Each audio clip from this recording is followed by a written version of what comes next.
Capitalisms, contradictions. Studies in economic theory before and after Marx. Henryk Grossman. Translated by Ian Burkle, Rick Kuhn, and Ynda O'Callaghan. Edited and introduced by Rick Kuhn. Introduction. Rick Kuhn. The boundaries among Henryk Grossman's works on politics, economic history, economic theory, and the history of economic thought are arbitrary. Point 1. From his first publications as a leader of Jewish workers in the Austrian province of Galicia, around 1905, he was concerned to make the case for revolutionary working-class action. His economic investigations were always linked to this end. This collection contains 5 of his longer studies. All deal extensively with the history of economic thought. Their pivot is the work of Karl Marx. The first part of this introduction outlines Grossman's life and the content of his writings. The second part, Insights, focuses on several issues that recur in his work, aspects of Marx's theory that had been overlooked or misunderstood before Grossman and mostly still are neglected or distorted, weakening efforts to analyze contemporary capitalism in order to overthrow it. Grossman and his studies of economic theory. Born in Krakow to a bourgeois Jewish family in 1881, Grossman became active in the Polish Social Democratic Party, PPSD, of Galicia, the Polish province of the Austro-Hungarian Empire, and the Jewish workers' movement around the turn of the century. As the class struggle in the Austro-Hungarian Empire heated up, paralleling developments across the border in Tsarist Russia that led to the revolution of 1905-06, Grossman was a founding leader, the secretary, and the main theoretician of the Jewish Social Democratic Party, JSDP, of Galicia, established on May Day 1905. He was also involved in smuggling literature for Rosa Luxemburg's organization, the Social Democracy of the Kingdom of Poland and Lithuania, into Russian-occupied Poland. Despite the hostility of the PPSD and the Federal Austrian Social Democratic Party, the JSDP grew rapidly, organized many Jewish workers into trade unions for the first time, mobilized them in struggles against their exploitation as workers and their oppression as, mainly Yiddish-speaking, Jews, undertook extensive educational and propaganda work and published a weekly newspaper. The JSDP led Jews in strikes and street protests alongside workers of other nationalities, particularly in the struggle for universal male suffrage. During this period Grossman was still a university student. After completing his first degree, he moved from Krakow to Vienna in late 1908 to continue his studies, particularly under the economic historian Karl Grunberg, the most prominent socialist academic at a university in the Austro-Hungarian Empire, with whom Grossman had already worked during the winter semester of 1906-07. In his academic work before and during World War I, Grossman dealt with 18th-century economic policies and ideas in the Habsburg Empire. His main research project was a study of the empire's trade policy for Galicia. Point 2. After army training in 1915 and service on the Eastern Front, Grossman held military, administrative, and research posts during the war. The extent of these duties apparently left time for other investigations. One result was a substantial article on the relationship between the early theory of public policy, Polizeiwissenschaft, literally police science, and the origins of official statistics in Austria. Point 3. Poland and Sismondi. Unable to take up the offer of a senior post in the Austrian Statistical Commission in Vienna after the war, as a result of the racist policies of the new, rump Austrian state, Grossman moved to Warsaw, where he joined the Communist Workers' Party of Poland in 1920. He worked for over 2 years at the Polish Central Statistical Office, where he was in charge of the design of the first population census of the new republic and published several articles related to his work, before being appointed to a full professorship in economic policy at the Free University of Poland. Because of his political activity, particularly in the illegal Communist Party's front organizations, Grossman was arrested 5 times and did prison stretches of up to 8 months. Before moving to Warsaw, Grossman delivered a paper to the Polish Academy of Science in Krakow in June 1919. This was the first evidence of his work on Marxist crisis theory. Substantial manuscripts, written in Warsaw, elaborated on these ideas and a breakthrough he achieved by extending Otto Bauer's model of capitalist growth beyond just a few cycles.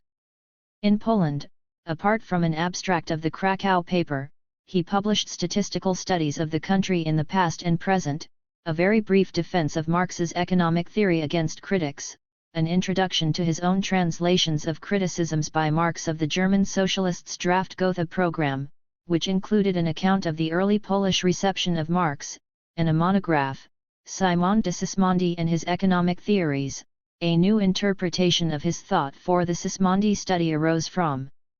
A lecture to the Polish Society of Economists in December 1923, was published the following year in French by the Free University in Warsaw with the cooperation of the Institute for Social Research in Frankfurt, and remains an important reference point in the literature on Sismondi's economic works. 5.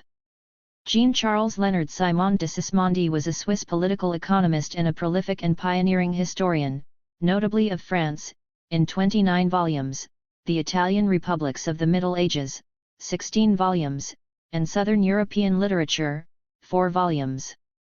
His first economic works accepted the framework established by Adam Smith. But he became critical of capitalism and classical political economy at its most sophisticated, in the work of David Ricardo. This was apparent in his 2-volume New Principles of Political Economy, published in 1819 and in a revised second edition in 1827, as well as the 2 volumes of his Studies on Political Economy of 1837-38.6. Following the publication of the New Principles, Sismondi engaged in controversies with Ricardo as well as Jean-Baptiste Say and John Ramsay McCulloch, whom Marx identified as proponents of the first phase of vulgar political economy, which abandoned the insights of their classical predecessors.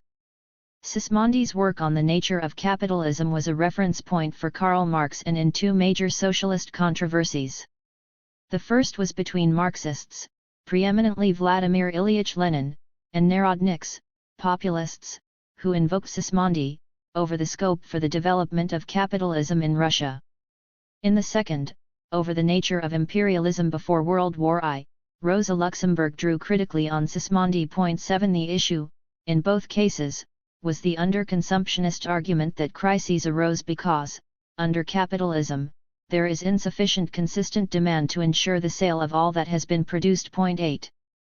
Unlike most of his predecessors, including Marxists but not Marx himself, Grossman's primary focus was not on Sismondi's underconsumptionism but on its deeper causes. 9. Moreover, he wrote, "We do not propose to give a systematic exposition of Sismondi's ideas but just to draw out the essence of his thought." 10. Grossman gave greater coherence to Sismondi's rather fragmented and unsystematic presentation, in accord with the logic of his arguments, and stressed his originality. 11. This elucidation highlighted Sismondi's method and grasp of the contradiction between commodities' use values, the concrete, practical, and unquantifiable ways in which commodities with specific material, technical properties serve human purposes, and their exchange values, social aspects arising, in Marx's more precise formulation, from the amount of socially necessary abstract labor embodied in them. Abstract labor is the common element of human labor, the expenditure of human energy, abstracting from its specific, concrete forms, that is the basis for determining the ratios at which commodities are exchanged for each other or money. Under capitalism. 12. Like Grossman's 1919 lecture, his Sismondi monograph dealt not only with these issues, explored at greater length below, but also the way disequilibrium could be intensified as producers increased output to compensate for falling prices. The monograph also identified the antecedents of Marx's concept of the fetishism of commodities in Sismondi's work. In 1923 and 1924, Karl Korsch, George Lukács and Grossman pointed out how Marx had accounted for both the material realities and the fetishized surface appearances of capitalism, for both the logic of capital accumulation and the mystifications of bourgeois economics. 13. The real contradiction of the economic system, the then Warsaw-based economist wrote, appears in science in the form of incoherent notions and definitions and futile quarrels about words. 14. Sismondi had demonstrated how the fetishism of mainstream political economy, with its focus on exchange value to the exclusion of use value, fundamentally flawed its analysis. According to Sismondi, the exchange value-based system necessarily gives rise to disproportion between production and needs and hence to crises, because production and consumption are separate. 15 Consequently, production is governed by individuals' pursuit of their private aims, and loses sight of the general interest. 16 Specifically, capitalists adjust production to their pursuit of profit, not demand. So demand does not tend to match supply, as mainstream classical political economists believed. The problem is more profound than the concern about distribution and working class poverty that previous commentators had identified in Sismondi's work. 17 Crises of underconsumption can lead to increased, rather than decreased output, intensifying the disequilibrium between production and demand. Technological change also continuously disrupts the proportion between production and demand, and gives rise to concentration of ownership, crises, pauperism, unemployment, and unequal distribution of wealth. 18. Grossman pointed out how Sismondi had contributed to the development of a series of Marx's concepts: socially necessary labor time as the foundation of commodities values, 19 the commodity labor power, capacity to work, as distinct from the activity of labor, which solved the conundrum of the creation of surplus value under conditions of equal exchange, 20 capital as permanent, self-multiplying value, 21 and crises as a necessary feature of capitalism, arising from its contradictions between forces and relations of production, use and exchange value, production and consumption, capital and wage labor. His inkling that the bourgeois forms are only transitory was also distinctive. 22 But while Marx praised and built on Sismondi's theoretical insights, he was critical of the Swiss economist's policy proposals. Sismondi, Grossman argued, had an ideal of a fundamentally different future economic system in which, thanks to the elimination of competition and exchange value, the necessary proportions for crisis-free growth could be maintained. This was Sismondi's implicit maximum program. He explicitly advocated a range of palliative measures to ameliorate or slow down the destructive effects of capitalism. His minimum program. 23 Sismondi was not an advocate of the abolition of private property, the only means by which exchange value could be dispensed with, and was therefore not a socialist. Nor, in the circumstances of the early 19th century, could he conceive of the working class as the agent of radical social change. The description of Sismondi as the first economist to scientifically discover capitalism was overblown, particularly in light of Marx's respect for the earlier scientific achievements of Smith and Ricardo. But when, at the end of his monograph, Grossman qualified this depiction, Sismondi was the first economist to scientifically demonstrate that an economic system based on abstract exchange value as the sole purpose of production and regulator of it necessarily leads to disruptions and to insoluble questions. His conclusion was and remains persuasive. 24. Sismondi was a recurrent figure in Grossman's research program. After leaving Poland in 1925, he joined the Institute for Social Research in Frankfurt. In 1927 he was awarded his higher doctorate, habilitation, for a major study of Austrian trade policy in Galicia, completed in Vienna under the supervision of Karl Grunberg, now the Institute's director, and for a trial lecture on Sismondi and classical political economy. 25 Grossman's principal and best-known work, on Marxist crisis theory, The Law of Accumulation and Breakdown of the Capitalist System, published in 1929, drew attention to Sismondi's innovative stress on capitalism's transitoriness, a point on which he elaborated in his 1943 study of the emergence of evolutionist thinking in economics. 26. Unlike the 1924 monograph, The Law of Accumulation included criticisms of Sismondi's unsatisfactory underconsumptionist explanation of crises, which blamed capitalism's proneness to economic crises on its restricted internal market. So did two reviews and his entry on Sismondi in the Encyclopedia of the Social Sciences in 1934. That entry and his account of the development of Marxism, discussed in the next section, endorsed Lenin's critique of Sismondi's underconsumptionism, shared by Karl Kautsky and Luxemburg, and referred to Sismondi's hostility to democracy. 27 The arguments in the monograph were briefly recapitulated in the encyclopedia entry, which offered a broader overview of Sismondi's work, referring to his studies of French and medieval Italian history, as well as the way he and Madame de Staël paved the way for the modern sociology of literature. 28. In his 1941 study of dynamics in economics, Grossman highlighted Sismondi's pioneering critique of mainstream economists' assumption of equilibrium. And he returned to Sismondi's insights into capitalism's transitoriness and developmental tendencies in his 1943 study of the emergence of evolutionist thinking in economics and his 1948 article on William Playfair. 29. Frankfurt and Marxism after Marx. As a result of political repression, Grossman left Poland for a well-paid post at the Institute for Social Research, associated with the University of Frankfurt, at which he also taught. Germany was less repressive than Poland. The institute was funded by an endowment secured by Felix Vey, the radical son of a very wealthy businessman, to conduct Marxist research. It was an excellent place to work. His period in Frankfurt, between 1925 and 1933, was Grossman's most productive, although his publications while there built on arguments developed in manuscripts written in Warsaw. After Grunberg's retirement, his work was more publicly prominent than that of any other institute member. While the law of accumulation was very widely reviewed, there was a condemnatory consensus about it among most left-wing commentators, because it contradicted the explanation of capitalist crises that became the Stalinist dogma, while its emphasis on their inevitability was uncongenial to Social Democrats. Despite explicit statements to the contrary in the book, Stalinists, most council communists, as well as Social Democrats agreed that it expounded a mechanical theory of capitalist breakdown. This libel is discussed in this introduction's final section. 30. Although politically restricted by his legal status in Germany, Grossman remained a revolutionary Marxist. He was a fellow traveler of the German Communist Party and the Communist International. His situation as an exiled Polish citizen and his job at the Institute for Social Research meant that he was free to conduct research and write unconstrained by a party line or the priorities of a normal academic post.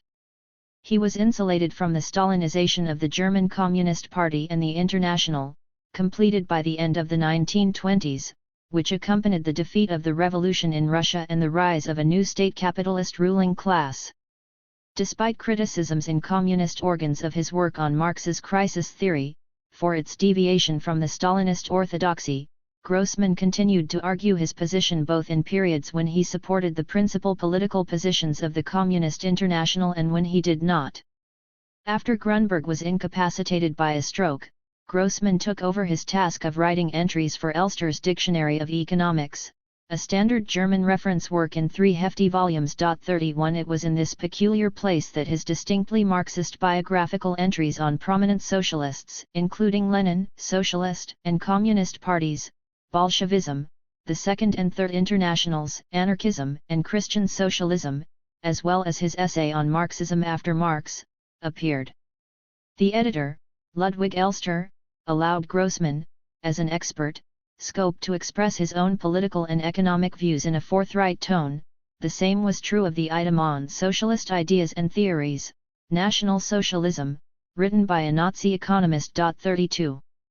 Karl Grunberg had written the initial sections of the item on socialist ideas and theories, Socialism and Communism, for an earlier edition of the dictionary. In an additional part, the further development of Marxism to the present, also issued separately as 50 Years of Struggle Over Marxism, 1883–1932, Grossman provided a valuable survey of historical materialism's development after Marx's death. Published in 1932 and 1933, it examined major controversies over politics and economics, and the application of Marxist analysis, in the context of the history of capital accumulation and the labor movement. The final section summed up Grossman's own key contributions, discussed in the second part of this introduction, and constituted an implicit reply to his critics. 33. Only Karl Korsch's article Marxism and Philosophy, which provided a shorter overview of the history of Marxism from George Wilhelm Friedrich Hegel to 1923, was an obvious immediate predecessor of Grossman's study. There were earlier discussions of the history of socialist ideas and Marxist organizations, but none examined the development of Marxist thought, especially after Marx's death, more than superficially. Other works, the most outstanding of which was Lenin's State and Revolution, had dealt with particular controversies within Marxism. 34. In his survey, Grossman condensed a huge literature by highlighting key works and arguments, focusing particularly on issues in Marxist economics and of socialist strategy. He started by noting that the appreciation of capital's full significance was very limited for decades. After the anti-socialist law lapsed in 1890 and the Social Democratic Party of Germany, the largest socialist organization in the world, could operate openly, the influence and sophistication of Marxist analysis grew rapidly. But the rise of revisionism in the party challenged the revolutionary core of Marxist politics and the validity of Marx's labor theory of value. Following Luxemburg, Grossman pointed out that Kautsky, then the foremost Marxist theorist in the world, who made some telling criticisms of Edward Bernstein's revisionism, himself fundamentally revised Marxist politics. Marx's understanding of the state was only reconstructed by Lenin over 25 years later. 35. Like Lenin, Grossman explained the rise of revisionism as the result of the emergence of a thin layer in the working classes of developed capitalist countries, an aristocracy of labor, that gained material benefits from the imperialist exploitation of the colonial world. 36. This was a weak argument. To the extent that imperialism improved the living standards of well-paid workers, because of more buoyant labor markets and access to cheap raw materials and foodstuffs, it did so for the rest of the working class in the imperialist heartlands too. Better wages in developed capitalist countries have also frequently been associated with higher degrees of exploitation, because workers in them are better educated and use more efficient technologies, machinery, and equipment. Workers with superior technology can produce more of the same commodity in a given time than those with inferior technology and therefore spend a smaller proportion of their working days making the value equivalent of their wages and a larger proportion making profits. Furthermore, the successes of better paid and organized workers in fighting for their wages and conditions have often provided a model for the struggles of other workers. 37.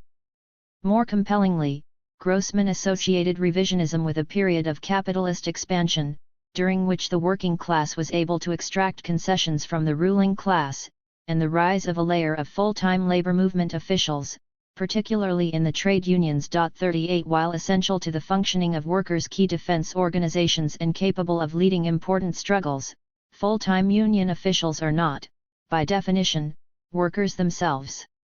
They are employed by their unions, not a boss, and generally have better pay, superior conditions, and greater autonomy than the union's ordinary members. Their day-to-day activity does not involve creating profits for employers through their labor but rather organizing workers and making deals with employers. They are wary of militant action, let alone revolutionary struggles, that might risk the organizations on which they depend for their livelihoods. Grossman did not devote much space to the application of historical materialist methods outside the areas of politics and economics. But he mentioned studies by Kautsky and brilliant writings by Franz Mehring and Georgy Plekhanov on philosophy, history, and literary criticism. He also highlighted the work of Karl Korsch and, in particular, George Lukács's fine and valuable book History and Class Consciousness. The absence of Antonio Gramsci from Grossman's survey may seem surprising to contemporary Marxists. But very few of the Italian communist leaders' works appeared in languages other than Italian during his lifetime. Gramsci's prison notebooks were still being written in 1932. It was years after World War II before his major works appeared in translation. In the period before World War I, international tensions and domestic class struggles intensified, as economic conditions changed and capital went onto the offensive. Against this background, Marxists started to devote more attention to the issue of imperialism. There was another gap in Grossman's survey here: the theory of permanent revolution, developed by Parvus and Leon Trotsky and tacitly embraced by Lenin and the Bolshevik Party in 1917.39. It explained how socialist revolution was possible in a relatively backward country like Russia, because it was part of the international capitalist system and exhibited some particularly modern features, like a combative working class and advanced industry, even though the vast majority of the population was composed of peasants working with relatively primitive technologies. A socialist revolution in Russia could therefore occur but could only survive if it spread to more developed countries. 40 Grossman did refer to and reject this theory's basic content in his dictionary item on Bolshevism, where he acknowledged that it had been a component of Leninism but falsely suggested that, at the end of his life, Lenin had endorsed the notion of socialism in one country, which was advocated by Nikolai Bukharin and Stalin. 41 Contrary to the survey's assertion that the Russian communists did not associate the possibility of revolution with a specific level of capitalist development, the theory of permanent revolution identified the system of global capitalism's maturity as a crucial precondition for socialist revolution. The theory of permanent revolution was a much more profound argument than Bukharin's no doubt useful insight that in less advanced countries ruling class power was often more fragile. Grossman unnecessarily criticized Bukharin's contention, in the mistaken belief that it was incompatible with his own understanding of the Russian Revolution as a symptom and the start of capitalist breakdown, which made developed countries vulnerable to revolution. He also misleadingly denied that Bukharin's insight was also Lenin's and was silent about the vicious repressiveness of Stalin's regime.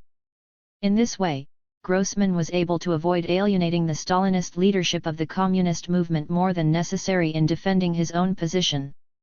He was aided by Stalin's own contortions on precisely the question of the implications of uneven capitalist development. 42 When he wrote this essay, Grossman was still a largely uncritical supporter of the Communist International, now thoroughly dominated by Stalin and his subordinates, and of the German Communist Party, which towed the line from Moscow.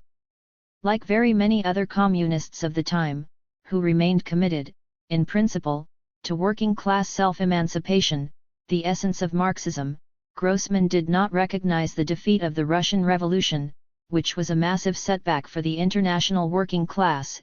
In practice. 43 He was impressed by what he saw on a visit to the Soviet Union as the leader of an academic delegation in 1932. He did not, however, simply reproduce the Stalinist falsification of the history of the Russian revolutionary movement.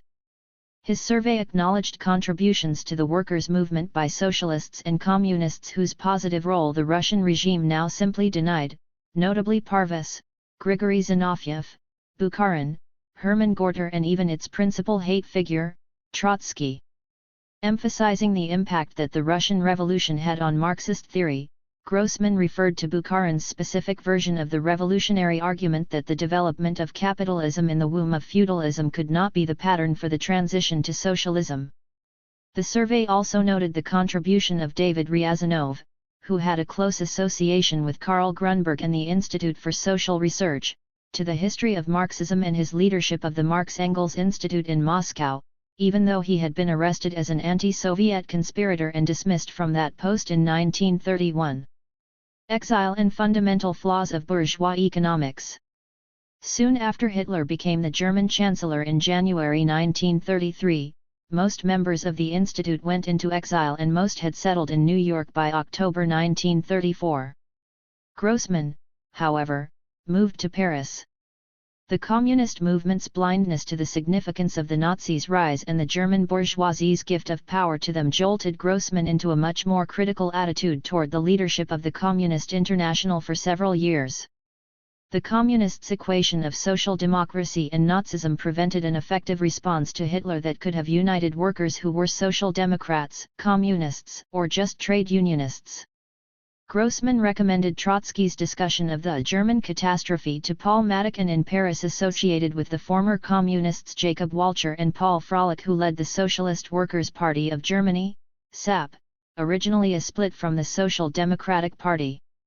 In France, Grossman wrote a critique of Franz Bourquenau's study of the emergence of the scientific worldview. This very substantial review article, along with the work of Boris Hessen and unlike Bourquenau's fundamentally flawed position, was a pioneering Marxist account of the emergence of modern science. 44. In early 1936, as international tensions mounted in Europe, Grossman moved to London. There, Russia's ambiguous backing for the Republican side in the Spanish Civil War seems to have prompted him to return to essentially uncritical support for Stalin's main domestic and foreign policies.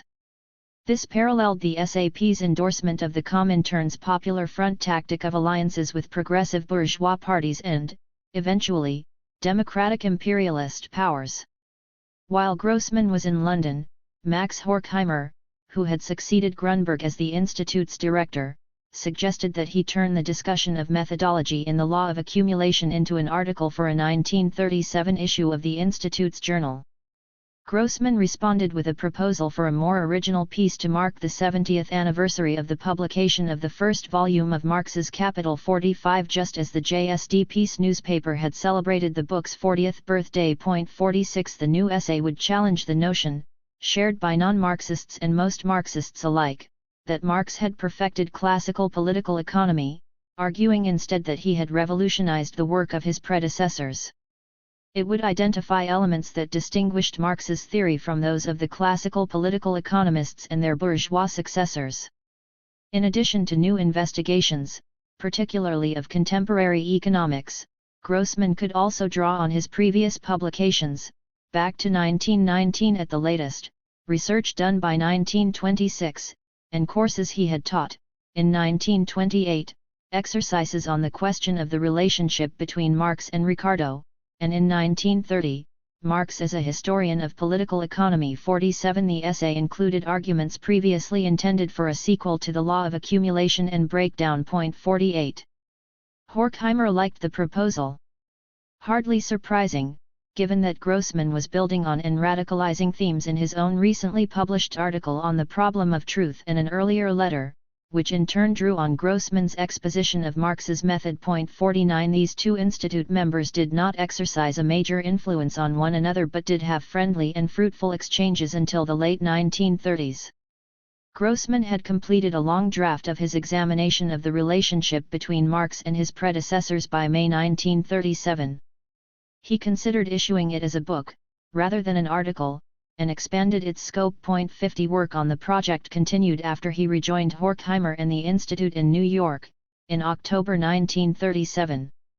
Eventually entitled Marx, Classical Political Economy and the Problem of Dynamics, henceforth referred to as Marx and Dynamics, its publication, to which the Institute had made a commitment, was delayed by the process of revision, including reductions of its length by a fifth and then a further quarter, and practical developments beyond the Institute's control. Even before the Nazi occupation of Paris, where it had previously been published, in 1940, the Institute's journal consistently failed to appear on time. The repeated postponements of the study's publication contributed to rising tensions between Grossman and the Institute, in the persons of Horkheimer and his administrative lieutenant and lifelong friend, the economist Friedrich Pollock. In 1941 relations became poisonous. The rift had theoretical, political, and financial aspects. By 1939, Horkheimer and Theodor Adorno, adopted as his closest collaborator, had truncated Marx's critique of political economy, validating only its negative aspect and rejecting its constructive side, the application of Marxist categories to the empirical analysis of capitalism, which they designated as positivism, i.e., wrong. 51.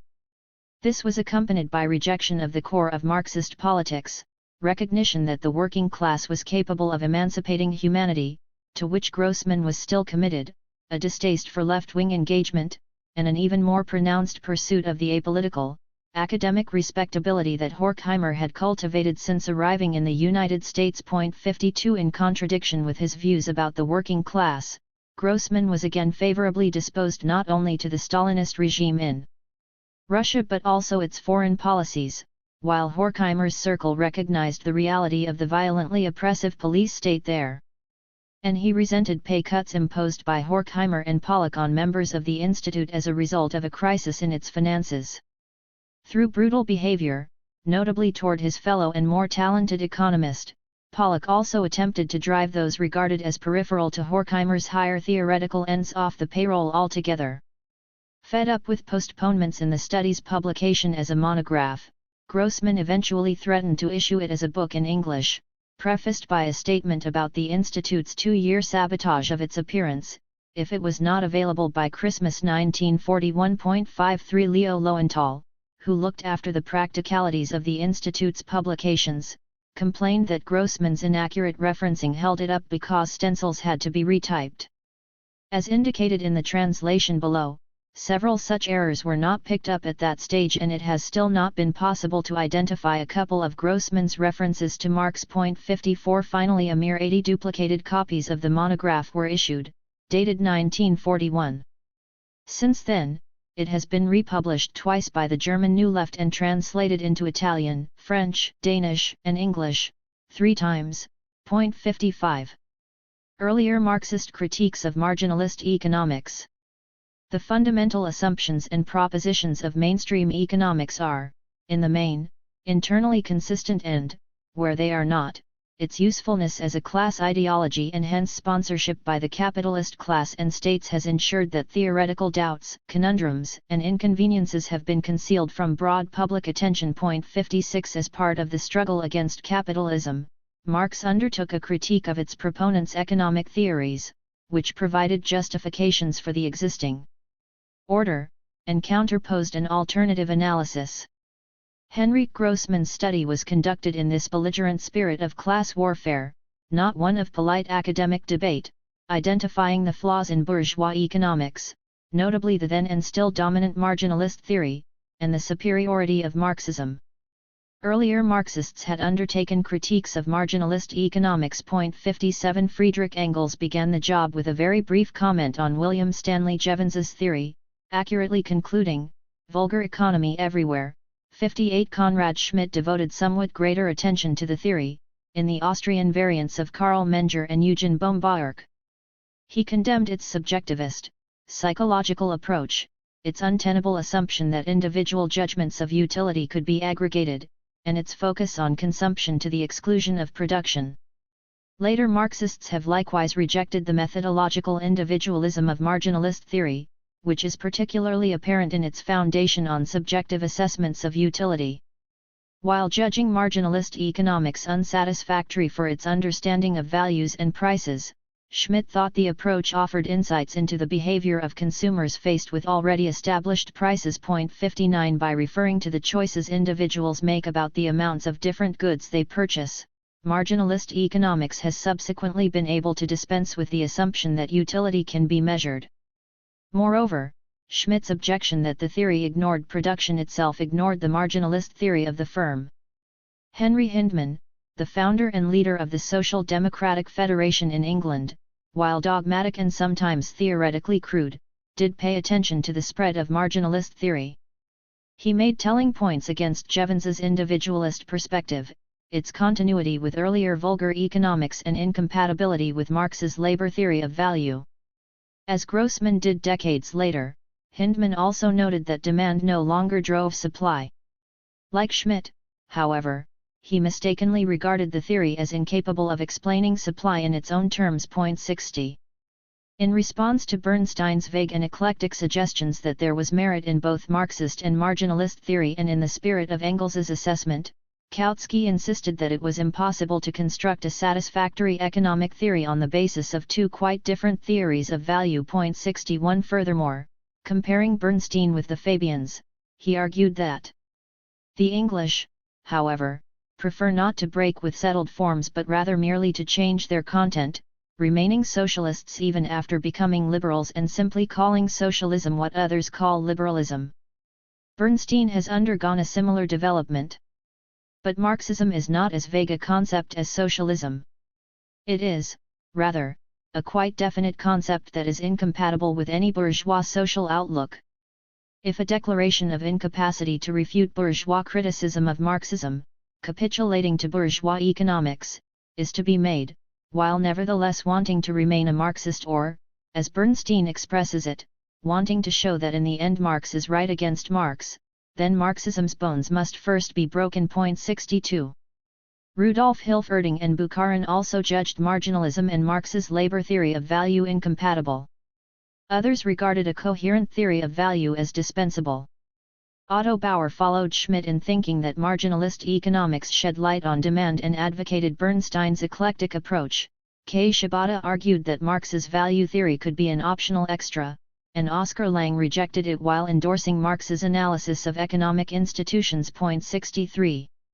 In his reply to Baumbacherk's attempt to discredit Marx's economic ideas, Hilferding noted that marginalist theory's individualist approach made it ahistorical and that its characterization of labor as economically significant because it was a subjective disutility was inadequate, in addition to objections already raised by Schmidt. 64. In a later article, Hilferding drew attention to the marginalists' adherence to the quantity theory of money, that the total amount of money determines the value of each unit of money, which Marx had criticized. 65. Some other Marxists polemicized against marginalist economics without quite grasping its logic. 66. The Bolshevik leader and theoretician Bukharin wrote the most systematic critique of contemporary bourgeois economics to appear between Marx's death and the post-World War II period. Following Marxist predecessors, he pointed out the weakness of the subjectivist approach of marginalist economics, that is, its methodological individualism, the assumption that social phenomena can be reduced to interactions of discrete individuals. He also criticized its ahistorical assumption that the fundamental features of modern capitalist society were eternal and its assessment of economic processes from the point of view of consumption, rather than production. 67. Less persuasively, Bukharin contrasted the Austrian variant, which he asserted was that of rentier capitalists, with John Bates Clark's American school, supposedly associated with the progressive bourgeoisie engaged in production. As these intellectual currents shared fundamental features, were hardly counterposed even when they emerged, and served the same broad interests of the capitalist class, such a distinction in terms of class affiliation was untenable. Later, Maurice Daub highlighted mainstream economists' unrealistic assumptions that individuals' preferences are independent of each other, the market and social relations, and are fairly permanent and consistent. 68. Daub, like Grossman, stressed conceptual continuity between the revolutionary marginalists, with their mathematical appurtenances, and their immediate vulgar economic predecessors. Dynamics. Participation in one of Eugen Baumbacherk's seminar courses at the University of Vienna before World War I underpinned Grossman's ability to deal not only with the earlier history of economics but also with marginalist theory. Baumbacherk was the preeminent member of the second generation of the Austrian school of marginalist economics. Grossman did not recapitulate the arguments of earlier Marxist critics of mainstream economic theory at any length.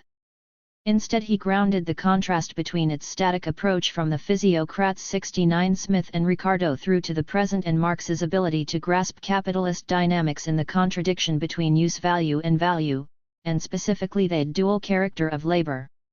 Marx had written to Engels that this was one of the two best points in Capital. 70. Bourgeois economists need to demonstrate that capitalism is rational and self-regulating resulted in the assumption that economies were characterized by a tendency to equilibrium. This approach was necessarily static and, as Grossman put it, the concept of self-regulation serves to divert attention away from the actually prevailing chaos of the destruction of capital, the bankruptcy of entrepreneurs and factories, mass unemployment, insufficient capital investment, currency disturbances, and arbitrary redistributions of property. 71 disturbances came from outside, according to mainstream economics back to Smith: war, crop failure, state intervention. Later attempts to attribute crises to monetary problems, by Knut Wicksell and subsequently Friedrich Hayek, Irving Fisher, and Ralph George Hawtrey, were also static. Efforts to account for them in terms of technological change, disproportion among sectors, lengths of construction periods or the durability of production goods, the accelerator principle, were empirical observations divorced from theory. Vulgar bourgeois economics had abandoned the labor theory of value and attempted to explain exchange value, understood as price, in terms of utility.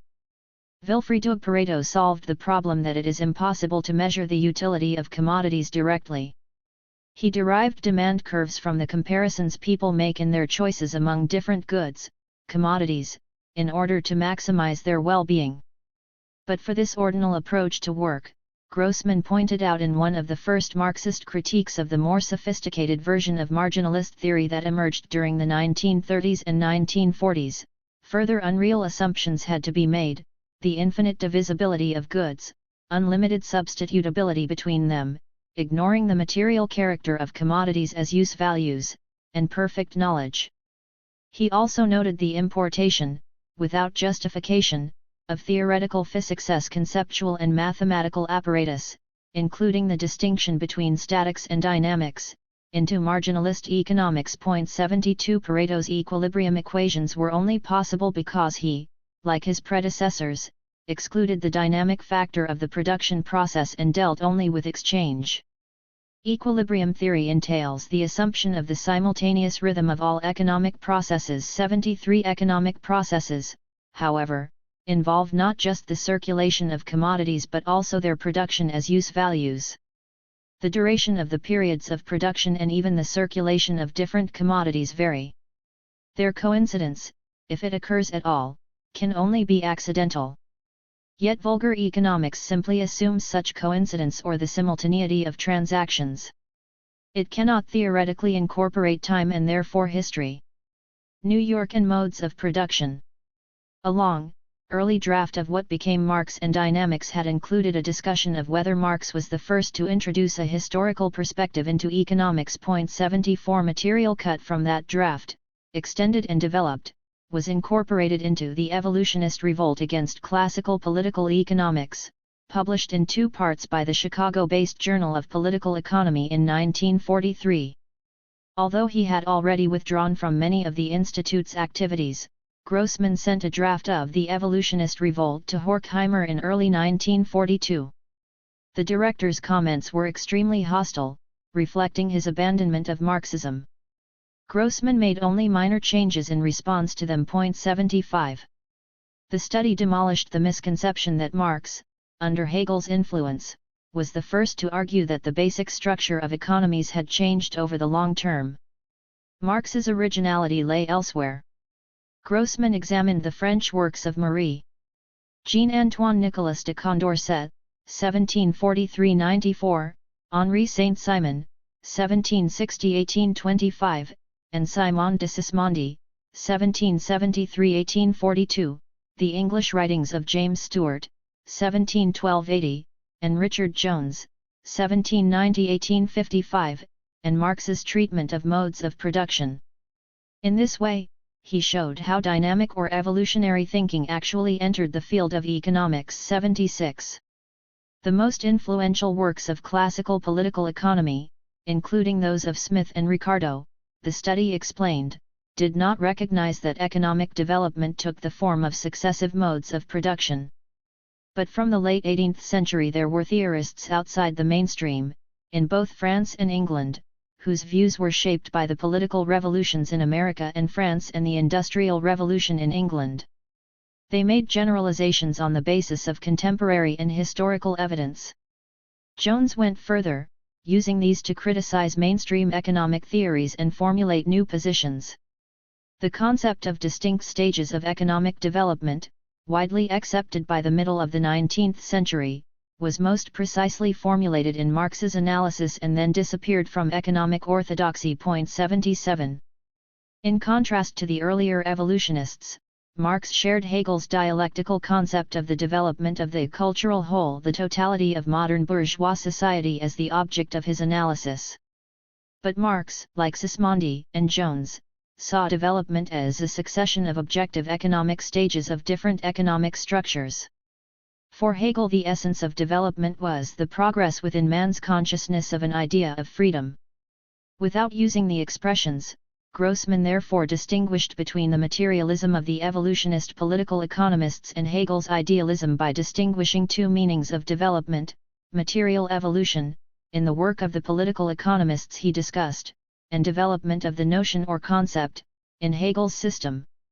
Unlike the evolutionist political economists, Hegel also believed that historical change had come to a halt with the consolidation of middle-class society. 78. Horkheimer's assessment that it was a most rotten piece of work. 79 has not been endorsed by later appreciations of The Evolutionist Revolt. The study was republished twice during the early 1990s, in a collection on Marx and in another on early political economists. 80. A missing link in the history of economic thought and return to Germany. W. Playfair, the earliest theorist of capitalist development, was a supplement to the project embodied in Marx and Dynamics and then the evolutionist revolt. The essay on pioneering economic evolutionists had only quoted a single empirical observation by Playfair in a footnote. 81 In a letter to his friends Christina Stead and Bill Blake, Grossman wrote, "My Playfair is with Guterman for translation. I think that the paper itself is better than the content. The point is, Sismondi went to England, to collect materials for his book on the basis of higher development of English capitalism. So the English capitalism influenced through Sismondi French economic literature. This must astonish, why this higher developed English capitalism did not influence English economic literature. Now, I found the missing link, the direct trace in English literature. If Harold Lasky could help publish in an English quarterly, would be better, than here in Journal of Polit. Economy. If you wish, I will send you a copy of Manuscripts 82. The article was written during early 1947 and appeared in the English journal Economic History Review the following year. 83 Playfair had anticipated Sismondi's observations about the concentration of capital, polarization between a few in the wealthy upper class and more people who are poor, while the middle classes declined. He also linked the issues of growth and imperialism. Economic development transforms poor agricultural into rich industrial countries. But industrial nations have more capital than can be profitably invested at home. Moral and economic stagnation results, unless governments promote, most importantly, the export of commodities and of capital, but also decentralization of capital, further various forms of unproductive expenditure and waste. In Playfair's analysis of capitalism's underlying tendency to stagnate and its counter-tendencies, Grossman identified the first application of a methodology later employed by Ricardo, John Stuart Mill and Marx. 84 In the final two sentences of the last publication he saw into print, Grossman recapitulated an insight that underpinned many of his own contributions to the understanding of capitalism, that Marx had an original and accurate explanation, based on the long-term rise in the organic composition of capital, the ratio between living labor and means of production in the production process, of the system's proneness to crises and generation of poverty, which are discussed further in the second part, below. 85. The translation of Grossman's article on Playfair into English was less polished than that on the early evolutionists, and its material could have been better organized. The closest it came to discussion of the relationship between Playfair's insights and working class strategy was to mention that socialization of production under capitalism presaged socialism. But, observing that when John Atkinson Hobson early in the 20th century again raised the issue of the relationship between exports and stagnation, he stimulated a whole new literature. Grossman no doubt had Lenin's imperialism, the highest stage of capitalism, particularly in mind. 86. In addition to the Playfair article, after his estrangement from the Institute, Grossman also wrote a substantial study of René Descartes, only published in 2009. It was an extension of his review article on the rise of the scientific worldview. 87. Although the Institute continued to pay his salary, its value severely eroded by wartime inflation, Grossman's work was now hardly of interest to Horkheimer, except as a possible source of embarrassment. They made a deal. Grossman accepted a lump sum payment from the Institute to finance his return to Germany and in return agreed to terminate their relationship. He took up a professorial chair at the University of Leipzig, the oldest in the Soviet occupation zone, in early 1949. The university authorities recruited him and others exiled from Germany in the West to replace staff who had embraced National Socialism and to raise the institution's prestige. The Stalinist authorities soon had second thoughts about this policy. But as he died on November 24, 1950, Grossman did not suffer from the wave of persecution of these unreliable elements. Enthused by the task of contributing to the construction of socialism, Grossman joined the Socialist Unity, that is, Communist, Party, participated in the intellectual and administrative life of the university and started to teach again. His health already weakened, particularly by Parkinson's disease, he did not undertake any new research projects but probably worked on ones already underway, including the Descartes study. He sought to have several of his essays of the late 1920s and early 1930s, now essentially inaccessible in Germany, republished together as a book. The contents would have contradicted the prevalent Stalinist orthodoxy in economics. None of Grossman's work was ever republished in East Germany. It only found a new audience when New Left publishers in West Germany reissued The Law of Accumulation and Other Studies between 1967 and 1971, followed by translations into Italian, French, and Spanish during the 1970s. English translations have taken longer. Insights. In many of his works, including those in the present volume, Grossman contributed to interlocking controversies among Marxists over method, the contradiction between the use-value and value sides of capitalist production, economic crisis, and the revolutionary potential of the working class. His recovery and development of Marx's analyses in these areas paralleled and were influenced by Lukács's contributions to philosophy and Lenin's to political theory and practice. They are discussed in the following sections. Method. The sorting of the myriad aspects of the reality that impinges on us according to their importance in influencing other aspects is intrinsic to scientific research. To understand falling bodies and develop the theory of gravity, for example, physicists exclude the accidental and external influences of air 88 as a first step in their explanations. Such thought experiments, involving initial abstraction away from less significant factors, are also a feature of economics as a science. But not all abstractions are accurate. Although Sismondi sometimes engaged in an anti-theoretical, empiricist rhetoric, Grossman pointed out that one of his most important criticisms of the classical political economy of Smith and Ricardo was that they abstracted from the essential elements that characterize capitalist society. Contrary to the prevalent and superficial readings of his work, the Swiss economist's practice was far from empiricist. He developed François Quesnay's abstract model of reproduction, excluded survivals of previous modes of production and concentrated on crucial relations that the mainstream economists did not include, particularly the nature of the capital-wage-labor relationship. 89.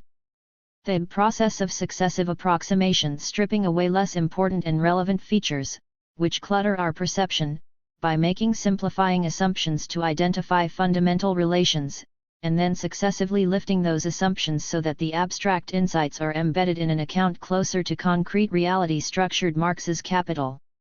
The model in the first volume abstracted, for example, from differences among the turnover times in the production of various commodities, competition among capitals, changes in the values of commodities, credit, changes in the value of money, systematic deviation of prices from values, differences in the organic compositions of capital among industries, and the concrete forms industrial profit, commercial profit, interest, ground rent taken by surplus value.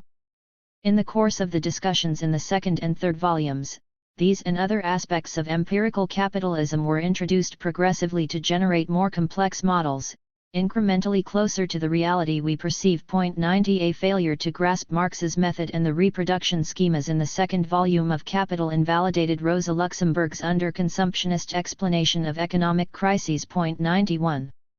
Use value and value. Ricardo and, before him, Adam Smith mentioned use value only to go on to ignore it and construct theories of abstract exchange value. Sismondi's critique of Smith and Ricardo highlighted the contradiction between the use value and exchange value aspects of commodities. 92 In mainstream economics, the neglect of use value became even more pronounced in the response to left Ricardians' employment of classical theory to justify socialist conclusions. Grossman quoted a very early text by Marx on the implications of an exclusive focus on exchange value, by denying the importance of gross revenue, i.e., the volume of production and consumption which Grossman identified as the mass of use values necessary for the maintenance of the working nation apart from the value surplus, and hence denying the importance of life itself. Political economy's abstraction reaches the peak of infamy. 93 Marx's transformation of Ricardo's economic categories was like his transformation of Hegel's dialectic. An important feature of Marx's reconfiguration was the systematic exploration, drawing on Sismondi, of the dual character of economic processes, including their material aspects, as opposed to Ricardo's one-sided concentration on them as abstract value processes. Point 94. This provided a means of grasping the real relations behind the veil of appearances and the reasons for these misleading appearances. The point is not to eliminate the mystifying factor and substitute another, but rather to demonstrate the necessary connection between the two and to explain what is deceptive in the phenomena of value. Because capitalism has a dual reality, mystifying and non-mystifying sides, and binds them together in a concrete unity, any theory that reflects this reality must likewise be a unity of opposites. 95. A fundamental aspect of capitalism, the dual character of commodities and labor, their use value and value sides, was not simply discussed in the first part of the first volume of Capital and then set aside, as many Marxist economists have assumed. The distinction between the use value, labor as an activity, and the value, labor power, a commodity, aspects of human labor was crucial in revealing the basis of surplus value, profits, and exploitation. Capitalist processes of production are at once labor processes, in which specific kinds of concrete labor are applied, and value-creating, valorization, processes, in which quantities of socially necessary abstract labor are embodied into commodities. Marx's method of successive approximation meant that, in Capital, the distinction between use value and value, gained at the highest level of abstraction, permeated the increasingly concrete analyses, progressively approaching the complex real world. Point 96. Capital and the organic composition of capital, for example, also have a dual character. The organic composition of capital is the ratio between the value of human labor power and other inputs into production processes insofar as it is determined by the relation between the mass of the means of production employed on the one hand, and the mass of labor necessary for their employment on the other, that is, the relation between the means of production as use values and living labor, and mirrors the changes in the latter. 97. The contradiction between the unlimited productive potential of the development of production forces and the constraints on output imposed by capitalist relations of production also expresses that between the use value and value aspects of economic processes under capitalism. Point 98. The neglect of use value or its confusion with exchange value has remained a feature of mainstream economics. Much of Marx's critique of vulgar economics therefore also applies to its current, sophisticated, and sophistical third, marginalist phase, preoccupied with psychology, the subjective theory of value, and mathematical technique, and popularly known as economics. There has been a long-running controversy over Marx's explanation of the way in which the values of commodities are transformed into prices of production as rates of profit equalize across industries with different organic compositions of capital. The neo-Ricardian Ladislas Bortkiewicz identified a problem in Marx's failure to assume that economic processes occur simultaneously, as in equilibrium models, and solved it by means of systems of equations based on precisely this assumption. Point 99. Paul Sweezy's very influential The Theory of Capitalist Development popularized this solution among English-reading Marxists. Point 100. The acceptance of Bortkiewicz's solution to the transformation problem embedded the fundamentally static equilibrium approach of mainstream bourgeois economics into many Marxist economists' thinking. Subsequently, on the basis of a simultaneous equilibrium analysis, most cogently articulated by Nobuo Okishio 101, not only non-Marxist economists but many Marxists also concluded that Marx's law of the tendency for the rate of profit to fall, the crux of his account of economic crises, was false. This refutation only holds if Marx's own temporalist approach, which eschews the implausible marginalist assumption of the simultaneous determination of the prices of inputs and outputs, is disregarded. Point 102.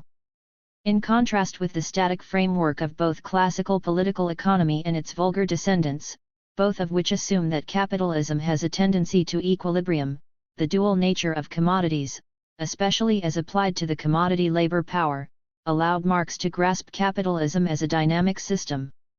The recovery of Marx's critique of the way classical political economists and their vulgar successors assumed the simultaneous rhythm of all economic processes allowed Grossman to expose many previous, and subsequent, Marxists' capitulation to bourgeois economics. They neglected the use value, therefore the time aspect of economic relations, and reverted to pre-Marxist equilibrium analysis. Between the 1980s and 2010s, the temporal single system interpretation, in the process of resolving the transformation problem, recapitulated the account Grossman provided of Marx's approach to capturing the dynamics of capitalism and his objections to the static methodology of vulgar Marxists. 103. Crisis and breakdown. Grossman subjected the crisis theories of mainstream economists and most of his Marxist predecessors to sustained criticism in the course of identifying two complementary theories of crisis in Marx's work. The first, which most commentators on Grossman's work have ignored, explained capitalism's dynamic instability. The second, based on Marx's law of the tendency for the rate of profit to fall, accounted for capitalism's breakdown logic and the cyclical nature of crises.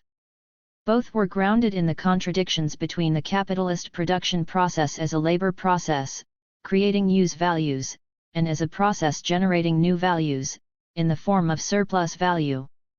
These theories were counterposed to explanations of crises and/or capitalism's tendency to break down in terms of underconsumption and value disproportion alone. Henryk Kuhnau, in 1898, offered an underconsumptionist explanation of capitalism's breakdown tendency. Workers were not paid enough to buy all that they produced and export markets would only be able to absorb this excess for a limited period, until capitalism pervaded the whole world. At that point there would be no scope for exports to non-capitalist areas and the system would break down. Karl Kautsky, between 1901 and 1911, and Louis Boudin, in his widely read English-language work of 1907, also expounded this argument.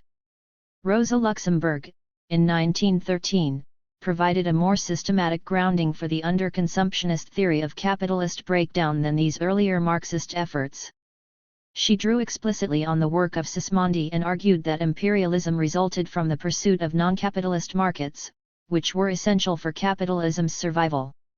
Luxemburg recognized that, contrary to Edward Bernstein and his reformist successors, the theory of breakdown was a key element of Marx's analysis of capitalism and the case for socialism. As she was a consistent revolutionary, who sought like Kuhnau to justify a theory of breakdown with inadequate arguments, her position provided Grossman with a useful foil in making the case for Marx's explanation. 104. The reproduction schemas in the second volume of Capital were inadequate, according to Luxemburg, because they did not show the necessary shortfall between the growth of output and its realization, i.e. sale. Workers and capitalists could not buy the products embodying newly created surplus value. Those commodities had to be realized through sale to non-capitalist third persons at home or abroad. But the schemas, constructed at a high level of abstraction, were designed to illuminate the process of capitalist circulation, not the much more concrete issue of realization. The incorporation of foreign trade and investment would have undermined their provisional assumption that prices were the same as values, which was still crucial for the analysis the schemas embodied. 105. On the other hand, incorporating them into the analysis at a more concrete level presents no difficulties. Luxemburg's approach could not account for cyclical crises and failed as a theory of breakdown because it did not accept that the logic of capital accumulation is production for the sake of production, that is, profit-making, rather than satisfying the final demand of individuals. In addition to their own personal consumption, if it is profitable to invest, capitalists in different sectors will expend newly created surplus value on expanding their capacity, by buying additional means of production and employing new workers who purchase additional means of consumption, produced in other sectors.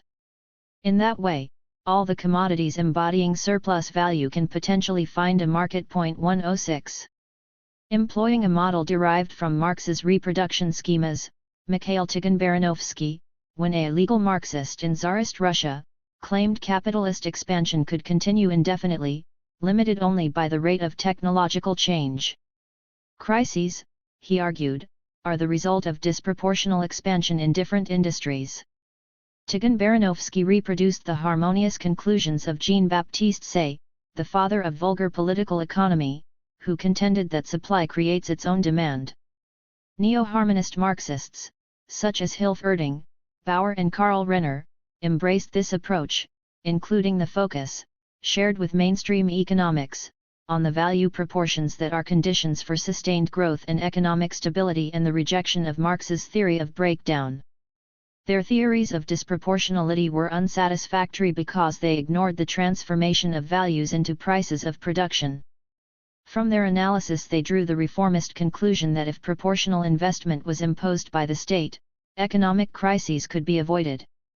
While communists like Bukharin were committed revolutionaries, their theories of disproportionality drawn from Hilferding's shared its flaws. 107. The contradiction between use value and value in the process of production pervaded the whole of Marx's economic theory, including his treatments of crises. In contrast to neo-harmonist, value-fixated accounts of the proportions required for stable capitalist growth, his inclusion of material use-value conditions resulted in a radical theory of disproportionality with much more stringent and, in the real world, implausible conditions for capitalist equilibrium. 108. Before September 1933, Grossman wrote that he had begun to work on a book on crisis under simple reproduction, which he described as his life's work.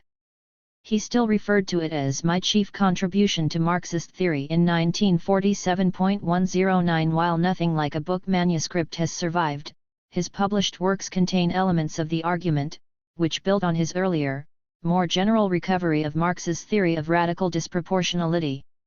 In the second volume of Capital, Marx dropped the preliminary assumption of equal production times, the periods required for the production of commodities, of all capitals, and also introduced the complication of circulation time, the period commodities spend in the sphere of circulation before they are sold. Together production and circulation time constitute turnover time. Differences in turnover time are conditioned by the technical, that is, use value, characteristics of production processes and the commodities they create. Even in the model of simple reproduction, that is, without growth, in the second volume of Capital, which abstracts from the credit system among other aspects of the real world, crises are inevitable because of the use-value distinction between fixed capital, embodied in commodities like machines, which function in multiple cycles of the labor process, and circulating capital, commodities like raw materials or wage goods, which are used up in one cycle. In some years, more fixed capital will have to be replaced than in others. But the model assumes a consistent level of output each year. 110 Unevenness in the accumulation of fixed capital will tend to become cyclical, clumped together during some periods, generating booms, and thinning out during others, resulting in slumps. The analysis can be extended by considering different kinds of fixed capitals as use values with different average lifespans to account for cycles of different periodicities. Hence there are cycles of investment in normal, productive fixed capital and longer cycles of investment in larger-scale fixed capital, infrastructure, and buildings. 111 The existence of credit in the real world can even out fixed capital investments in different industries and enterprises, geographically, at a given time. It does not even out and may intensify fluctuations in fixed capital investment over time. Furthermore, simple reproduction in value terms is not necessarily simple reproduction in terms of use values. Changed weather conditions in agriculture and large losses in output due to unforeseen circumstances in any industry can lead to a decline in the number of commodities produced, while the living labor and the value of the means of production used to produce them, and therefore their total value, are unchanged. Such a development will disrupt simple reproduction in other industries to which it provides inputs. 112. When the scale of reproduction expands and there is technological change, as Grossman argued much earlier, the situation becomes even more complicated.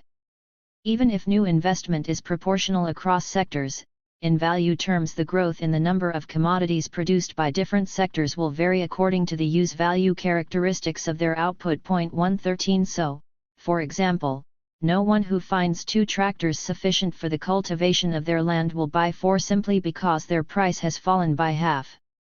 Demand for tractors is, all other things being equal, not dependent on their price alone but is rather determined by the area to be cultivated, that is, quantitatively.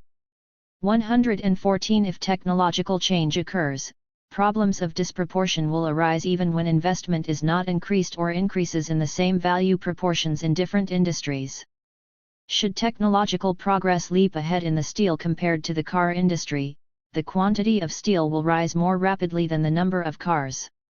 So even though the car industry may have the capacity, in value terms, to purchase the same proportion of the steel industry's output as previously, its technical requirements for steel will not have kept up with the expanded production of steel.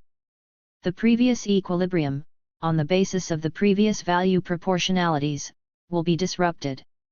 The material characteristics of the technology used in production also mean that there is a minimum amount of accumulated value that has to be invested in specific sectors. This, too, is an obstacle to simultaneous proportional expansion of production. 115 For example, surplus value accumulated over a year or less may be sufficient to expand a clothing factory by an additional number of cutting and sewing machines. But a steel mill may have to accumulate over several years before it can invest in a new furnace and related equipment. The contradiction between use value and value also underpinned Marx's theory of capitalist breakdown, another important aspect of his account of periodic crises. A tendency to break down was, according to Marx, inherent in the capitalist mode of production, but this has been denied by many Marxist economists for generations. It was a great historical contribution of Rosa Luxemburg that she, in a conscious opposition to the distortions of these neo-harmonists, adhered to the basic lesson of capital and sought to reinforce it with the proof that the continued development of capitalism encounters absolute economic limits.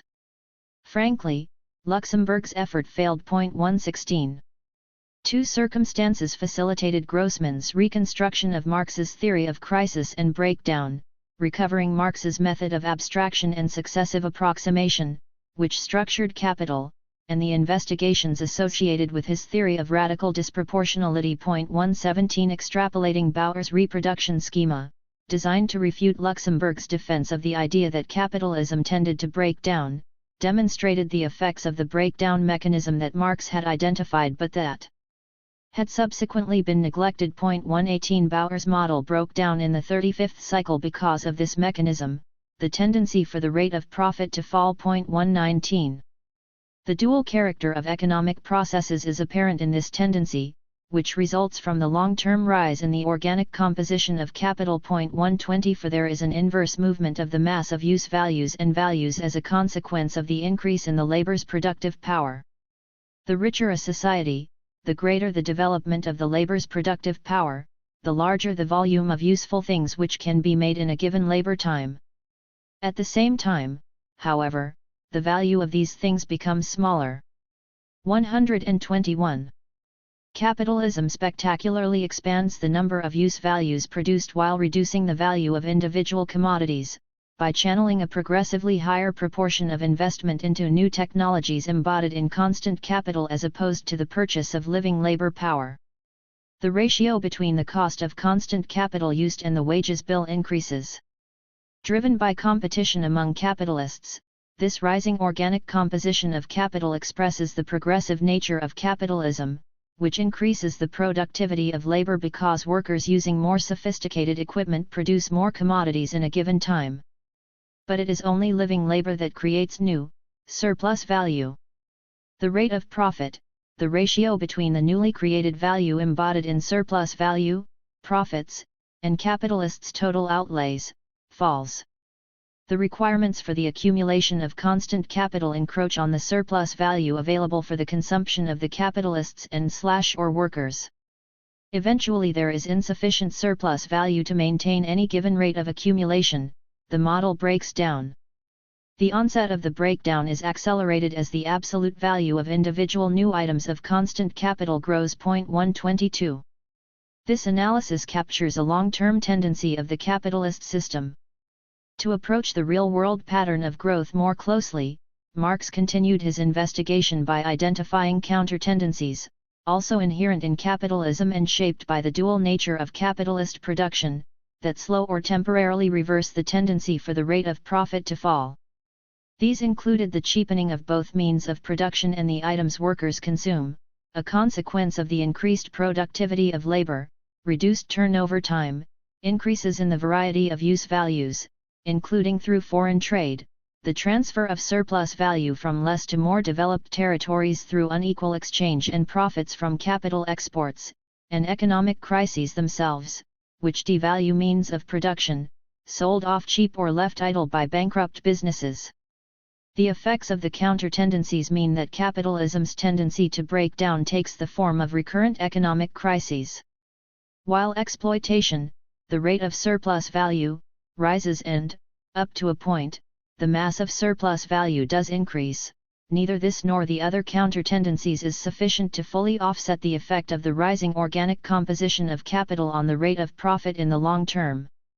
This is confirmed by empirical studies. Capitalism's tendency toward breakdown and inherent crises, grounded in the distinctively capitalist dual nature of the production process, are expressions of the contradiction between the forces and relations of production. 123. Revolutionary politics and conclusion.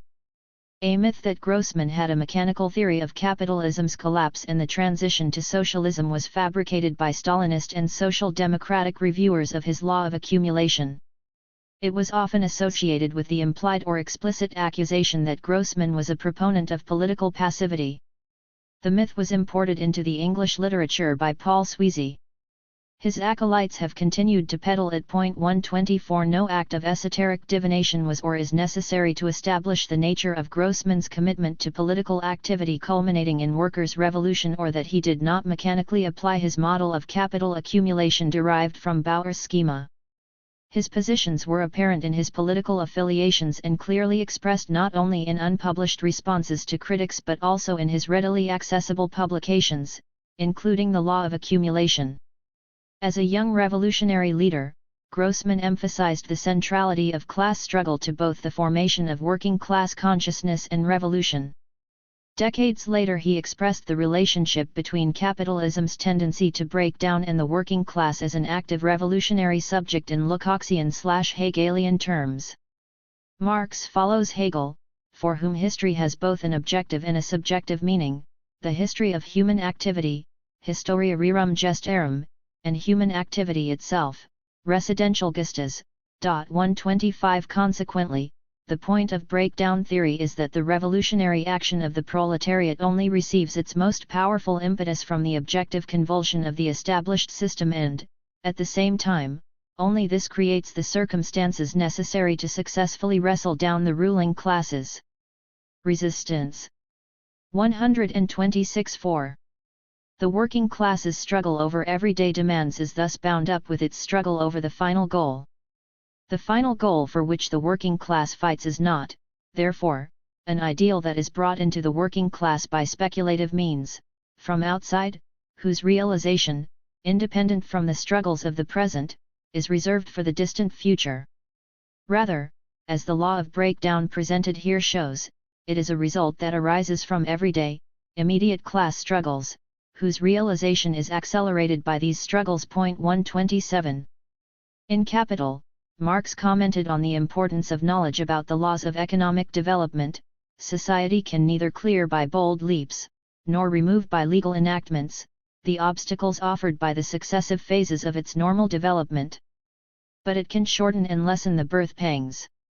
128. It is clear from Grossman's survey of the history of Marxism that events other than a purely economic crisis may trigger an objective convulsion. He stressed that, in the context of inter-imperialist rivalry leading to war, the proletariat has the task of transforming war between peoples into civil war, with a view to the conquest of power and, for this reason, of preparing strategically and organizationally for revolution. 129. The overthrow of capitalism by the working class is not possible at all times. In several publications, Grossman referred to Lenin's analysis of the circumstances in which revolution becomes a possibility. A revolutionary situation arises when the subordinate classes are suffering increased hardship, no longer want to tolerate the old order and are effectively organized to act, while the ruling classes are objectively unable to rule as before. 130. Luxemburg, also a proponent of capitalism's tendency to break down, had argued in the same spirit that the revolutionary position is not to passively wait for capitalism to collapse. 131. This position was counterposed to both faith in an act of Revolutionary will by a minority, voluntaristic putschism, and reliance on subjectless history running its course. In suitable objective circumstances, Grossman was confident, the working class can become a historical subject capable of the revolutionary overthrow of capitalism. No economic system, no matter how weakened, collapses by itself in automatic fashion. It must be overthrown. Historical necessity does not operate automatically but requires the active participation of the working class in the historical process. The main result of Marx's doctrine is the clarification of the historical role of the proletariat as the carrier of the transformative principle and the creator of the socialist society. In changing the historical object, the subject changes himself. Thus the education of the working class to its historical mission must be achieved not by theories brought from outside but by the everyday practice of the class struggle. 132. Although hardly modest, Grossman's decision to conclude his 1932 survey with a third-person summary of his own work on Marxist crisis theory and its relationship with Marxist politics, along with a refutation of arguments made against it, entailed a sober assessment of his contribution to Marxism. 133 Grossman vindicated Marx's sustained attention to the use-value and value aspects of economic processes, which underpinned his reaffirmation of Marx's theories of economic crisis and capitalist breakdown and his powerful critique of bourgeois economics' equilibrium theories. His arguments are of immediate relevance. They provide a basis for decontaminating Marxism of a range of alien, bourgeois assumptions, which undermine its coherence, and they support important practical conclusions, particularly about responses to recurrent economic crises and the working class as a potentially self-conscious historical subject. Structure and conventions. The order of the studies below follows the dates of their publication. The original texts have been modified to comply with this book's citation and stylistic conventions, and to correct minor errors in Grossman's quotations and mistakes in his references. Where they exist, published English translations are used in quotations and references. Other things being equal, editions available free on websites such as http://archive.org have been preferred for references. References include the years of publications, original editions and / or during which they were written in square brackets, where relevant. Words in square brackets in quotations stem from Grossman, unless otherwise indicated, elsewhere they are the editors. Emphasis in quotations is the original authors, unless otherwise indicated. The index includes microbiographies of all people mentioned in the main text and explanations of abbreviations. Simon de Sismondi and his economic theories. A new interpretation of his thought, 134. Translated from the French by Ian Burkle. This year we have the opportunity to commemorate several great economists, for it is the centenary of the death of David Ricardo, the 40th anniversary of Karl Marx's death, the 200th anniversary of the birth of Adam Smith and the 150th of that of Simon de Sismondi. Today I propose to draw your attention to the last of these. Compared with the numerous studies devoted to the physiocrats and the classical English economists, 135 those dealing with Sismondi are relatively few in number. And although a host of excellent authors in more or less recent times, such as Adolphe Blanqui, Julius Kotz, Hugo Eisenhardt, Charles Perrin, John Kells Ingram, Ludwig Elster, Luigi Casa, Alfred Victor Espina's, Heinrich Herner, Albert Aftalion, Joseph Rambod, Hector Dennis, and Charles Rist, have attempted to expound Sismondi's ideas, those studies we do possess have not succeeded, in my view, in giving sufficient attention to his theoretical thinking. 136 In fact, while they pay ample homage to this honorary professor of the University of Wiln 0137 and draw out his importance as the creator of new social policy, he is relegated to secondary status as a theoretician. It is precisely on this last point that I differ from generally accepted opinions. To set them right, I will try to characterize in turn Sismondi's method, his theory, and his social policy. 1. Sismondi's method. As far as method was concerned, it previously seemed that Sismondi's viewpoint had been clearly established. It was generally claimed that Sismondi was an opponent of the abstract and deductive method and that his merit consisted solely in the fact that he had spoken out critically against the abstract and deductive method of the classical school and in particular of Ricardo, juxtaposing it to the method of historical and descriptive induction. According to Dennis, Sismondi's basic criticism of the classical school is for its abstract and deductive method. 138 Charles Rist in turn makes a very similar judgment. Sismondi's disagreement was not upon the theoretical principles of political economy. So far as these were concerned, he declared himself a disciple of Adam Smith. He merely disagreed with the method, the object, and hence the practical conclusions of the classical school. Ricardo is accused of having introduced the abstract method into the science. His spirit shrank from admitting those abstractions which Ricardo and his disciples demanded from him. Political economy, he thought, was to be based on experience, upon history and observation.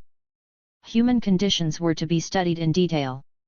According to Rist, Sismondi's critique is directed against generalization. It also prepared the way for that conception of political economy upon the discovery of which the German historical school so prided itself at a later date. 139. Admittedly, one can find in Sismondi many more passages similar to those noted by Rist. But we can see that the latter has stuck to a literal reading of Sismondi and has not grasped the spirit, that he has not seized the very essence of his method. Having asserted that Sismondi is an opponent of the abstract method, a few lines later he criticizes him for a certain inconsistency, because Sismondi himself was forced to have recourse to it. It is true that he used it with considerable awkwardness, and his failure to construct or to discuss abstract theories perhaps explains his preference for the other method. 140. If there is an inconsistency, I venture to say that it is not in Sismondi but rather in Rist's standpoint and his rather scholastic logic. According to Rist, Sismondi's methodological merit entails the critique of the abstract method and the application of the historical and descriptive method. But then Rist goes on to say that Sismondi was forced to have recourse to the abstract method. Is it true that in Sismondi we are faced with contradictions and that these are a sign that he creates confusion and has a hesitating mind, as Rist assures us? 141. To concede this would make our job a lot easier, all the more so since Sismondi is a powerful individual whose enormous influence on the development of economic thought, as well as on several great thinkers such as John Stuart Mill, Pierre-Joseph Proudhon, Karl Marx, Émile Lavallée, and so on, becomes more obvious with every passing day, as Hector Dennis has quite rightly noted. 142. If it were solely a matter of showing the need for an inductive, historical descriptive method, Sismondi's achievement in this respect would be quite dubious. In Germany, Johann Gottlieb Fichte, it is true, applied an abstract constructive method to his rational state, that is, the state as it ought to be. But where it was a question of economic relations, real states existing at present, he demanded an explanation of how everything that is came to be as it is, and it was for history to respond to this question, since indeed all historical research of deep penetration neither can nor should be anything else than a genetic answer to the causal question: how has the present state of things arisen and what are the reasons that the world formed itself into what we find before us? 143. In France, it is Charles Ganel who should take the credit, albeit problematic, for having opposed the abstract method. This economist, 4 years before the appearance of Sismondi's book, published a program for a statistical and descriptive method. In his work he criticizes Adam Smith and the physiocrats for using an ambitious method that, as a result of their predilection for rational and speculative theories and by means of hypotheses, conjectures, and analogies, aims to construct general laws by a means that is independent of facts and experience. Political economy is a practical science. Now Adam Smith's system of unlimited freedom is a speculative theory. When one looks carefully at Smith's admirable work, one finds there only assertions which do not fit the facts, conjectures with no basis in reality and unfounded hypotheses. To this method Ganel contrasts the descriptive method and sees the solution in the progress of statistics. 144. It seems that he was inspired by the famous statistical treatise of Patrick Calhoun, 1814, which showed the distribution of wealth among the various classes in the population of England. 145 Thus it seems to me that from the table of the present wealth of a people, one can progress not only to knowledge of the causes of this people's wealth but even to the establishment of the principles that create modern wealth and to the true theory of political economy. 146 He defines the relationship between statistics and economics as follows: the former accumulates the materials and the latter builds the edifice of the science. If the speculative theories that he criticizes reasoned before having observed the facts, asserted instead of calculating, the method advocated by Ganel leads in short to a rigorous theory, to mathematical certainty. He briefly indicates the path to be followed. We observe facts that can be subjected to observation and calculation and that, as a result, give economic science the right to lay claim to the same precision as the physical and mathematical sciences. Thus it was not Sismondi who was the first to juxtapose a scientific ideal based on the statistical descriptive method to the abstract and deductive method of the classical economists. However, I will not spend time discussing once more the banal question as to whether political economy should use induction or deduction.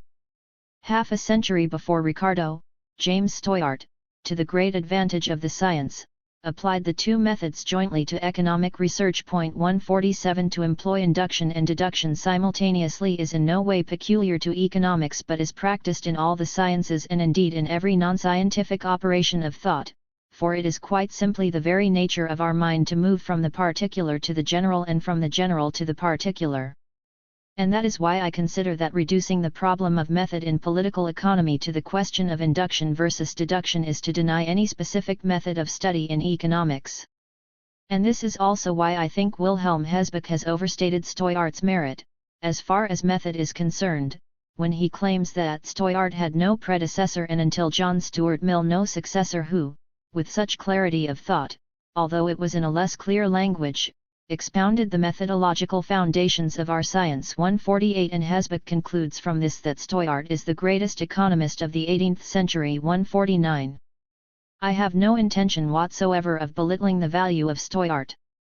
I should simply like to show that apart from the question of the involvement of induction and deduction in the field of knowledge and from ways of gaining knowledge as well as our mind's instruments of investigation, in short, all that we understand under the name of Denk method of thought, the problem of method also has another aspect, not in relation to the properties of our minds but rather depending on the type of phenomena being studied, Forskung's method of research.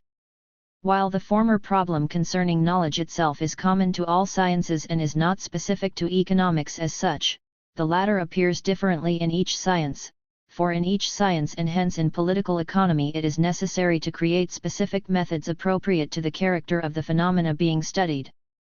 Every discipline, says Luigi Casa, has its own method, appropriate to its object, role, and purpose, which distinguishes it from the others. 150 If, having set aside the question of induction and deduction, we ask what constitutes this specific research method of the classical English school, applied in particular to the character of economic phenomena, we will find it very difficult to give an answer. François Quenet's formula for an economic table, 1758, was founded on the constructive basis, which was such a specifically economic method, effectively applied, although it was not justified theoretically. In respect of method, in relation to the problems of the totality of production and of social reproduction, the classical English school represents a retreat, a lowering of the level achieved by the brilliant creator of physiocracy. 151 This detrimental influence of the English school becomes visible in Jean-Baptiste Say, who in his treatise of 1803 criticizes the physiocrats for founding a principle upon some gratuitous assumption. Political economy has only become a science since it has been confined to the results of inductive investigation. 152 This was a return to naive empiricism, and Sismondi takes up anew the methodological problem of the physiocrats, which entails the fact that the latter, in the study of economic phenomena, reject mere empiricism and use the constructive method. Sismondi develops this method in an original fashion and does so with all the expertise required of a theoretician. Sismondi's historical achievement in methodology is to have imagined and constructed this method and shown the necessity of applying it, not of having supposedly applied the descriptive. Historical method of induction. 4. As we will soon see, not only is Sismondi not hostile to abstract analysis, but he uses it on a greater scale than the classical thinkers whom he criticizes, to such an extent that Adolphe Blanqui complains of his use of this abstraction, to which, it is claimed, Sismondi was opposed.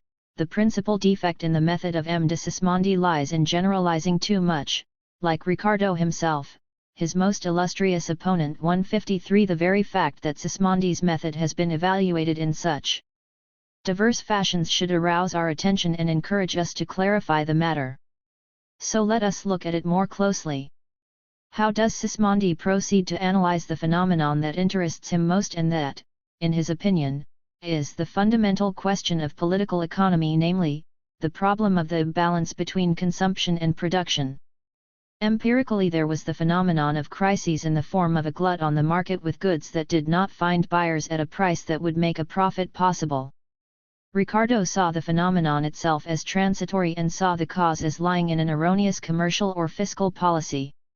In a discussion with Sismondi, he attributed this result to constraints imposed on the circulation of goods, and to tariffs. 154. At this time the effects of ruinous English competition were making themselves felt very powerfully in France. But instead of having recourse to the theoretical indication of the errors of free competition, first of all solutions were proposed in the form of tariff protection, as was done for example by Jean-Antoine Chaptal. 155. What position does Sismondi take on this occasion? Does he follow the path traced out by Ricardo? Does he analyze only what is empirical facts, the influence of taxes, of duties, and of import bans on the quantity of production and exports? Does he undertake descriptive and comparative studies of the quantity of production and consumption in the countries affected by the crisis, before and after the outbreak of the crisis? Does he perhaps study the decline in demand, imports, and exports as a result of changes in fashion, warfare, or foreign competition? Does he try to examine the influence of the banks and of credit, or of paper money, the influence of the actual distribution of wealth, the total amount of wages, profits, and so on? Not at all. Instead of all that, Sismondi rejects the world of empirical phenomena in the specific conditions of time and place and confines himself to a methodological fiction, taking his proof and his analysis into the world of a constructed abstract example. In fact, he was perfectly well aware that the very object of his analysis was in no way empirical. We can study the level of wages, profits, prices, the quantity of production, or the number of workers employed empirically.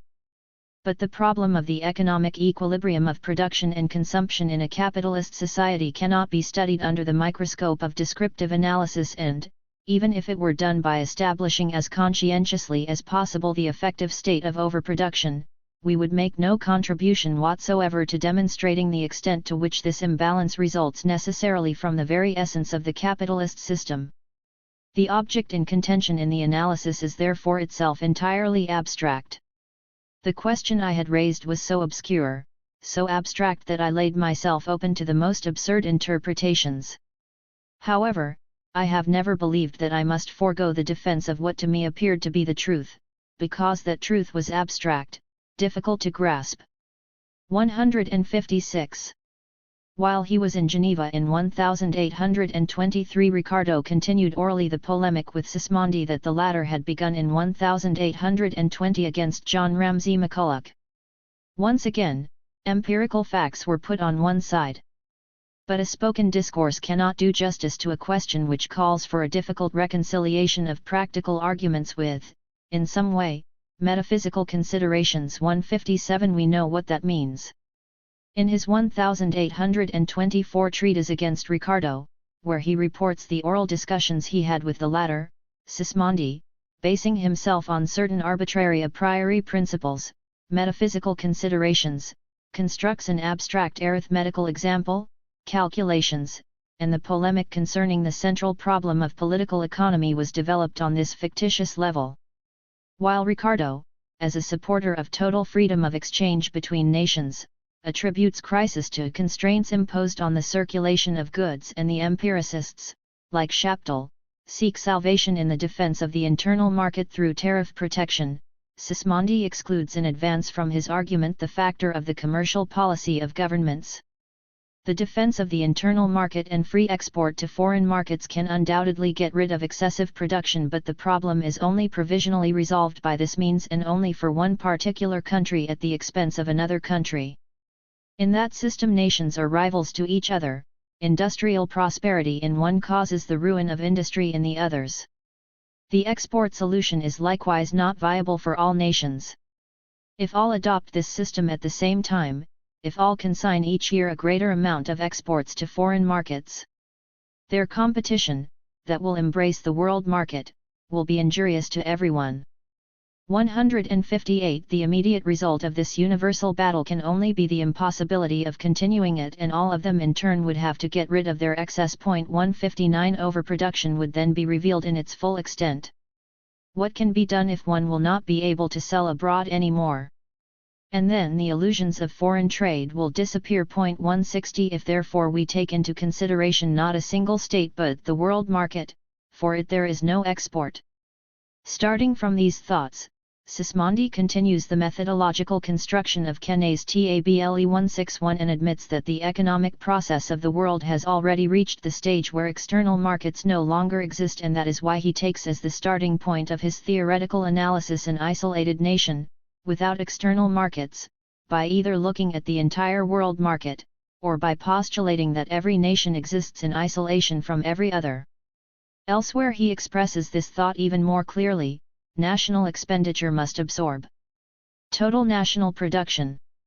In order to follow this reasoning with greater certainty, and to simplify the problems, we have, till now, completely abstracted from foreign trade, and we assume an isolated nation. Humanity is that isolated nation. 162. It is only in such an isolated economic mechanism, without external markets, that Sismondi studies how the increase of production operates, and in particular examines whether, as Ricardo and Say claim, an isolated nation, by increasing its production, thereby creates new consumers. If in fact there must be a balance, it must be proven that it creates them itself when it increases its production. To study this social mechanism, in order to analyze this equilibrium, Sismondi constructs the hypothetical arithmetical example that has already been mentioned. Supposing, on the one hand, a cultivator who, on a given area of land, employs a given number of agricultural workers and, on the other, an industrial capitalist employing a specific number of workers. This is a hypothesis and an analysis presenting the least difficulty, and will force us to deal with the least detail. 163. It is only in a system thus isolated and simplified that Sismondi, after having established a certain specific productivity of labor and a specific wage, studies the relations of supply and demand. Subsequently multiplying one of the elements, namely, the productivity of labor, and modifying the sum of wages by a fixed percentage, he studies afresh the influence of these changes on the relation of production to consumption. Can there be anything more abstract than this method? How then has it been possible to claim that Sismondi is a representative innovator of the descriptive and inductive method? Here there is a misunderstanding resulting from the fact that people have not grasped the very basis of Sismondi's critique of the classical school. In his essay against McCulloch, Sismondi says, "It is true, of the English school that it loses itself in abstractions and that it becomes, to some degree, an occult science. He requires of science that it finally deals with reality. We must be watchful against all generalizations of our ideas that make us lose facts from sight." 164. 7 years later, in the second edition of his work, he denounces Adam Smith's disciples who have thrown themselves even more into abstractions. In their hands the science has become so speculative that it seems to separate itself from all practice. Our mind is loath to accept the abstractions they require of us.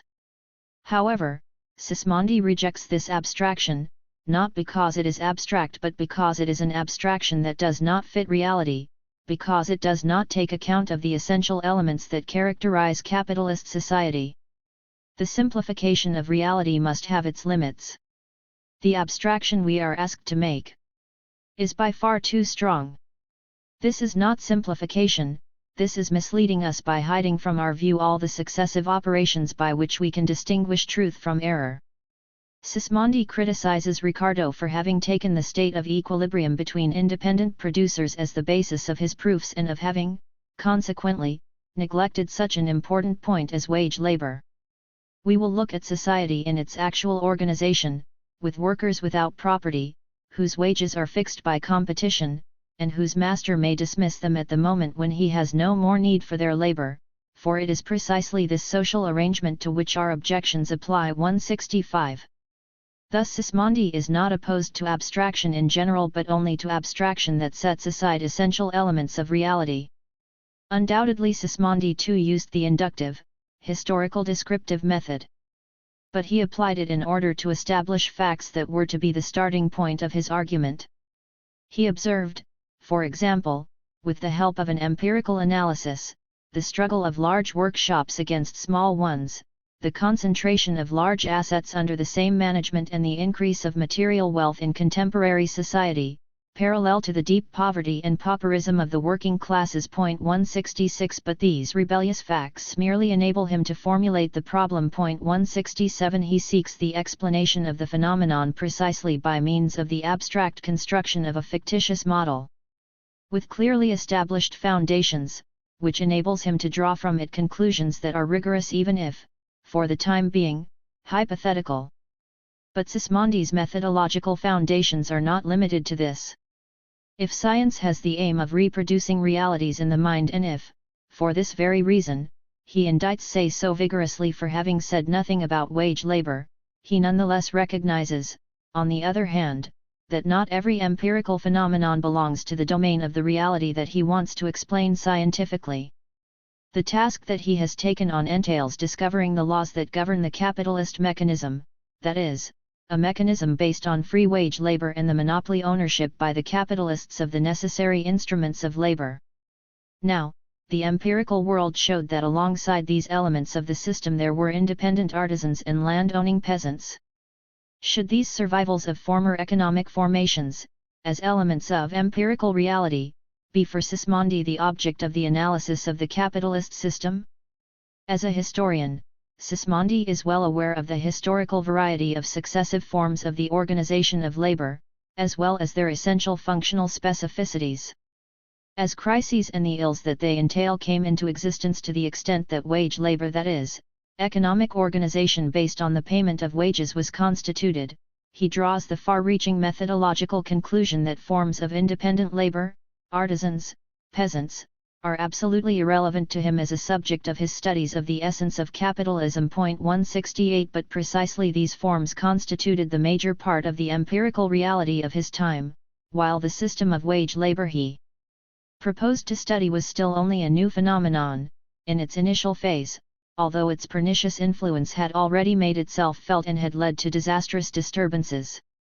The process of the expropriation of the artisan and the peasant, recently begun, was evolving rapidly. We incline to separate completely any type of property from all types of labor. This social organization is so new that it is not even halfway instituted. 169. Now, if there exists the universal tendency of wealth to separate the action of capitals from that of hands, it can be imagined that in its subsequent development this tendency will reach its final objective, that is, a complete separation of property from labor. 170, in other words, it will lead to a social system composed exclusively of capitalists and workers. This will be a purely capitalist system, that is, the system that Sismondi wants to study. He therefore acknowledges that this process is in fact completed, and mentally he cleanses the capitalist system of all infiltrations, of all survivals of earlier systems. In fact, it is only in a system stripped of elements foreign to it that the laws and properties that characterize it can appear. For example, free competition, the antinomy of the interests of the entrepreneur and the worker, as well as their struggle over the division of the social product, and so on.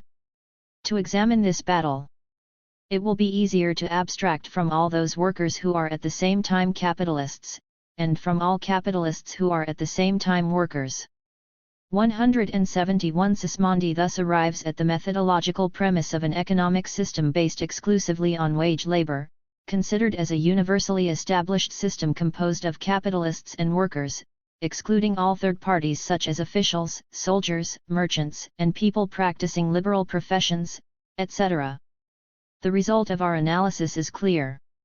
In the central problem, which for Sismondi is the most important one, that of the equilibrium of the economic mechanism, meaning the equilibrium of production and consumption, he takes as the object of his theoretical analysis and as the basis of his proof not empirical reality but a fictitious model of capitalist society based on arbitrarily assumed foundations. 172. In his arithmetical schema of annual production, Sismondi lists three branches of this production. 1. Production of foodstuffs, represented by sacks of corn. 2. Production of industrial articles absolutely essential for life, and 3. Production of industrial luxury items. He subsequently assumes in all branches of production a specific degree of productivity of labor, equal to the value of 12 sacks of corn a year per worker, and at the same time a specific standard of living for the workers, in other words the wage received, equal to 10 sacks of corn, of which 3 sacks are consumed in kind by the workers and the 7 others are consumed in the form of absolutely essential industrial articles. He then establishes that the whole surplus production of each worker beyond his wage, in other words, in this case, the value of 2 sacks of corn, accrues to the agricultural and industrial employers, and each of them shares his indispensable consumption in the same ratio, 3 sacks of corn in kind and 7 in the form of indispensable industrial articles. It is only the remaining excess of their profit that they consume in the form of luxury industrial articles. It is only after having simplified the problem by rigorously defining the data on which he is basing himself that Sismondi embarks on his subject properly speaking, namely, to study the influence of each element in particular, the number of workers and their productivity, the needs of society remaining immutable. Given the productivity of 10 agricultural workers, the problem to be resolved will entail the quantitative determination of the number of workers in both branches of industry. If, on the other hand, given the number of workers, the productivity of labor increases and overproduction appears, then the problem is reduced to the question either of limiting the number of workers or of reducing the increase in the productivity of labor. As we can see, Sismondi's schema is only a refined form of Quenet's table. The refinement entails the fact that instead of Quenet's 3 classes, corresponding to the situation in the middle of the 18th century productive class, class of owners, and sterile class, Sismondi introduces a division more appropriate to the capitalist system, capitalists and wage workers. All the branches of production are productive since they give the capitalists an income, here still envisaged in a general form and not in particular categories such as rent, profit, interest on capital, commercial profits, and so forth. This way of seeing things leads to the division between necessary consumption by workers and luxury consumption in which only capitalists participate. These are refinements that will later be adopted in full by Karl Marx in his reproduction schema at the end of the second volume of Capital. 173. Are fictitious constructions of this sort, moving fundamentally away from Say's postulate, study what is admissible from the methodological point of view?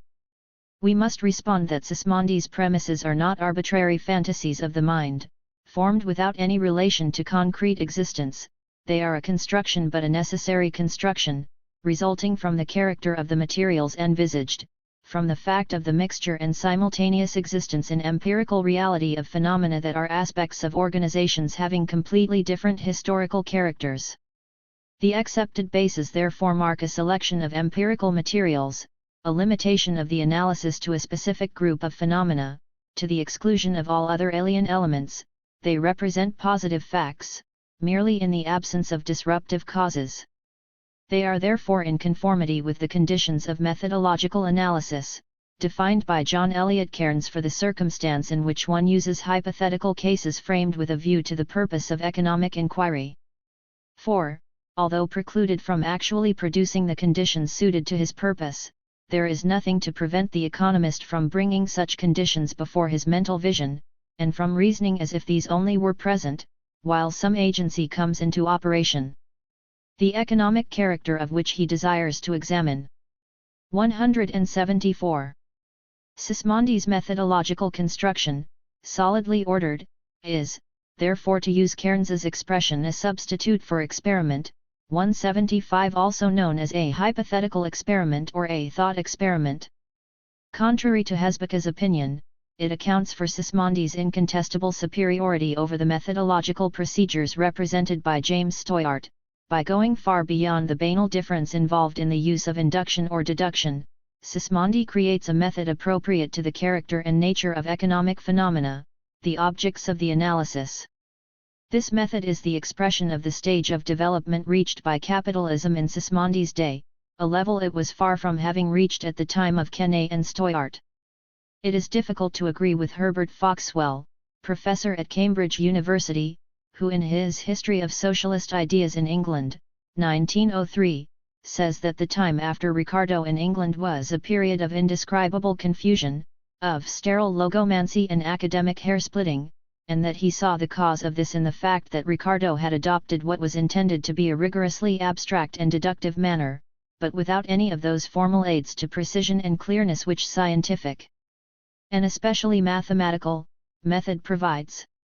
176 Nicolas Franco is Kennard, who in his Principles of Political Economy 177 was the first to apply this method to economic problems, has shown that one could fill chapters with mathematical formulae without taking the science of economics a step further forward. That is why Sismondi, without mathematical formulae, is in my opinion more of a mathematician than those who apply such formulae in political economy. The value of the geometrical method of argument, as well as the accuracy and the effectiveness of its results, depend not on the construction of a formula but rather on the construction of a specific research method, based on clearly determined foundations that are appropriate to the character of the phenomena studied. Ricardo, despite all the subtlety of his method of thought, lacked this method of research into the problem of the totality of social reproduction.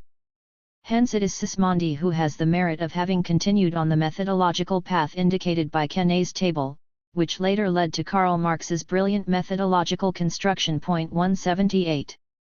2. Sismondi as a theoretician. A. The problem.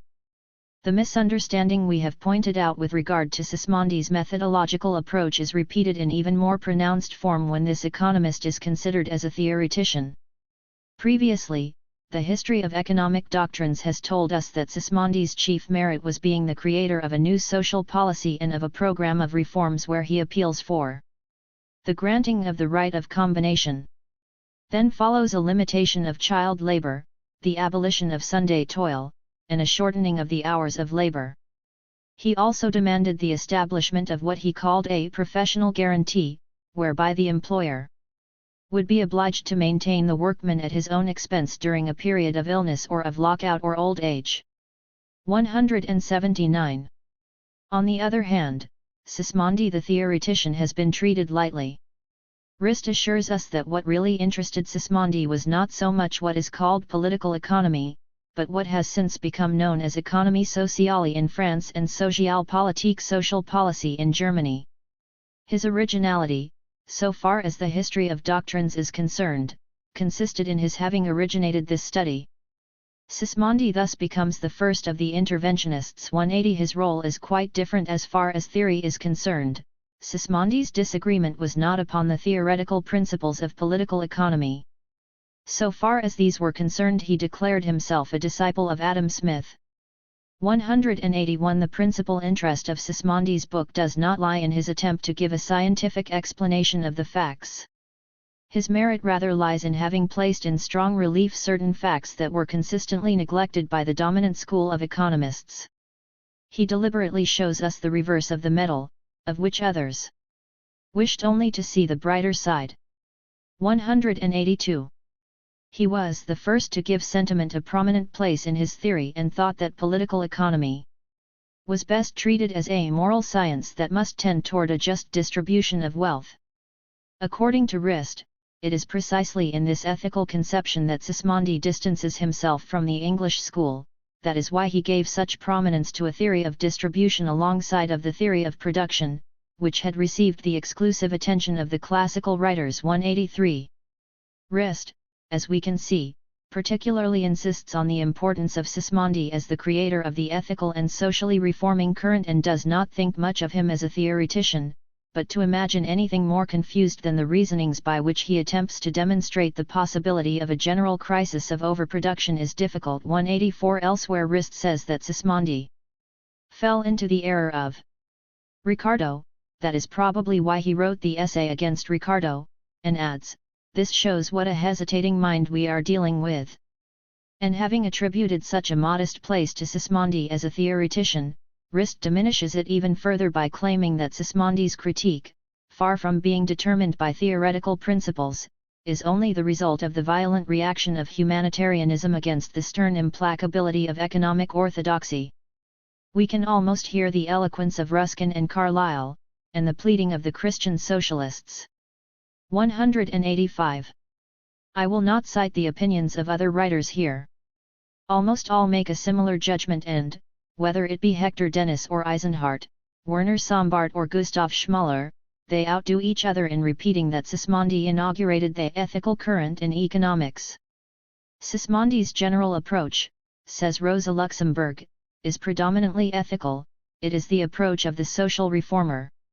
He aspires towards a thoroughgoing reform of distribution in favor of the proletariat. 186 And that means Sismondi's merit consists not in a theoretical explanation of the existing economic system but in a normative indication of what ought to be.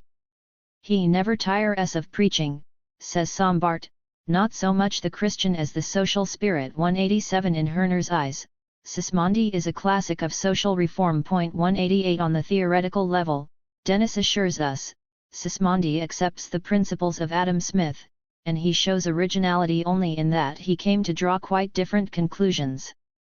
The most important feature of the revolution which he brings about in economic science consists, according to Dennis, in the fact that economics appears to Sismondi as a science which is not merely theoretical but practical, that is, it proposes not only to illuminate the laws of what has been and of what is but of what ought to be.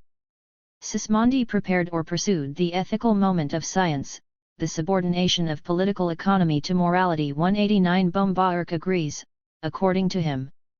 Sismondi forms the link between the classical theory of value and the theoretical consequences the socialists were to draw from it later. 190 Even Franz Mehring saw in Sismondi nothing other than the last representative of classical economics. 191. Does this role attributed to Sismondi correspond to reality? This presentation is precisely intended to answer that question. If Sismondi had only been an interventionist or a representative of the ethical current in political economy, he would have been in no way original. In England, some years before Sismondi, Robert Owen had published A New View of Society, or Essay on the Principle of the Formation of the Human Character in 1813.192. It called for partial reforms in order to eliminate unemployment, on the basis of rigorous statistics about the labor market and of agencies that aimed to procure work and protect such work.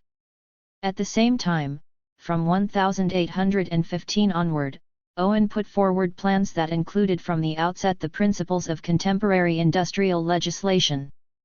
Thanks to his persevering activity as well as the support of Robert Peel, the House of Commons in 1816 established the first parliamentary inquiry into the situation of children working in industry. That inquiry in 1819 led to a law protecting children working in cotton mills.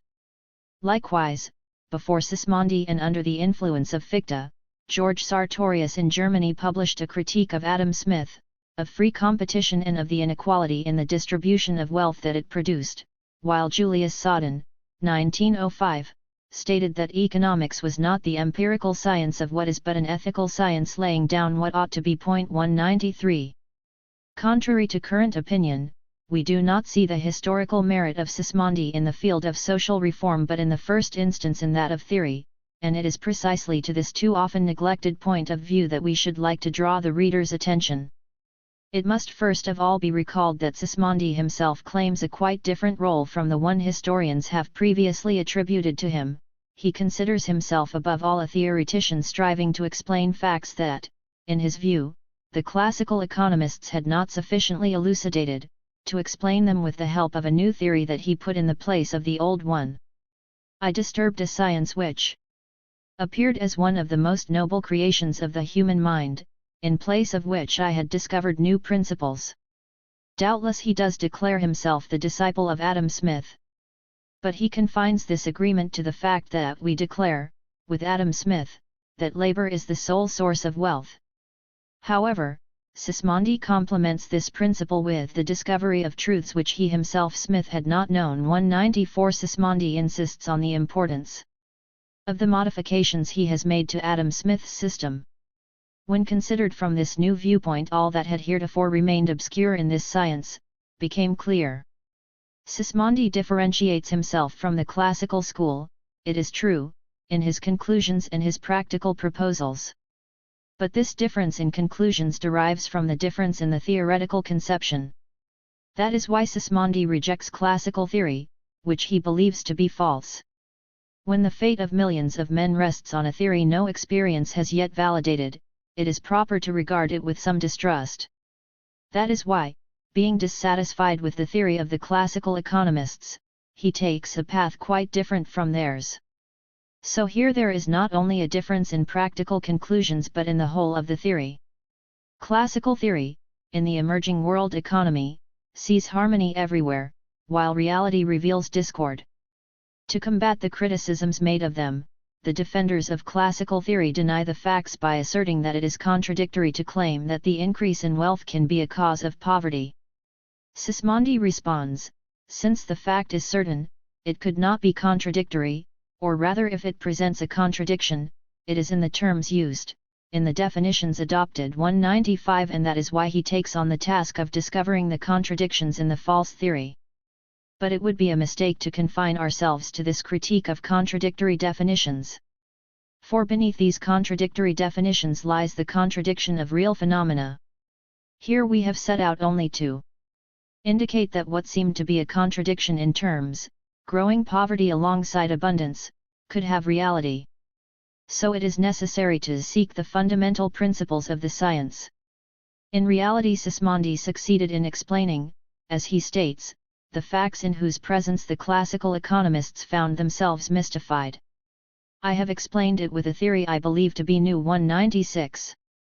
Moreover, the very title of Sismondi's work, New Principles of Political Economy, shows that he had the ambition of creating a new theory. In fact, he says so expressly. This somewhat vague title might lead to the supposition that this book is merely a new manual of the basic propositions of the science. I carry my pretensions much farther. I believe that I have placed political economy on a new foundation. This preponderance of theoretical considerations and purposes over practical information about economic policy is such that the writer deliberately omits any enumeration of practical means, in order not to divert attention away from the theoretical analysis of the central problem of economics. Foreseeing that he will be criticized because it would have been better to show what remained to do, he says, if I presented here what I consider to be a remedy for the actual ills of society, criticism would abandon the examination of such ills, in order to judge my remedy, and to probably condemn it, and the question of the balance of consumption with production would never be decided. 197 That is why Sismondi always gives precedence to knowledge, to theory over practice. Let us then conclude the analysis of the system we have taken up, before dreaming of what will have to replace it.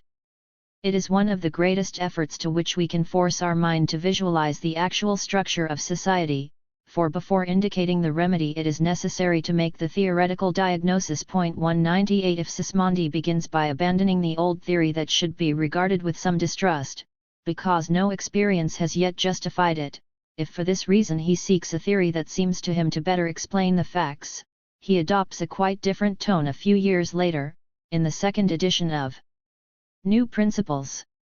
Here he rejoices that the evolution of events has confirmed his theory and says forcefully, 7 years have passed, and it seems to me that the facts have victoriously fought on my side.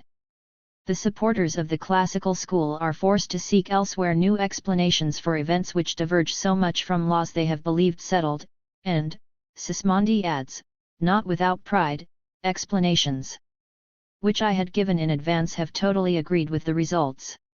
199.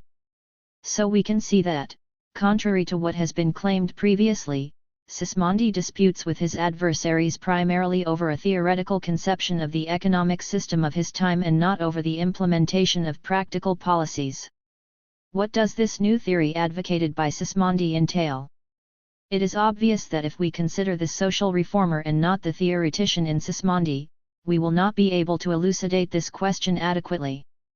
The central point of Sismondi's ideas has been perceived as his views on the unequal distribution of wealth, on the insufficient participation of the working class in the social product of labor, in other words, as the fact of underconsumption, which Sismondi identifies as the source of social disruptions and poverty. In fact, no more clumsy misunderstanding could be imagined. If, in fact, the new theory of Sismondi were to consist in opposing the unequal distribution of wealth, it certainly would not have been new.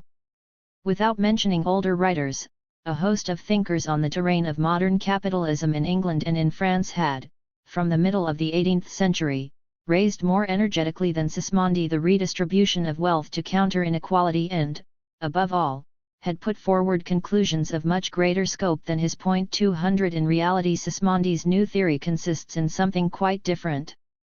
The critical passages often found in Sismondi against the agreematistic or abstract school and against abstraction in general have been attributed to his methodological views. 201 However, since we have shown in the first part of our analysis not only that Sismondi did not oppose the abstract method but that he applied it with rare shrewdness, it is hard to explain against what, in this case, his criticism of abstraction was directed.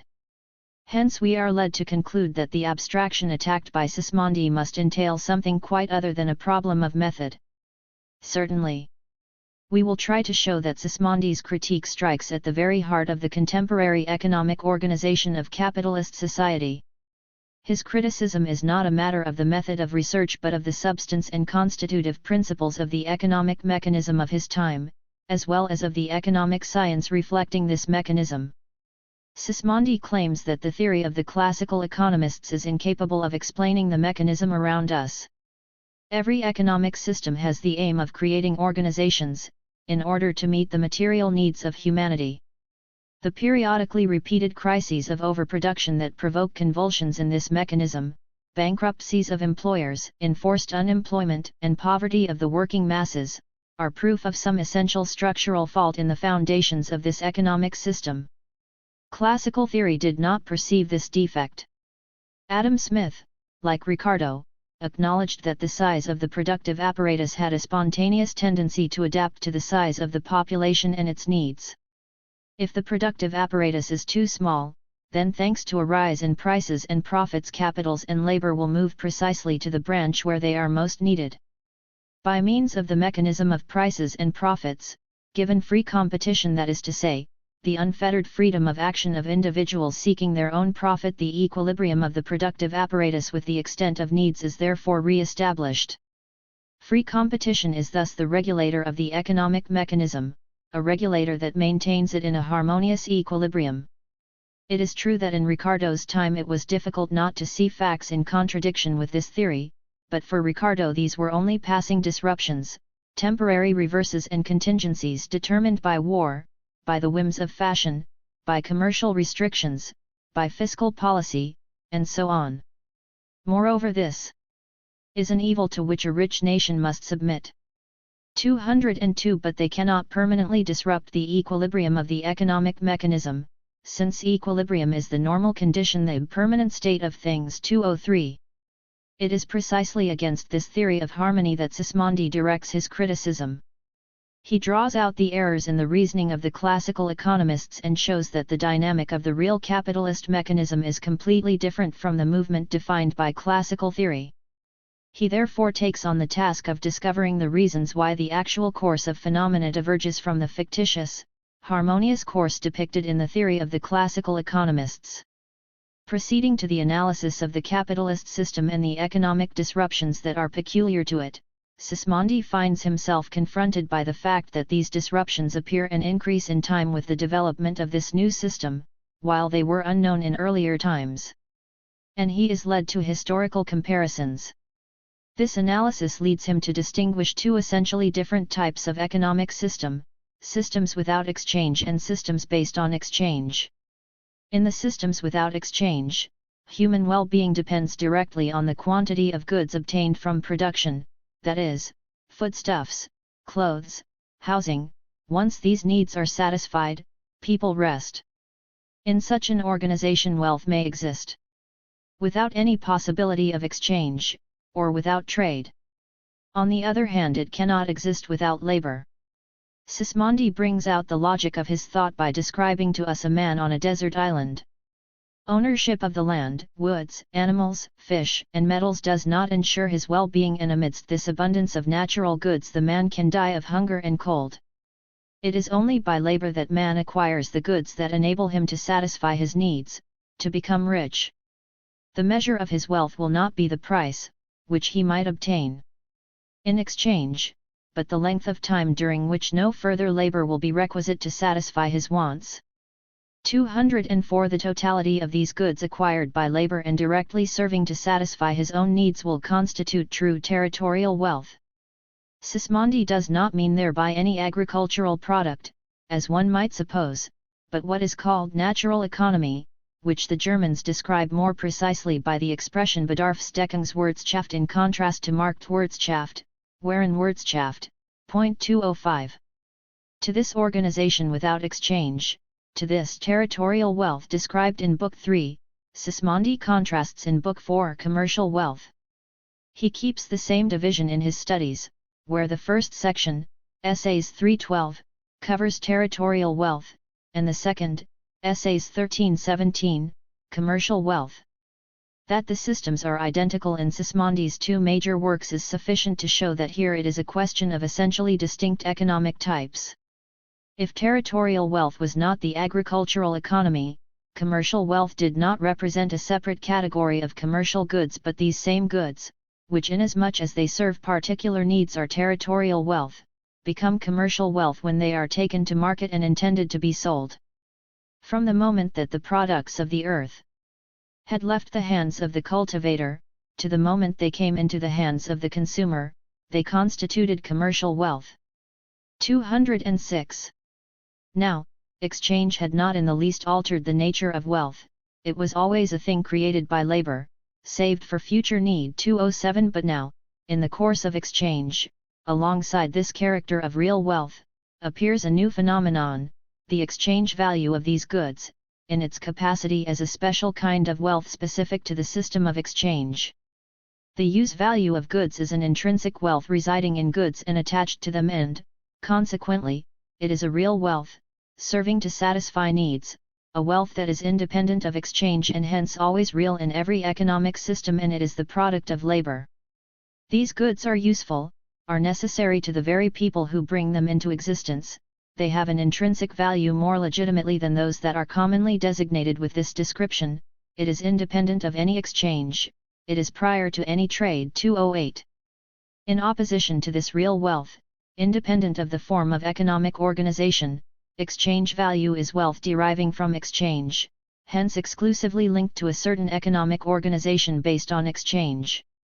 In the exchange system, the real value of goods, their intrinsic use value, that is to say, what constitutes the essence of real wealth, the capacity to satisfy needs, is a matter of indifference to the producer of these goods, as soon as he creates them in order to sell them.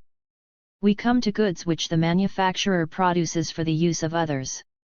To the goods which only start to be useful to him at the moment when he exchanges them. The goods begin to exist for the producer of wealth if and when he sells them, for then they make real their exchange value. We have included them under the name of commercial wealth, and we designate thus all goods which are evaluated only by their exchange value. The evolution of trade has transformed absolutely the character of the annual product of society, it has suppressed its character of use value, in order to leave in existence only that of exchange value. 209 Since it is not the expression of the intrinsic value of goods, of true wealth, it is false riches, an illusion, a shadow without reality. 210. Since this exchange value plays a decisive role in Sismondi's theory, let us examine it more closely. We have seen that the exchange value of any object is distinct from and independent of the use value of this individual object, it is appreciation of the thing evaluated in comparison not with one thing in particular but with everything. This fact confers on exchange value a social character, generalizing and abstract. Value is therefore a social idea put in the place of an individual idea, it is an abstract idea put in the place of a positive idea. 211. And we can already begin to understand what this abstraction is, against which Sismondi expresses his criticism. The exchange price is one of the most abstract ideas presented by economic science, which is so rich in abstractions. 212. If use value is a thing created by labor, exchange value is an abstract idea. This abstract value has found its most perfect expression in capital, which appears in the most abstract form. We touch here on the most abstract question. In political economy. In fact, for society, taken as a whole, real wealth continues to be merely the mass of actual goods and services that satisfy needs. Things are different for each individual producer. For the capitalist, the natural form of capital and the continual real transformations that it undergoes in the course of the labor process are a matter of total indifference. For him the only important thing is the abstract value that he has invested in production and the increase of this in the course of production itself and of circulation. Sismondi shows that the producer never lets this value escape from his hands whatever may be the continual modifications of the external forms of his capital. In support of his thesis he gives the example of the agricultural producer. The same object, passing from hand to hand, receives successively different names, while its value, which separates itself from the consumed object, appears to be a metaphysical entity which one spends, and another exchanges, which perishes, which renews itself and persists as long as circulation lasts. 213. For the cultivator, for example, the corn that he had harvested and used to feed productive workers was a permanent multiplying value which did not perish any more. This perpetual value has an independent life. This value separated itself from that of the provisions that had created it, it remained like a metaphysical and non-substantial quantity, always in the possession of the same cultivator, for whom it merely took different guises. First it had been corn, then an equal value of labor, wage, then an equal value of the fruits of that labor, later a credit to the person to whom these fruits were sold for later payment, then money, then again corn or labor. 214.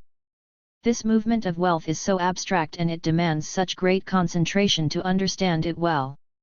This abstract character of capital in general likewise has repercussions on all its constituent parts and on all economic life.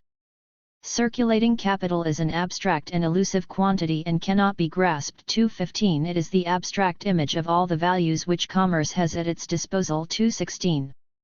Following on from this analysis, Sismondi traces the properties of two different economic systems. From the dynamic point of view, he observes that effective evolution means that the system without exchange, the substance of which is the production of wealth in the proper sense, in its natural, permanent, essential form, for it belongs to every economic system, disappears more and more, under the influence of trade in its capacity as regulator of the economic mechanism. To an ever greater extent its place is taken by an accidental form of wealth, for it belongs only to a certain specific system, namely, exchange value.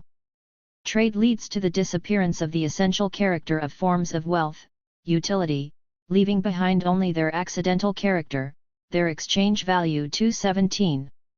Now this abstract value puts its mark on the whole economic life of our epoch.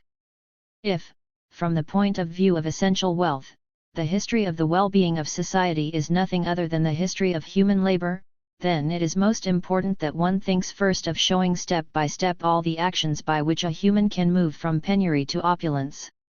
Hence in the society of exchange the sole aim of every producer is not the labor process but the hope of profit. 218. In other words, the tendency to acquire a profit, that is to say a surplus of this exchangeable abstract value higher than the value laid out. It is this abstract value, in its capacity as the sole aim of production and as the regulator of it, that is the target of Sismondi's sharpest criticisms, as he shows that it is the source of all the problems of our economic organization. 219. If, therefore, Sismondi combats abstraction, abstract wealth, abstract ideas.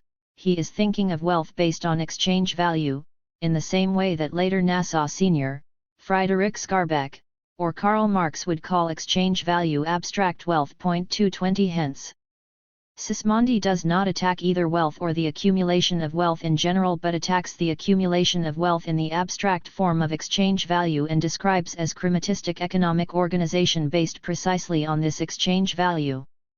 As the capitalist system races toward the accumulation of abstract value, which finds an adequate expression in the commercial export policy, Sismondi sees only a modernized form of the old mercantilism. Governments continue for the most part to behave according to the mercantile system, as though no argument had yet begun to undermine it. 221. From this brief account it appears clear that Sismondi understood perfectly the very essence of the capitalist system, the aim of which is not the production of real goods serving to satisfy needs but the production and accumulation of an abstract exchange value. And that is why it is right to consider Sismondi as the first economist to scientifically discover capitalism. That is his immortal claim to fame in economic science. The characterization that we have just made of our economic system is only one of the aspects of the problem Sismondi was dealing with. This problem leads on to another, the relation of economic science to real phenomena.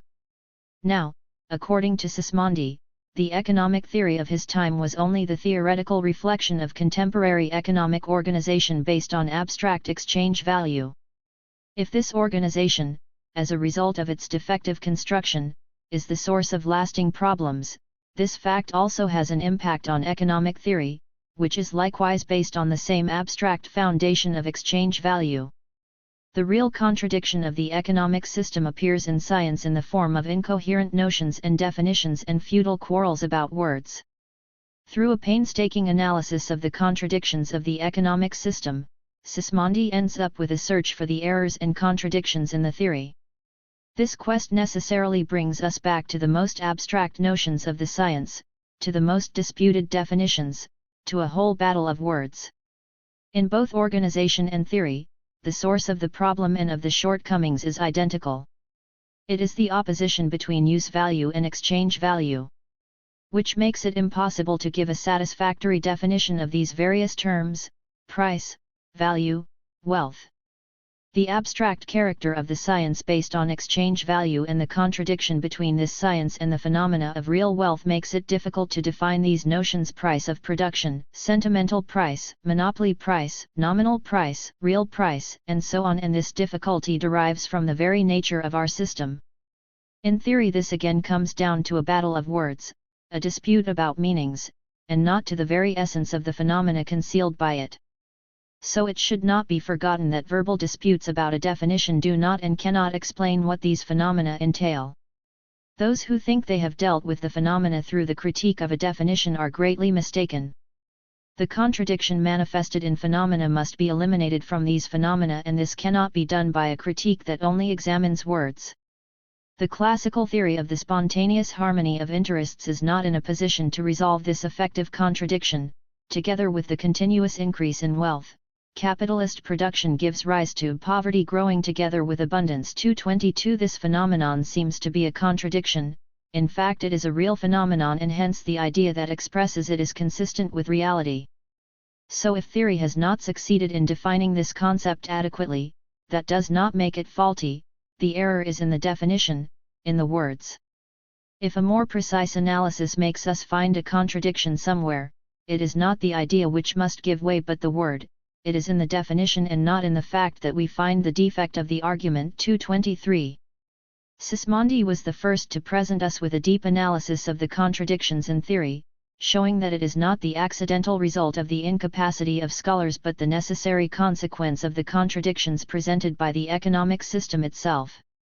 That is why Sismondi uses the term crematistic to describe both the economic theory based on the analysis of exchange value and the economic system itself that is built on this foundation. The science which is commonly known as political economy, although its proper title is crematistics, has taken on the task of studying wealth abstractly. He considers this economic science and the system itself to be pursuing a shadow without reality. And he contrasts true science to this false theory.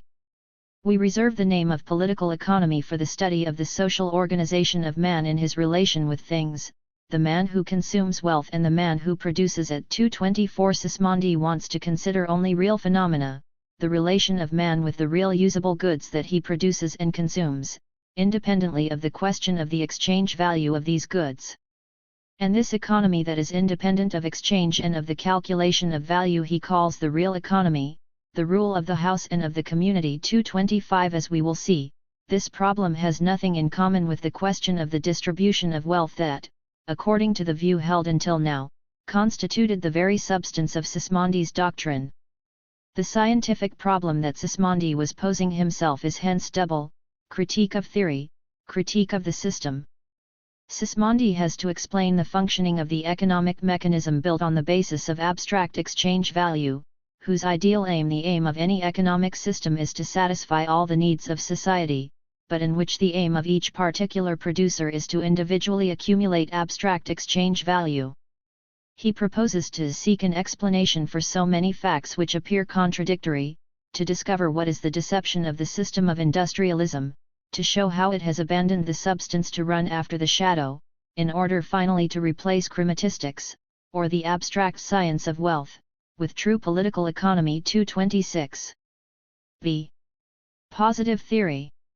So far we have tried to show what Sismondi considered to be the true problem in his research, and we have seen that this problem consisted in the dualistic character of capitalist production, which on the one hand is the production of real goods and on the other the production of abstract exchange value.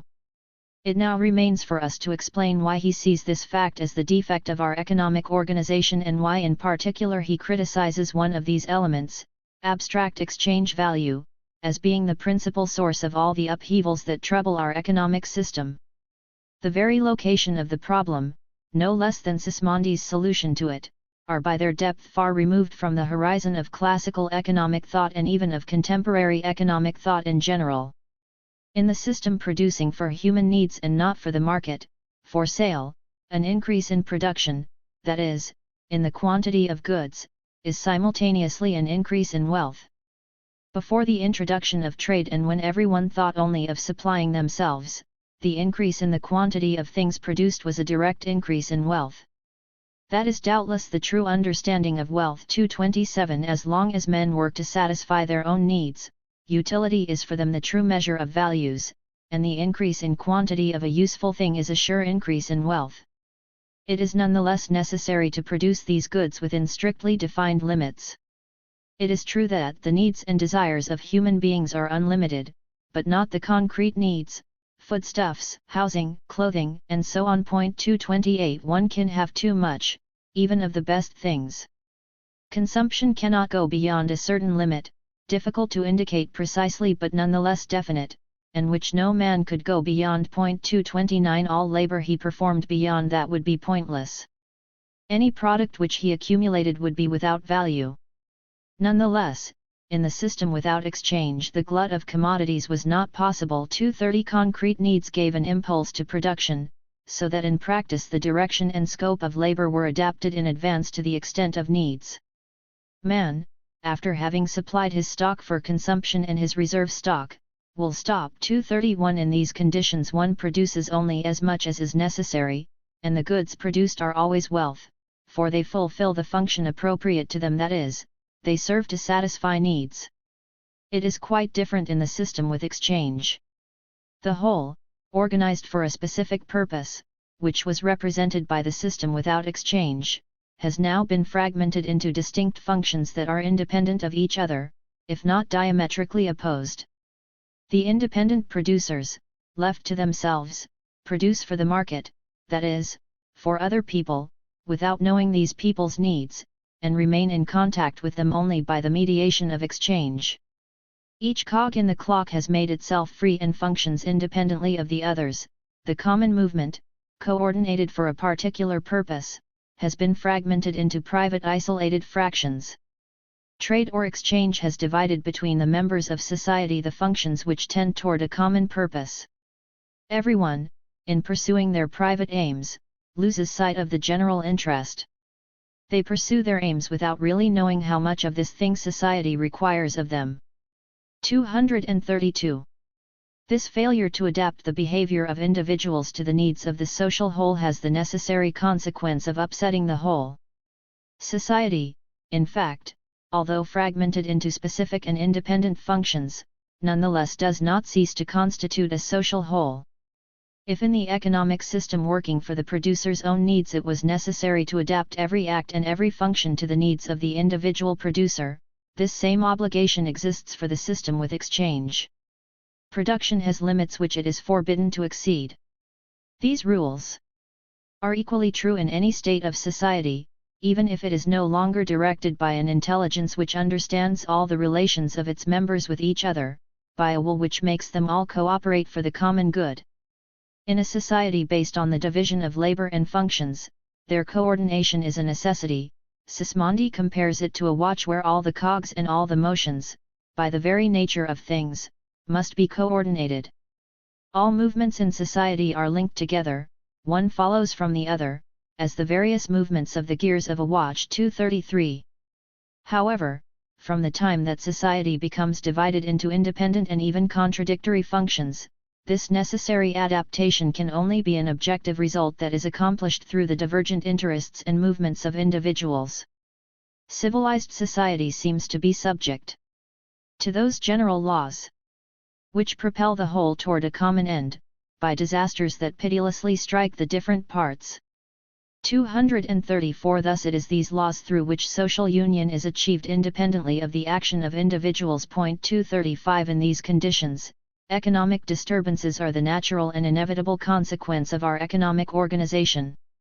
Since each individual acts independently, producing as much as possible, without taking account of social need, real goods exceeding this social need cease to be wealth. All that is produced beyond this is useless and has no value. 236. The defect of the capitalist system consists precisely in the fact that, contrary to the law according to which all economic functions in society must be coordinated for a specific purpose, each producer tends to maximize production, thinking that by increasing the quantity of goods, he is also increasing the quantity of wealth. The error on which the whole system of modern chrematistics is based confuses the increase of production with that of wealth. 237. And it is from this consideration, deriving directly as we will see from his new formulation of the law of value, that Sismondi starts in order to construct his theory. And over this issue Sismondi ceaselessly indicts the theory of the classical economists. The error into which they have fallen stems entirely from the false principle that makes the annual output, in their eyes, the same thing as the income. This is the source of all the errors of the theory, of the confusion of concepts and of the inability to explain phenomena. The confusion of the annual income with the annual product throws a dense veil over the whole science. 238. With this principle it becomes absolutely impossible to understand the satiation of markets.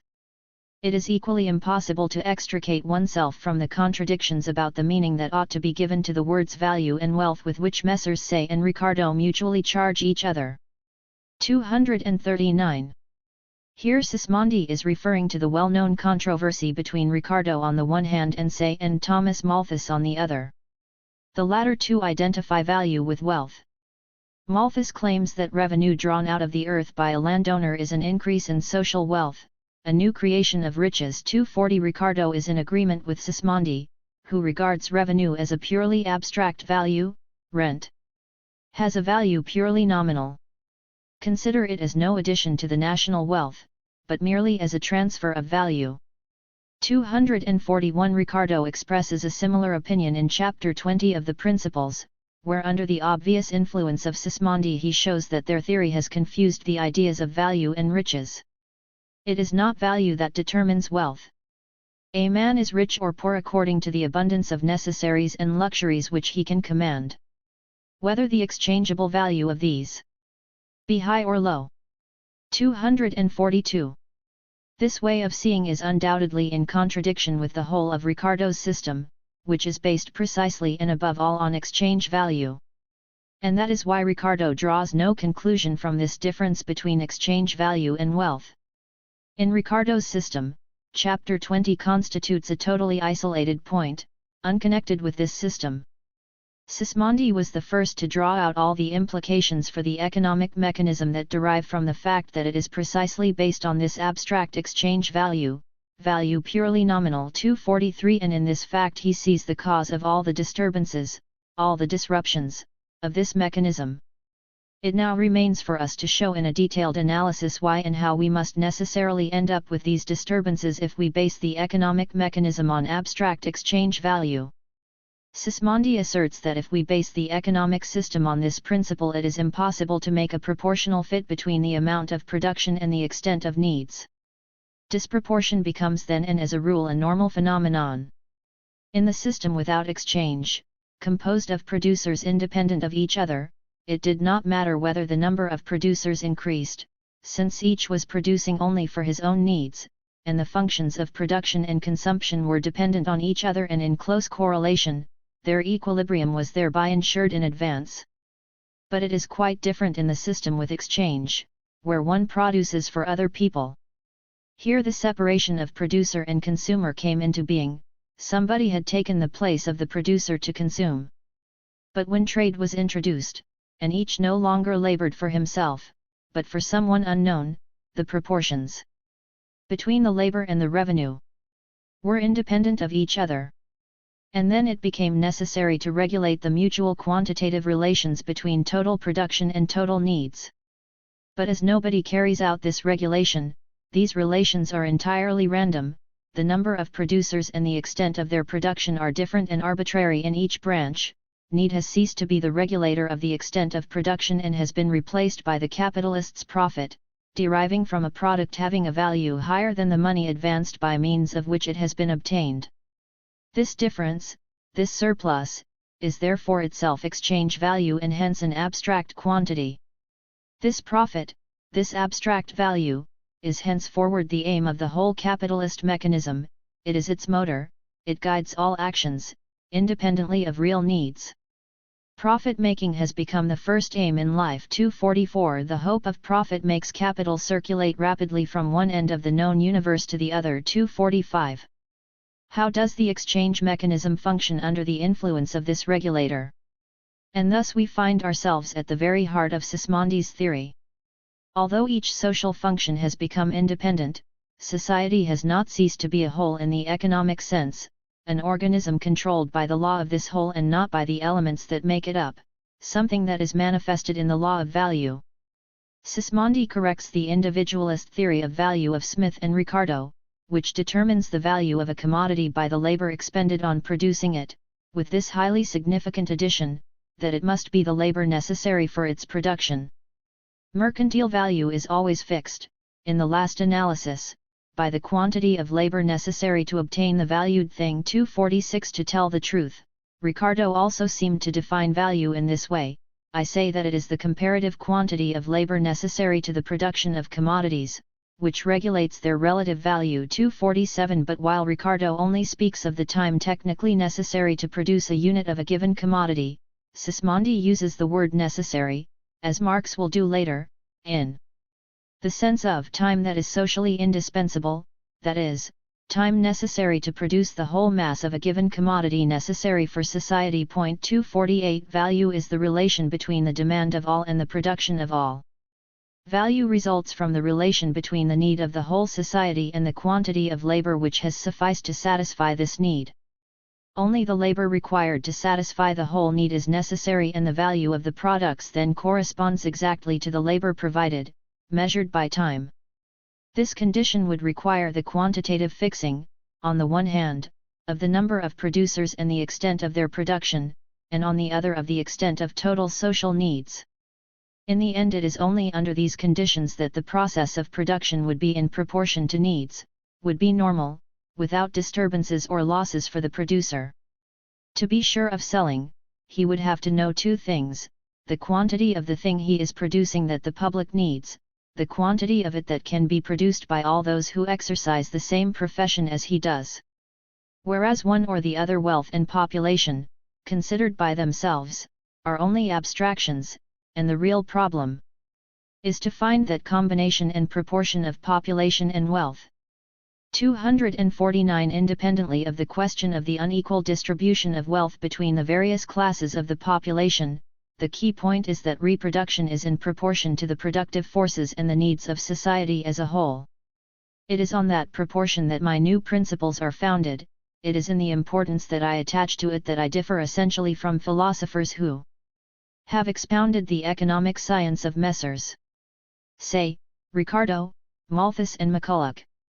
250 Assuming that total production corresponds to total need, if 10 garments and 20 sacks of corn are produced by the same number of days of labor, they will exchange at equal values. But in the real world nobody adapts production to needs. That is why the course of production and exchange does not follow this normal pattern. Given the fragmentation of the social whole into distinct functions independent of each other, the number of producers and the quantity of their production are arbitrary and random. To acquire a profit the producer would like to produce indefinitely. 251 Now this excessive quantity of labor, accomplished in order to generate production exceeding total social need, does not count, because it has no purchasers and hence does not create value. All that is produced beyond this is useless and has no value. 252 4 Things become wealth only at the time when they find the consumer who agrees to buy them in order to use them. 253 Individual labor creates value only if this function is a necessary organ of the whole, otherwise it is a superfluous function, that is, time wasted.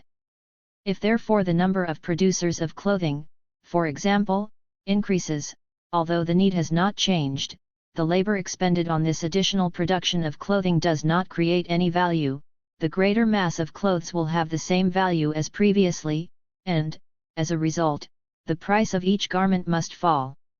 A specific producer of clothing continues to manufacture, for example, 10 garments, just like the previous year, that is to say, the same quantity as previously, but in view of the reduction in value of this production, he can no longer buy 20 sacks of corn, but only 12, 8, or even none at all if he has not sold any of his 10 garments.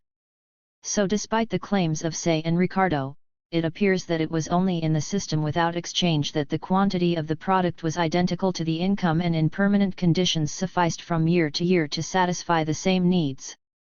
In the system with exchange the quantity of products is not equivalent to income.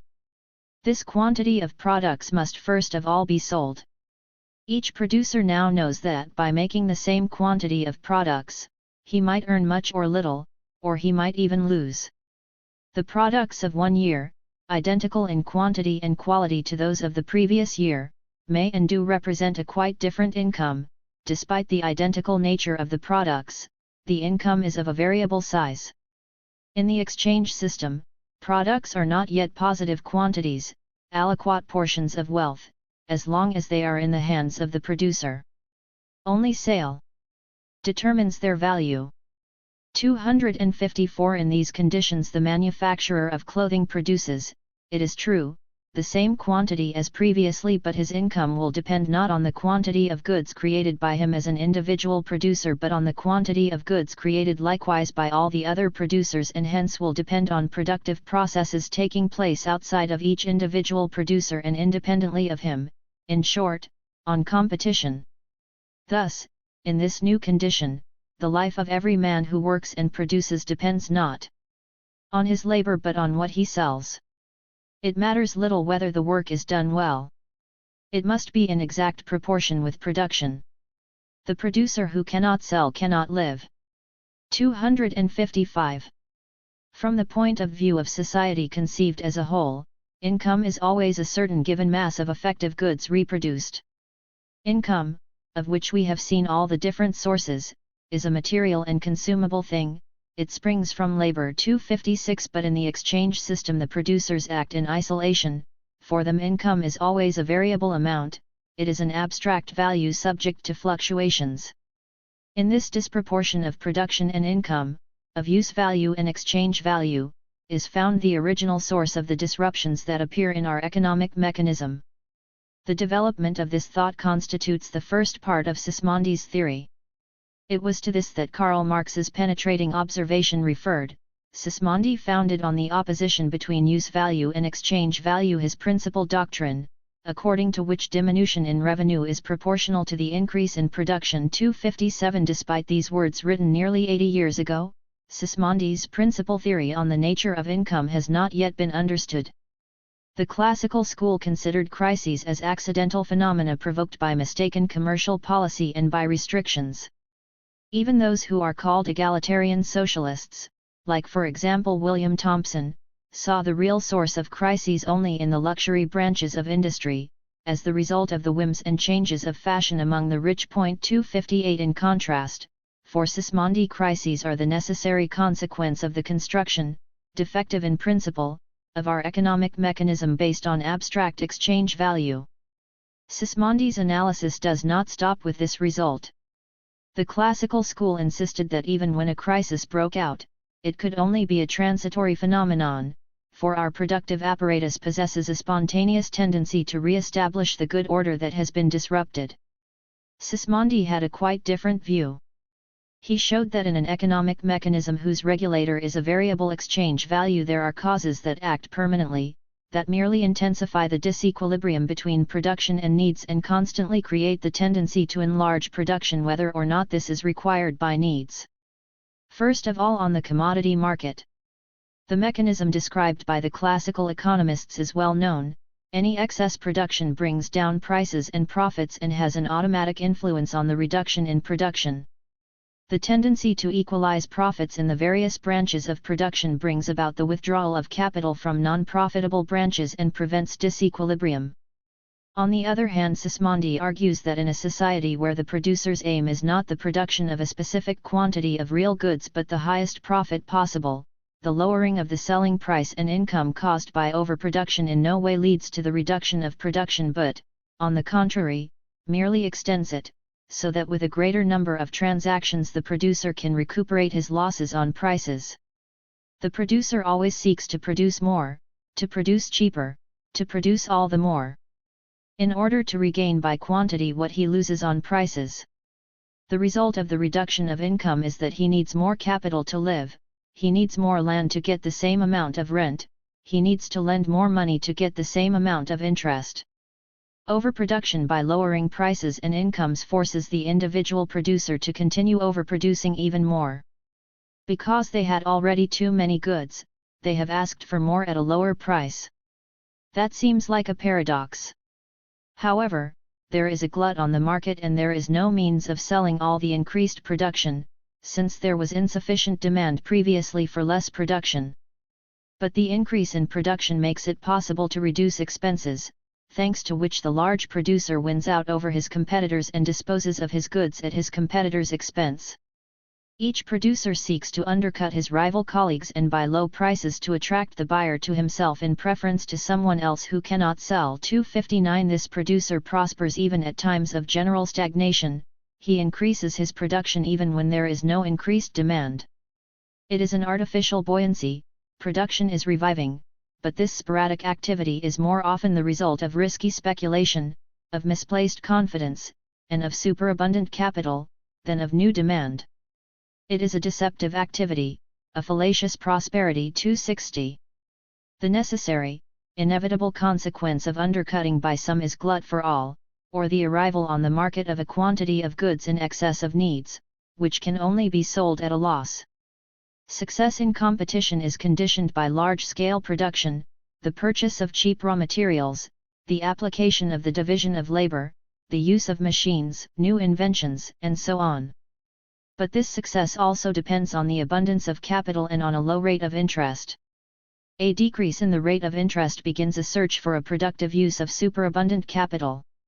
The capitalists, in order to employ their funds, will set afoot industries which will not find an adequate market afterwards. 261. Finally, we come to the key fact that it is not the increase in consumption that is the regulator of the extent of production, but that increases in production are determined, not by needs, but by the abundance of capital. 262. All the stimuli, directions, and dimensions of capitalist production today are in no way determined by the extent of concrete need, rather. Those who found themselves in possession of a certain quantity of accumulated wealth have in general undertaken the control of annual production. 263. It is obvious that, in these conditions, the increase in production without regard to the needs of the business world intensifies competition that enriched some individuals and caused a certain loss to others. 264 The increase in production is therefore parallel to the reduction of income and even to the ruin of the social whole. The increase in production, always tied to a greater circulating capital, and to the use of a larger fixed capital, can give an advantage to the entrepreneur, and make his manufacture flourish, without having to again conclude that this leads to a social benefit. 265 Moreover, the source of disruptions is the same, the regulation of the extent of production by profit, that is, by an abstract exchange value. The shrinking of this abstract quantity leads to the enlargement of the real productive apparatus as well as the mass of real products, although demand is lacking. In short, the opposition between exchange value and use value. The result is that the income of all is not the same thing as everyone's output. It would be possible that the product increases and the income decreases. 266. In the two instances we have just considered, since the available technology and the productivity of labor did not change, the reduction of exchange value was the result of an excessive increase either in the number of producers or in the extent of their production. This reduction of exchange value may occur as a result of technical revolutions, in other words, of progress in the productivity of labor. And here we come to the third part of Sismondi's theory. Ricardo had noticed the fact itself. 267 Sismondi develops it and shows the consequences. Mercantile value is always fixed, in the last analysis, by the quantity of labor required to obtain the thing being valued. It is not what it costs at present but what it will cost in the future, perhaps with improved methods. 268 Whence a constant devaluation of goods already produced and put on the market, leading to a new source of disruptions. Moreover, the old factories with their old equipment are reduced to struggling hopelessly against the competition of large factories that are better equipped. The old machines, even the whole factory, replaced by new inventions, lose all their value. The immense capital which had been placed in their construction is destroyed. 269 Every truly important discovery in engineering, each of those that produce a considerable profit, immediately leads to the creation of a new factory in order to appropriate the profits exclusively. It is a never-ending race to monopolize profit through improvement, but for a very short moment, for a newcomer in turn will soon reduce the value of this improvement. It is in the nature of crafts that inventions succeed each other, that a new discovery comes to take away the fruits of the preceding one. 270. This ceaseless competition produces a constant process of devaluation of the values already accumulated, a general dislocation of exchange value, and, as a result, a necessary disruption of the whole economic mechanism of which this value is the regulator. It has been noted that the violent shocks suffered nowadays by manufacturing industry derive from the speed with which scientific discoveries succeed one another. And the effects of so many revolutionary inventions are deplorable for human society. Not only is the value of all goods already produced diminished, but all the fixed capital, all the machines, are rendered useless. 271. In these conditions, a fortune owned is always threatened with ruin, and the producer's income does not depend on labor effectively carried out. It is consequently not a positive amount, does not depend on the mass of effective goods produced but on the value he manages to obtain by selling them on the market and that he succeeds in preserving amid the continual upheavals to which this value is subject. His operation takes on the character of a game. His profit depends on chance, or is based on the loss made by another. 272. The circumstances we have just noted, an unlimited quantity of producers and production and technical revolutions, must and did provoke disruptions even in a system composed only of independent producers possessing their own instruments of production. In both cases the reduction in profit and the subsequent depreciation of capital and of goods already produced causes the ruin of the small producers. The prosperity of the producer who gets rich should not allow us to forget the poverty of the producer ruined by his competition. It is impossible to safeguard oneself from this competition by moving into another branch of production, capitals leave an industry only through the bankruptcy of owners. 273 The spontaneous tendency to restore equilibrium between production and consumption does not exist. In the current system there is therefore overproduction, the impossibility of selling some of the products. Hence, if production increases gradually, the exchange of each year ought to cause a small loss. If that loss is small and well distributed, everyone bears it. But, if the causes indicated act suddenly and violently, there is a great disproportion between the new production and the previous production, and then one section of the producers gets rich but only because the other one gets poor, capitals are reduced, there will be suffering. New fortunes are built only by the overthrow of old fortunes. 274. Hence the natural tendency to concentration. Discoveries in the mechanical arts have always the remote result of concentrating industry within the hands of a smaller number of merchants. 275 Obviously this goes along with the bankruptcy and ruin of others, proletarianization and pauperism. As we have seen, Sismondi does not merely observe this tendency empirically but shows that this concentration of industry and the consequent proletarianization are the necessary result of the current economic organization. Pauperism is the state to which proletarians are necessarily reduced when they have no work.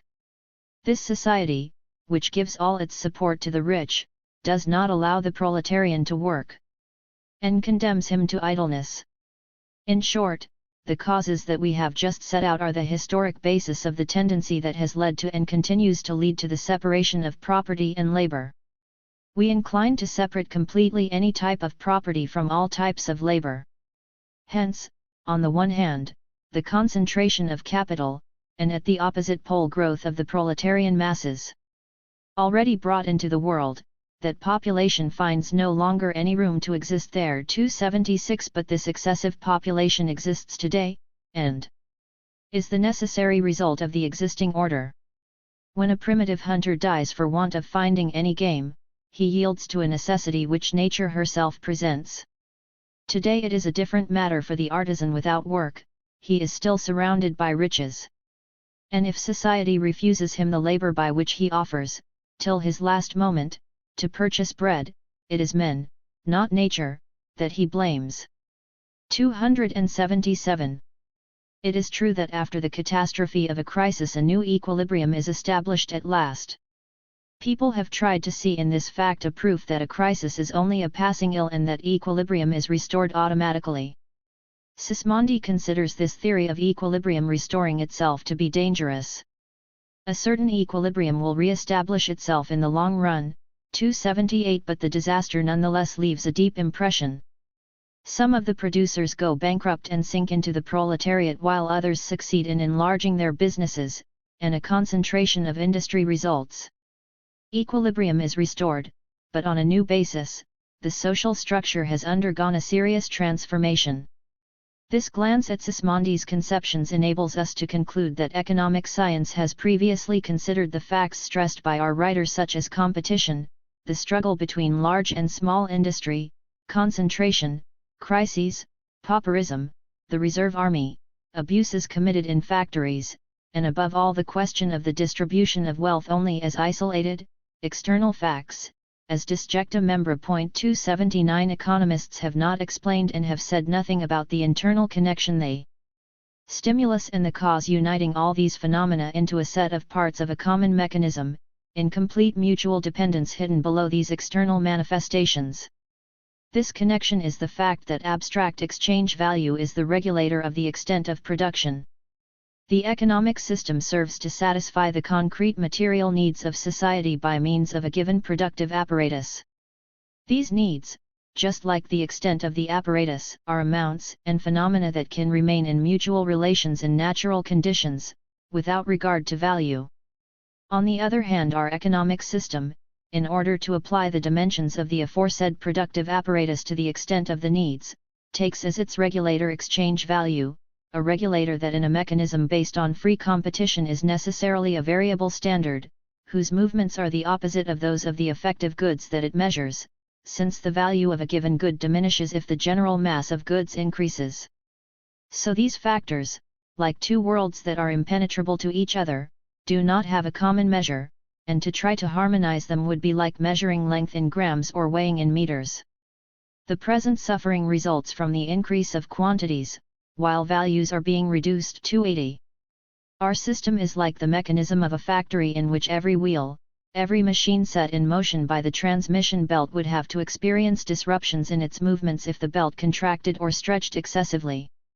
It is in this dual principle of organization of our economic mechanism in the fact that to control the dimensions of the real apparatus we use a changing unit of measurement, an abstract and variable value, in this contradiction between use value and exchange value that Sismondi sees the fundamental defect in the construction of our economic system, the real cause of crises, of overproduction, and of economic anarchy. 281 That is why the disruptions of this system are not temporary deviations from normal equilibrium but derive from a constitutive defect and are a phenomenon that recurs ceaselessly, periodically, and necessarily, to such an extent that it becomes possible to predict their regular repetition. The period of prosperity of any manufacture is promptly followed by a period of distress. It is enough for us to know that a manufacture is flourishing today for us to be able to foresee, almost with certainty, that in 10 years or even much less time, according to all probability, it will have had to succumb to competition. 282. We do not propose to give a systematic exposition of Sismondi's ideas but just to draw out the essence of his thought. So far we have done this by analyzing phenomena on the market for commodities. We will complete our proof by analyzing phenomena on the market for wage labor. And there too we will encounter what we have already indicated. Critics have previously confined themselves to external aspects without reaching the very heart of the action, to apparent symptoms and not to essential and deep causes. Hence they have obstinately repeated that for Sismondi the source of all disturbances, of all crises, was to be found in the unequal distribution of wealth, in the underconsumption of the working masses. The disproportion between capitalist production and the distribution of incomes determined by the former appears to him the source of all evil, writes Rosa Luxemburg. 283 According to René Gonard, in Sismondi's eyes, the questions of distribution take on a preponderant importance and there are almost socialist formulations on the right of the poor to a minimum consumption. 284 Nothing could be more wrong. Certainly nobody before Sismondi had exhaustively revealed the capitalist character of the creation and distribution of wealth and nobody before him had made such a penetrating critique of this system. In Sismondi we find in embryonic form the doctrine later developed by Karl Marx and called by him economic fetishism, according to which in the capitalist system there exists an objective tendency to obscure the real nature of this system, of its institutions, and of the real source of its wealth. Monetary exchange is precisely the instrument whereby this process of artificial transformation is accomplished. In any economic system, wealth was always a thing created by labor. 285 The history of wealth is, in all cases, comprised within the limits now specified: the labor which creates, the economy which accumulates, the consumption which destroys. But while nothing is so easy to grasp as this truth, exchanges blur our vision and make a positive thing into an almost metaphysical one. Like wealth, income comes from this common origin from labor. It is however usual, and this is what this metaphysics entails, to recognize three types of income under the name of rent, profit, and wages, as coming from the three different sources: the earth, accumulated capital, and labor. We must lift the veil of monetary exchange to see what the phenomena really entail. On closer inspection one realizes that these three divisions are three different ways in which to share in the fruits of the work of man. The worker produces by his daily labor more than his daily expenditure. But the landowner and the capitalist, thanks to the ownership of the instruments of production, have forced the worker to hand back to them the surplus over and above his daily needs. The surplus constitutes the landowner's rent and the capitalist's profit. What remains forms the worker's wage. The worker has become the proletarian. The latter is the man for whom what he needs to work and not die has been calculated exactly. The master alone profited from the increase in productive power. 286. Contrary to the trivial manner in which capital is identified with the material elements of the labor process, which in fact are common to all forms of production, Sismondi shows that it is in the nature of capital that its function of exploiting the labor of others is determined, that is, its power of taking possession of what the worker creates over and above what he has received from the capitalist in the form of wages. Every time the rich man obtained a gain from using labor, he was situated, in all points, exactly as the husbandman who sows the ground. The wages paid to his workmen were a kind of seed which he entrusted to them, and expected in a given time to bring forth fruit. The capitalist knew that this sowing would bring him a harvest, 287 a commodity, of a greater value, namely, what he would obtain in return, first of all a value equal to in total the capital he had employed and subsequently a surplus of goods he called his profit. 288 Here Sismondi opposes the idea, widespread then and later, that the capitalist's profit derives from circulation and, as a result, from what the capitalist sells for a higher price than he paid for it, that, in a word, he sells above the value of the commodity, profit upon alienation. Point 289 Sismondi draws out the possibility of the capitalist making a profit even when he sells the commodity according to its value, that is to say, at the cost price measured by labor. He does not profit because his enterprise produced much more than its costs, but because he does not pay all the costs. The advantage of an employer of labor is often nothing else than the plunder of the worker he hired. 290 However, not only is the new capital born from the exploitation of the labor of others, but the already existing capital is likewise preserved by this exploitation. Point 291 All wealth which one does not wish to destroy, must be exchanged against a future wealth that labor must produce. Wages were the price at which the rich man obtained the poor man's labor in exchange. 292 Thanks to that alone, capital employed to feed his productive workers was a permanent, multiplying value which did not perish any more. This value was detached from its material substratum, it remained like a metaphysical and non-substantial quantity. Thus the real function of capital consists in the fact that, in the hands of the capitalist, it becomes a fruit-bearing portion of accumulated wealth, an abstract value detached from its material base and constantly engendering a new value, it is a multiplying value. 293 Here we have the theory of surplus value set out with regard to both form and content, with a precision that nobody before Karl Marx had achieved. Sismondi explains here not only the particular forms of surplus value, rent, profit, interest, and so on, but he considers it in its general and not yet differentiated form and seeks its origin not in the sphere of circulation but in that of production. It is from this theoretical standpoint that Sismondi evaluates the ideology of unlimited labor and of endless production as propagated by the classical school. Modern economists do not cease to encourage nations to produce.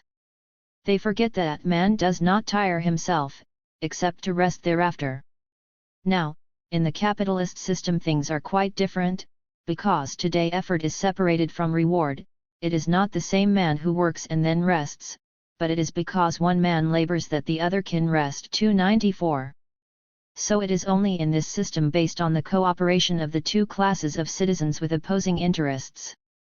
I mean the class of proprietors of accumulated labor and the class of men who have only their natural strength that superfluous production is possible. 295 If everyone had to devote their own labor to their luxury items, there would not be one manual worker who would hesitate to choose less luxury and more leisure. Luxury is only possible if it is bought with the labor of others.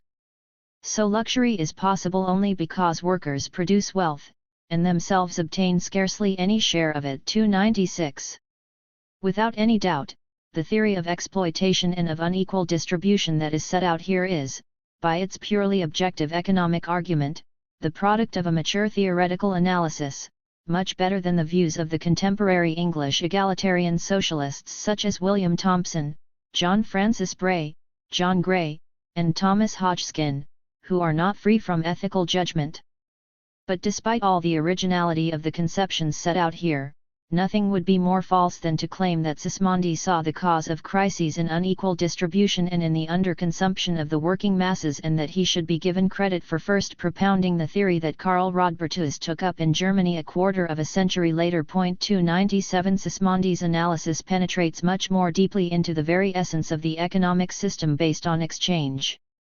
As in the capitalist system based on wage labor, labor itself, the vital force, has become a commodity that is bought and sold, and at the same time the valuation of labor operates as on the commodity market, in terms of money, that is, in abstract value. All the disruptions arising from the application of this changing unit of measurement, which we have observed on the commodity market, also appear on the labor market and thus merely accentuate the general anarchy of production. In the pure capitalist system analyzed by Sismondi, which is composed, as we know, solely of capitalists and workers, the former possess, at the end of the period of production all the product created by the latter during this period. Part of this product serves for the reproduction of fixed capital expended on this production, the remainder being given over to the consumption of capitalists and workers. Now, the part, destined for the maintenance of workers in the future period of production B, possesses, since it results from production during period A, an exchange value determined by the labor used in producing it and suffices to employ a specific number of workers in the given labor. But this worker's wage is a changing quantity taking into account their competition, that is to say, taking into account the fact that, just as on the commodity market nobody has fixed the number of producers required in a certain branch, so on the labor market nobody fixes the number of workers necessary for production. If in period B there are too many workers in relation to the capitalist's demand, their wage, that is, the value of labor, the vital force, is lowered. If the value of his labor should be determined by competition, this value could diminish endlessly to 98. Therefore this same part of the annual product of period A, destined for the maintenance of workers, is now, in period B, sufficient to pay a greater number of workers and by this very fact to absorb a greater quantity of labor. Wages do not represent an absolute quantity of labor, but only a quantity of goods which has sufficed to maintain the workers in the previous year. Given the changed value of labor power, the same quantity of provisions will set in motion, in the following year, a larger or smaller amount of labor. 299. The source of the disruption of economic equilibrium results precisely from the fact that in employing workers use has been made of an abstract measure of exchange values. The number of workers necessary to create the specific quantity of necessary products is in fact at the given moment a fixed amount, depending on the available technology and entirely independent of the level of the wage. But instead of this natural regulator, we use exchange value to establish the number of workers necessary. It is the income of the past year that must pay for the output of this year.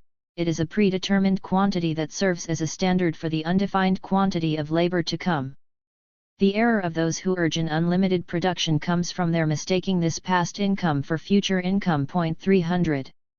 Therefore, although he does not need a greater number of workers, every capitalist who possesses a capital enlarges production in proportion to the cheapness of the labor force.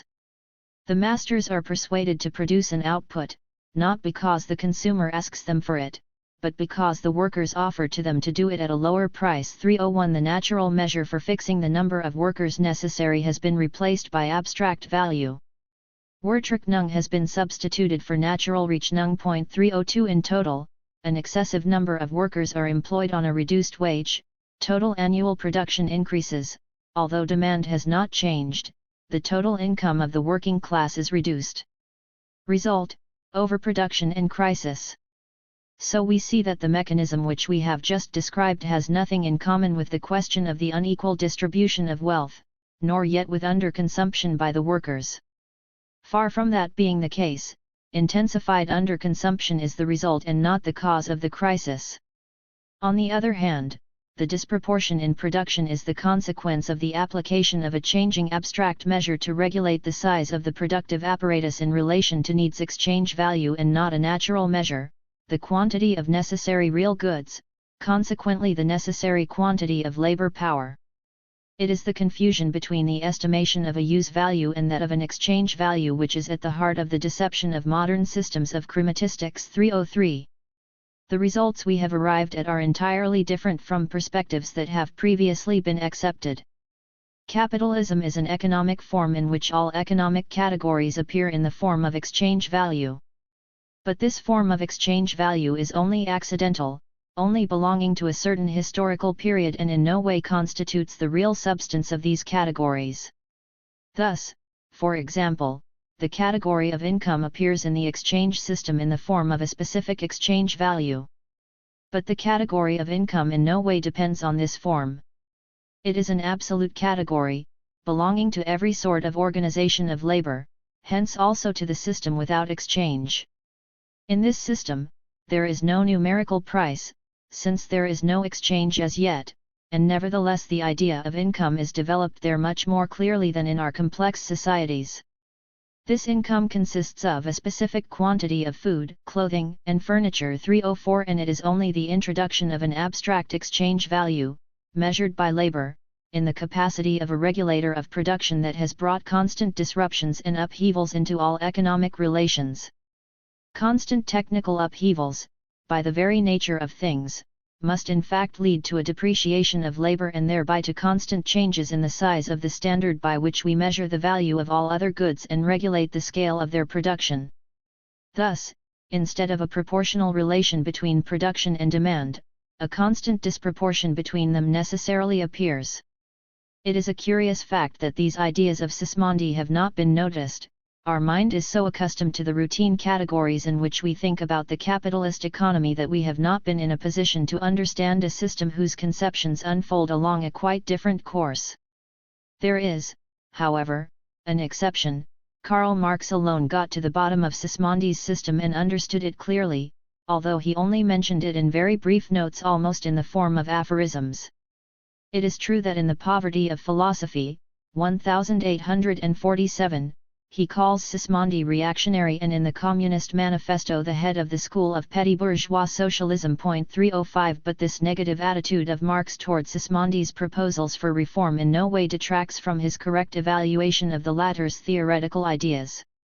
For the English socialists contemporary with Sismondi, and still today for many of Marx's epigones and hostile critics, the theory of value based on labor has an ethical character.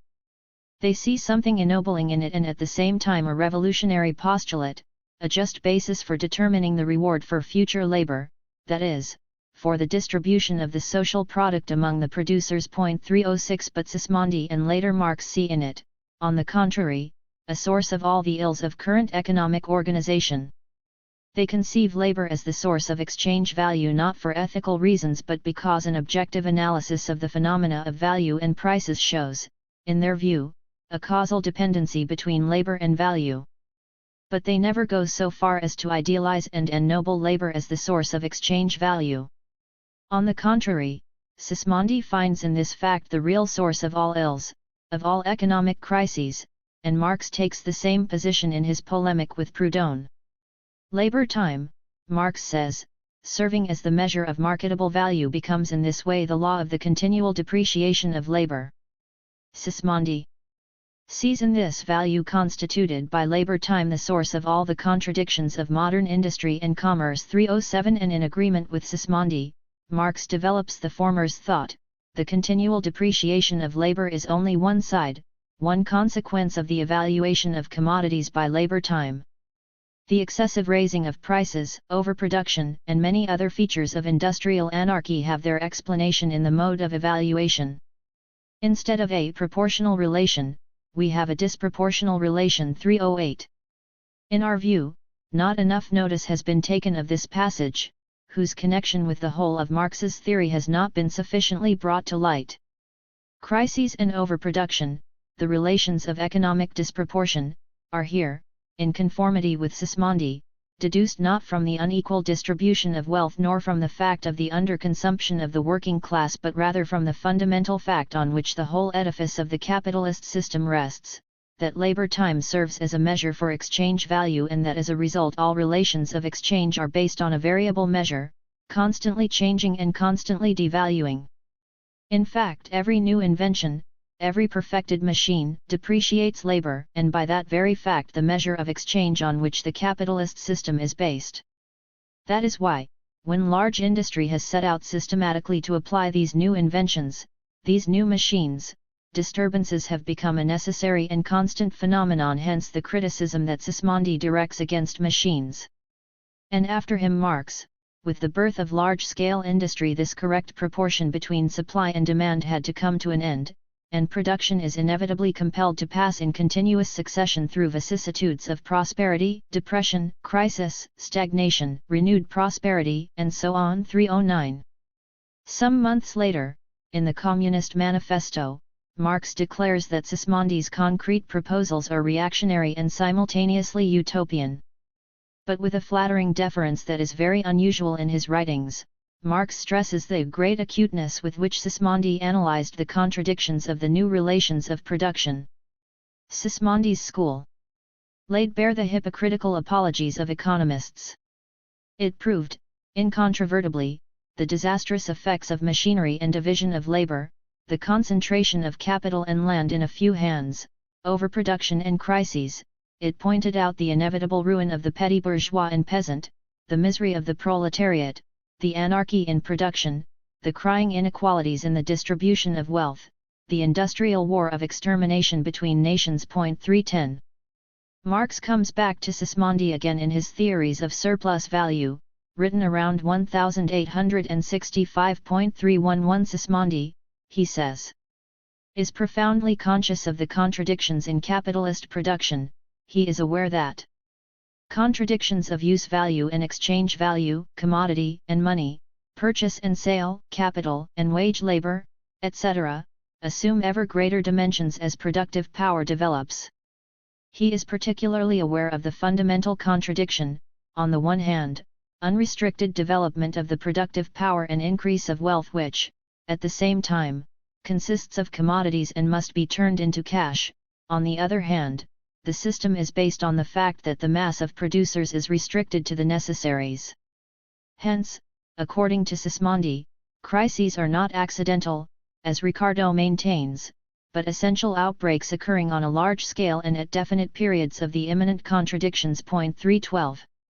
Sismondi was epoch-making in political economy because he had an inkling of this contradiction. 313. Likewise, in a contribution to the critique of political economy, 1859, Marx, clearly making the connection with Sismondi's analysis of the definition of socially necessary labor, stresses Sismondi's conception of the antithesis of use value and exchange value. 314.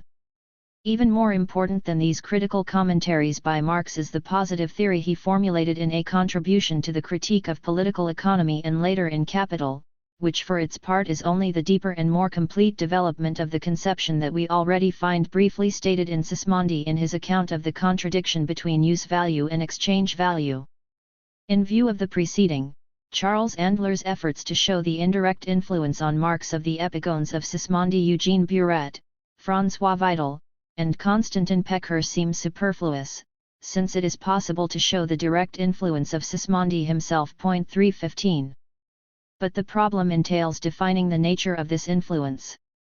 Can we agree with Rist when he claims that of all the ideas Marx borrows from Sismondi, the most important is that of the concentration of fortunes among a small number of property owners and the growing proletarianization of the working masses? According to Rist, this conception is the pivot of the manifesto and forms a part of the very foundation of Marxian collectivism. 316. It belongs to Sismondi. Nothing could be more wrong. The concentration of fortunes and the proletarianization of the working masses are in no way theoretical ideas but empirical observations of the effects of economic evolution, frequently commented upon from the middle of the 18th century onward. 317. Marx had no need to borrow from Sismondi facts that were established by the industrial statistics of contemporary England. But what Rist does not see, what he does not understand, are the deep causes that necessarily conditioned this concentration of wealth at one pole and the poverty of the working classes at the other. What Sismondi proposes to do is precisely to explain these phenomena. Just as on this point Sismondi's fundamental idea has not been understood, has not even been noticed, likewise the genetic link between these conceptions of Sismondi and Marx's fundamental conception has not been noticed. 3. Sismondi's social policy, conclusions. Attention has often been drawn to the inconsistency of Sismondi's conclusions and the contradictory nature of the means he proposed. He has sometimes been seen as the representative of the illusions of the petty bourgeoisie, sometimes as a timorous reformer who aims to get rid of the abuses of the present system without wishing to shake its foundations. We have tried to show that Sismondi's strength and originality lie primarily in his theoretical analysis. He explains and understands the capitalist mechanism, while social policy has only a very modest place in his thought. Certainly, Sismondi never went so far as to make the practical conclusions drawn from his theory immediately concrete in a clear program of action. On the contrary, he proclaimed that one can never rely with any certitude on even the best established theories. 318 This conviction made him cautious as far as programs were concerned and forced him to restrict his proposals to the directly felt needs of the time. Moreover, clearly formulating programs of action for the future would have been difficult at a time when the capitalist system was only just emerging from the old organization. But is it true, as Andler and Gonard insist, that all Sismondi's reforming thought could be reduced to the proposal for insurance legislation, for a professional guarantee? 319 That Sismondi was merely concerned to restore to the worker a protection comparable to that which the guilds had provided, that his positive program of interventionism only asked the state to intervene in order to mitigate the effects of competition, to protect the weak against the strong, and in order that the trade and agricultural employers should be formed into compulsory insurance societies, required to meet the needs of their workers in case of unemployment or distress. 320 In the face of this opinion, we nonetheless think that the position adopted by Sismondi in theory, the main feature of his diagnosis of the disease of the economic system, will facilitate our understanding of the means he proposes to cure it. Perhaps then it will appear that the contradictions he is criticized for are sometimes only apparent, and that in his proposals there is perhaps something more than what has been noticed thus far.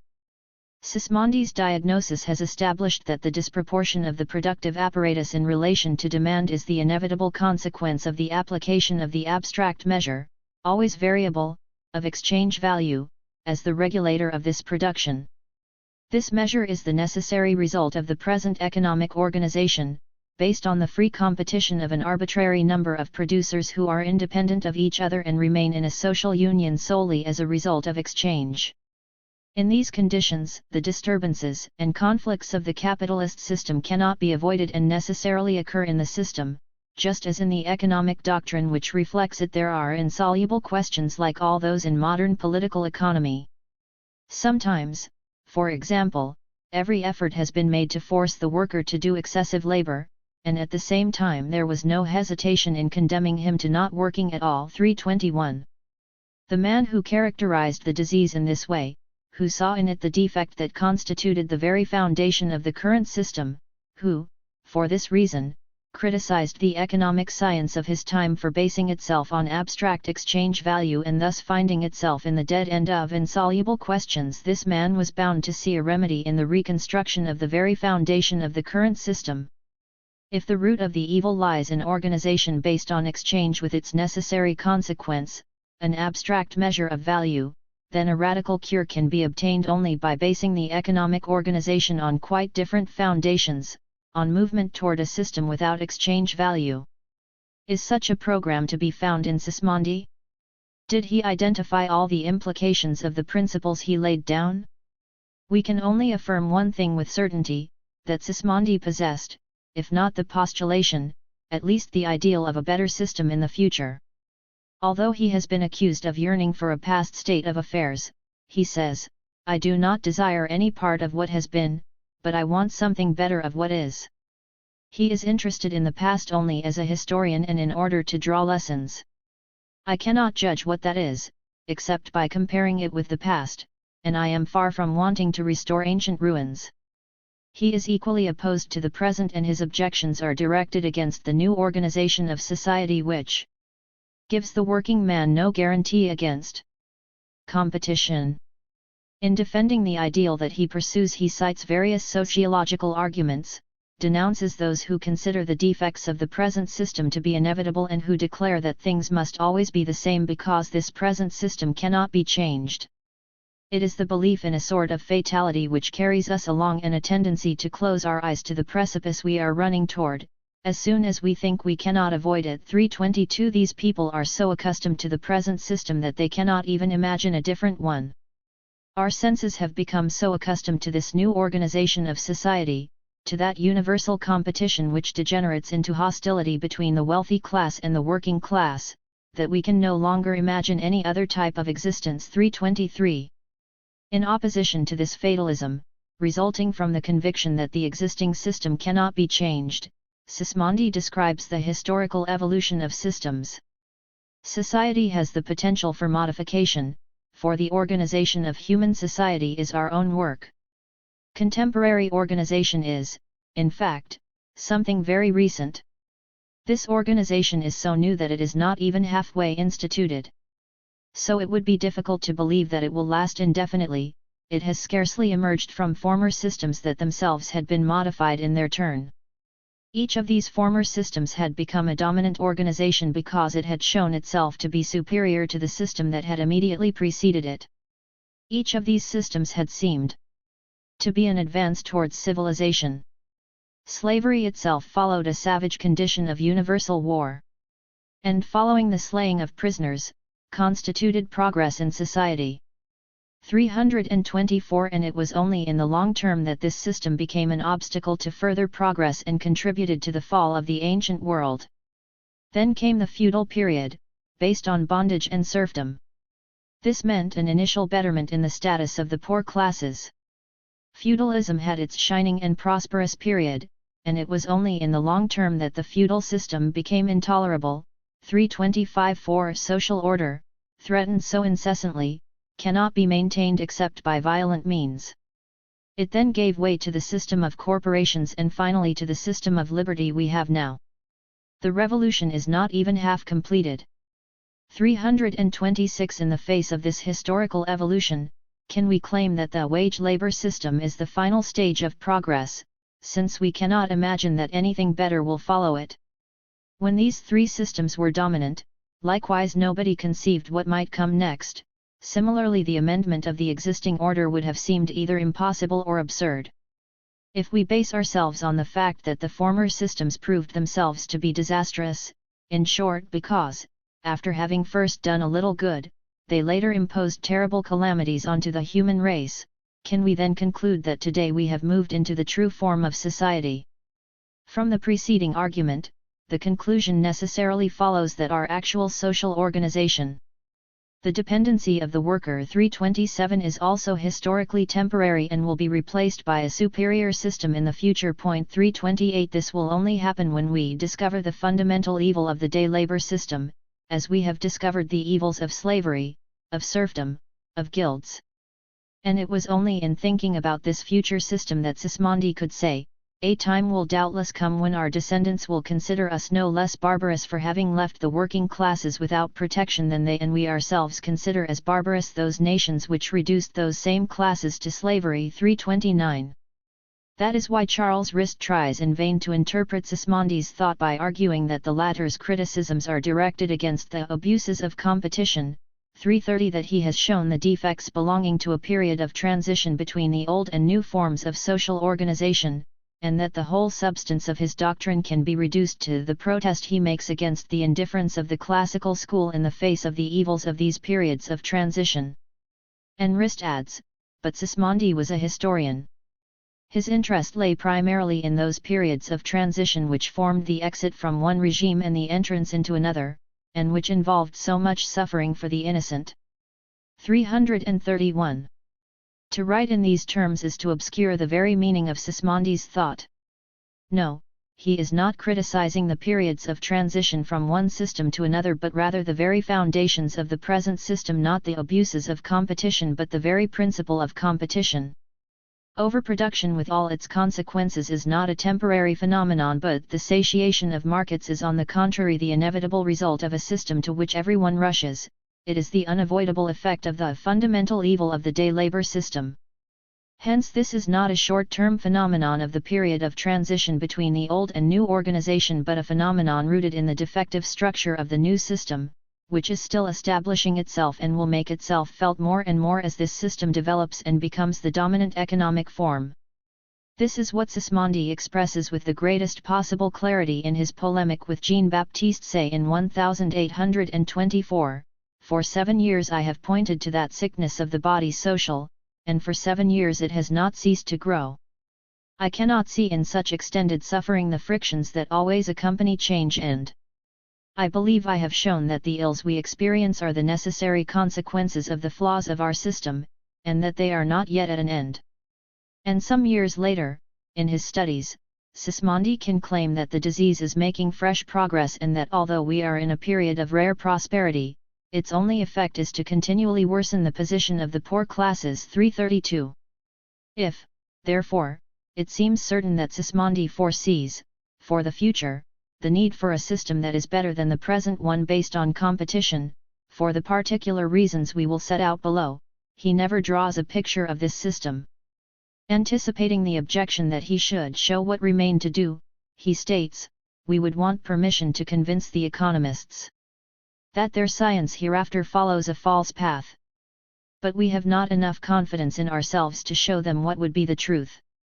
Yet in his eyes shines the ideal of a better system in the future, and he is not merely thinking of small corrections to the present social order. This omission results precisely from the fact that he insists on the difficulty of conceiving this future system. It is one of the greatest efforts to which we can force our mind to visualize the actual structure of society. Who would then be the man enlightened enough to imagine a structure that does not yet exist, to see the future where we have already so much trouble to see the present? Conceiving of a completely different system alone is difficult, while conceiving of detailed corrections would not be difficult at all. However, anticipating the tactics of socialism in the future, Sismondi merely shows the necessity of the advent of a superior system in the future but, at the same time, wants to confine himself to the analysis of the system we have taken up without being distracted by a comparison with an entirely imaginary theory and before dreaming of what will have to replace the existing system. 333. What could drive Sismondi to act in this way? We have already pointed out his scientific caution about formulating a program of action that, at most, could only have been an entirely imaginary theory. But Sismondi mentions another reason, an even more serious one. For him, as a theoretician, the problem is above all to explain the existing mechanism and to discover its fundamental evil, since, as we know, that is in his opinion the necessary condition for achieving the future system. That is why Sismondi does not want to indicate concrete means of change. If I presented here what I consider to be a remedy for the actual ills of society, criticism would abandon the examination of such ills, in order to judge my remedy, and to probably condemn it, and the question of the balance of consumption with production would never be decided. 334. This passage justifies us Indiana concluding that Sismondi has what he considers a remedy for the ills of the social system, and if he does not set it out, it is solely in order not to distract attention from his theoretical aim, to establish the diagnosis of the sickness from which the system of his time is suffering. Moreover, the fact that concrete plans for remedying the situation had little success is demonstrated by those of the reformers of this time, Charles Fourier and Just Murin, whose works had recently been published. So it is precisely because he does not go into detail that Sismondi is superior to these utopian socialists. While they draw up fanciful plans, Sismondi through his critique undermines the very foundations of the system of his time and indicates that undoubtedly there is something wrong in the social order. For Sismondi, this critique of the elements that make up this system is for the moment the essential thing, by reason of the passivity of the human mind, which is afraid of straying from principles once they have been accepted. We have to fight against this laziness of the human mind, which, having reached the last results of a science, refuses to return to its first principles and to shake the axioms on which it is based. 335. Obviously, the critique of these basic principles of the existing system, in itself, highlights in broad outline the positive direction of Sismondi's thought. He is thinking of an ideal organization in which competition among producers independent from each other will be replaced by a rational regulation of the scale of production according to the extent of need, independently of exchange and the oscillations of market prices. It would not suit national security if its subsistence were to depend on the fluctuations of the market, he says with reference to agricultural production. We have seen above that it is on this proportionality of the process of production to the needs of society that Sismondi's new principles is based, and that this is the key point on which he differs fundamentally from, say, Ricardo, Malthus, and McCulloch. It is this ideal of a well-proportioned economic system that inspires Sismondi to this comparison: all movements in society are linked together, one follows from the other, as the various movements of the gears of a watch. 336 In this well-regulated system, without free competition, human activity will find an outlet, not in the struggle of men against men but in the struggle to dominate nature. It is not that there is no room for the progress of human effort in the creation of wealth every time that man battles against nature, and not with another man. 337. In an ideal system without competition, in which production is organized systematically in each of its branches, any change, such as for example the extension of production, cannot be brought about in one branch to the exclusion of another but must be achieved systematically for all branches, if the equilibrium of the system is not to be upset. When the progress of wealth is well proportioned, when no one of its parts follows a precipitous course, it spreads universal well-being, but if any one of its gears completes its actions earlier than all the others, there will be suffering. 338. Obviously this quantitative determination of the proportions of various branches of production cannot be the product of chance but must rather be the result of concerted action by the central authority. Sismondi therefore requires that the government should halt a disordered expansion. 339 According to him, the task of government should be to moderate these movements, in order to equalize them. 340 Envisaged from this point of view and under the influence of the Italian economic tradition of the 18th century. 341 Political economy would become a science of government in the same sense as Henri Saint-Simon understands it when he speaks of the need to replace the present system by an administrative system or, again, what the German theoreticians understood by Verwaltungswirtschaft. 342 Chromatistics, that is, the free activity of individual producers, is replaced by a systematic regulation of the economy according to the principle of non-exchange, in other words by household management in the Aristotelian sense of oikonomia. We consider political economy, the management of the house and the community, as being essentially the science of government. It amounts to the exposition of the plan of management or influence that will be the most advantageous to society. 343. This general principle, which Sismondi does not set out in detail, entails the ideal he aims at and, in the system of his thought, constitutes the maximum program, the fundamental remedy for the sickness he identifies in the economic system. If Sismondi does not indicate remedies, his caution is mainly related to this part of his ideas, to this maximum program. Should we see a contradiction if, in the face of the statement that he does not want to indicate remedies, he nonetheless indicates them repeatedly and in places only a few pages apart? For example, when he proposes to abolish all laws that interfere with the division of inheritances, or that protect employers' organizations against workers, or when he demands laws that could oblige the employer to guarantee the subsistence of the worker he employs, and so on. Or again when he proposes to guarantee every worker an assured ownership of his own labor in order to put limits on competition. 344 Let us examine the question more closely. In Sismondi's theoretical thought, the real cure for the disease is possible only through a change in the structure of the present system. For him it is the only effective means of cleansing.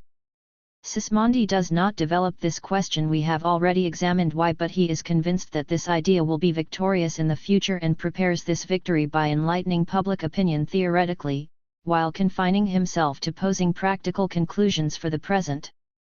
But for as long as the present organization persists, as long as the existence of the poor person is abandoned to the effects of free competition, 345 It is necessary above all to alleviate the effects of this system by creating obstacles to the natural tendencies originating in this system, for these obstacles give time.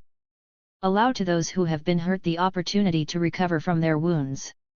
Sismondi recommends to the economists that they should leave the generations made superfluous time to recover. For first, one has to think of those who suffer, and then worry about the future. And since, according to him, those who expand large-scale production with a view to personal profit are especially the big capitals, since above all it is colossal fortunes which disturb the equilibrium of society, he finds here a reason for legislation to put obstacles both to the accumulation and the amalgamation of capitals. 346. So we see that Sismondi's struggle against big capital is in no way inspired by the desire for a more equal distribution of wealth or by any aspiration for the organization of medieval guilds. No, I do not desire any part of what has been. I am far from wanting to restore ancient ruins. It is not in any case the guilds that should be re-established.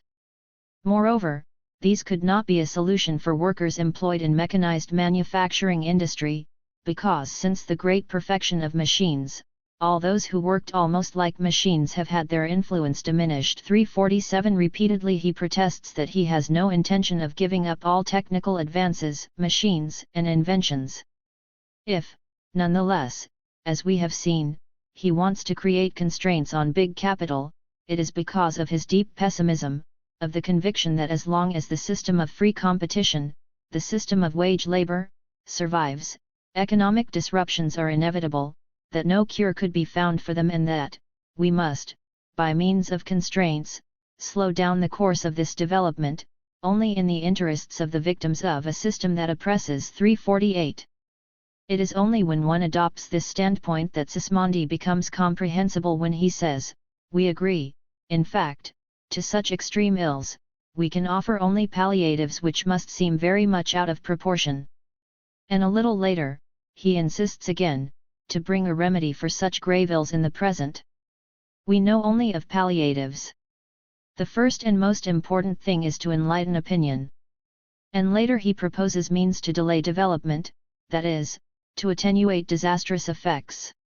In this respect he says that the remedies we are proposing are in no way illegal, in no way revolutionary, and in no way fanciful or requiring a new organization of society. 349. On the basis of these statements it has been denied that Sismondi had an ideal transcending the framework of the existing system.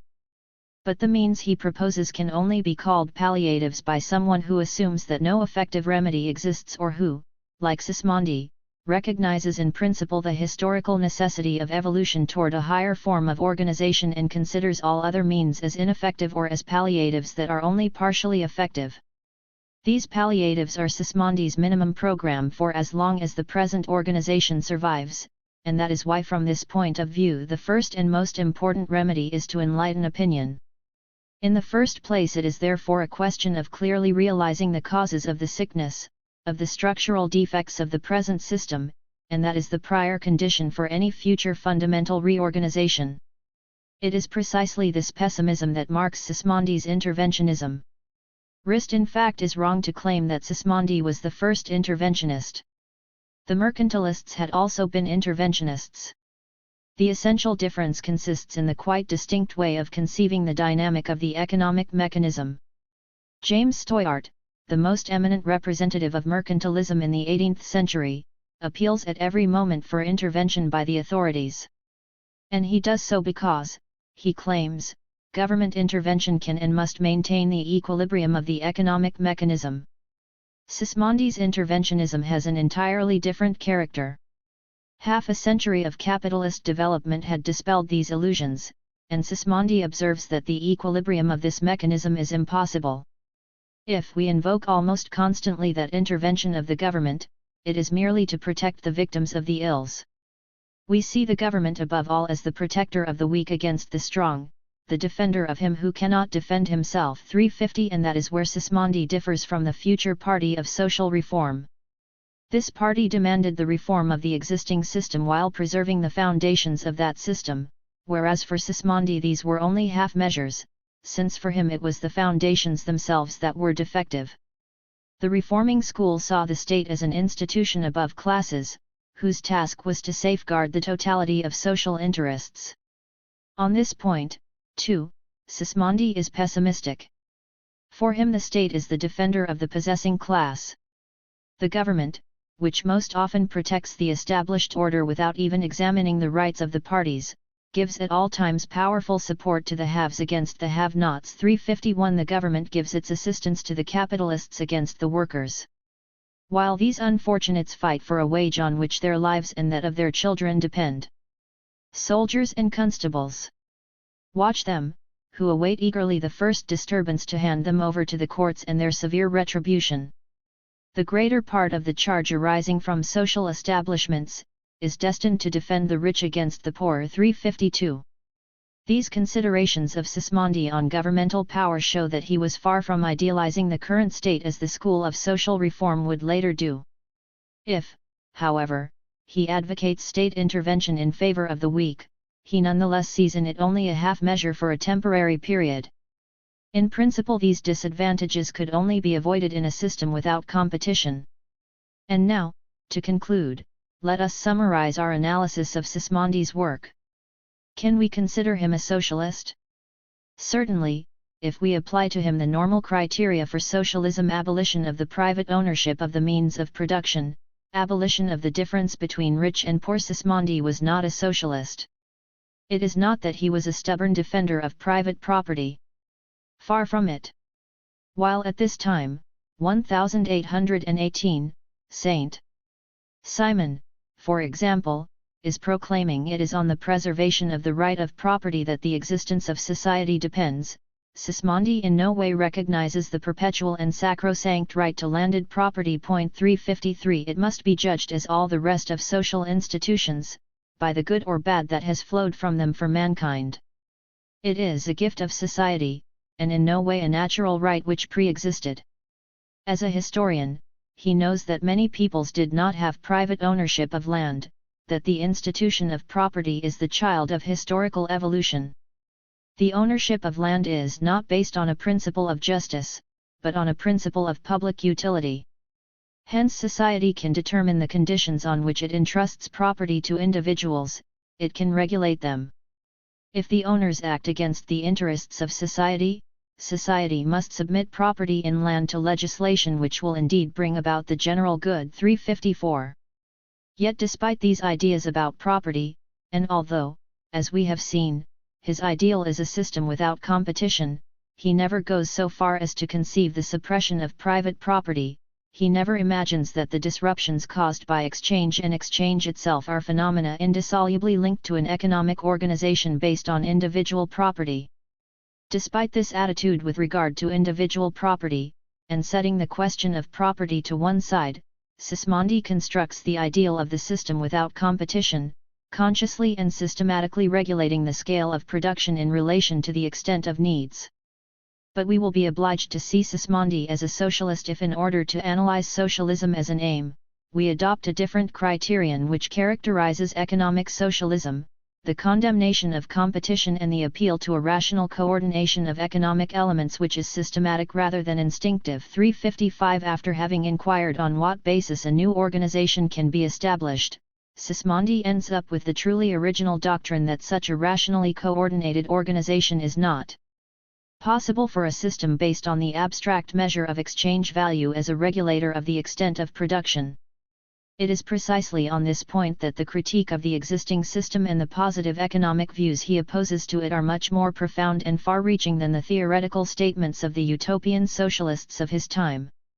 These socialists, like John Gray, Robert Owen, or later John Francis Bray and, during the 1848 revolution, Arthur Bonnard and Proudhon, attack only money and aim to abolish only the privileges of precious metals, while preserving trade based on exchange and the exchange of commodities.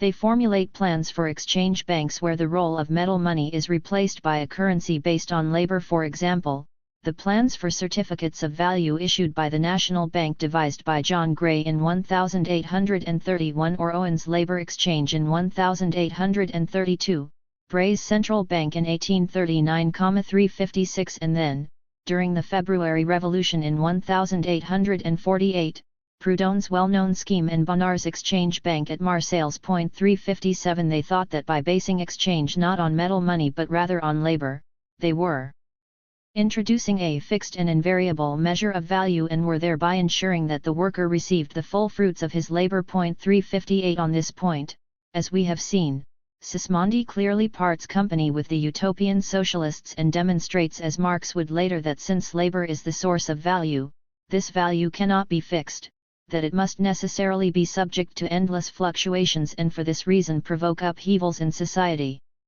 Likewise, Sismondi does not confine himself to merely suppressing monetary exchange but also wants to get rid of all exchange of values. He proposes to destroy not only money as a measure but all measurement of value and to replace this regulator of production with the regulation of the extent of production in the form of real proportions, in natural conditions.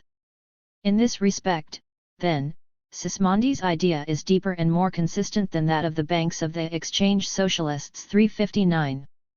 This is the result of views according to which the system he foresees and conceives would not entail the elaboration of concrete plans for remedies, of exchange banks or small communes dreamed of by certain rationalist socialists like Owen and Fourier, but would have to be the transformation of the present capitalist organization according to new principles of construction in the interests of the toiling classes.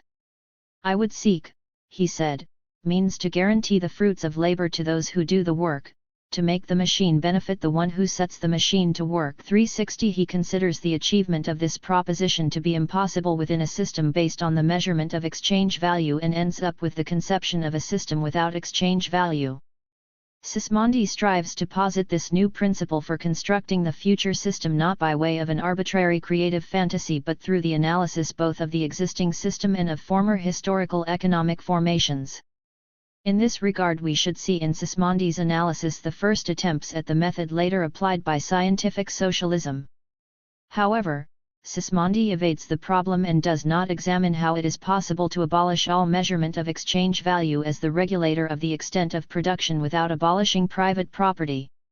It is precisely on this point that we can apply to Sismondi the legitimate criticism of Marx against the attempts of the utopian socialists to abolish metal money, that goods are to be produced as commodities, but not exchanged as commodities. 361 Marx ridicules those utopian socialists who wish to retain commodities but not money. 362 And he asserts that between the commodity and money there is an inevitable correlation. 363 Beneath the invisible measure of value lurks hard money. 364 So in this respect Sismondi's idea goes further than the idea of the exchange socialists, but it too stops halfway. Thus Marx's criticism is quite justified when he states that Sismondi forcefully criticizes the contradictions of bourgeois production but does not understand them. 365. Sismondi does not tell us who will bring about or facilitate this evolution, this economic reconstruction of society. He does not address any social class. The proletariat in whose interests he was fighting was in his day a passive mass that was merely wretched. One can apply to Sismondi what Marx said of the theoreticians of the proletariat, so long as they look for science and merely make systems. They see in poverty nothing but poverty, without seeing in it the revolutionary, subversive side. 366 In this respect Sismondi is better than Owen. Moreover, Sismondi's superiority to Saint-Simon is shown by the fact that while the latter foregrounds the struggle of industry against feudal reaction, and this industry includes not only the most heterogeneous spheres of agriculture and commerce but also factory owners and workers, in short, it conceals all the real contradictions existing at that time. Sismondi's opposition is completely modern. With a clarity shown by nobody before him, he draws out the antinomy of the class interests of the property owners and of the wage-earning proletariat. So does Sismondi denounce large industrial capital, and with a penetrating critique he denounces capitalism, the scientific discovery of which should be attributed to him. 367. Certainly Sismondi often deviates from the line we have attempted to characterize. It would be very easy to draw this out and to show contradictions in his fundamental conception.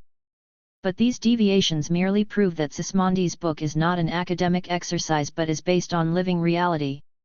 From this heterogeneity of phenomena and in opposition to classical theory, Sismondi has created, in a flash of genius, a homogeneous conception on which this heterogeneity of phenomena has here and there left its mark. Whether or not we call him a socialist, his immortal claim to fame in economic science is that he is the first economist to scientifically demonstrate that an economic system based on abstract exchange value as the sole purpose of production and regulator of it necessarily leads to disruptions and to insoluble questions.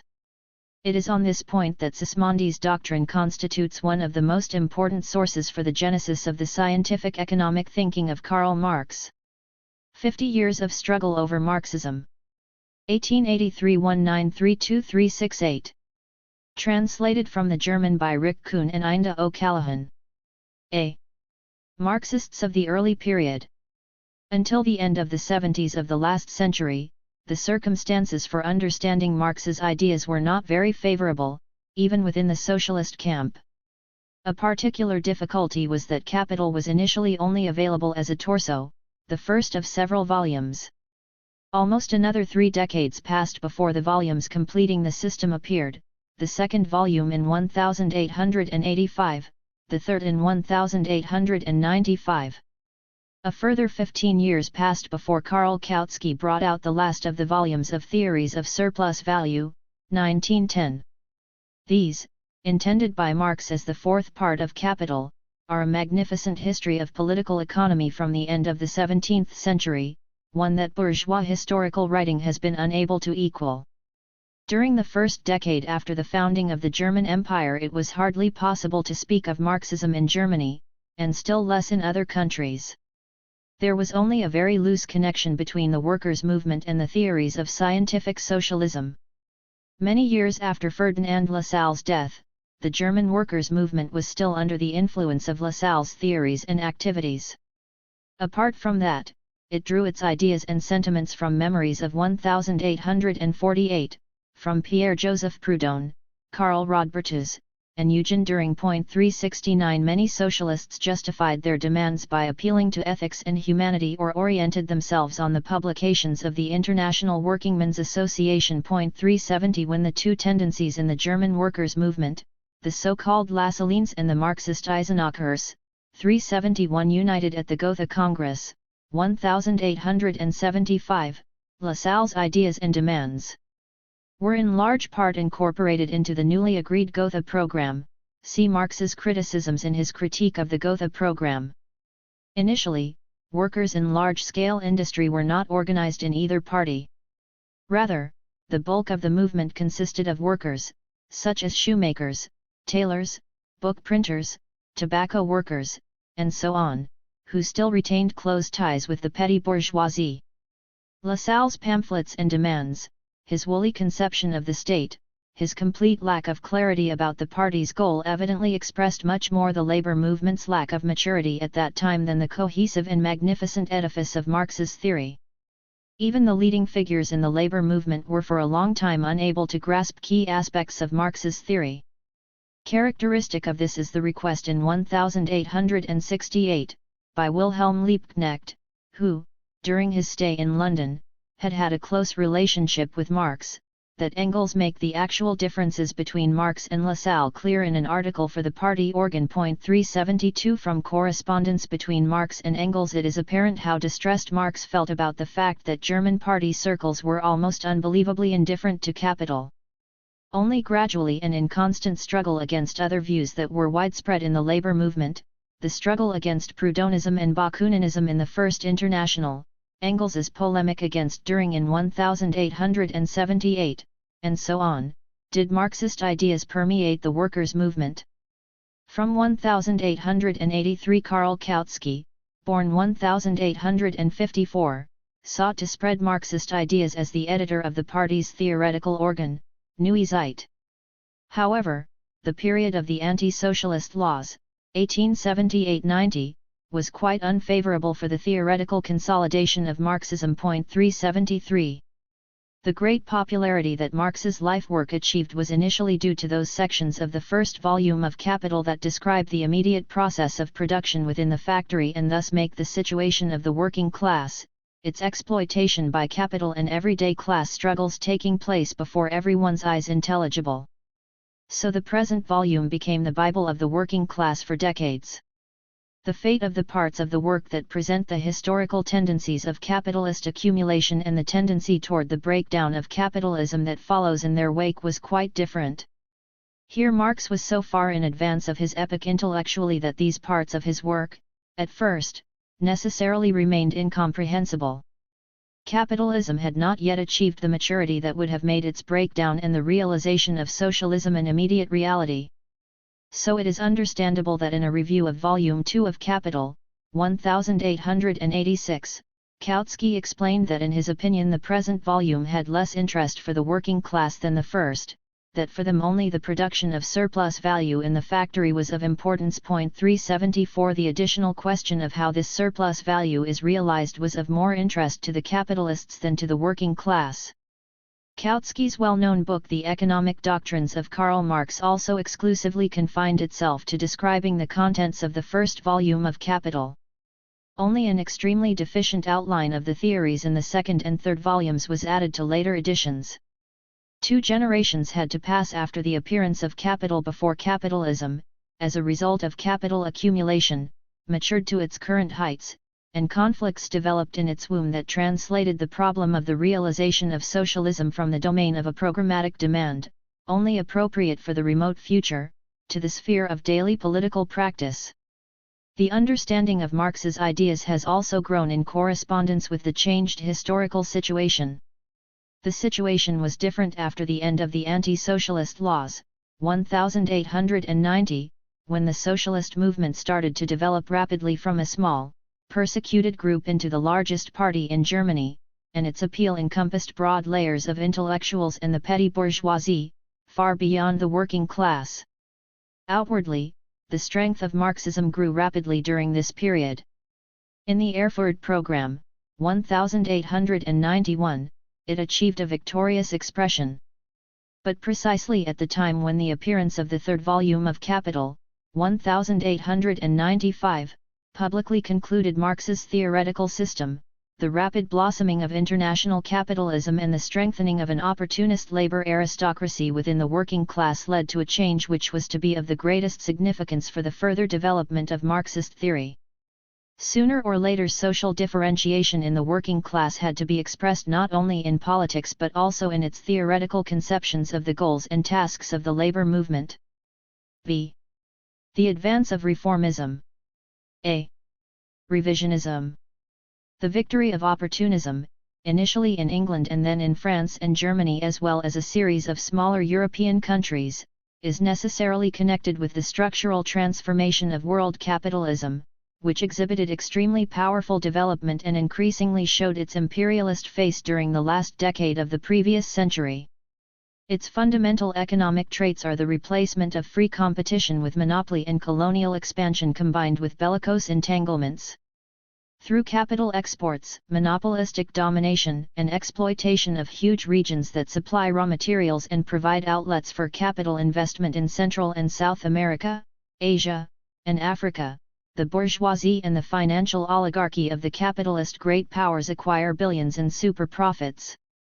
These make it possible for them to win over an upper layer of the working class and the petty bourgeois following of the socialist parties with higher wages and various other advantages, so that they take an interest in colonial exploitation, are politically bound to them, and enter a community of interests with them against the broad masses and other countries.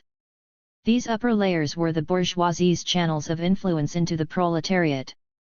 The emergence of the labor aristocracy, which found expression politically in the formation of bourgeois workers' parties on the model of the Labour Party in England, is typical of all the imperialist countries. These layers, which found the revolutionary tenets of Marxist theory inconvenient and a hindrance to their practical efforts to cooperate with the bourgeoisie and the organs of the state, soon went on to the offensive against Marxist theory, with the argument that it was contradicted by capitalism's real tendencies. Their main difference with Marxism was that it denied the possibility of a lasting improvement in the conditions of the working class under the current economic order, apart from temporary improvements for shorter periods, and advocated the opposite point of view, that when capitalism reached its full development, its imminent powers would necessarily lead to a worsening of workers' conditions. In contrast, the representatives of reformism pointed out that even under the existing economic order, a lasting improvement in the situation of the workers, whether by means of state legislation, pensions, accident and unemployment insurance, or by means of self-help, by founding and expanding trade unions and consumer cooperatives, was possible and already occurring. Here the rather slight improvement, confined to a narrow upper layer only, was overvalued and generalized, and its character was misjudged, to the extent that it was not considered temporary but the start of a transformation that was consistently expanding in breadth and depth. The rising strength of the trade union movement was, undoubtedly, the most effective lever for the enforcement of anti-radical attitudes. For the leaders of the trade unions, the typical representatives of the labor aristocracy, reformism was tailor-made. For these men, conducting the small-scale war for entirely gradual improvements in the situation of the workers that were again and again threatened by setbacks, all radicalism represented a threat to the positions they had conquered, their organizations and trade union funds. They therefore sought to nip every intensification of the methods of struggle in the bud. Under the anti-socialist laws, there was no room for such efforts, as the trade unions then hardly suffered less than political social democracy.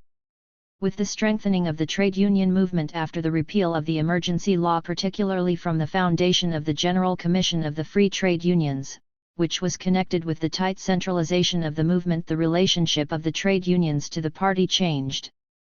The initial dependence on the political movement was soon transformed, and at both the Cologne Trade Union Congress in May 1905 and the Mannheim Party Congress in September 1906, the trade unions and their leaders knew how to impose their demands, often on decisive questions, too against the will of the party authorities. Now their influence on the theoretical conceptions of the socialist workers' movement was also increasingly apparent. Gradually, certain essential elements of Marxist theory were eroded by the practical trade union negotiators of wage agreements.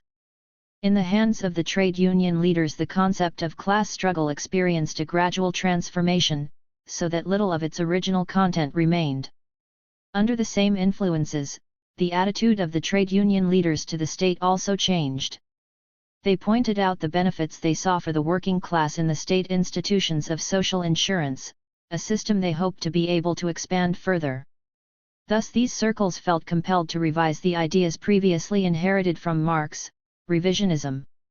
During the 1890s and after the turn of the century, a question was often raised as to whether a special trade union theory that would justify reformism, the perspective of a gradual socialization, drop by drop within the existing order, ought to be compiled for the socialist-inclined trade unions. But it never came to such a trade union theory. All the friendlier was the trade union welcome for efforts emerging within the political party that accommodated their desires. Revisionism is inseparably linked with the name Eduard Bernstein, born 1850.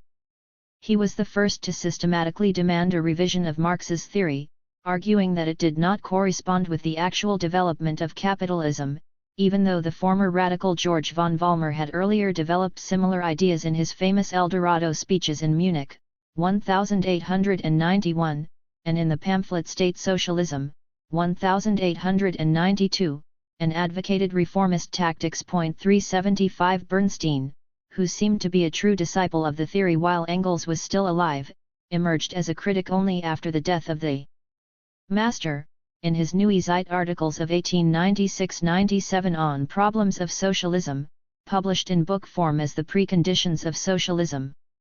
Other writings by Bernstein are relevant: How is Scientific Socialism Possible? Guiding Principles for a Social Democratic Program, On the Theory and History of Socialism. 376. Bernstein never openly described Marxist theory as a whole as false. It is an essential feature of revisionism that it neither had the intention of nor succeeded in constructing a complete theoretical edifice to replace Marx's. Its historical significance lies primarily in the influence of trade union and political practice. Theory was only of concern to the extent that it was an obstacle to this practical reformism. It was to be disposed of through the revisionist critique that adapted theory to practice, so that inconsistency between inherited revolutionary theory and reformist activity could be overcome. For this purpose, in his critique of Marx's theoretical edifice, Bernstein used the convenient procedure of sharply separating the enduring, generally valid elements of the theory, its fundamental theoretical propositions, from its variable elements, because they are propositions of applied science. Under the cover of this distinction, however, the fundamental propositions of the theory were also incorporated, albeit on the pretext that they were now reinterpreted as not fundamental. The goal of revisionism was never declared to be the defeat of Marxism; it was, instead, supposed to be a matter of rejecting certain remnants of utopianism that Marxism still allegedly carried in its baggage. Bernstein's act of purification was an attempt to liberate socialism from Marx's theory of value and surplus value. Value is a construct in thought and not a phenomenon. Whether Marx's theory of value is correct or not, Bernstein argued, is superfluous for the demonstration of surplus labor, as surplus labor is an empirical fact that suffices alone as a rationale for socialism. Bernstein never offered such a rationale, a positive theory of capitalism, built on the fact of surplus labor, that led to socialism. He remained negative. Bernstein concedes the accuracy of Marx's predictions about increasing centralization and concentration of capital, increasing concentration of enterprises, a rising rate of surplus value, exploitation, and the fall in the profit rate, but he maintains that the overall picture of capitalism in Marx's work is one-sidedly distorted. Marx supposedly neglects the counter-tendencies in the principal matter. Divisions among already concentrated capitals counteract the tendency to concentration. Income statistics show growth in the number of shareholders and the average magnitude of their shareholdings. Undeniably, the number of property owners is growing both absolutely and relatively. And the employment statistics, for their part, prove that the middle classes are expanding. Finally, enterprise statistics irrefutably demonstrate that in a whole series of branches of industry, small and medium-sized firms are quite viable alongside large concerns. This applies not only to industry but also to commerce. To the extent that large enterprises are concerned, developments in agriculture demonstrate either no change at all or a decline in the scale of operations.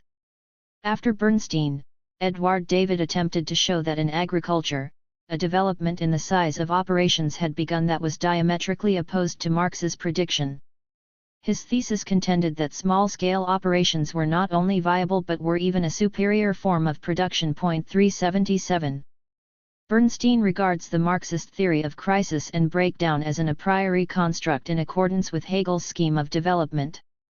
In various ways, actual developments have taken a different course than they would have if breakdown was unavoidable for purely economic reasons. Bernstein concedes the possibility of local or particular crises, but the huge territorial expansion of the world market, the reduction of the time required for communications and the transport of goods, combined with the elasticity of the modern credit system and the emergence of cartels have created the possibility that local disturbances will cancel each other out. The occurrence of general crises should, therefore, be considered unlikely. Bernstein does not treat breakdown from the perspective of whether it was the necessary result of the imminent development of capitalism, whether with the existing level of economic development and the degree of maturity of the working class a sudden catastrophe might be to the advantage of social democracy. Bernstein answers these questions in the negative because there is a greater guarantee of enduring successes in a steady forward march than in the possibilities offered by a catastrophe. It is precisely in the theory of breakdown that Bernstein sees the quintessence of utopianism in Marxism, because this makes the victory of socialism dependent on its imminent economic necessity. 378 Bernstein combats the iron necessity of history and the materialist conception of history as a theory of historical necessity and emphasizes the increasing effectiveness of ideological and ethical factors. 379 Against Marx he appeals to Immanuel Kant. The victory of socialism does not depend on economic necessity but on the moral maturity of the working class, that is, its realization that socialism is desirable. Ultimately, Bernstein conjures away the final goal of socialism, the final goal. Whatever it may be, is nothing to me, the movement everything. 380 The final objective is subordinate, instead, the attention and energy of the working class should be concentrated on immediate goals, on daily, detailed work that will lead to an advance in cultural development, higher morality, and legal conceptions. It is apparent that such a formulation of the tasks of the workers' movement has nothing at all to do with socialism and coincides with the conceptions of bourgeois liberalism. The general perspective that in all individual goals there is always a pointer to a further goal, yet to be achieved, that has to be pursued later, only leads to progression to infinity, and that is diametrically counterposed to the essence of socialism, which at a particular stage of development wants to and should replace one definite system with another. 381. It was only consistent that when Bernstein gave up the final goal he simultaneously abandoned the revolutionary tactics necessary to achieve it. In contrast to Marx's theory of class struggle and his conception that force is the midwife of every society that is coming into being, Bernstein emphasizes parliamentary activity as the means for emancipating the working class. The idea of conquering political power through revolutionary action is supposedly a foreign body in Marxism, a remnant of Blanquism from which Engels parted toward the end of his life. 382. From his critique, Bernstein drew the conclusion that it was false and disastrous to count on great social catastrophes and to focus the party's tactics on them. The utopia of a coming revolution had to be given up. Development blunts class antagonisms and democratizes society. It is appropriate to promote this development. In order to gain influence, social democracy has to find the courage to make up its mind to appear what it is in reality today, a democratic socialist party of reform. 383. From all this it is apparent, as Brouwer correctly emphasizes, that Bernstein is no socialist in the Marxist sense, because he is caught up in political categories. 384. For Marx, the proletarian revolution is not just a political act that replaces the old power, based on parliament, with a new one, but is simultaneously a social revolution insofar as it abolishes the whole of the previous form of society to replace it with a new one. Class struggle, just like its highest form, civil war, is not, for Marx, the product of the good or bad will of the people and cannot be replaced at discretion by parliamentary activity. Instead, class struggle and revolution are inevitable concomitants of the imminent economic necessity with which development drives toward socialism. The considerable influence Bernstein exercised on intellectuals can be explained by the fact that the boldness of his approach was initially captivating because, in contrast to the fear that Marxism was being petrified, it seemed to pave the way for the further development.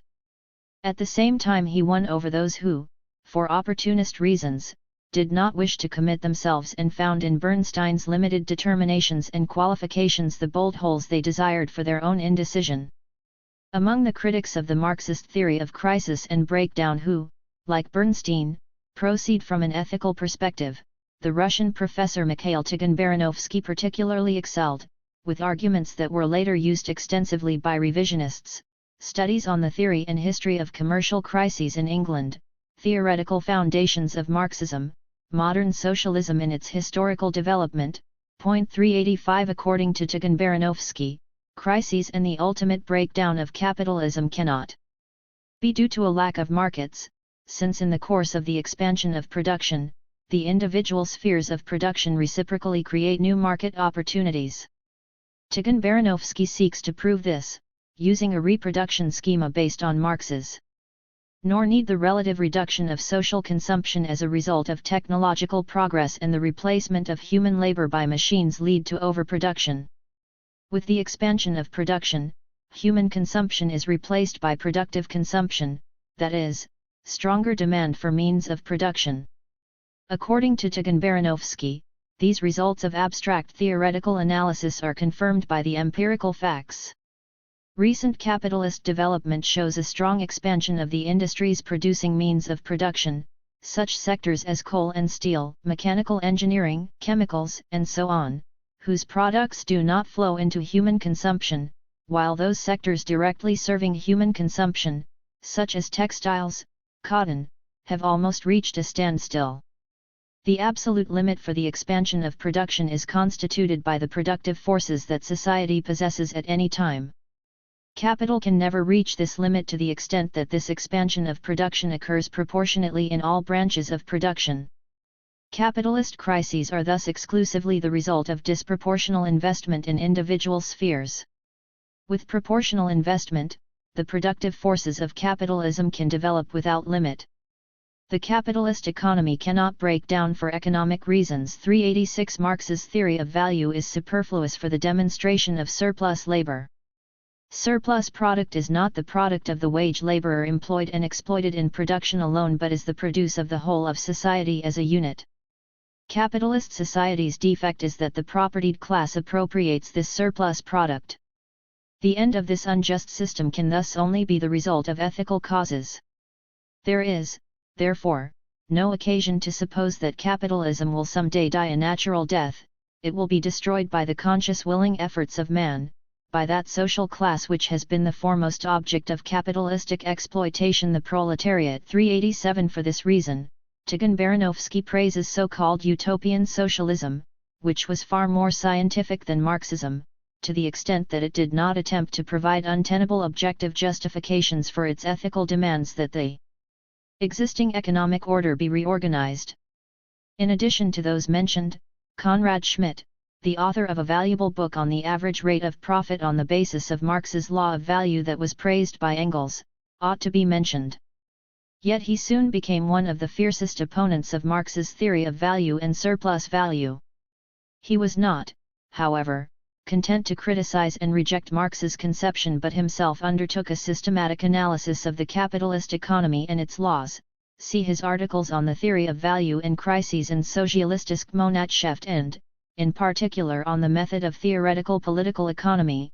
Point 388. Here Schmidt reached the same conclusion that Marx deduced for the capitalist economy: with the purchasing power in the form of wages to which he is entitled, the worker can only buy an amount of value for whose production only a fraction of the labor that he performed was necessary.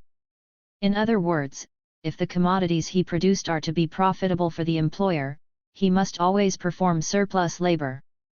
But according to Schmidt, this basic result was achieved without having to use Marx's untenable law of value. In this way, many contradictions associated with this law of value can be avoided. v. The Neo-Kantians.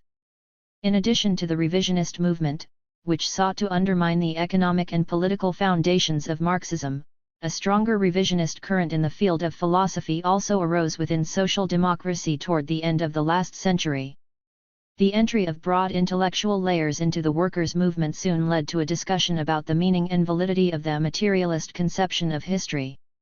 Engels already made certain modifications, in letters to socialist university graduates who asked him for information. See, in particular, the letter of September 21, 1890, to Joseph Bloch. In these letters, Engels warned against exaggerations and observed that some younger writers attribute more importance to the economic aspect than is due to it. 389. And that the economic situation was not the only but merely the determining moment of socio-historical development in the last instance. Point 390. These intellectuals imported secondary idealistic currents into the workers' movement, which abandon the materialist conception of history or seek to combine it with idealism. This is particularly so in France, where Jean Jouars in his Latin dissertation of 1891 develops an idealist conception of history, according to which it is the product of the human spirit, a conception that he also retained later as a socialist. Point 391. The idealist current is assisted by some supporters of the materialist conception of history, such as, for example, Paul Lafargue, 1842–1911, whose crude interpretations helped discredit it. Point 392. In Germany, a current initially arising in university philosophy departments seeks to justify socialism idealistically and to link it with Kant. It originates with Hermann Cohen, 1842–1918, the founder of Neo-Kantianism, the so-called Marburg School, who in his introduction to Friedrich Albert Lang's History of Materialism attempted to prove that socialism is based on the socialism of ethics, and to this extent Kant was the true and genuine initiator of German socialism. 393. In his book Economics and Law According to the Materialist Conception of History, Rudolf Stammler, of Halle, recognized this as, so far, the best and most consistent method for causal research into economic development, but demanded that it be supplemented by goal-setting, teleological considerations.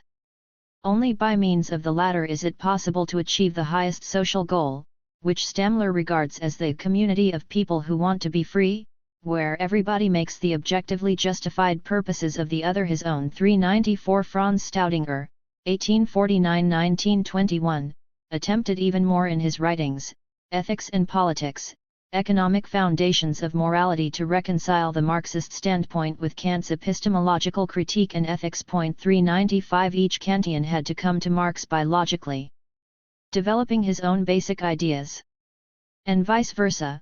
As soon as Marxism no longer merely pursues social development scientifically in accordance with the causal viewpoint but makes conscious and planned transformation of the given into its goal, it arrives at Kant, as a result of consistent pursuit of its own principle. 396. Along similar lines to Staudinger, Karl Forlander in his writings, Kant and Socialism, Kant and Marx, and from Machiavelli to Lenin, advocated a combination of Marx and Kant, that is, a combination of an economic historical with an epistemologically critical ethical justification for socialism. 397. This current, which initially arose outside the socialist movement, soon also created an echo within it, particularly in the ranks of the revisionists Eduard Bernstein, Konrad Schmidt, and Ludwig Waldmann, historical materialism, who also attempted to undermine Marxism through philosophy, but also in the ranks of the then radical, younger Viennese Marxists such as Max Adler, Causality and Theology in the Dispute about the Economy, Marx as Thinker, Kant and Marxism, Marxist Problems, and Otto Bauer, Marxism and Ethics, directed against Kautsky, who ultimately deviated into the camp of reformism. 398. They all demanded a stronger consideration of ideological moments, epistemological critique, and ethics in socialist theory. Similar attempts by Russian revisionism in the field of philosophy evoked the resolute resistance of Georgy Valentinovich Plekhanov and Vladimir Ilyich Lenin, materialism and empiria criticism. On the whole, revisionism remains negative philosophically and proves itself to be just as infertile here as in the field of economics. With the victory of reformism in German social democracy during and after the First World War, however, these currents succeed in coming into their own. It is characteristic of the completely altered attitude of socialism in this period that the article on the philosophical foundations of socialism in the program of social democracy, Suggestion for its Renewal, which appeared before the Gorlitz Party Congress, was written by the above-mentioned Kantian Karl Forlander, at the request of authoritative party circles. 399. As far as revisionism as a whole is concerned, it is not only the circumstance that both Bernstein and Tigan-Baranovsky subscribe to the theory of marginal utility 400 that lends it an individualistic aspect but, as was shown, also its attempt to replace the Marxist materialist dialectic with Kantian ethics and epistemological critique. For in contrast to socialism insofar as it is a fundamental socialism, Kant's starting point, it must be insisted, is the autonomous personality. Here, however, there is a fundamental contradiction with socialism in general and Marxist socialism in particular, which only knows and explains individuals as conditioned by the social environment. Revisionism as a whole has not been able to replace Marxist theory with one of its own that in any respect grasps the economic mechanism with its social interconnections. It remains stuck in critique, and therefore the question of whether, in principle, revisionism should be pronounced to be socialism has to be answered in the negative. But also as pure critique the standpoint of revisionism has proved to be false. One only needs to compare its critique of the Marxist account of how artisanal production and the middle classes are prone to crises and concentration, and finally its conception of the superiority of small-scale operations in agriculture with the experience of the post-war period. See Friedrich Pollock, Socialism and Agriculture, and Julian Gumpertz, The Agrarian Crisis in the United States, in order to see that history has proved that not revisionism but Marx is correct. 401 Anyone who delves into Capital today, after 7 decades, has to concede with astonishment how correctly, indeed prophetically, Marx understood the large-scale tendencies of capitalist development. Over the 2 decades before the World War, reformism became an international phenomenon. Much earlier than in Germany, it appeared in England. There, the first mass movement of the proletariat, the Chartist movement, was defeated in the 1830s and 1840s. But its struggle had shown the English bourgeoisie the danger that threatened it. Subsequently, it knew how to calm the dissatisfaction of the working class by means of concessions and the timely grant of real benefits to its upper layer, which its supremacy on the world market permitted. In this manner, over a long period, it successfully prevented the English proletariat from combining to create an independent political party. The whole energy of the working class turned to developing trade unions, mutual funds, and cooperatives. The great reorganization of local government gave workers the opportunity to represent their interests through autonomous local authorities in the field of municipal economic and welfare services.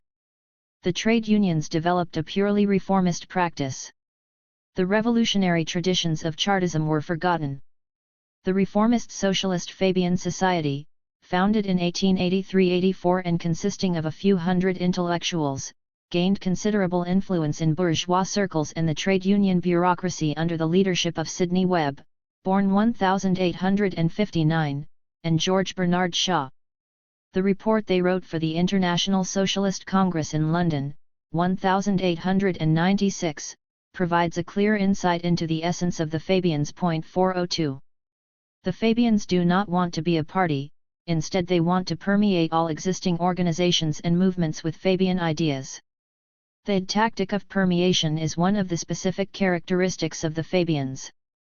The Fabian Society endeavors to rouse social compunction by making the public conscious of the evil condition of society under the present system. 403. Apart from the Fabian Society's numerous pamphlets, tracts, English reformism found its theological expression above all in the works of the couple Sidney and Beatrice Webb, History of British Trade Unionism, with an afterword by Edward Bernstein, Industrial Democracy, The Prevention of Destitution, A Constitution for the Socialist Commonwealth of Great Britain, The Decay of Capitalist Civilization, and of James Ramsay MacDonald, Socialism and Society. 404. The Labour Party, which was finally founded in 1900, immediately adopted the reformist principles and practice of the Fabians and the trade unions. In France, one already finds reformism in the pamphlets that Paul Brousse published in Paris in 1881-82. 405. Brousse was the founder of the party of the so-called Possibilists, which existed until 1899. Subsequently, reformist ideas were most strongly promoted by the activity of Jean Jaurès, who also advocated participation in a bourgeois government, ministerialism, in 1899. In the Socialist Party of Italy, too, despite the weak industrial development of the country, strong reformist currents appeared, essentially represented by petty bourgeois intellectuals who participated in all the theoretical controversies about impoverishment and concentration that were fought out from time to time in the party's theoretical organ, Critica Sociale, in the period 1895-1905, after the publication of Volume 3 of Capital. The syndicalist Arturo Labriola, in his study of Marx, was the foremost critic of the theory of impoverishment and breakdown. 406. In Economic Speculation and the Dictatorship of the Bourgeoisie, he dealt with the problem of imperialism. 407. With the stronger industrial development of the country after 1905, the related intensification of class struggles, and the advance of reaction within the bourgeoisie, numerous intellectuals abandoned socialism. Émile van der Velde in Belgium worked with the same orientation as Jaurès in France: Workers' Belgium, Collectivism and Industrial Evolution, Agrarian Socialism and Agricultural Collectivism, Essays on the Agrarian Question in Belgium, The Workers' Party of Belgium 1885-1925. 408. Reformism took a specific form in Russia. Its most notable theoretical representatives were Tikhon Baranovsky and Peter Bernardovich Struve, who, however, soon swung over to liberalism. It achieved mass political influence in the workers' movement in Menshevism. See the radicals on the defensive. The efforts of revisionism were soon countered by the so-called radicals or orthodox Marxists Karl Kautsky, Franz Mehring, Heinrich Kuhnau, Parvus, but above all Rosa Luxemburg, in Neuezeit and in specific polemical writings, while the revisionists used the newly founded Sozialistische Monatsschrift. 409. Kautsky's Agrarian Question targets the revisionist critique of Marx's presentation of developmental trends in agriculture. This is Kautsky's most significant and independent economic work, although even here the historical descriptive element crowds out the purely theoretical aspect. In his anti-critique directed against Bernstein's critique, Bernstein and the Social Democratic Program, Kautsky deals with the questions of method, program, and tactics, particularly the tenets disputed by Bernstein, the theory of breakdown, developmental trends with regard to enterprise size, large and small enterprises, the increase in the number of property owners and the middle class, the theory of impoverishment and crisis. 410. Here Kautsky seeks to refute Bernstein's claims about the Alleviation of capitalist contradictions by means of philological interpretation of Marx's texts and comprehensive company, tax, and other statistics, and to defend the thesis that class contradictions are intensifying. In the course of doing so, he relaxes or completely abandons important fundamentals of Marxist theory. Even the Erfurt Program, 1891, which was drawn up by Kautsky and signified the high point in the Marxist development of German social democracy, portrays the decisive point of the political program very vaguely. The process of capitalist development seems to be the result of blind social forces. The conquest of power is wrapped in total darkness. The dictatorship of the proletariat is not even mentioned.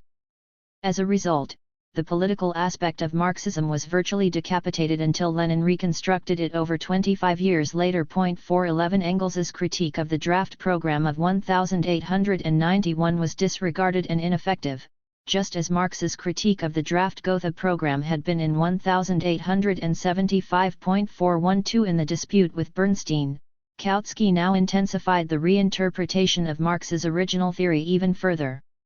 Compared with Bernstein's demand that the party should become a democratic socialist party of reform, he emphasized that social democracy had to become a party of social revolution. 413 Here, however, Kautsky added that it was not a matter of the concept of revolution in the sense of an armed uprising but of every large-scale political convulsion that sped up the political life of the nation and made it pulsate most energetically. Admittedly, extra-legal use of violence could form an episode in such a convulsion, but it could never be the revolution itself. In this reinterpretation of the concept of political revolution, its real content, the transfer of power into the hands of a new class, was clearly lost. At the time, Engels's Political Testament, his famous introduction to the class struggles in France, written in 1895, played a not unimportant role in the debate over tactics. He allegedly revised the tactics of the workers' movement and supposedly counterposed barricade struggle's violent revolution to purely legal struggle parliamentarism. It emerged 30 years later, thanks to David Ryazanov, who uncovered the correct text, that the introduction was published by the party executive in an abridged form that significantly distorted its meaning. 414. Kautsky also reconstrued the economic side of Marxism on important points, by interpreting his own conceptions into Marx's text. Initially, this was not sufficiently recognized by the socialist public, since he appeared in the role of the defender of Marx's theory against Bernstein and adhered to Marx's traditional terminology. That was particularly the case for Marx's theory of breakdown and crisis.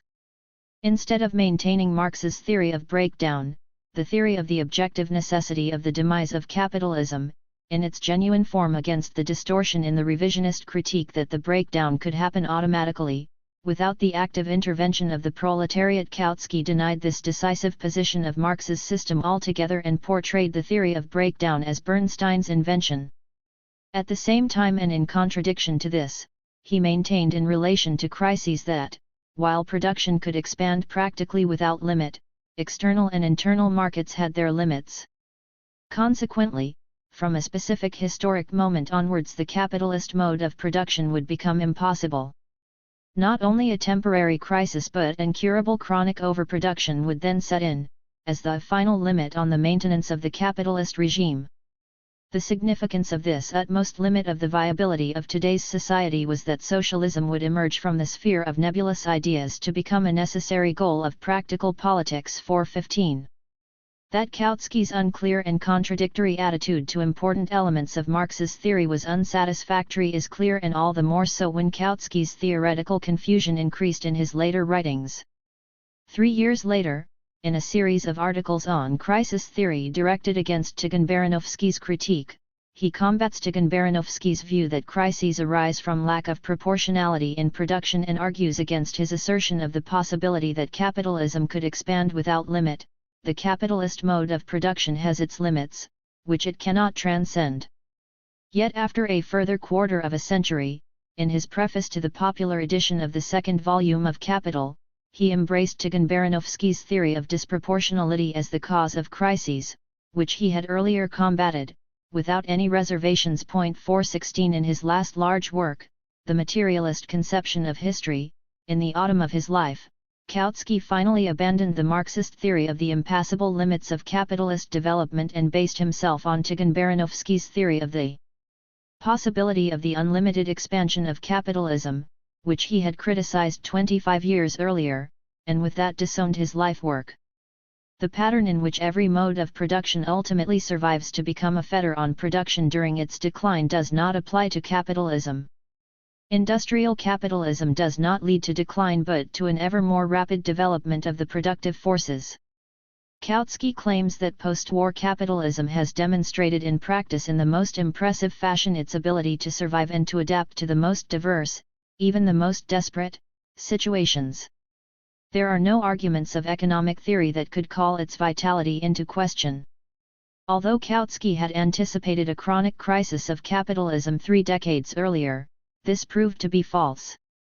Capitalism is today, considered from the purely economic standpoint, more solidly established than ever. 417. If one bears in mind Kautsky's later development, already present in nascent form at the time of his disputes with Bernstein in his unclear and vacillating position on important points of theoretical principle, it is comprehensible that the controversy between these two theoreticians did not and could not result in the clarification of fundamental questions of Marxist theory. Both had abandoned Marxist theory on decisive points and conducted the struggle only over less important points, sometimes merely over words. At the time only a few, Rosa Luxemburg, noticed this. However great Kautsky's service was in popularizing Marxism, the real revolutionary character of Marxism remained alien to him. In Kautsky's struggle with Bernstein, ultimately Bernstein was the victor. The arguments that Parvus, Alexander Israel Lazarevich Helphand, an enthusiastic social patriot during the First World War, advanced in a series of writings against revisionism were more effective: commercial crisis and trade unions, the trade union struggle, socialism and social revolution, colonial policy and breakdown. Point 418. Most impressive and enduring were Rosa Luxemburg's essays, the high point of which, on the theoretical side, is her Social Reform or Revolution, published against Bernstein's preconditions. If Bernstein was expecting the transition to socialism to result from the progressive development of the bourgeois legal system, from statutory social reform, Rosa Luxemburg explains, then he was committing a fundamental error with regard to the essence of capitalist class rule. This rests, in contrast to earlier class societies, not on legally anchored acquired rights but on real economic forces. In our juridical system there is not a single legal formula for the class domination of today. No law obliges the proletariat to submit itself to the yoke of capitalism. Poverty, the lack of means of production, which are taken from it not by law but by economic development, obliges the proletariat to submit itself to the yoke of capitalism. The exploitation of the working class as an economic process cannot, therefore, be abolished or moderated by legal provisions within the framework of bourgeois society. Social reform, factory laws, health and safety regulations do not indicate an element of social control in the interests of the working class. They do not constitute a threat to capitalist exploitation but simply the regulation of exploitation in the interests of capitalist society itself. In fact, development leads to an accentuation and intensification of the contradictions of capitalism. From the standpoint of individual capitalists, credit, business associations, and other means that allegedly serve to overcome these contradictions and to regulate production are only suited to adjust their insufficient means to the demands of the market, to raise falling profit rates in cartelized branches of industry at the expense of the others. Cartels cancel out their own effectiveness when they extend to all the more important branches of production.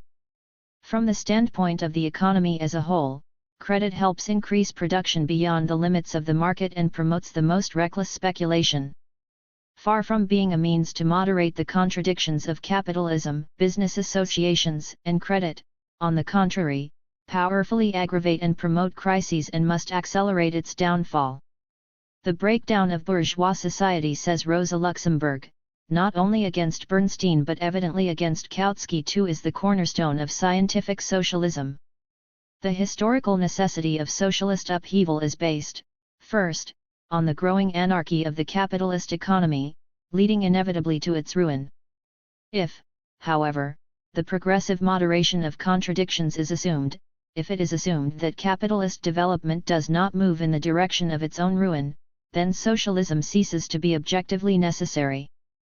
Then its justification is only possible by means of pure reason, that is, an idealist explanation, while the objective necessity of socialism, the explanation of socialism as the result of the material development of society, falls to the ground. 419. With the same acuity, Rosa Luxemburg also develops her principal tactical ideas about the class struggle. Radical Marxism, too, desires everyday social reform work, a tactical orientation to current questions: the trade union struggle over wages, the struggle for social reform, and the democratization of political institutions just as much as reformism. The difference is not in the what, but in the how.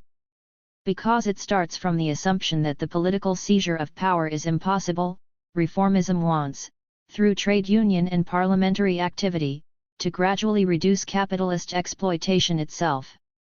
They remove from capitalist society its capitalist character. They realize objectively the desired social change.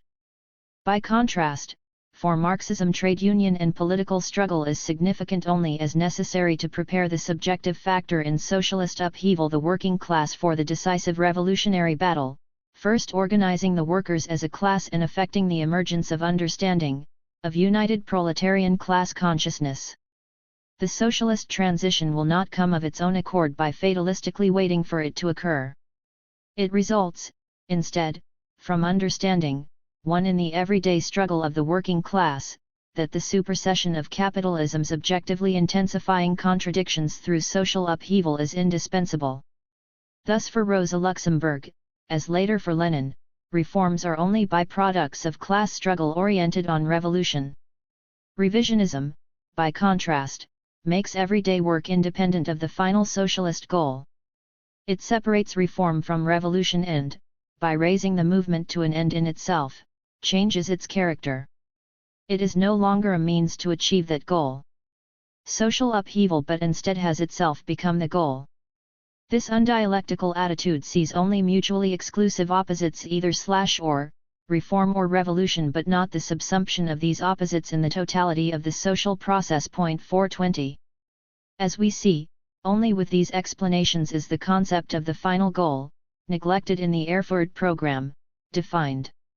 Rosa Luxemburg does not understand the final goal as the ideal state of the future, to be erected after the socialist upheaval, but the conquest of political power, the revolution itself. If the future state is understood as the final goal, then every democratic or economic achievement can be considered to be a step on the path to this goal.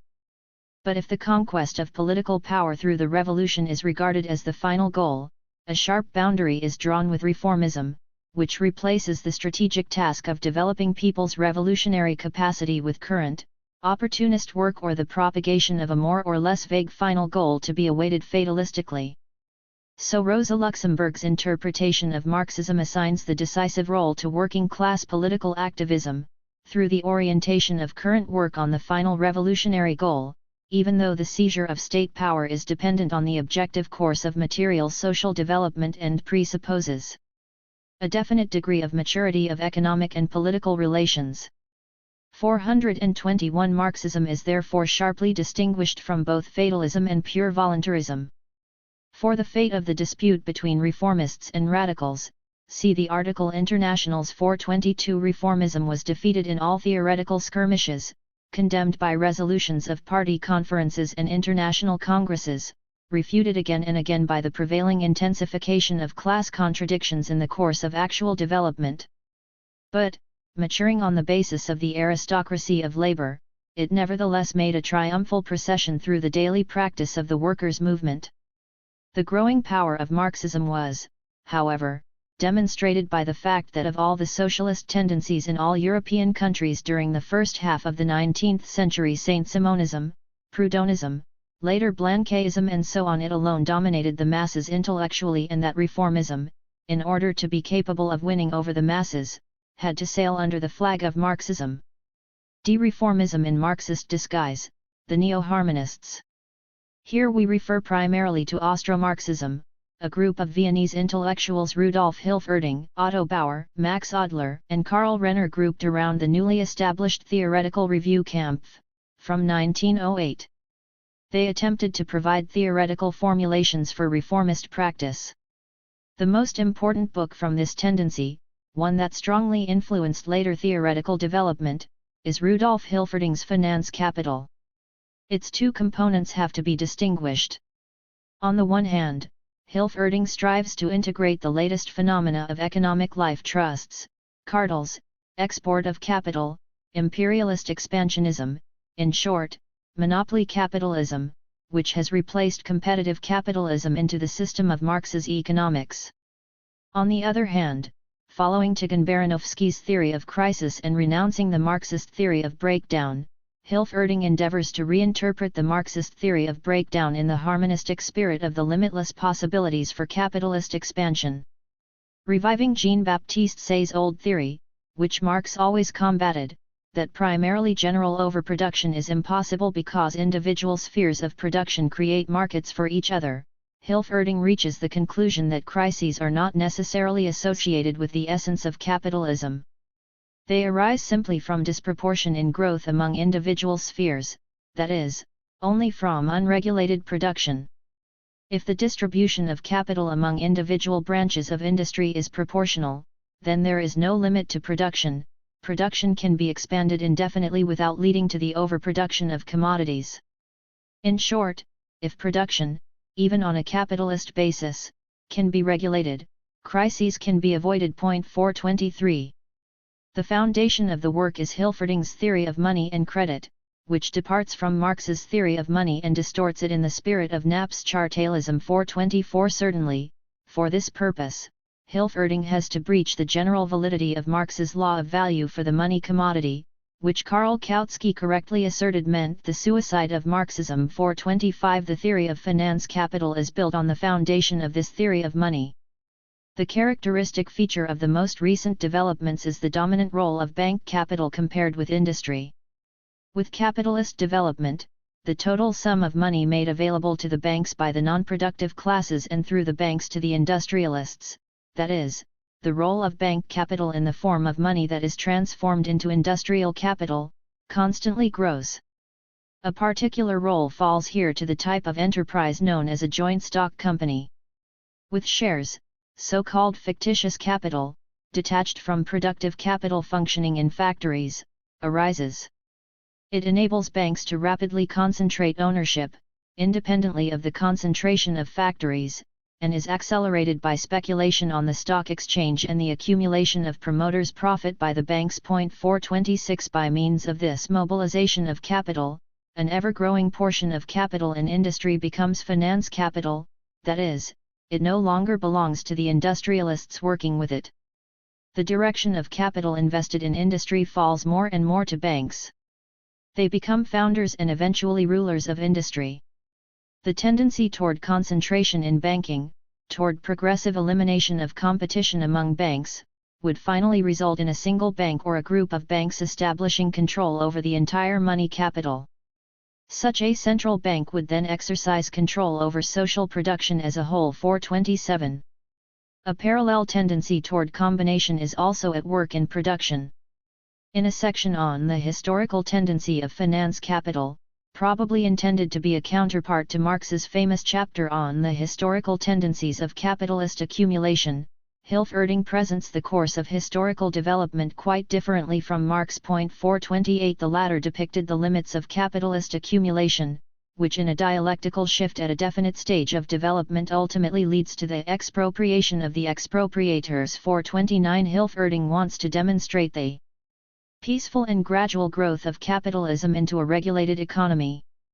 The cartelization of industry, in order to raise prices and profits, lowers the rate of profit in the non-cartelized industries, intensifies competition in them and thus the tendency toward concentration. This leads to further cartelization in these industries too. So a tendency toward the continuous extension of cartelization emerges. The result of this concentration movement, its ideal, theoretical endpoint, will be the complete cartelization of all branches of industry, not only in the national but also in the world economy, a universal or general cartel that consciously regulates the entirety of capitalist production in all its spheres, sets prices, and also undertakes the distribution of products. With the advance of the concentration movement in industry, production is increasingly planned, organized capitalism, and finally reaches its highest expression in the general cartel. The anarchy of production disappears, crises are eliminated and replaced by production regulated by the general cartel, even if still on the basis of wage labor. The tendencies towards the establishment of a general cartel and towards the formation of a central bank are converging, hence a peaceful and painless transition from capitalism to socialism becomes possible. 430 The socializing function of finance capital facilitates enormously the task of overcoming capitalism. Once finance capital has brought the most important branches of production under its control, it is enough for society, through its conscious executive organ the state conquered by the working class, to seize finance capital in order to gain immediate control of these branches of production. Even today, taking possession of 6 large Berlin banks would mean taking possession of the most important spheres of large-scale industry. 431. After the war, 1927, Hilferding declared that he had always repudiated every theory of economic breakdown. Marx had also considered them to be false. The overthrow of the capitalist system would not happen because of internal laws of this system but instead had to be the conscious act of the will of the working class. 432. During the post-war period, the other neo-harmonists, such as Otto Bauer, the accumulation of capital, and Karl Kautsky, also derive crises simply from disproportion in the distribution of capital among individual branches of industry. They consider crises to be avoidable even under capitalism if the distribution of capital is regulated, and the unlimited development of capitalism to be possible. Bauer's assertion that the capitalist mechanism automatically enforces this proportional distribution of capital even if it is mediated by periodic crises gives his harmonistic interpretation of Marx's theory of crisis a specific coloration. The mechanism of capitalist production automatically cancels out overaccumulation and underaccumulation. While Marx had maintained that the progressive growth of the industrial reserve army of labor was necessary, Bauer tries to prove the opposite.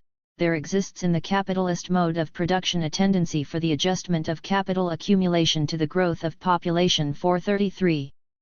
See the resurgence of revolutionary Marxism. A.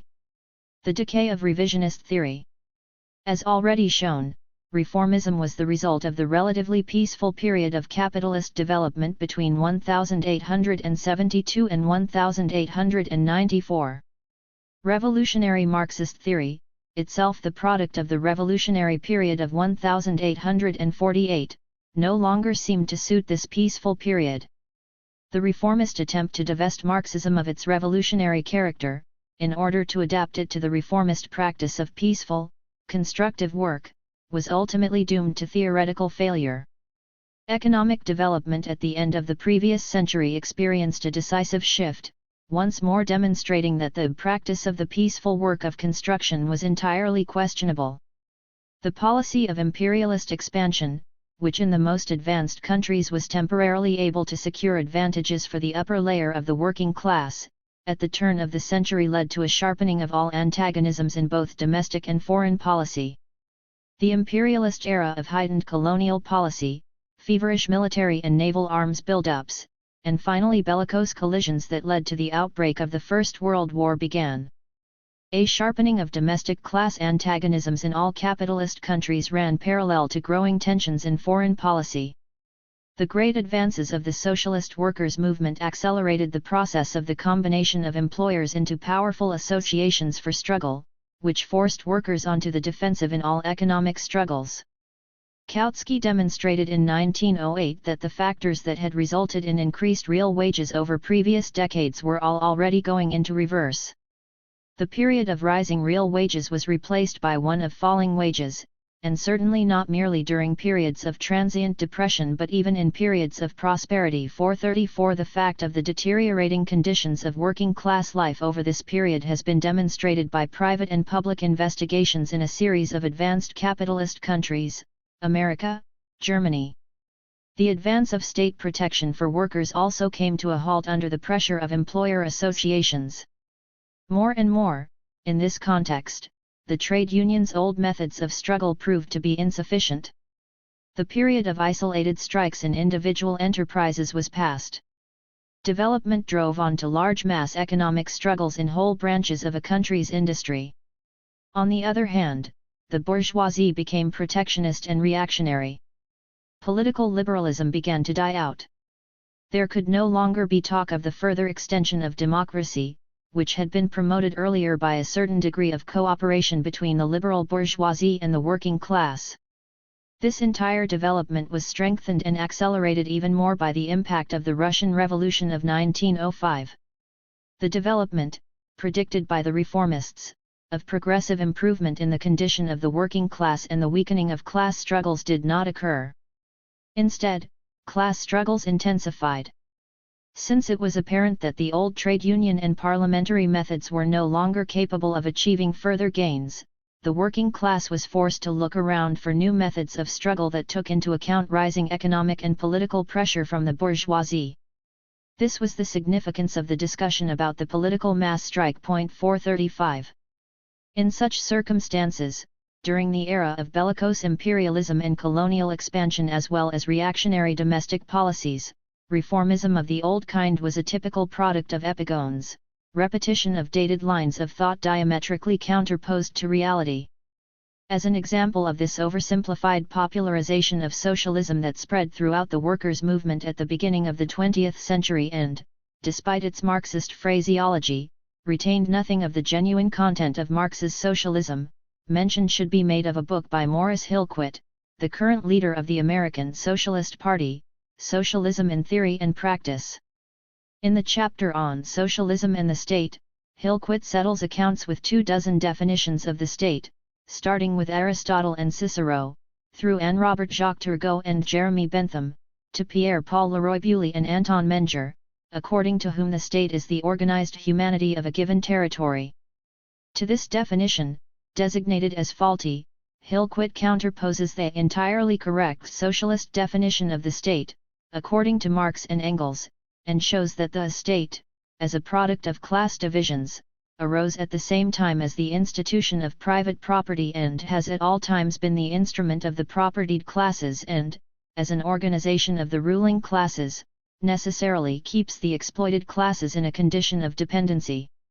From this entirely correct definition, however, Hillquit draws no conclusions for working class policy.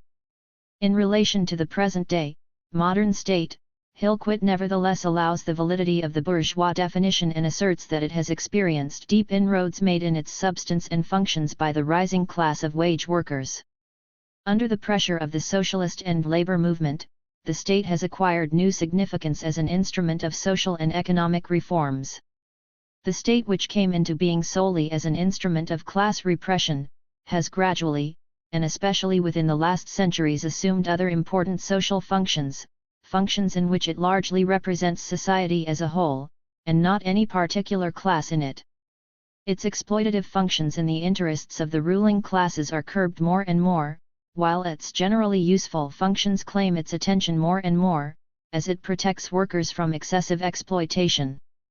So it is gradually coming to be recognized by the workers as a most potent instrument for the modification and ultimate abolition of the capitalist class rule. The ruling capitalist class will, indeed, never voluntarily give up its property and the supremacy that results. Hillquit draws the conclusion not that it has to be expropriated economically and politically, but instead that the process of transformation will come to pass gradually, through a series of economic and social reforms and legislative measures tending to divest the ruling classes of their monopolies, privileges, and advantages, step by step. Violence does not, consequently, have to be employed. That would be but an accident of the social revolution. Violence has no place in the socialist program. Through these reforms, a period of transition will be entered, in which the state, although not yet socialist, is no longer an organ of the capitalist class but instead a transitional state. Definite lines of demarcation where it begins and where it ends cannot be specified, but today a number of municipalities and states are already wholly or partly under socialist control. Many of the political or social transitional reforms of socialism have, to a certain degree, been realized in countries in Europe, America, and Australia, and the conceded tendency of all modern lawmaking is directed toward the extension of such reforms. In this sense, it may well be said that we are in the midst or in any case at the start of the transitional state. Hillquit, logically, recommends tactics that are confined to electoral tactics and the positive work of Parliament, without violating the principle of the class struggle. 436. If such theories were strongly utopian during the period before the war, they completely lost any connection with reality after its outbreak. In order to avoid shipwreck on this contrast with reality, reformist theory was forced to adapt to it. In pure logic, this correction was possible in two ways. From the proletarian standpoint, through a return to revolutionary Marxism. In a further, consistent development of its nature, reformism chose the other way and placed itself entirely on the ground of bourgeois society and the capitalist state. Karl Renner already drew this conclusion, contained in embryo in Hilferding's book, with great clarity in articles published in the Viennese Kampf and Arbeiterzeitung, which appeared in book form as Marxism, War, and the International.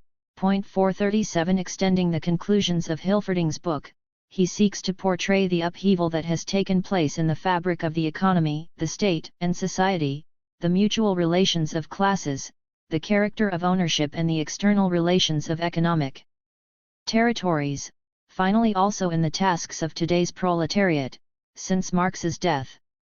Although Marx and he posit different developmental tendencies in all these areas, and although he abandons all the fundamental components of Marx's theoretical edifice and finally identifies different goals and tasks for the workers' movement from those of Marx, he does not forego a Marxist disguise for his theory. Instead, he claims to be a proponent of genuine Marxism who struggled against the reactionary misconstrual of Marx's thought, against the vulgar orientation of Marxism, against the ossification and oversimplification of the Marxist theory of class struggle. Not he, but rather the supposed Marxists had distorted the theory of the master. In the short period since Marx was active, class relations have often, almost every decade and a half, been transformed. Instead of lugging around the old catechistic propositions of Marx's system as old goods, it is necessary to revise the theoretical baggage in all areas. So his book is a Marxist examination of the new material of social development, a draft of a study program for Marxists. 438. Marx's entire period of activity falls, according to Renner, into the liberal social epoch with its individualistic anarchistic economic mode, for which the power of the state was a bogeyman. Marx researched this epoch and described it in Capital. In order to expose its laws in their pure, logical form, every state intervention had to be conceptually disregarded. This capitalist society, which Marx experienced and described, does not exist anymore, something that Marxists have so far overlooked.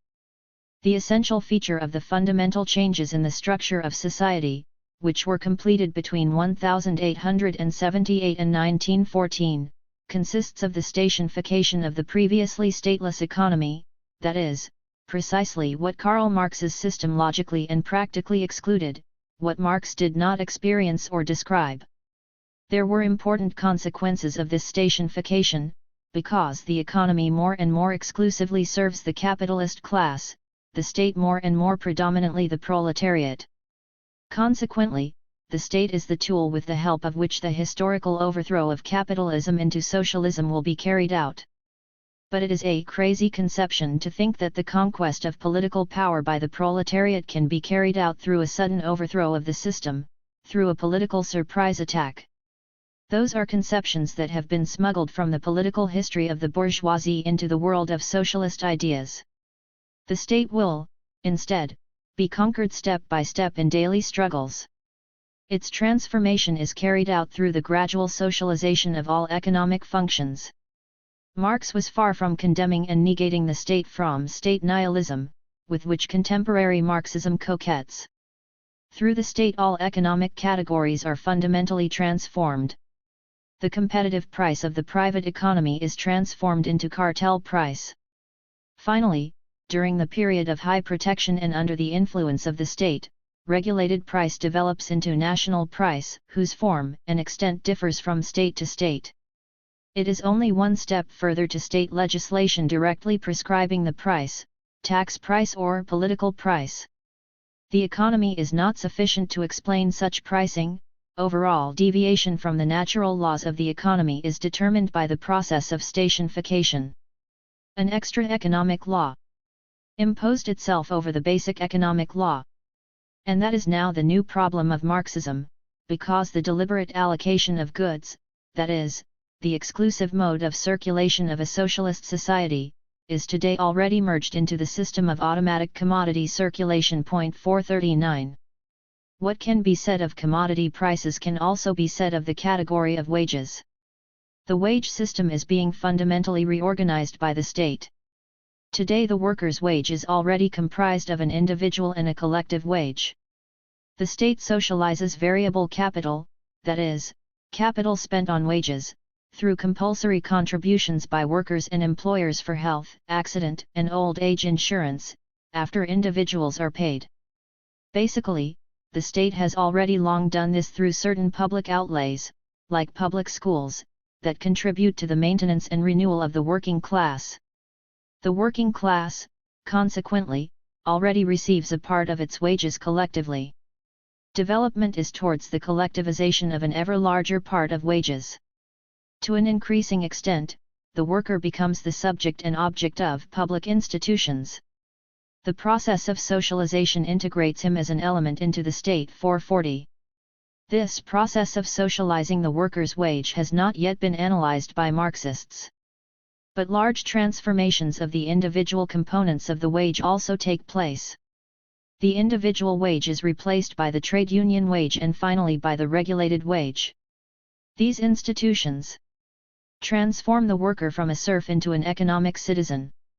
The leap from the free wage contract to the regulated system is of the same significance as that from manorial subjection and patrimonial justice to the bourgeois court. But the regulated wage is still not the highest point of development. Giant capitalist enterprises construct service programs for their white-collar employees and, to an extent, their workers, with a wage scale that is calculated over their whole lives, including their deaths. In short, forms of wage payment which Renner calls the programmatic wage. From this it is only a step to the direct setting of wages by the state, to a tax wage. Through stationification, today the working classes find themselves in a different social situation from Marx's period. Ownership becomes a public institution, work a public job. A regrouping of classes takes place. Industrialism is no longer the predominant form of enrichment in contemporary society. The factory owner of the old kind is no longer counterposed to the proletariat. Rather, the dominant powers within the capitalist class have become agrarianism and finance capital. An upheaval in the economic function of land ownership occurs. While the process of stationification and socialization is very extensive in agriculture, land ownership, encompassed economically as ground rent, has become more and more parasitic. The question of ground rent will become the principal social question over the next 5 years and decades. 441. Loan capital has also experienced massive transformations. Loan capital of the old kind was usury, a merely parasitic economic function. The usurers were, however, defeated. Credit capital of the new kind is not parasitic and is generally felt to be a blessing. 442. The purpose of Redner's arbitrary construct, which cannot be fully itemized here, is the justifications that his conclusions provide. The working class has to affirm the contemporary state and, through the policy of changing alliances with individual bourgeois classes, painstakingly, step by step work its way up and take power over bourgeois society intellectually, positioning itself everywhere on the basis of the state and bourgeois society. Such an alliance policy is not a watering down of class principle but its fulfillment. As the proletariat affirms the state, it must also affirm state policy. There is no amorphous internationality. Internationality is, rather, only the result of the actions of groups of nation-states, which is specifically new in our period. Capital is not international but national. National capital organized by the state has become the active agent on the tribune of the world. Marx's categories are universal. Marxists start with the category of the stateless world economy, but for the time being this unit is still not a single state. For the time being development has achieved the level of national political, territorial states. Hence there is also no world proletariat, which is only a mystical unit. In reality only national proletariats within state territories exist. The world economy is only coming into being, promoted by the tendency of individual states to extend their economic territories. In terms of specific states, expansionist tendencies appear as colonial policy and colonial exploitation, domination, and servitude. But this moralistic standpoint lies deep below Marx's mode of thought, as behind these mundane complaints about colonial policy the secular greatness of the economization of the world should not be overlooked. 443. In this way, to be an opponent of the colonial system means being an opponent of world history. So long as capitalism persists in the economy and the anarchistic antagonism of states in politics, wars are unavoidable, because competitive struggles among economic territories take place in two ways: peacefully, through states' trade agreements, and aggressively, through conquest. Imperialist war should not be judged ethically but should be accepted as a fact, just like trade policy. It is nothing other than the turning of price competition into arms competition.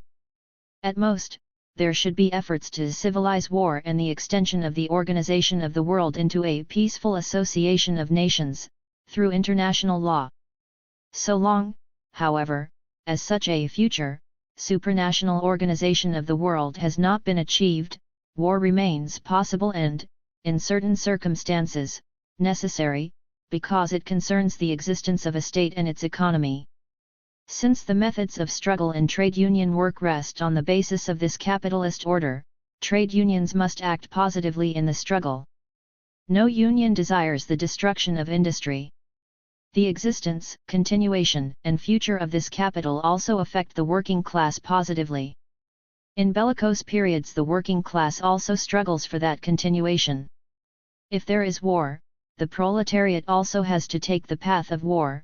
This path is also a path of history, and as the proletariat cannot absent itself from history, it has to travel this path. From the moment of the outbreak of war, there is no other possible attitude than alignment with its own state. The stand of the proletarian parties on August 4, 1914, was justified. 444. Obviously Redner's theorems cannot be reconciled with proletarian socialism. They should be evaluated as an attempt to divert the proletariat from its tasks as a class and to bring it into the train of the imperialist bourgeoisie. In his works, reformism sank from the level of social criticism to apologetic for bourgeois society. It was therefore unavoidable that reformism, having come to power after the war and the outbreak of revolution in the defeated states, was incapable of fulfilling even one of the tasks posed by proletarian socialism. Eclecticism and the tendency to turn away from Marxism are characteristic of reformist theory during the post-war period. Emile Lederer restricts the applicability of Marx's labor theory of value in two ways. In his Outlines of Economic Theory, he restricts it to the terrain of competitive capitalism. 445. He regards it as insufficient to explain monopoly prices and hence tries to construct a fusion of the labor theory of value with marginal utility theory. He regards Marx's labor theory of value, secondly, as suited only to the explanation of static economic processes but not of dynamic conjunctual cycles, economic cycle and crises. 446. Lederer's explanation of crises is in essence an underconsumptionist theory on a detour through monetary theories of crisis, extension of the labor process only through additional credit, with all its attendant deficiencies. 447. Alfred Brunthil's The Contemporary Economy and Its Laws is intended to be a textbook of socialist economics, faithful to the idea of Marxism. In fact, Brunthal combats Marx's theory with arguments borrowed from bourgeois criticism of Marx. It provides no information about the laws according to which the social product, in fact, is divided into wages and returns to capital. The bourgeois theory of productivity is, in this respect, without doubt superior to Marxist theory. He refers further to the secure results of marginal utility theory. His account of the contemporary economy is essentially a simplified compilation of Hilferding's thoughts about the progressive organization of the economy and Redner's ideas about stationification and the ever stronger influence of the state that is being proletarianized. Through its growing regulation of the organization of the whole economy, finally through cold socialization, that is, through the encroachment of the public economy, the free economy with its market mechanism is more and more superseded. For this reason, Bronthal thinks, we stand at the beginning of a social revolution, a society which is changing from capitalism into socialism. 448. With the transition in the leadership of the world economy from Europe to the United States of America and under the impression of American prosperity after World War I, a flush of uncritical admiration of American methods of organization and work, rationalization, arose in bourgeois Europe. The emulation of these methods by German capitalists found the fullest approval among the proponents of trade union theory and practice. A typical product of this current is the work of the chairperson of the German Woodworkers Association, Fritz Tarnow, Y.B. Poor. The old economic theories about the social question, Tarnow thinks, originated primarily in England. The new theories are being shaped in America.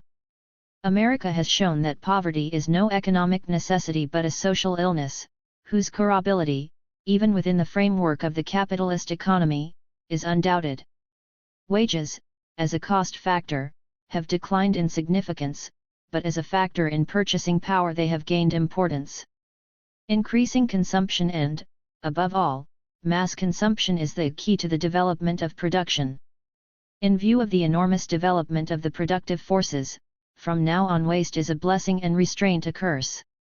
Not only is labor dependent on capital but capital is also dependent on the purchasing power of worker consumers. High wages are in the well-understood interests of the employers themselves. Countries with high wages have accumulated most strongly and can compete most successfully.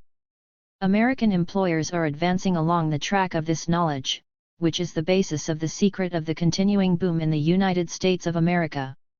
Henry Ford's book, My Life and Work, is certainly the most revolutionary text of all economic literature to the present. 449. In addition, the various subspecies and currents of reformism as they appear in individual countries or internationally should also be mentioned briefly. First, municipal socialism, which is concerned with reformist activity in the area of local politics among other things, also the effort to municipalize water, gas, and electricity services for the urban population in the general economic interest, without reference to their private sector profitability. See Hugo C., that is, Hugo Lindemann, City Administration and Municipal Socialism in England and Germany. City Administration, point 450. A current in the English workers' movement is known as Guild Socialism. It aspires to the control of production and the supersession of the wage system through the organizational unification of all manual and intellectual workers, not according to profession or trade union groups but in associations, guilds, of whole industries. It seeks to achieve this goal possibly through a general strike. Guild socialism differs from syndicalism in that it does not oppose the state but instead allocates it certain functions outside the sphere of production.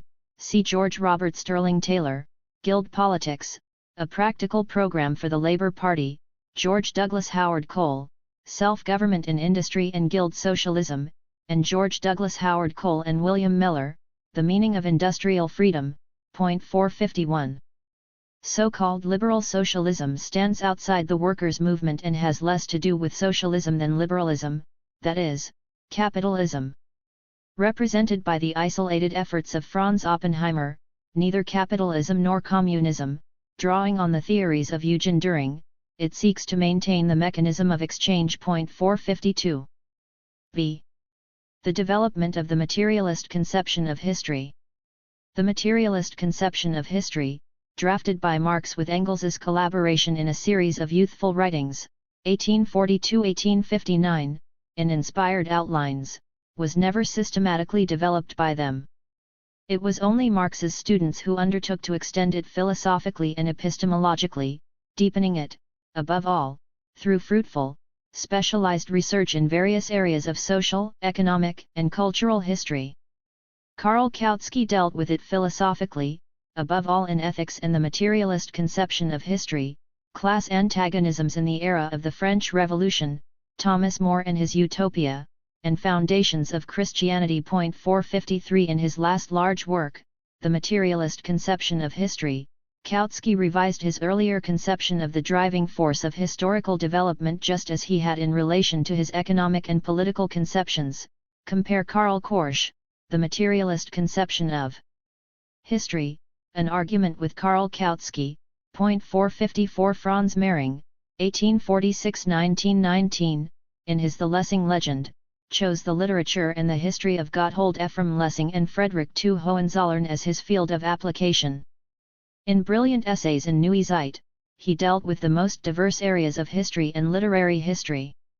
In his consummate, broadly conceived history of German social democracy, which admittedly only extended to the beginning of revisionism, he illuminated the economic and social context of the growth of the socialist workers' movement and combined this with a presentation of its theoretical developments. 455 Georgy Plekhanov, the creator of the materialist sociology of culture and art, entered the struggle against revisionism as one of the most brilliant proponents of dialectical materialism. Above all in Fundamental Problems of Marxism, Henryk Ibsen, Essays on the History of Materialism. From the post-war period, the fine and valuable book History and Class Consciousness, Studies in Marxist Dialectics, by George Lukács, and Karl Korsch's Central Points of Historical Materialism and Marxism and Philosophy should be mentioned above all. 456 Finally, in addition to the works by Max Adler, already mentioned, also Heinrich Kuhnau's Marx's Theory of History, Society, and the State. 457. See the problems of imperialism and war. We pointed out earlier that toward the end of the previous century, the development of capitalist states took on more and more imperialist features and was distinguished by arms buildups and colonial expansion. Socialists schooled in the Marxist approach to history very early recognized the significance of these processes. From the start of the new century, in a series of writings, The Social Revolution, The Road to Power, Trade Policy and Social Democracy, Karl Kautsky predicts the approach of a new epoch of revolution as a result of colonial policy and imperialism. Particularly in the East, an age of conspiracies, coups, and constant social upheavals, he explained, was beginning in East Asia and the entire Muslim world. Eventually the West would be caught up in these. A world war is brought within threatening proximity. In all these writings, Kautsky describes the features of capitalism that had changed during its imperialist period, its inclination to arm for war, acts of violence and conquest in the struggle over the world market. At the time, these developments did not appear to him as consequences of the whims of individual power holders but as bound up with the inner nature of capitalism. The iron necessity of economic requirements drives modern industrial nations towards ruin. 458. This conception of capitalism's developmental tendencies, until then generally widespread in the workers' movement, could not be reconciled with Tigan Baranowski's and Hilferding's theories of the unlimited possibilities for the development of capitalism, already mentioned. The harmonist conception of capitalist development obviously contradicted the reality of steadily growing competition and the escalation of struggles among the advanced capitalist countries over markets and spheres of investment. It also contradicted the fundamental notion of historical materialism that explains politics on the basis of the economy. In her book The Accumulation of Capital, A Contribution to the Economic Explanation of Imperialism, Rosa Luxemburg set herself the task of resolving this contradiction. 459 If the neo-harmonists' conception of capitalism's unlimited possibilities for development was right, then the imperialist features that were appearing with such intensity could not be explained in terms of the nature of capitalism. They were instead to be evaluated as merely accidental phenomena. On the other hand, as Rosa Luxemburg correctly emphasizes, the theory of capitalist collapse is the cornerstone of scientific socialism. 460. And this is the great historical significance of Rosa Luxemburg's book, that, in conscious opposition to the attempted distortions of the neo-harmonists, she adheres to the fundamental idea in Capital of an absolute economic limit to the development of the capitalist mode of production, even though the concrete justification that she provided for the theory of breakdown, today, has to be identified as mistaken. In her critique of Marx's analysis of the accumulation process, which assumes a society that consists solely of capitalists and workers and does not engage in foreign trade, she came to the conclusion that Marx's schema of accumulation does not solve the question of who is to benefit in the end by enlarged reproduction. Purely abstractly, assuming the relations of dependence and proportions of Marx's schema, his analysis gives the appearance that capitalist production can by itself realize all surplus value and employ capitalized surplus value to satisfy its own requirements. That is, capitalist production buys up its entire surplus product. 461. For example, coal mining is extended in order to make the expansion of the iron-making and then machine-building industries possible. The latter are expanded to make the extension of the production of means of consumption possible. This extension of industries producing means of consumption, however, creates markets for the extended production of the coal mining, iron-making, and machine-building industries. Individual branches of industry thus create markets for each other. Setting out Marx's analysis in this way, which Rosa Luxemburg regards as mistaken, production can be extended ad infinitum. In circles, without it being apparent who is to benefit. Who are the new consumers for whose sake production is ever more enlarged? 462. Such accumulation does not serve consumption but is production for the sake of production. 463. Actually, workers can really only consume a part of the enlarged product, the part that expresses the value of their wages. Part of the product serves to replace means of production that have been used up, the remainder that is left, surplus value, consistently grows in the course of accumulation. Who realizes the consistently growing surplus value? The capitalists themselves only consume a part of it, while they employ an ever-growing part of it for further accumulation. But what do they do, then, with the even larger annual product, with their surplus value? Rosa Luxemburg comes to the conclusion that the realization of the surplus value for the purposes of accumulation is an impossible task for a society which consists solely of workers and capitalists, that is, such a capitalism cannot exist.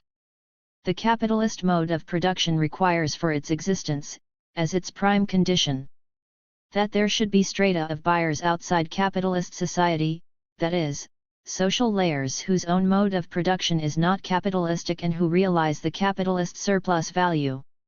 But capitalism does not only require non-capitalist milieux to realize surplus value, even more in order to obtain a large part of the means of production, in particular raw materials, constant capital, and finally only the existence of non-capitalist groups and countries can guarantee such a supply of additional labor power for capitalist production. 464. It is therefore apparent that the process of capital accumulation is connected with non-capitalist forms of production in all its value and material relations, constant capital, variable capital, and surplus value. 465. Capitalist accumulation as an historical process is, in practice, dependent on the given historical setting of non-capitalist countries and layers, artisans, peasants. Without this milieu it is in any case unthinkable. The result is capital's aggressive drive to bring non-capitalist territories under its sway. In this way, Rosa Luxemburg believes that she has explained not only accumulation and the conditions under which it takes place but also the driving force behind imperialism and the tendency to colonial expansion. Military occupation of colonies, the violent theft of their means of production and labor power, planning for the systematic destruction and annihilation of all the non-capitalist social units, the struggle of capitalism against the natural economy, and the ruin of independent economies of artisans and peasants, all result from the drive to realize surplus value.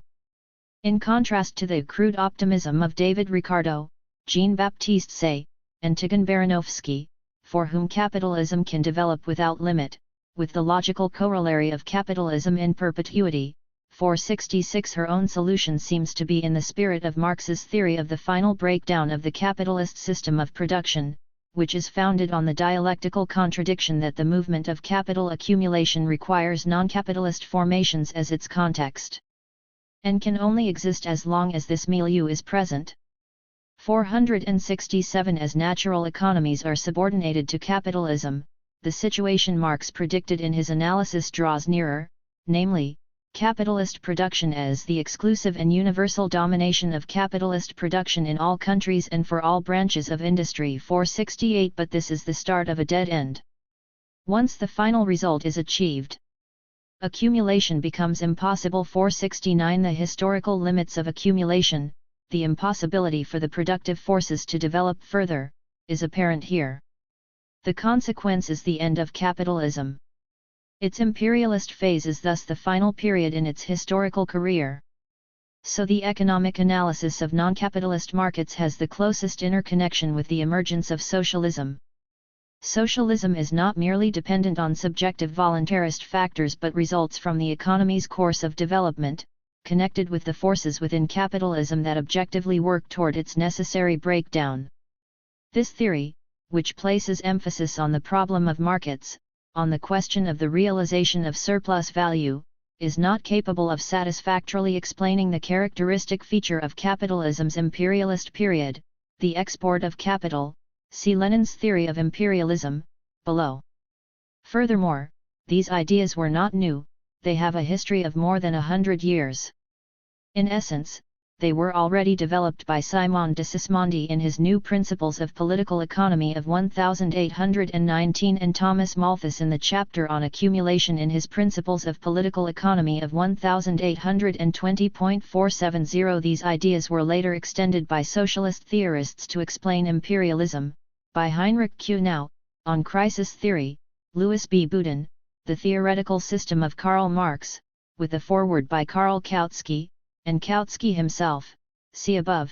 471. Luxemburg's achievement was new in that she used Marx's reproduction schemas to demonstrate the necessity of non-capitalist areas. This is not the place to offer an extensive methodological and material critique of the theory.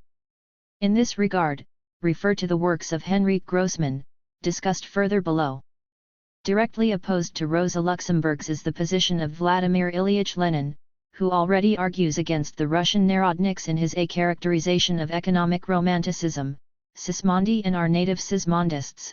472. The Narodniks adopted Sismondi's theory of external market as the condition for the existence of capitalism in full. Lenin repeatedly criticizes the theory that it was impossible to realize surplus value under pure capitalism in his principal work Against the Narodniks, The Development of Capitalism in Russia.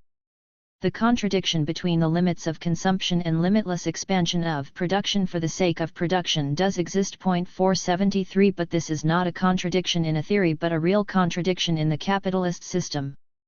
Nothing would be more vulgar, however, than to conclude from the contradictions of capitalism, that is, from its irrationality, that it is impossible. This contradiction is not capitalism's only one. It can neither exist nor develop without contradictions. Nothing could be more senseless than to conclude that Marx did not admit the possibility of surplus value being realized in capitalist society, that he attributed crises to underconsumption, and so forth. 474. Instead, different branches of industry constitute markets for each other. Since, however, they develop unevenly and overtake each other, because there is no regulation to impose consistency on individual branches, the more developed industry necessarily seeks a foreign market. 475. This uneven development of individual branches of industry is, therefore, the final cause of crises and capitalism's expansionist tendencies. After the outbreak of World War I, as the problem of imperialism naturally attracted greater attention, Lenin undertook to lay bare the nature of imperialism, its economic and social roots in his book Imperialism, the highest stage of capitalism. He identified these in the structural transformation of world capitalism, in the displacement of competition by monopoly, which opened the phase of capitalism's decline. Its characteristic feature is no longer the export of commodities but of capital. The monopolistic character of capitalism explains continuous colonial expansion and the division of the world among monopolist associations of capitalists, dominated by the financial oligarchy. Capital export, through the domination of enormous territories in Asia and Africa that supply raw materials, secures colossal super profits for the bourgeoisies of the ruling capitalist countries. The essence of imperialist expansion does not lie in the sphere of circulation, the realization of surplus value, but in the sphere of production, raising profits.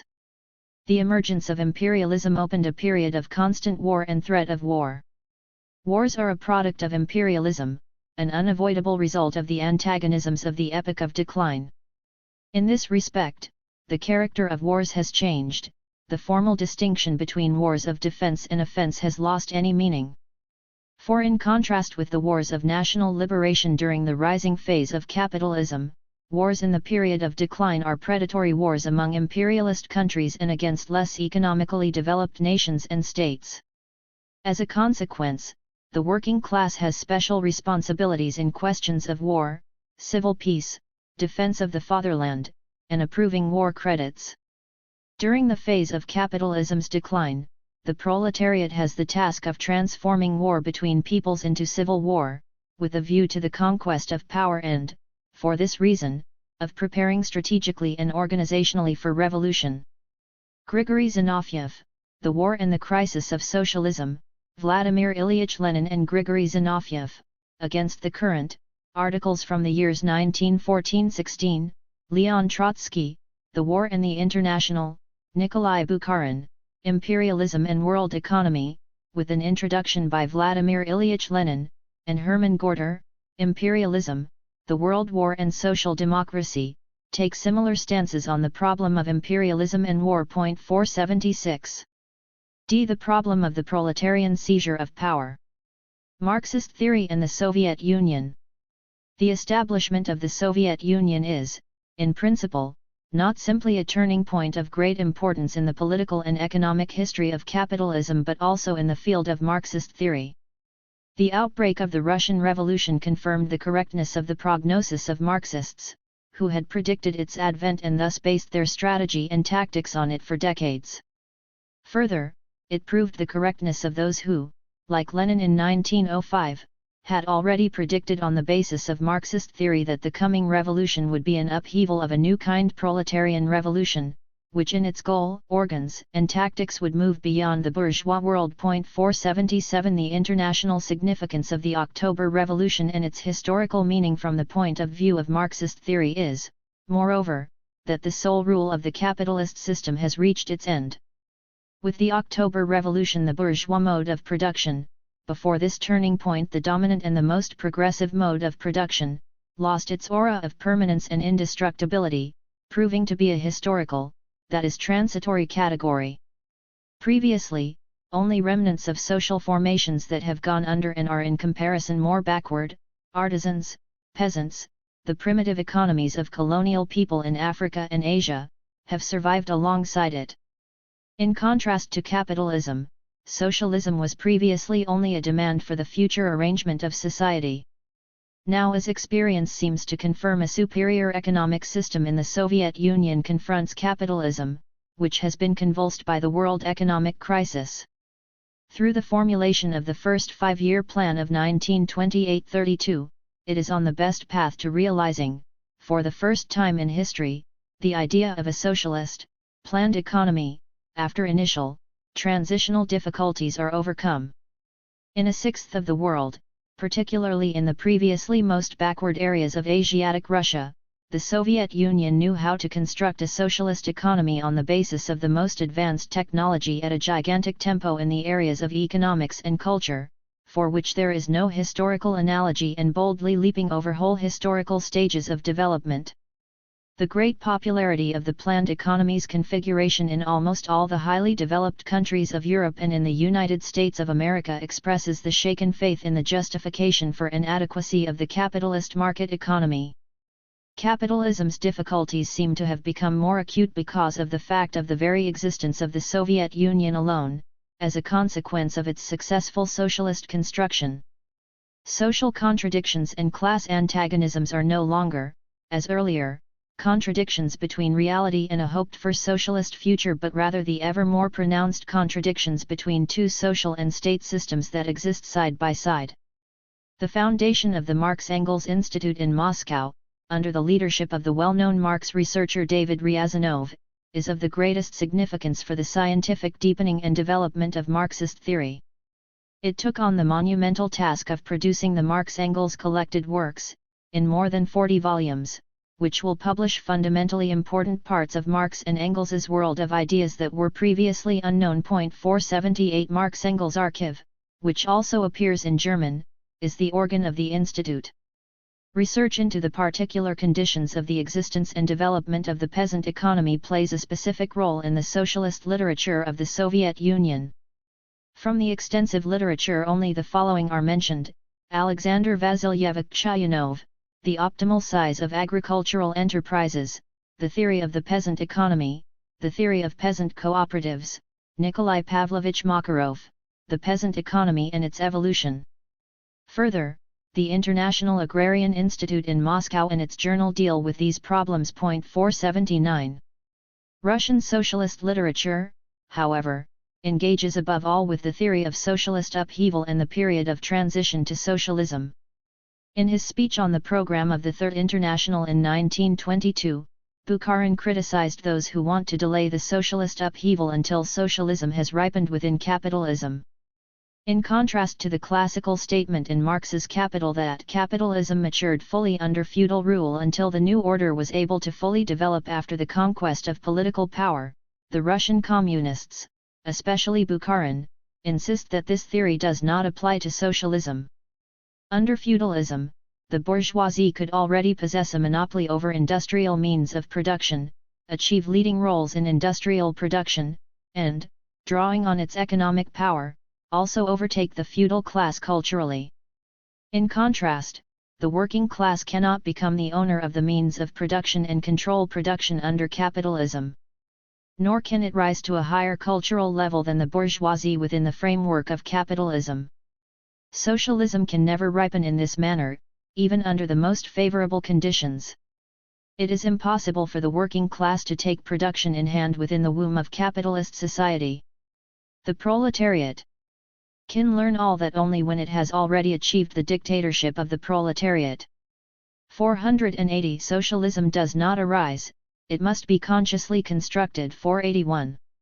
Accordingly, for the Russian communists, the possibility of a proletarian revolution is not tied to any definite developmental maturity of capitalist society.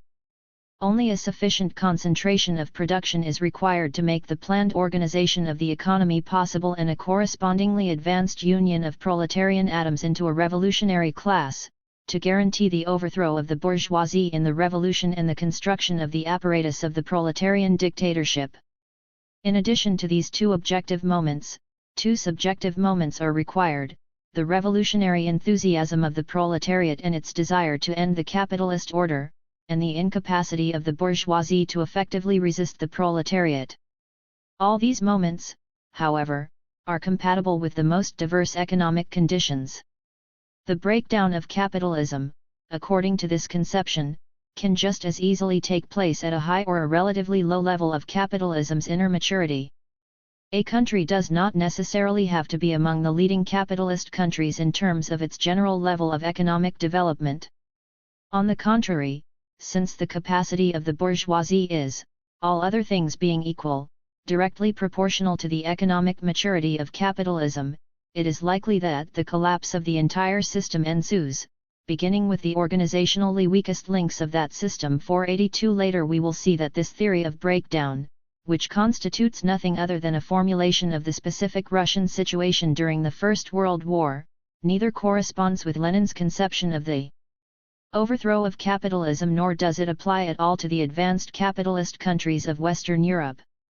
The problems of socialist economic construction in industry and agriculture is of immediate, current significance, and at the same time present the greatest theoretical difficulties. No doubt the expropriation of the means of production has long been a fixed component of all socialist programs. But the question of the extent of the expropriation of industrial and commercial capital, the nature and extent of the connection between the socialist elements of the economy without markets and the remainder of the capitalist economy, that is, the question of the extent to which the market economy is to be retained and an economy without markets and money is to be introduced, now had to be answered. The problem of the socialist restructuring of the village had to be solved. Whether a state monopoly over agricultural products should be introduced or private peasant production and private sales, only burdened with a tax in kind, should remain. Likewise, the question of whether collective agricultural production should be introduced and, finally, to what degree. Everywhere, the first tentative attempts at proletarian economic policy had to be made. They eventually achieved a preliminary resolution with the formulation of the first 5-year plan and of rules for a planned economy, which also laid the foundations for a new science. Until the October Revolution, it was almost only within the Russian workers' movement that the problems of the proletarian seizure of power were discussed concretely. With this event, most strongly inspired by Lenin's The State and Revolution 483, they moved to the center of discussions within the workers' movement of the entire world, particularly Western Europe, the question of whether the conquest of power by the proletariat would take place by parliamentary or extra-parliamentary means, that is, through the revolutionary action of the working class, the question of the choice between the dictatorship of the proletariat, the council system as the realization of proletarian democracy, and parliamentary democracy as the form of appearance of the dictatorship of the bourgeoisie, the question of the choice between spontaneous proletarian revolution and conscious organization through a party, and thus the fundamental relationship between party and class, the problem of the organization of a new proletarian international, whether it should be organized according to the principles of democratic centralism as a unitary world party. With the task of practically preparing for the world revolution, the task of conquering the middle strata in the towns and countryside as allies of the proletariat, the question of colonial peoples' struggle for freedom and the right of nations to self-determination, that is, the problem of mobilizing the oppressed masses of the entire world against imperialism. The assessment of the tendencies of the economic development of world capitalism is, naturally, of decisive importance in answering these questions. At present, those like Kautsky and the speakers at the Brussels Congress of the Second International in 1928 are of the view that capitalism stands at the outset of a further era of upswing. Others, on the contrary, assume that it is in a period of decline, which is indeed punctuated by short periods of temporary stabilization, but that on the whole a continual sharpening of class antagonisms is apparent, which must finally lead to the decisive struggle for power. The experiences and lessons of the Russian Revolution are a current problem for Western European capitalism if it is in the midst of decline, placing the question of the Western European Revolution on the agenda for the next period. This is the significance of debates over the conquest of state power inside the left wing of the Second, Socialist, International, for example the debates at the Linz Congress of Austrian Social Democracy, October 30–November 3, 1926, at which the new party program was adopted. 484 The core problem was the question of whether civil war and the use of force should be avoided by the working class in its struggle for state power and socialism. The result of the discussion can be summarized thus: the working class should in principle make use of the legal means of democracy in its struggle. It should not, however, ignore the fact that it is probable that the bourgeoisie will have recourse to force against the working class and its state if the proletariat conquers political power by means of democracy, if therefore democracy is decisively deployed against the bourgeoisie itself, as no ruling class gives up its power without a struggle. Under such circumstances, the working class for its part cannot abstain from the use of force. The end of capitalism. While the sole rule of the capitalist system was convulsed by the victory of the October Revolution in Russia, it did not resolve the question of the end of capitalism in socialist theory, given the concrete circumstances in which this victory was possible. With the October Revolution, the breakthrough from the capitalist system took place at its weakest point, namely, where the revolutionizing effects of capitalism had hardly begun at the moment of the social explosion. For the technological backwardness of old Russia was still more characteristic of feudalism than of capitalism. The Russian example is not, therefore, to be regarded as typical of the breakdown of capitalism in the industrially most developed countries. Their capacity to resist, as Bukharin says, is in direct proportion to their economic maturity, thus significantly greater than was the case in Russia, whose capitalist development was just beginning. If the October Revolution was a symptom and also the beginning of the breakdown of the capitalist world system, the immediate, concrete causes of this event are still to be found in factors other than the likely causes of the breakdown of capitalism in fully capitalist countries like England, Germany, and the United States of America. After as before it, the breakdown of capitalism therefore remains a problem from the standpoint of Marxist theory and the labor movement. During the post-war period, Henryk Grossman undertook to reassert anew the validity of this highly disputed but basic concept of Marx's system. Previously, there were two variants of the theory of breakdown. 1. For example, Bukharin, imperialism and the accumulation of capital, only speaks generally about the limit given to a certain degree by the tension of capitalist contradictions that will unavoidably lead to the collapse of capitalist rule, without proving this unavoidability, that is, without providing the theoretical explanation of why these contradictions must culminate in the final impossibility of balance. 485 Just as little does this interpretation provide concrete indicators by which the degree of critical tension in the contradictions that make breakdown unavoidable can be identified in advance. This can only be determined after the fact, after the advent of the breakdown. Then, however, the theory of breakdown is superfluous as an instrument of scientific knowledge. Such a general explanation of breakdown must be considered to be unsatisfactory because of its scientific indeterminacy, as it really does not fulfill the Marxist requirement of concreteness. Lenin, point 486. The other variant of breakdown theory, represented by Kautsky, in writings of the period 1901-11, cited above, Boudin, and Rosa Luxemburg, sought to derive the necessity of the downfall of the capitalist system from the limitations of the market, thus from processes in the sphere of circulation, the realization problem. In his 1898 article, already mentioned, Q now investigates the core problem of whether our economic development drives towards a general catastrophe. Previously, the steady expansion of colonial possessions functioned to weaken the tendency to break down, resulting from insufficient markets. As such an extension of markets has its limit, however, the unavoidability of breakdown is also a given.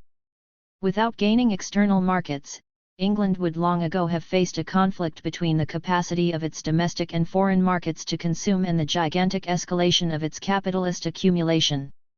For Q now, breakdown is not in doubt, rather, it is simply a matter of how long the capitalist mode of production can survive, and under what circumstances breakdown will take place. 487. After Kautsky's endorsement in the preface, Boudin's book deals with the decisive points of Marx's system. Boudin also sees in the sale of surplus value the great problem on which the existence of the economic constitution of capitalism depends. It is the inability to dispose of that product that is the chief cause of the temporary disturbances within its bowels. Indeed, if crises have previously ended and further accumulation has been made possible again, it is only because capitalistic countries had an outside world into which they could dump the products which they could not themselves absorb. But this solution was only temporary. The thorough capitalization of the territories of agrarian markets signifies the beginning of the end of capitalism and will lead to the inevitable breakdown of the capitalistic mode of production. 488. In contrast to all previous breakdown theorists, Henryk Grossman treads a new path in his principal work The Law of Accumulation and Breakdown of the Capitalist System and numerous methodological and critical essays, A New Theory of Imperialism and Social Revolution, The Change in the Original Plan for Marx's Capital, Gold Production in the Reproduction Schema of Marx and Rosa Luxemburg, The Value-Price Transformation in Marx and the Problem of Crisis. 489 He explains the decisive cause of the inevitable demise of the capitalist system in terms of the overaccumulation of capital in highly developed countries and the resulting insufficient valorization of capital, thus in terms of the process of production itself, the valorization problem. With new proofs taken from modern economic relations, Grossman seeks to support the theory developed by Marx, today almost forgotten but already present in John Stuart Mill and Adam Smith in an embryonic form. 490 It holds that once a nation's capital exceeds a definite scale, its accumulation finds no further profitable opportunities for investment and consequently either lies idle or has to be exported. Since Tikhon Baranovsky's book on crisis, the problem of crisis and breakdown in the Marxist literature of the last 30 years has simply been dealt with from the point of view of disproportionality between individual spheres of production. Grossman demonstrates that, for Marx, the decisive problem was not primarily partial crises arising from disproportionality but rather the primarily general crisis, general glut, which is caused by parallel production, which takes place simultaneously over the whole field. 491 Precisely the possibility of such primarily general crises and not primarily partial crises arising from disproportionality is the object of Marx's dispute with the Say-Ricardo conception. 492 That an ever-growing mass of means of production, MP, machines, buildings, raw materials, instruments of production, can be set in motion with a progressive decline in the expenditure of labor, L, is an empirical law characteristic of the capitalist mode of production as ever-expanding reproduction. On the basis of capitalism, the law is expressed in the constant growth in the amount of constant capital per worker in relation to variable, wage, capital, CV, as the Marxists say, the organic composition of capital, which American census figures also confirm. As a result of the progressively higher organic composition of capital, because of the associated rising productivity of labor, wages do account for an ever smaller portion of total production. To the extent that the surplus value generated by a given working population grows absolutely, the rate of surplus value increases, however, it falls in relation to the continuously expanding total capital, C and V.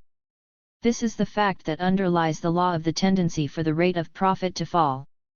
The classical economists, Ricardo, already correctly identified the tendency for the rate of profit to fall as a phenomenon but mistakenly attempted to explain it as a law of nature, resulting from the decline in the productivity of the soil. Ricardo drew pessimistic conclusions for the future of capitalism from this phenomenon, as without profit there could be no accumulation. He consoled himself that happily, from time to time, industrial and agricultural inventions, mechanical engineering and agronomy, can break through this pernicious tendency, so that it will only have an impact in the distant future. 493. Many earlier theorists, like Boudin but above all George Charasov, the system of Marxism, 494 felt that Marx also connected the breakdown of capitalism with the fall in the rate of profit. They could not, however, demonstrate the content of this connection, and the great importance that this law has for capitalist production. 495 That is easy to explain, as they only ever pointed out the fall in the rate of profit alone. The rate of profit, however, only expresses a proportional relationship, nothing other than a numerical concept. It is apparent that this cannot lead to the breakdown of a real system. For that to happen, real causes are required. Moreover, the tendency for the rate of profit to decline has been a constant, concomitant phenomenon of capitalism from its beginnings until today, that is, during the whole process of its development. Where, then, does the sudden shift to breakdown come from? Why can't capitalism survive with a rate of profit of 4% just as well as with one of 13–15%, as the declining rate is offset by a rising mass of profit? Indeed, the growth in the mass of profit, as a consequence of the even faster growth in total capital, would indeed be expressed in ever smaller percentages.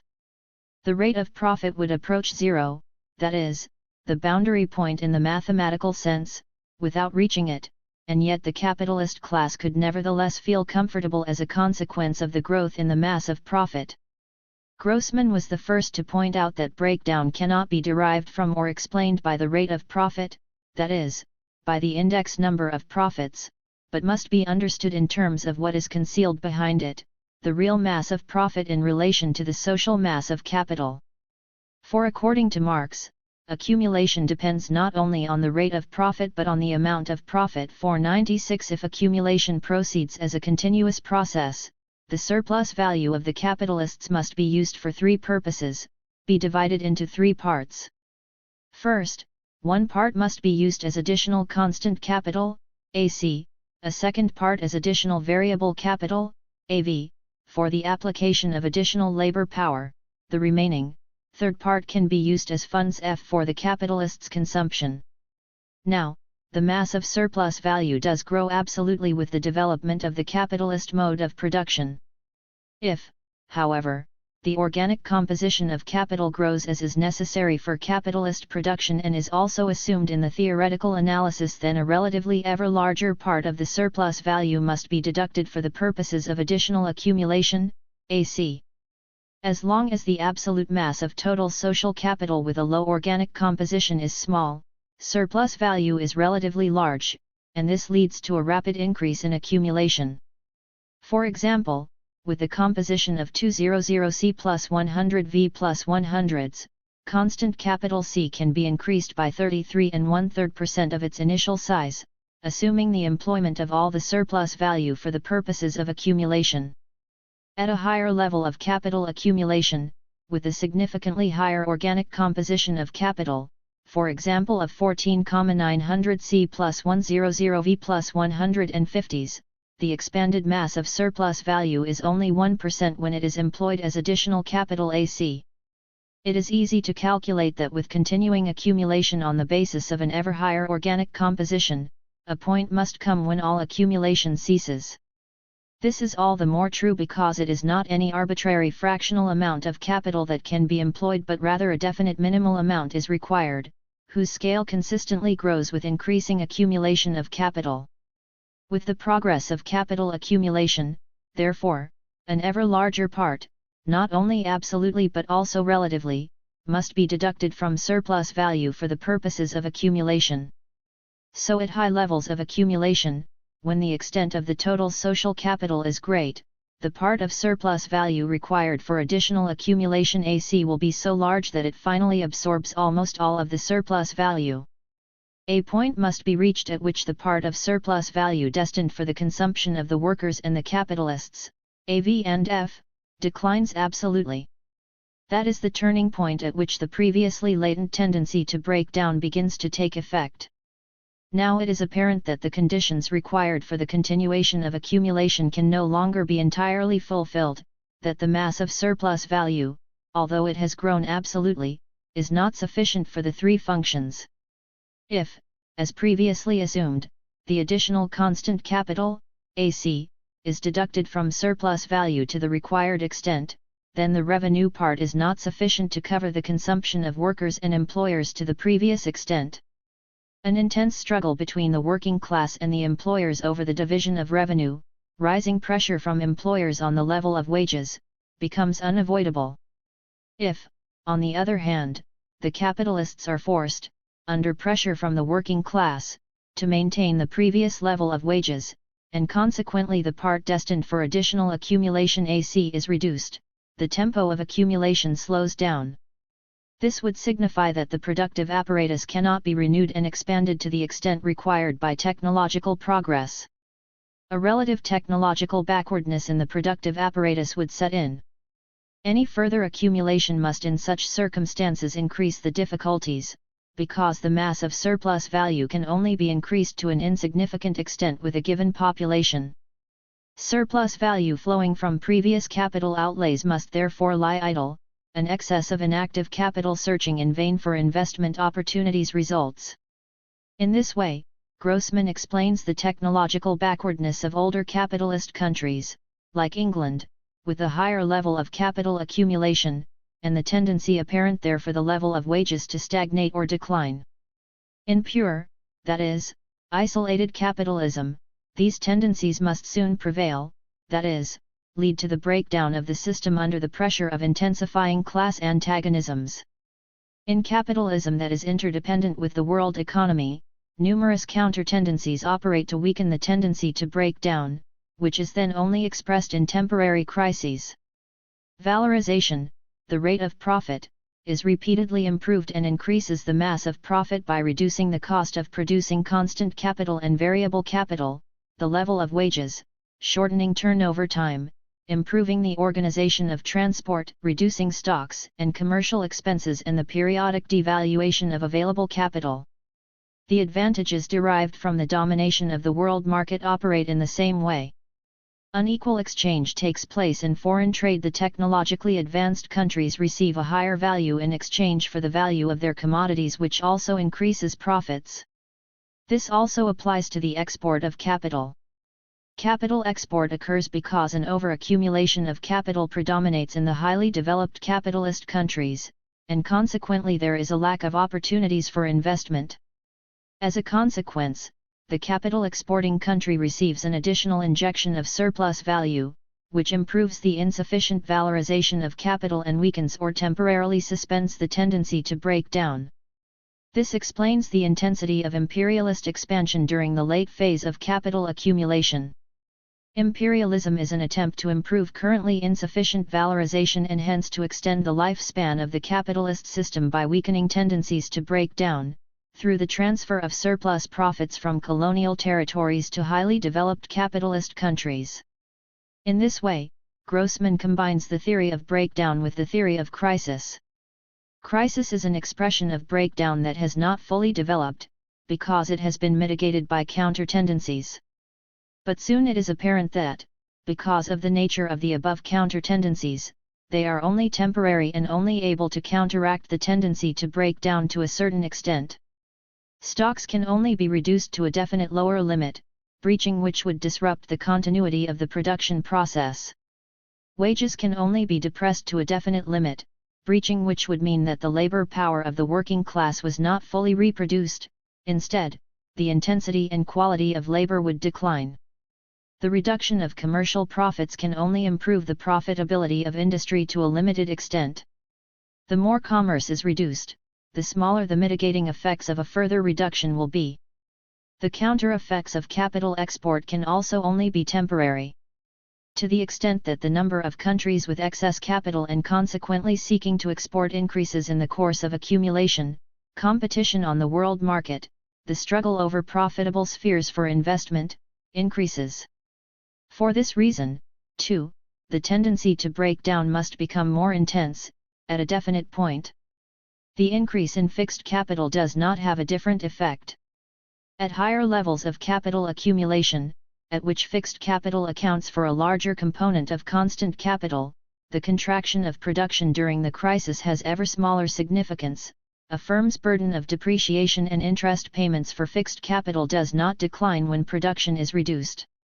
So it is apparent that the immanent laws of capital accumulation themselves progressively weaken the counter-tendencies.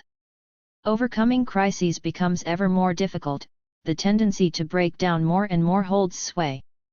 The periods of upturn become ever shorter, the duration and intensity of crisis periods rises. In his formula for crises, Grossman attempts to determine the phase length of the economic cycle theoretically, by means of mathematics, and to identify the factors on which the extension or contraction of the economic cycle depend. If crisis is, for him, the tendency to break down that has not fully developed, the breakdown of capitalism is nothing other than a crisis that is not checked by counter-tendencies. So capitalism approaches its end as a result of its inner economic laws. From the standpoint of a Marxist theory of crisis and breakdown, it is obvious to Grossman from the start that the question of perhaps fatalistically awaiting the automatic breakdown without actively intervening does not arise for the working class. Old regimes never fall of their own accord, even during a period of crisis, if they are not toppled over.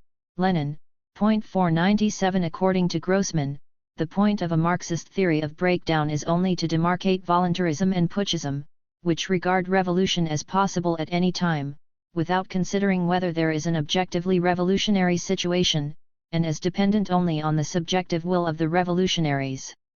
The point of breakdown theory is that the revolutionary action of the proletariat only receives its most powerful impetus from the objective convulsion of the established system, and at the same time only this creates the circumstances necessary to successfully wrestle down the ruling class's resistance. Grossman could achieve these results, which he regards as a reconstruction of Marx's theory of crisis and breakdown, because he had previously researched and recovered Marx's method and the plan that underlies Capital. Rosa Luxemburg assumed that there was a gap in Capital, that Marx had not considered foreign trade. The only explanation of this assumption is that the method that underlies the structure of Capital had not previously been recognized as a specific theoretical problem. For this reason, however, it was not possible for Luxemburg to fully understand Marx's solution. If the process of isolation served the classical economists, Marx, according to Grossman, employs the so-called procedure of successive approximation. In order to research causes in the complicated world of appearances, Marx, like the classical economists, makes numerous simplifying assumptions by means of which he departs from the concrete totality of appearances, although this is precisely in order to explain it. The understanding achieved in this way can only have a preliminary character, can constitute only the first stage of acquiring knowledge in the procedure of successive approximation, which must be followed by a further, definitive stage. To each simplifying assumption there corresponds a subsequent correction, which in the final result takes into account the elements of actual reality that were initially neglected. All phenomena and problems are dealt with at least twice in this procedure, first under simplifying assumptions, then in their final form. This method underlies Marx's analysis in all 3 volumes of Capital. Those from whom this remains hidden must encounter continual contradictions between the individual components of Marx's theory. Marx, Classical Political Economy and the Problem of Dynamics 500. Translated from the German by Henryk Kuhn. 1. In the dominant view, Marx is merely a student of the classical political economists, someone who completed their work, or their successor. 501. A precisely delineated conception is thus erected. The labor theory of value developed by Adam Smith and David Ricardo, in its innermost essence, leads to socialism. This consequence was not, however, articulated by its founders. Marx was the first to think Ricardo's theory through to its end, as it were, providing its previously unarticulated final word. 502. This conception must certainly already appear to be extremely questionable from the general position of the critique of political economy, if the development of political economy and of the opposition to which it gives rise keeps pace with the real development of the social contradictions and class conflicts inherent in capitalist production. 503. Marx distinguishes 4 phases in the development of political economy. The first embraces the period of classical economics and the remaining 3 the various stages of vulgar economics. According to Marx, the identity of the historical situation combines the representatives of classical political economy into one consistent intellectual school, despite their sometimes great individual differences, for example between William Petty, David Hume, and the physiocrats, and between these and Smith or Ricardo. 504. This was the period during which modern capitalism and consequently the modern working class emerged, thus the period in which the class struggle between the proletariat and the bourgeoisie was as yet undeveloped. 505. Classical economics is the expression of rising industrial capitalism, wrestling for power. Its theoretical and practical thrust is not directed against the proletariat, which is still weak, but against the representatives of the old society, the feudal landowners and old-fashioned usurers. The feudal forms of ground rent and antediluvian interest-bearing capital have yet to be subordinated to industrial capital and to acquire the dependent position which they must assume. 506. Ricardo's theory of ground rent, like Hume's critique before it. 507 is directed against feudal landownership. Ricardo's theory of value does, at the same time, articulate the struggle between the capitalist class and the waged proletariat, in theory.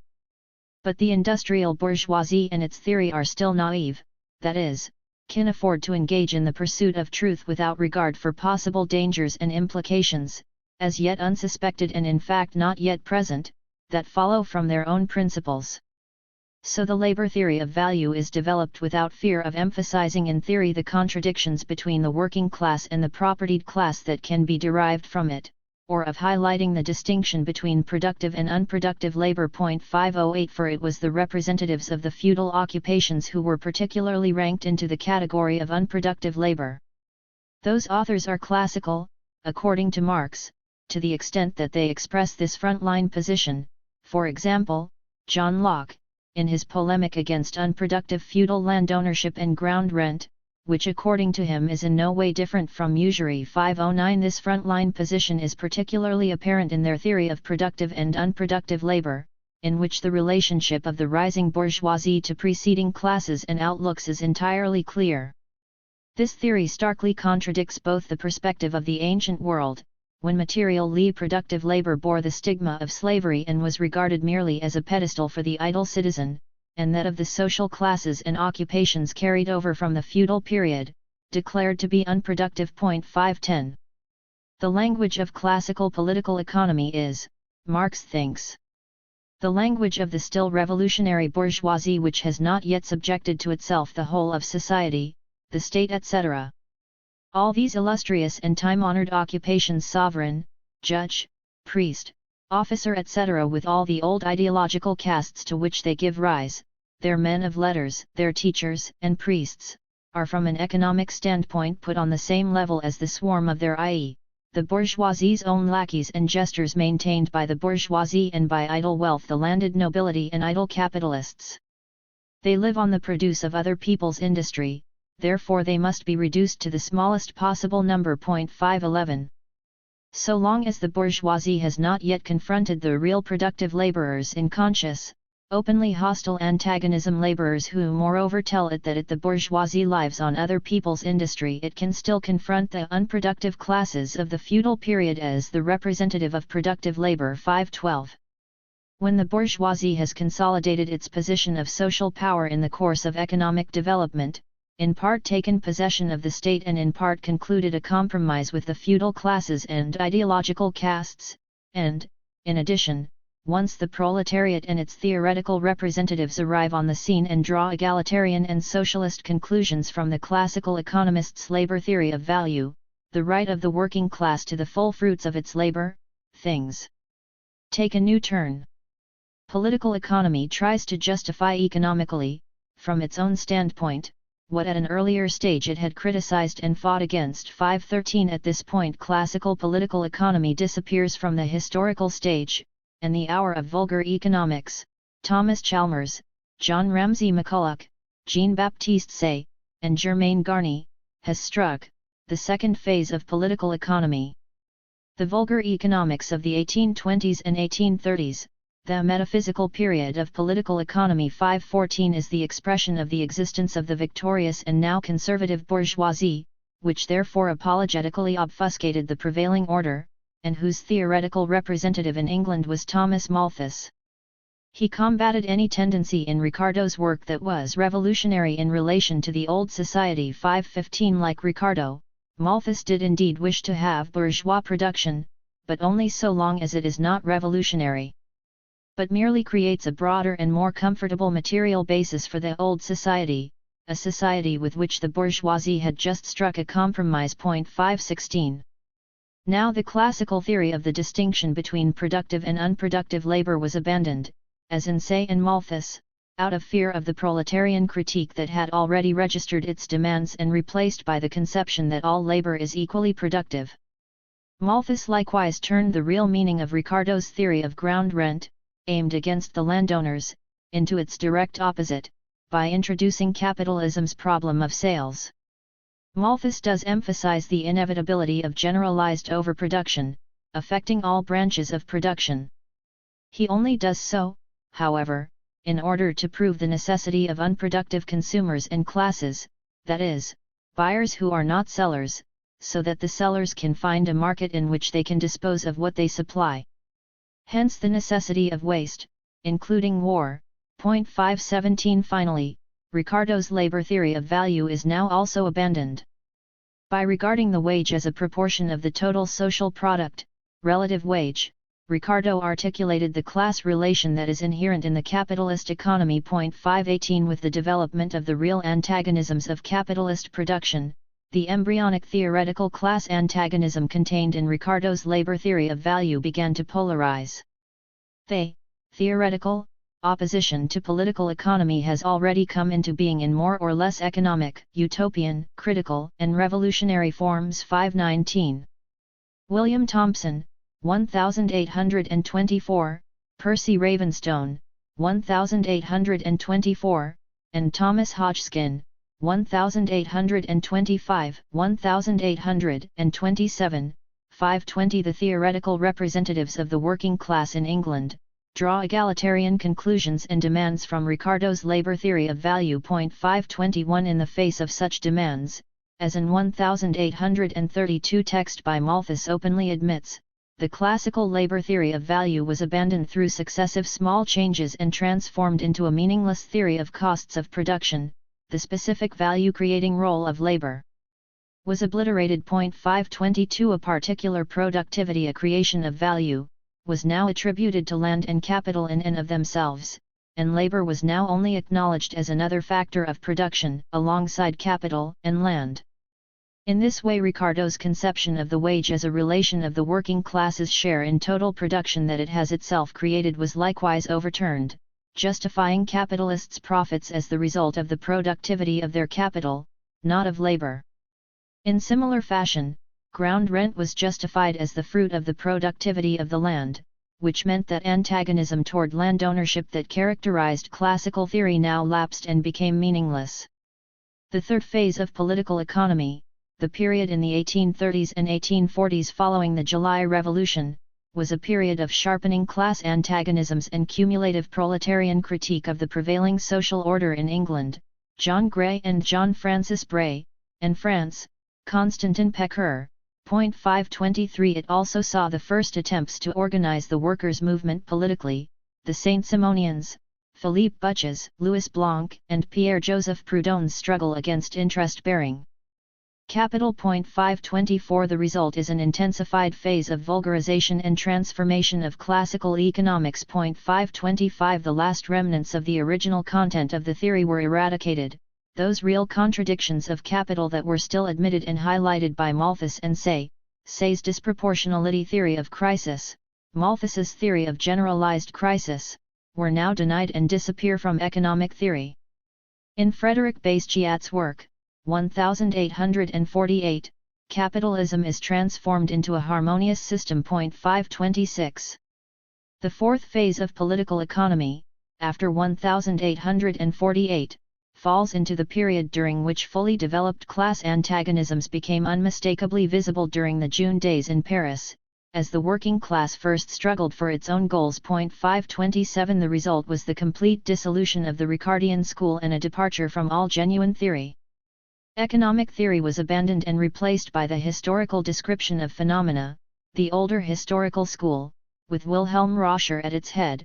528. Or economic theory was degraded to a pseudo-theory, as it departed entirely from the terrain of economic reality and took flight to the higher regions of psychology. First attempts at a subjective theory of value by Nassau Senior and Hermann Heinrich Grossman, 1854. This likewise achieved the desired end, the turn away from real class antagonisms and granting equal rank to capital and labor in the creation of value.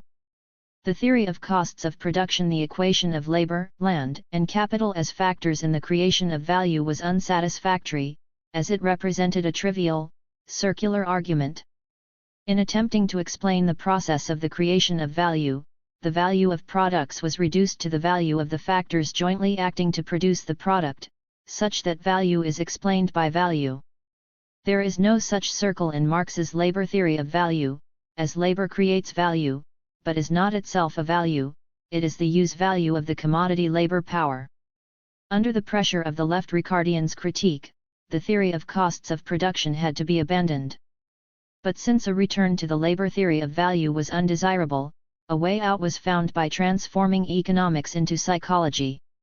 In principle, Senior had already accomplished this change. 529. Basing himself on one of the two interpretations of labor provided by Smith, according to which labor is not seen as an objective expenditure of energy, measured by time, but rather as the subjective effort employed in producing an article, Senior treats labor as a psychological sacrifice. In order for capital to be granted equal status with labor as a parallel factor in the creation of value, it must also be turned into a psychological variable. If the wage is the reward for the effort of labor, then the interest on capital is the reward for the subjective sacrifice of saving, renunciation of immediate consumption of capital. The development of the individual phases of political economy, as sketched above, imposes the formulation of the following question: can Marx, the theoretician of the proletariat at an advanced stage of capitalist development, take over and complete the theories and categories of classical economics, in particular those of Ricardo, as the dominant conception maintains, if Ricardo, like classical economists in general, expressed bourgeois interests at a much lower stage of capitalist development, a stage of undeveloped class antagonisms? And the thesis that Marx's original achievement in his socialist critique of capitalism is that he drew socialist conclusions inherent in Ricardo's labor theory of value. In short, that he was a Ricardo-turned-socialist is just as much to be rejected. As pre-Marxist socialists also offered a socialist critique of capitalism, such a critique cannot be regarded as the specific essence of Marx's theory. But Marx reproaches the egalitarian left Ricardians for the superficiality of their critique, namely, that they base their critique on Ricardo's theory and only attack particular results of the capitalist mode of production instead of its manifold presuppositions.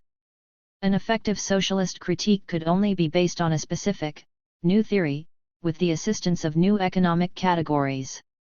In his critique, Marx proceeds from the mystifying character of the reified forms of value, that is, the fact that relations which people enter into in the process of production appear as relations between objects, things, and that these reified forms conceal true relations between people. Marx therefore speaks of the deceptive appearance of all forms of value. In contrast to transparent, pre-capitalist forms, the relation between exploiter and exploited in the modern capitalist form of value is opaque, because in the wage relation, which is a form of value that regulates the exchange between the wage laborer and the entrepreneur, it appears that the worker's wage fully compensates all his labor and no unpaid labor is performed. 530. According to classical theory, all exchange transactions correspond strictly to the law of value, that is, equal labor times always exchange for equal labor times. This principle also applies to the exchange relation between the workers and the entrepreneur. Now, according to Marx, it is quite evident that there is no exchange of equivalence between worker and entrepreneur. If workers were to receive as much in wages, measured in labor, from entrepreneurs as they give in labor, then profit surplus accruing to entrepreneurs and hence also the capitalist economy, which is based on this profit, would be impossible. 531 Since both profit and capitalism do, however, exist, no exchange of equivalence can take place. Marx's entire effort is directed at showing that the transaction between capitalist and worker is as much an exchange of non-equivalence as of equivalence, depending on whether this transaction is regarded within the sphere of circulation, on the market, or during the process of production. The exchange of equivalence between worker and capitalist on the market is merely an appearance arising from the form of exchange. Despite the alleged exchange of equivalence, the laws based on the production of commodities become changed into their direct opposite. The relation of exchange between capitalist and worker becomes a mere semblance belonging only to the process of circulation, it becomes a mere form, which is alien to the content of the transaction itself, and merely mystifies it. The constant sale and purchase of labor power is the form, the content is the constant appropriation by the capitalist, without equivalent, of a portion of the labor of others, which has already been objectified, and his repeated exchange of this labor for a greater quantity of the living labor of others. 532. Marx regards it as one of Smith's great merits that he at least sensed that the exchange between capital and wage labor is a flaw in the law of value. Although Smith could not clarify it, he could see that in the actual result the law is suspended. 533 According to Marx, it is precisely the form of exchange value that mystifies the real content.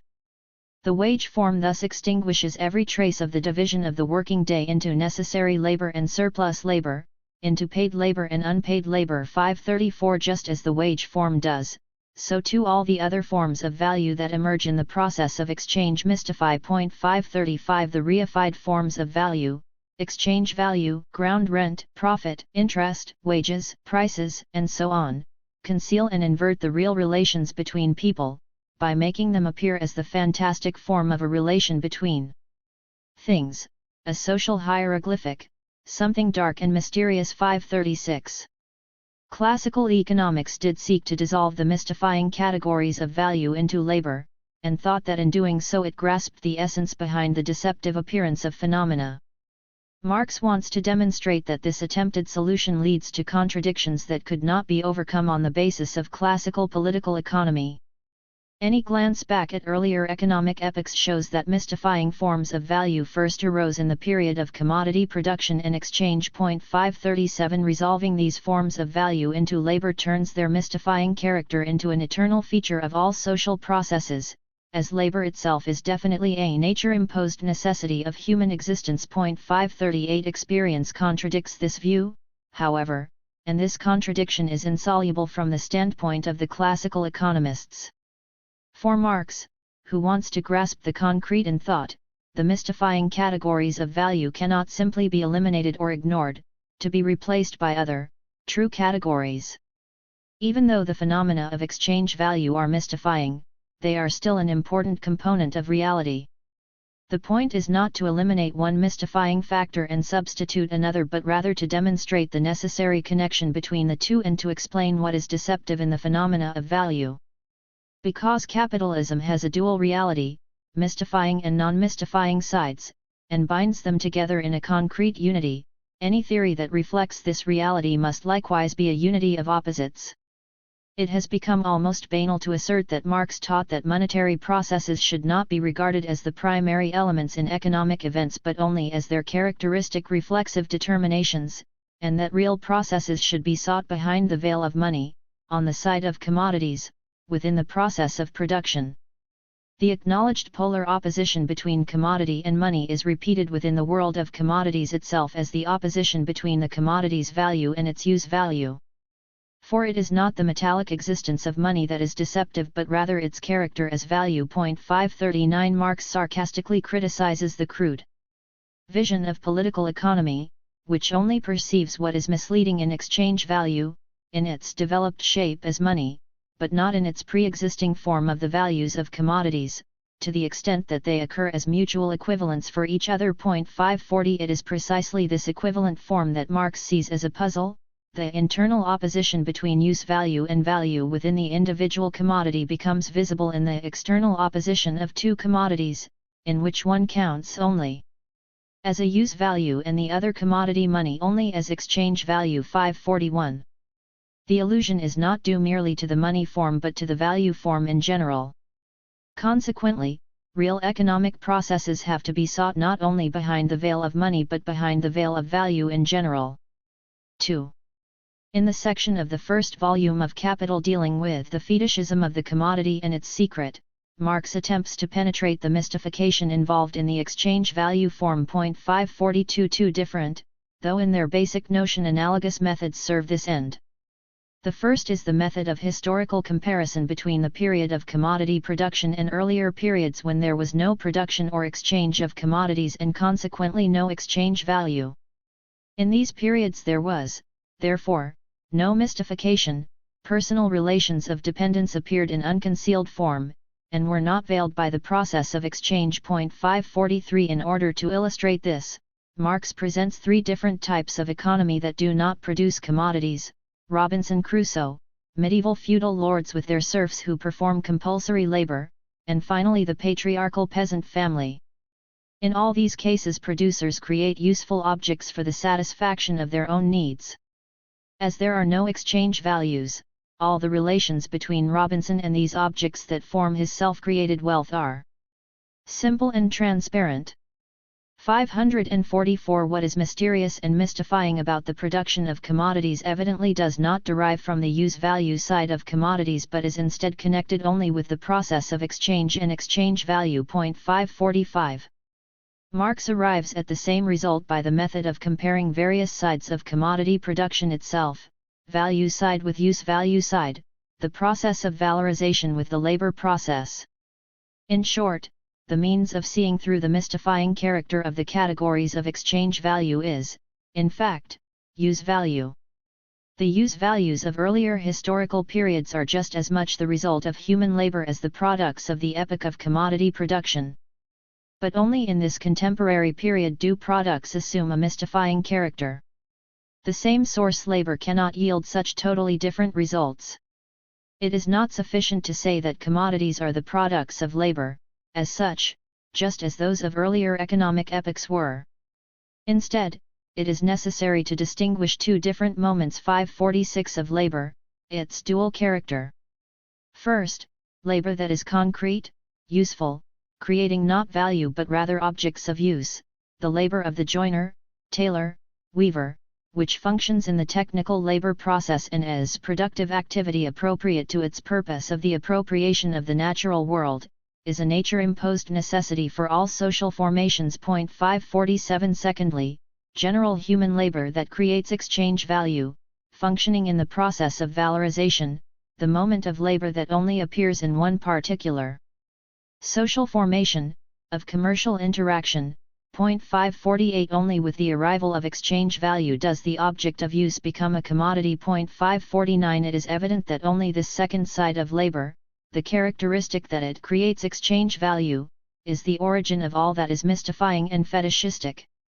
The reduction of the forms of value to labor pure and simple, as carried out in classical economics, is false because labor as such is an unreal abstraction, a mere spectre. 550. In this way Marx arrived at the differentiation of the double character of the labor represented in commodities, which in his own eyes constituted what was fundamentally new in his theory. 551 With a pride he seldom expressed, Marx emphasizes the importance of his discovery. The examination of the twofold character of labor was the point crucial to an understanding of political economy. 552 He saw in this element a decisive break between his conception and that of all his predecessors.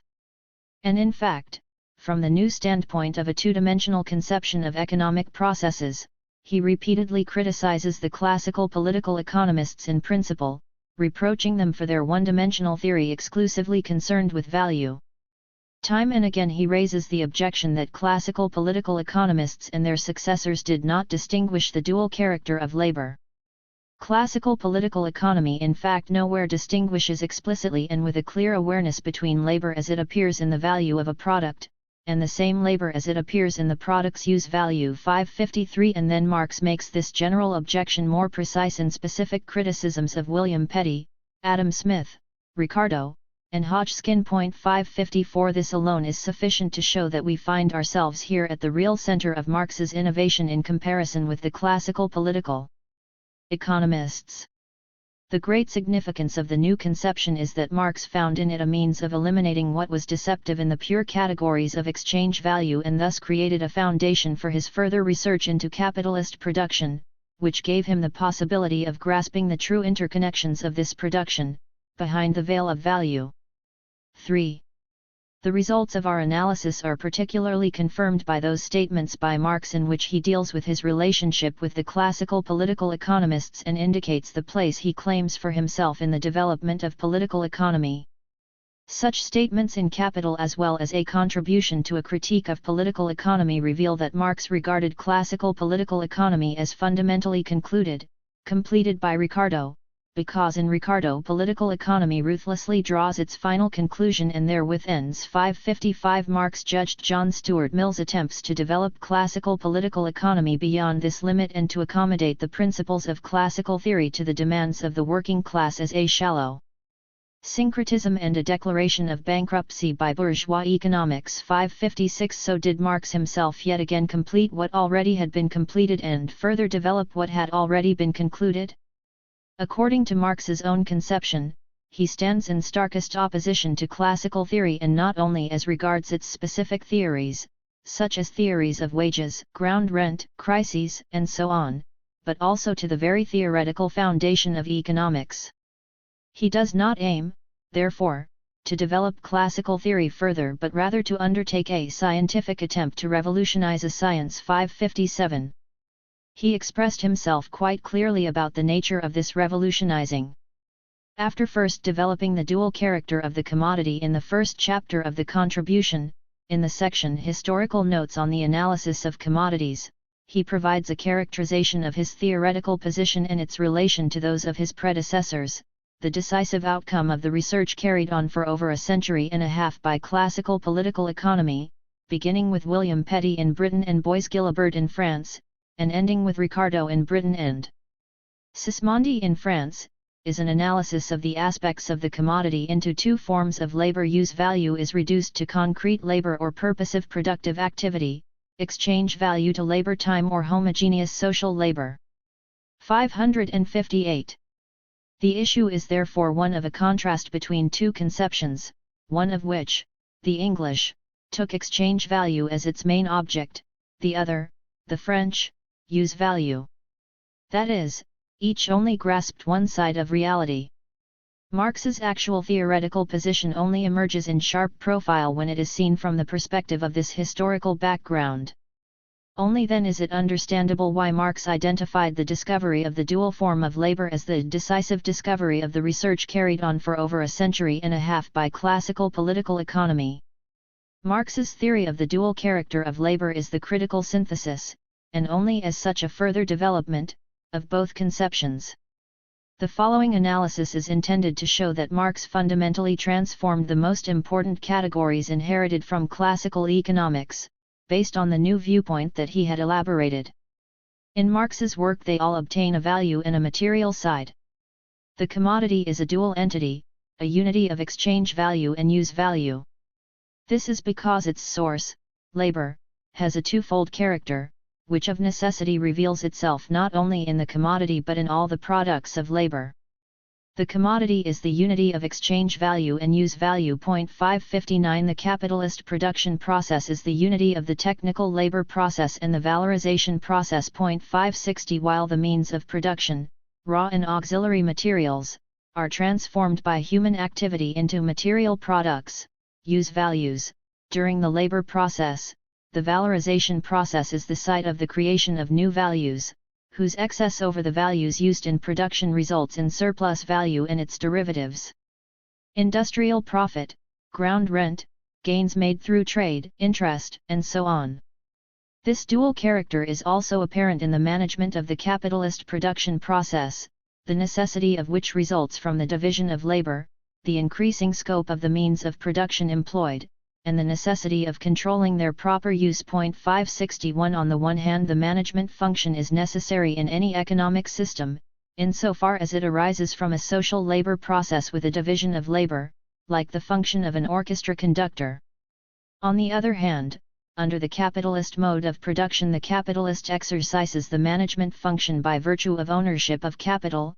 It is made necessary by the capitalist and therefore antagonistic nature of that process. 562 The process of reproduction of total social capital is also not only a replacement of values, but a replacement of materials, and is therefore conditioned not just by the mutual relations of the value components of the social product but equally by their use values, their material shape. 563 The category of wages has the same dual character. On the labor market, the worker does not sell labor, that is, the activity, since labor does not take place on the market, but rather the commodity labor power, the capacity to labor. For this the worker receives as counter-value, as the wage, an exchange value, as in the sale of any other commodity. Only later in the labor process, thus outside the market, does this labor power become an activity, that is, when it is used by the entrepreneur. 564 Surplus value is obtained precisely from this use value of labor. By splitting the classical category of wage, labor in this way into its use and exchange value sides, the contradictions in which the classical economists entangled themselves could be avoided. The category of capital also has a dual character. The classical political economists already made the distinction between fixed and circulating capital. Marx took this distinction over but gave it an entirely different meaning, in which, yet again, the difference between the value and use value sides of fixed capital became decisive. The difference between fixed and circulating capital in the sphere of circulation employed by the classical economists is meaningless. It is only valid for productive capital, that is, in the sphere of production, in the labor process. 565 as money or as a commodity, capital is neither fixed nor circulating. 566 The material bases of fixed and circulating components give rise to the distinct characteristics of the useful forms, in which they function as factors in the labor process. 567 Circulating capital is used up in a single working period, while fixed capital functions in a series of repeated labor processes due to the durability of its natural form. The result of this difference in the duration of the lives of different capitals, that is, the time aspect, is the completely different manner in which fixed capital is replaced, on the one hand as value and on the other as use value, in its natural form. Marx derived the necessity of periodic crises already under simple reproduction from this difference in the mode of replacement. 568. The category of the organic composition of capital changes in a similar way. Ricardo already made the distinction between capital-intensive and labor-intensive spheres of production, which was important for his theory of profit. But he conceived of it purely in terms of value. Marx split Ricardo's category into its use value and exchange value sides in order to reunite them in a synthesis. 569 The category of organic composition, transformed in this way, takes on a completely different function, not only for the explanation of profit, as in Ricardo's work, but also as the most important factor in the accumulation of capital. 570. Finally, the same dual aspect is apparent in the category that occupies the central place in Marx's system, the falling average rate of profit, the driving force in capitalist production. 571 Repeatedly in Capital, the internal opposition between use value and value, hidden within the commodity, is emphasized, and the development and growth of this contradiction as capitalist production develops is explained. 572 The nature of the opposition between use value and value in the commodity and why it constantly assumes ever greater dimensions was never previously treated as a problem. Now, when seen in connection with the presentation of the development of the productive power of labor in the first volume. 573 The presentation of the tendency of the rate of profit to fall in the third volume of Capital shows that Marx also derives this category from the dual character of labor, namely, the inverse movement of the mass of use values and values as a consequence of the increase in labor's productive power. 574 The richer a society, the greater the development of labor's productive power, the larger the volume of useful things that can be made in a given labor time. At the same time, however, the value of these things becomes smaller. As with the development of labor's productive power, an ever-growing mass of means of production, MP, is set in motion by a relatively ever-falling mass of labor, L. The unpaid part of the labor, surplus value or profit, must also progressively fall relatively. In capitalist terms, growing social wealth is expressed in the tendency for the rate of profit of a given capital to decline.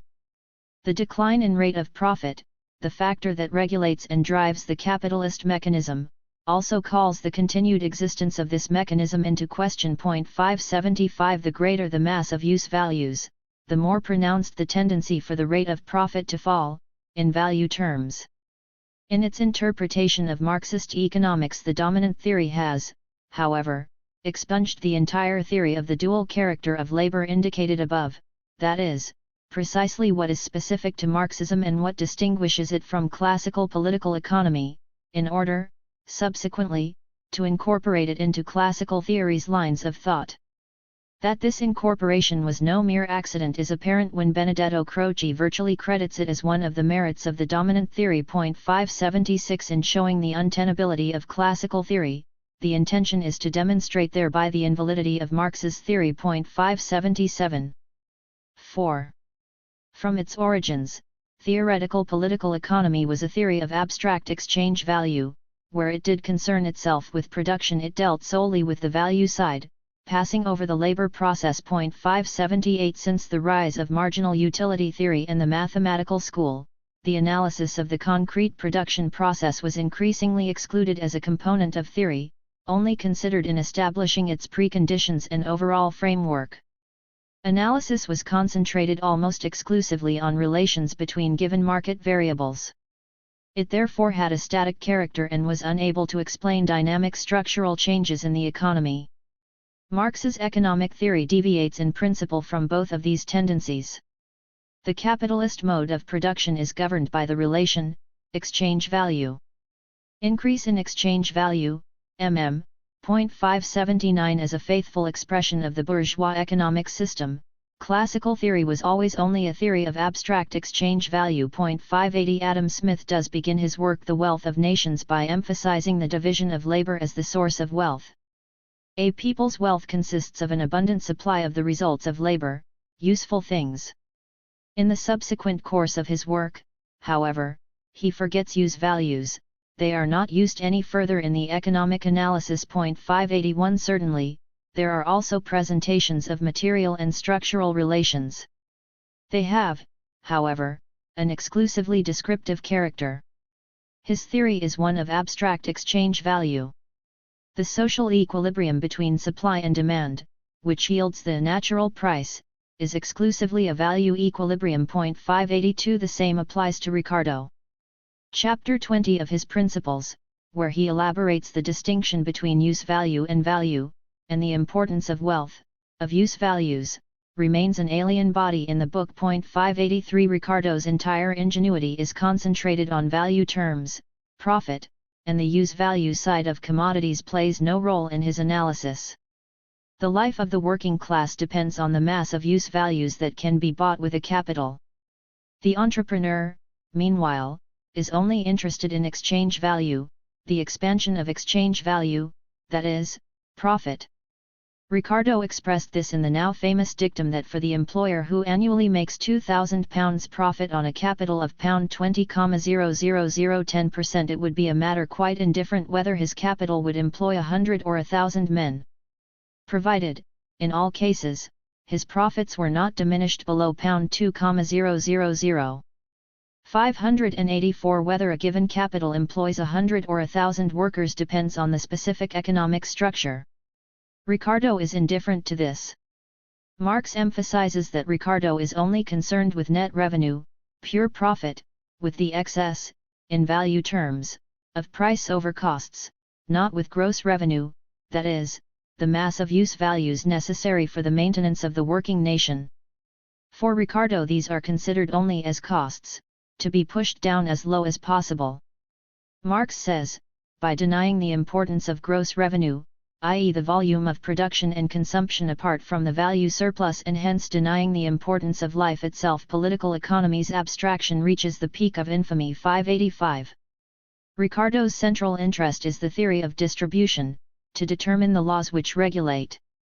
Distribution is the principal problem in political economy. 586 In a letter to Malthus he calls political economy a theory of laws that govern the proportional division of a given wealth among the various social classes. He regarded the determination of the mathematical relation between the parts of this given totality as the only true object of the sciences. 587 This point of departure renders Ricardo's method a prioristic and deductive. His theories can be derived from a very small number of premises. Classical theory is more a system of logical deductions than research into and presentation of the objective economic relations of the capitalist mode of production. In post-classical economics this tendency to avoid the real labor process becomes even more pronounced. In itself the principle of labor as the source of value contains a revolutionary element. It indicates, as the classical political economists themselves stated, that workers do not receive the full product of their labor under the prevailing social order, and that rent and profits on capital represent deductions from it. The egalitarian Ricardians in England merely drew the conclusion implicit in the classical labor theory of value when they explained that a social situation in which workers received the full product of their labor is, fundamentally, the only proper and natural one. 588. The reaction of right-wing students of Ricardo to this theoretical turn of the left Ricardians was to become ever more conservative. They scented a threat to class peace in Ricardo's theory of value. 589 Any analysis of the production and labor processes was avoided, in order to avoid the awkward question of the labor theory of value and its dangerous implications for distribution and the prevailing social order. Analysis was restricted to market phenomena. Exchange, says Bastiat, is political economy. 590 According to Leon Walras, the founder of the Lausanne School, political economy is the theory of exchange of value and of exchange. On the contrary, he whereas forbade us to study production and distribution entirely 591.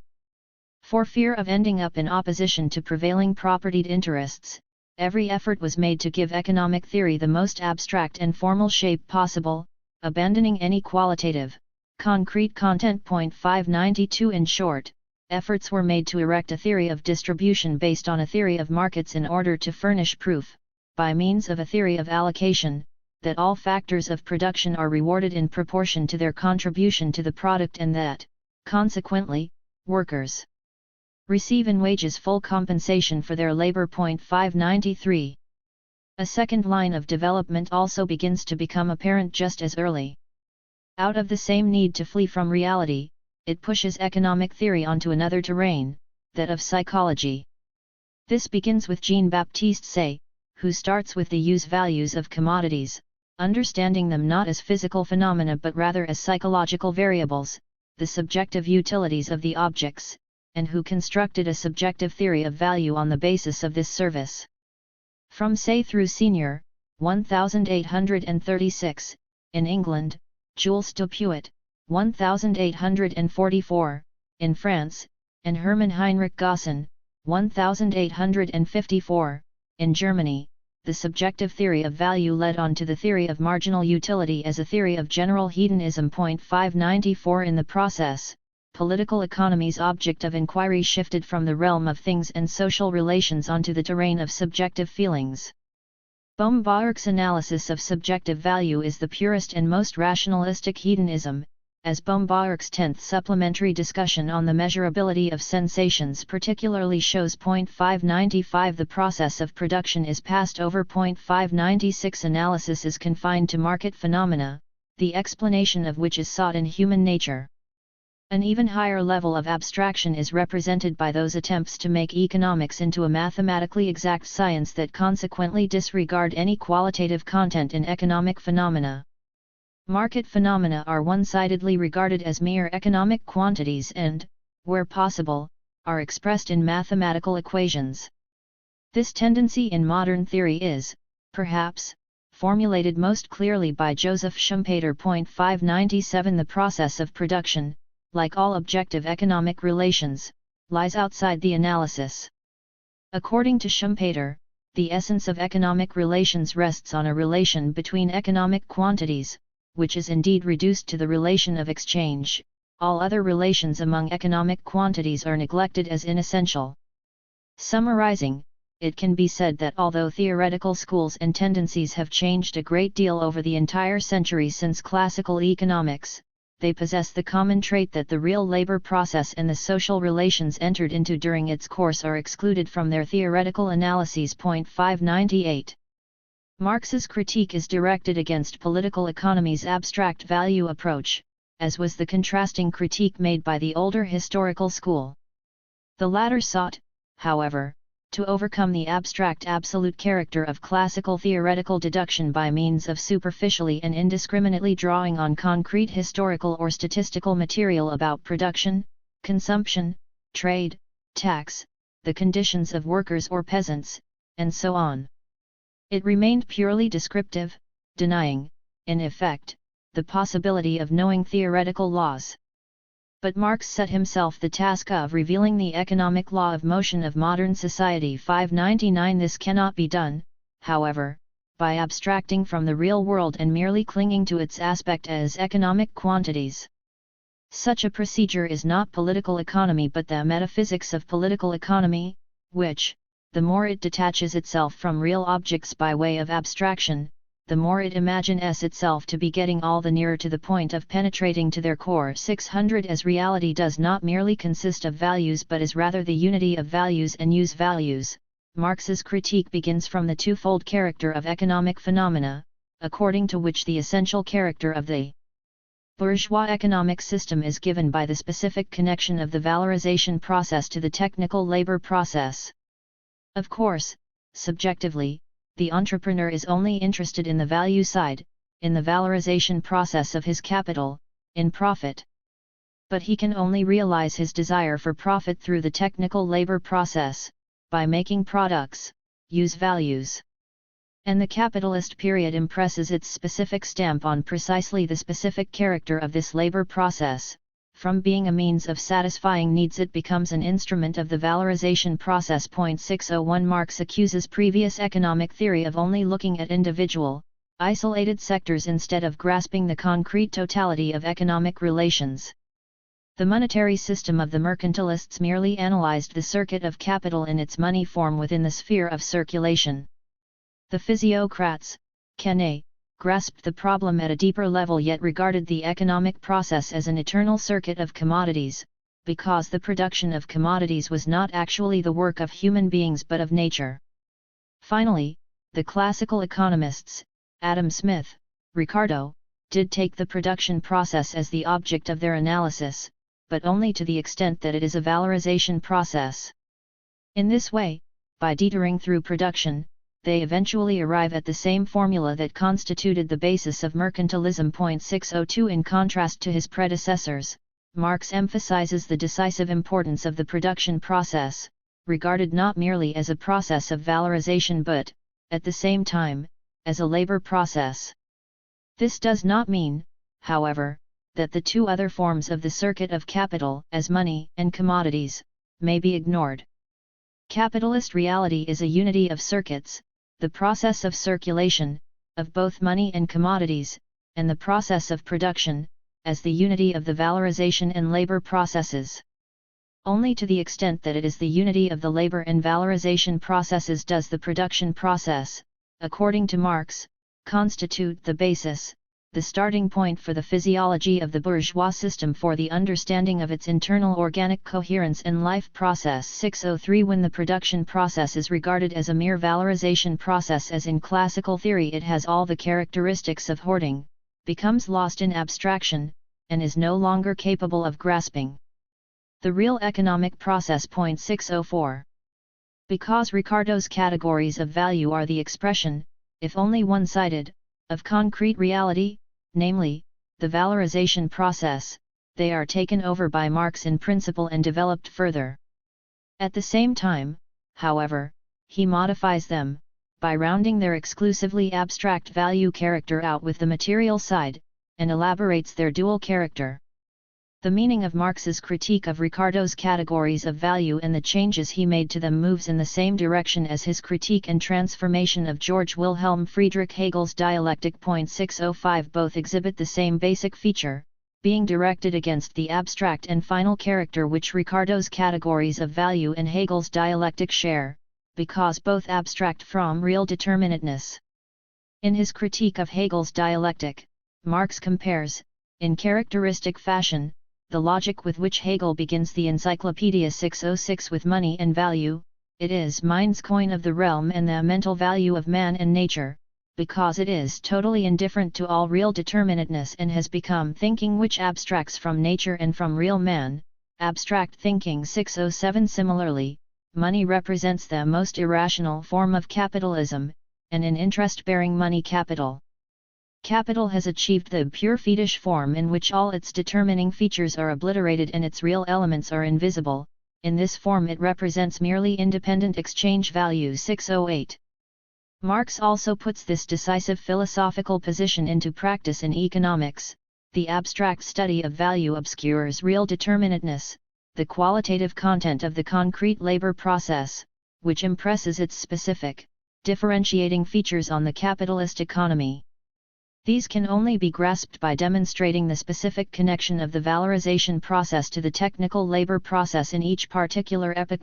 609 The value form, whose fully developed shape is the money form, is very simple and slight in content. 610 The category of exchange value leads an antediluvian existence. 611 Exchange value can be found in ancient Rome, in the Middle Ages, and under capitalism.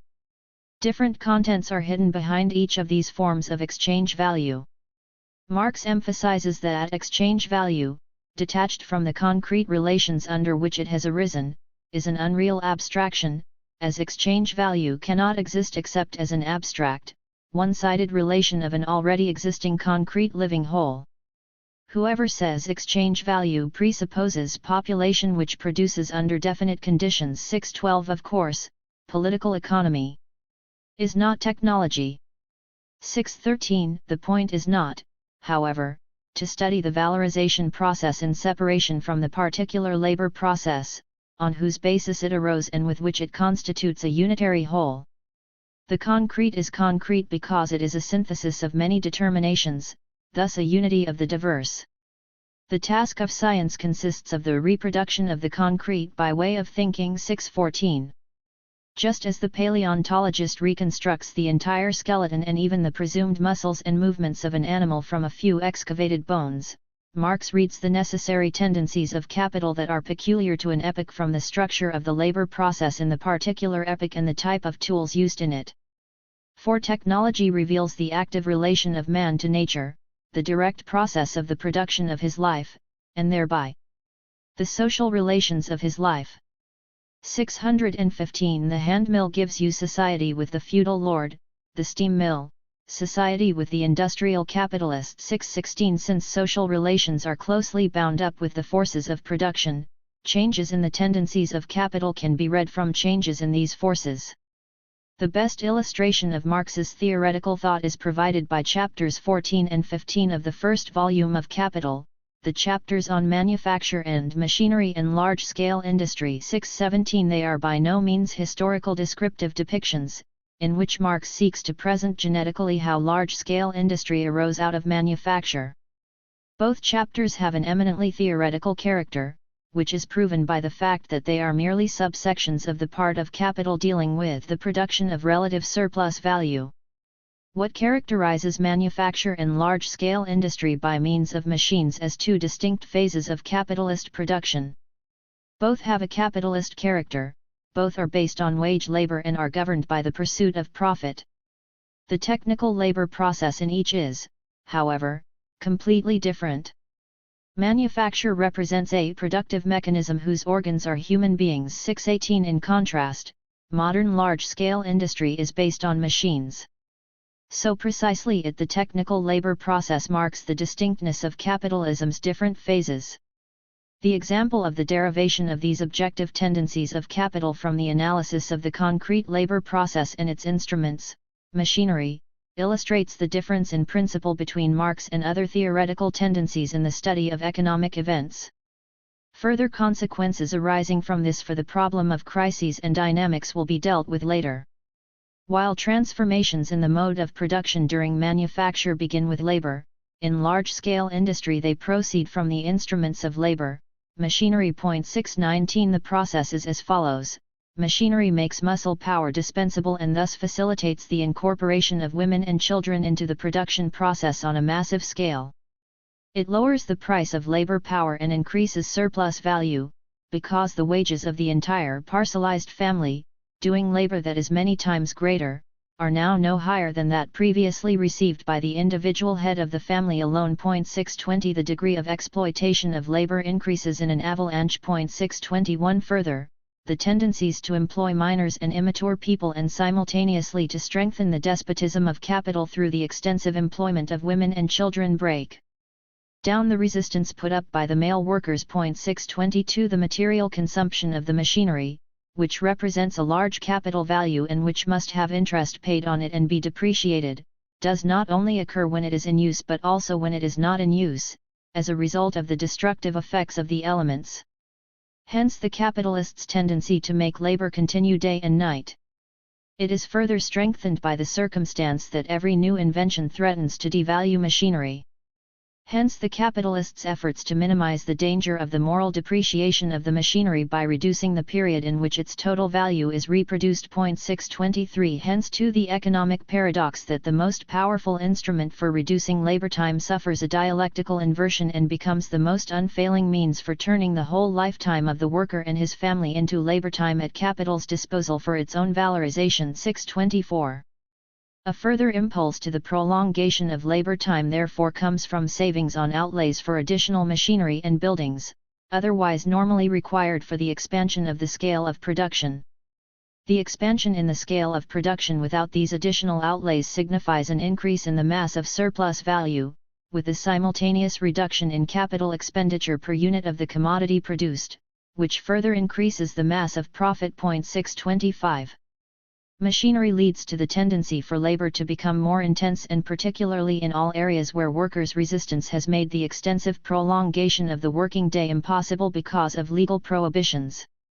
In the factory, the dependence of the worker on the continuous and uniform motion of the machinery had already created the strictest discipline. 626 The increased speed of machinery forces the worker to become more attentive and active. 627 Here the tendency for the rate of valorization to fall and to create an industrial reserve army also comes into play.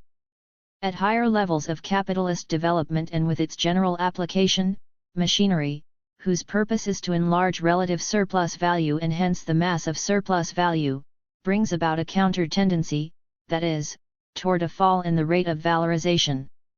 For the mass of surplus value that can be obtained depends on two factors: the rate of surplus value and the number of workers simultaneously employed. 628 In the hunt for increased relative surplus value, the capitalist is driven to constantly develop labor's productivity by expanding the application of machinery in relation to living labor, and he attains this result only by diminishing the number of workers employed by a given amount of capital. 629 A part of the capital that was previously variable and yielded surplus value progressively becomes constant capital, which produces no surplus value. The result is apparent in the tendency to create an excess working population, on the other hand, in the tendency for the mass of surplus value attainable, in relation to the size of the capital employed, to fall. Hence there is an imminent contradiction in the application of machinery to the production of surplus value, since, of the two factors of the surplus value created by a given amount of capital, 1, the rate of surplus value, cannot be increased except by diminishing the other, the number of workers. 630 Finally, Marx underlines the dynamic impulses that emanate from machinery. While manufacture traditionally strives to hold fast to that appropriate form of the division of labor when once it has been found. 631 And was consequently unable to seize hold of society in its full extent and transform it in depth. 632 Large-scale industry based on machinery is forced by the fall in the rate of profit to continually revolutionize the technology of the labor process and therefore the structure of society. 5. The second characteristic feature of the dominant theories since classical economics, the first was their one-sided view of the valorization process, is their static character. No one disputes the static character of the theory of the physiocrats, who discovered the economic circuit, the tableau économique. 633 The theories of Smith and Ricardo are both similarly static. All of their categories are based on the concept of an equilibrium in which natural price, value, asserts itself as an ideal point in economic activity, around which market prices oscillate. As a result, there is no room for crises in Ricardo's mechanism. For him, they are merely accidents, introduced from the outside, wars, bad harvests, state intervention, and so on. 634 Left to itself, the economic circuit always moves in equilibrium and always follows the same path. The deceleration and cessation of capital accumulation in the distant future that Ricardo forecast must be described as mere pseudodynamics, because the dynamic factor is not inherent in the economic process itself but is rather a natural force that influences the economic process from the outside, falling rate of profit as a consequence of growing population and hence increased ground rents. This is how it remained with Ricardo's students, too. In France, Say's theory of markets, that is, the theory that every supply is simultaneously a demand, that consequently any production, through the very fact of its supply, creates its own demand, leads to the conclusion that an equilibrium between supply and demand is possible at any time and on any scale of production. But this implies the possibility of the unlimited accumulation of capital and expansion of production, because there are no obstacles to the full employment of all factors of production. 635 John Stuart Mill does make the first attempt to consider the dynamic character of the economy, by distinguishing between statics and dynamics. But this division of the scientific object into two, taken over from the mechanics of physics, proved disastrous for the further development of political economy. Mill's analysis has an entirely static character. After having first analyzed the economic mechanism in a static state, with constant population, production, capital, and, likewise, unchanged technology, and investigated its laws. He subsequently sought to add a theory of motion to our theory of equilibrium, the dynamics of political economy to the statics. 636. A certain number of corrections are introduced into the static picture: population growth, growth of capital, and so on, as if such subsequent retouching removes the statically conceived character of the economic system's essence, as if there were two capitalisms, a static one and a dynamic one. But if capitalism is dynamic, what is the point of investigating the laws of an imaginary static economy without, at the same time, demonstrating how the transition from statics to dynamics is to take place? 637. As equilibrium theories, the dominant theories cannot, in principle, derive generalized crisis from the system, because for them prices are an automatic mechanism for the restoration of equilibrium, for overcoming disturbances. Any attempt to incorporate into their system one of the empirically confirmed moments of disturbance, that is, the tendency to break through equilibrium that is actually observed, necessarily suffers from a fundamental contradiction. Consistent application of the lines of thought employed in equilibrium theory can only demonstrate that such disruptions of equilibrium are only generated precisely from outside, that is, by changes in economic data. From the standpoint of equilibrium theories, the economy can always only react in one direction following changes in these data, by adjusting, by tending to create a new equilibrium. It is not apparent how a crisis can arise in such a system. 638. Alfred Marshall, 1890, who tries to combine classical theory with marginal utility theory, has a decidedly static construct. He does investigate shifts in a developing society. These merely constitute, however, an external framework for his analysis. It is only a matter of the adjustment of the economy to changing, external data, such as population, capital, and so on, but not of economic developments that arise from the economy itself. Marshall's economy does not develop. At the center of his system lies the concept of a general equilibrium enforcing itself in all parts of the economic mechanism. 639. Once it is achieved, no further changes take place. This basic idea is then applied to individual problems. Equilibrium is not a heuristic device in theory but a tendency asserting itself in reality. 640. The whole system is governed by the idea of a general state of equilibrium, maximum satisfaction, toward which the economy, under free competition, tends. Marshall only arrived at this static picture thanks to his inadequate method, because, despite his general theory of equilibrium, he does not provide any theory of the system as a whole that deals with all the submarkets and the production process at the same time, that is one which grasps the overall interdependence of the system. What he offers, in reality, is a theory of partial equilibria in submarkets, which is always concerned with relations between already existing economic variables, with the determination of the price level, if supply and demand curves are given, or with the determination of the demand curve if quantities and prices are known. So Henry Ludwell Moore, quite correctly, characterizes Marshall's approach as static and limited to functions of one variable. 641. John Bates Clark, in Schumpeter's view the most influential American theorist of the previous generation, did take a significant step beyond Mill's standpoint, already mentioned, and carefully defined the static state. He also energetically advanced the proposal for a specific theory of dynamics. 642. But this remained a proposal. In Resignation, Clark says of dynamics, but the task of developing this branch of science is so large that the execution of it will occupy generations of workers. 643. What he really gives is a picture of a fictional, static economy. Year after year the mass of workers employed and the number of capitals remain unchanged, along with the tools and technologies in production. In this society, there are no transfers of capital or labor from one branch of production to another, and consumer demand also remains constant. Under these assumptions he investigates the principle of distribution and demonstrates the way that prices, wages, and interest on capital are formed in a static situation. Commodities are sold at their natural, that is, cost prices, so that entrepreneurs gain no profit. 644. Clark admits that this picture is completely imaginary. A static society is an impossible one. 645 Actual society is always dynamic. Industrial society is constantly assuming new forms and discharging new functions. 646 But no conclusions are drawn from this observation. Clarke thinks that static forces, isolated in this way, do nevertheless possess real meaning. They also always operate as a fundamental component force in the dynamic world. They indicate real tendencies. 647 But there is more.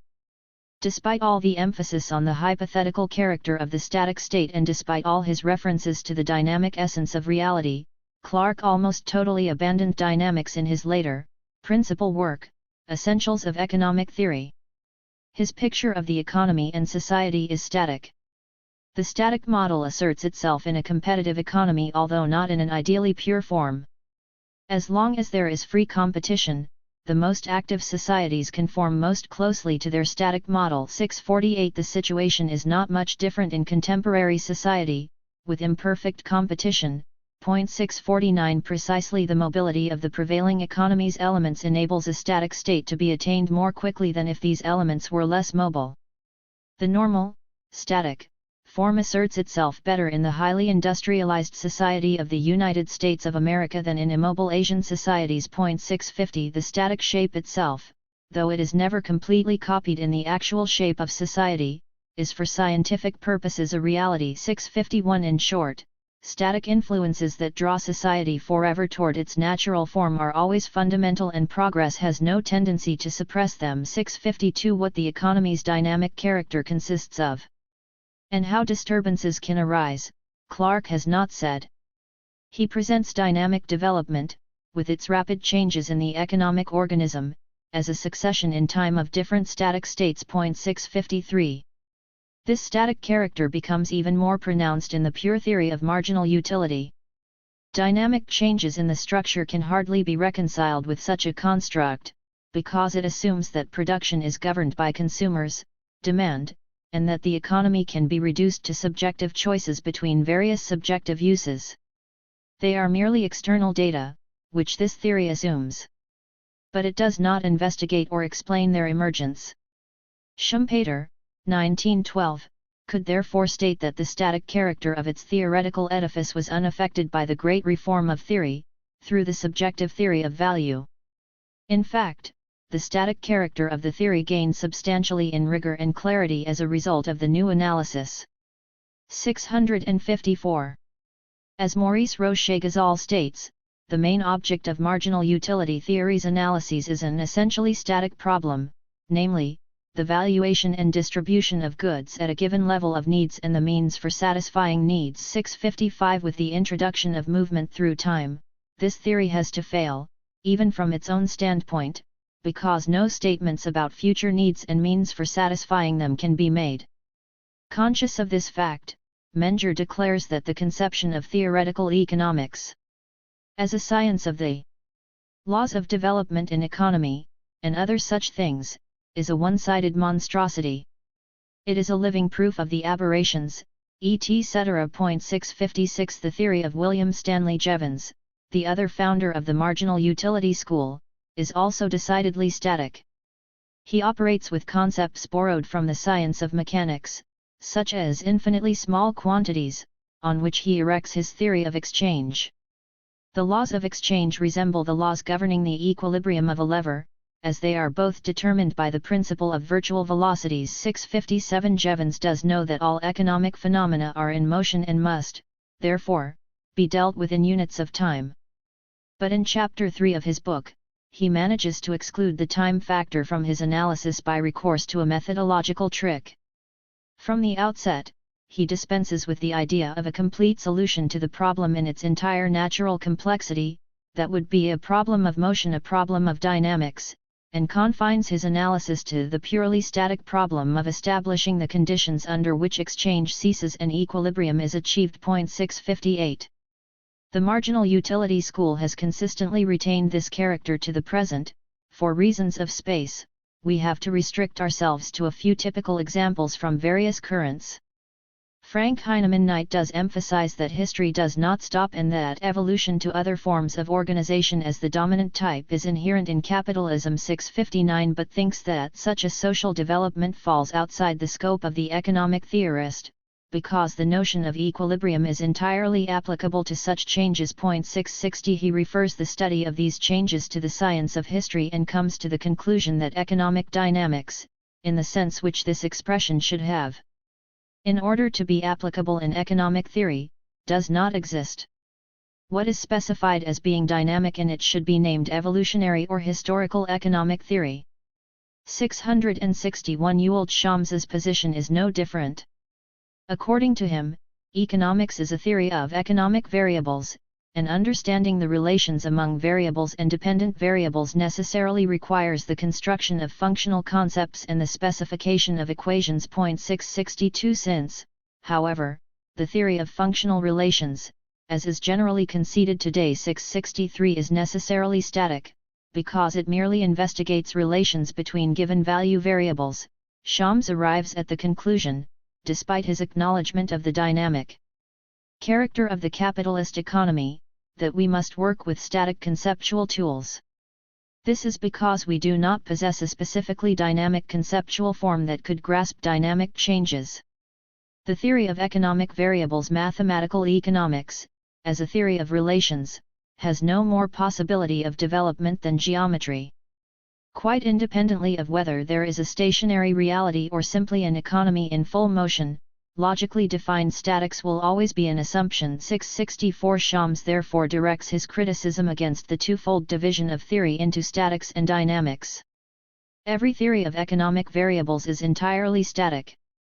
Economic movement can only be understood as the succession and comparison of various static states of equilibrium, as comparative statics, as the comparison of the two states of dependent variables over a certain interval of time. 665 There can be no specifically dynamic problems that are not theories of variables within the theory of economic variables, but at most theoretical problems that are no longer questions of the theory of variables, and are thus theories of the development of economic data.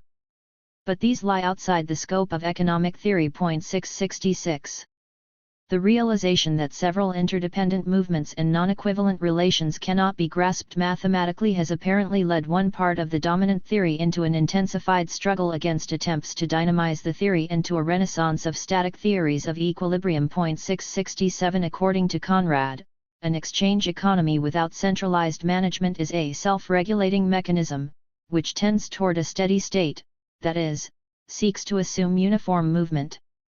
The essence of self-regulation is that the mechanism is steered toward a stationary state, a tendency that never actually reaches its goal but which is alone to be thanked if an exchange economy, lacking centralized management, does not fall into chaos. 668 Conrad does know that there are crises and disturbances that cannot be regarded as movement toward a stationary state.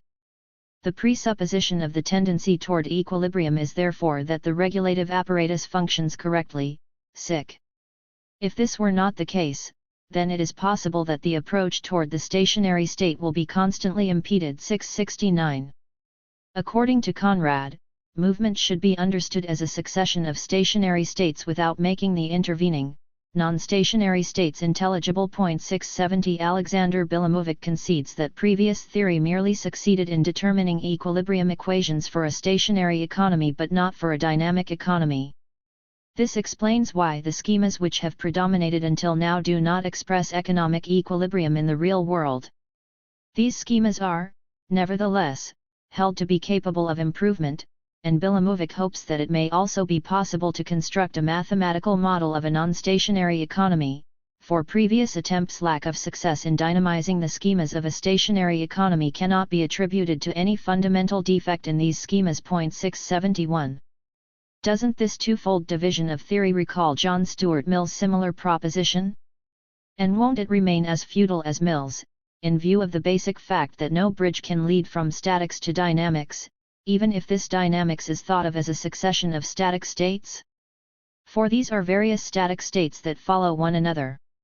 The static line of thought is unable to explain how successive new states arise, precisely for the reason that the equilibrium of static analysis does not allow for growth, that this analysis can only describe an expanding system in terms of successive states of equilibrium, with the intervening stages of transition left, and left with danger to the validity of the argument, unanalyzed. 672. These difficulties only really begin to accrue when statics are no longer regarded as a real tendency but as a heuristic device, because there is then even less of a bridge leading from this hypothetical state to reality, which moves in disequilibrium. If the economic cycle's entire course is movement in disequilibrium, neither cumulative downward nor upward, what is the point of regarding particular states of equilibrium as the point of departure or a transition point in this movement? If equilibrium is nowhere departed from, tended toward, or passed through, why behave as if this was the case? 673. Proceeding from the assumption of static equilibrium, the entire problem of dynamics is reduced to the question of which factors disturb this supposed state. Thus, for Gottfried Haberler, there is an inherent tendency toward equilibrium in the economic system. Consequently, for him, only the downturn in the course of the economic cycle, the long swing in the negative direction but not the upswing, requires explanation, since the upward movement, the approach to full employment, might be explained as a natural consequence of the inherent tendency of the economic system towards equilibrium. 674. More recently still, criticisms of the concept of the stationary state 675 as a superfluous, because economically unreal, presupposition have multiplied in another area of the dominant theory. As Hicks says, this group is forced to concede that the actual state of any real economy is never in fact stationary. Nevertheless, stationary state theorists naturally regarded reality as tending towards stationariness, though the existence of such a tendency is more than questionable. The stationary theory itself gives no indication that reality does tend to move in any such direction. 676. Still more, Hicks holds the concept of a stationary economy directly responsible for retarding the development of science, because it neglected problems of dynamics. 677. We can deal with the mathematical tendencies lines of thought briefly, because our concern is not to offer an exhaustive critique of this school but rather to bring out its static character. 678. No presentation is more static than that of Leon Walras. 679. As can be read on a memorial tablet in the Lausanne Academy, Walras was exalted as the theorist who first established the general conditions of economic equilibrium. According to Walras, the economy can be compared with a lake, whose waves may well be temporarily whipped up by a storm, but which subsequently subside to form a new, mirror-flat equilibrium.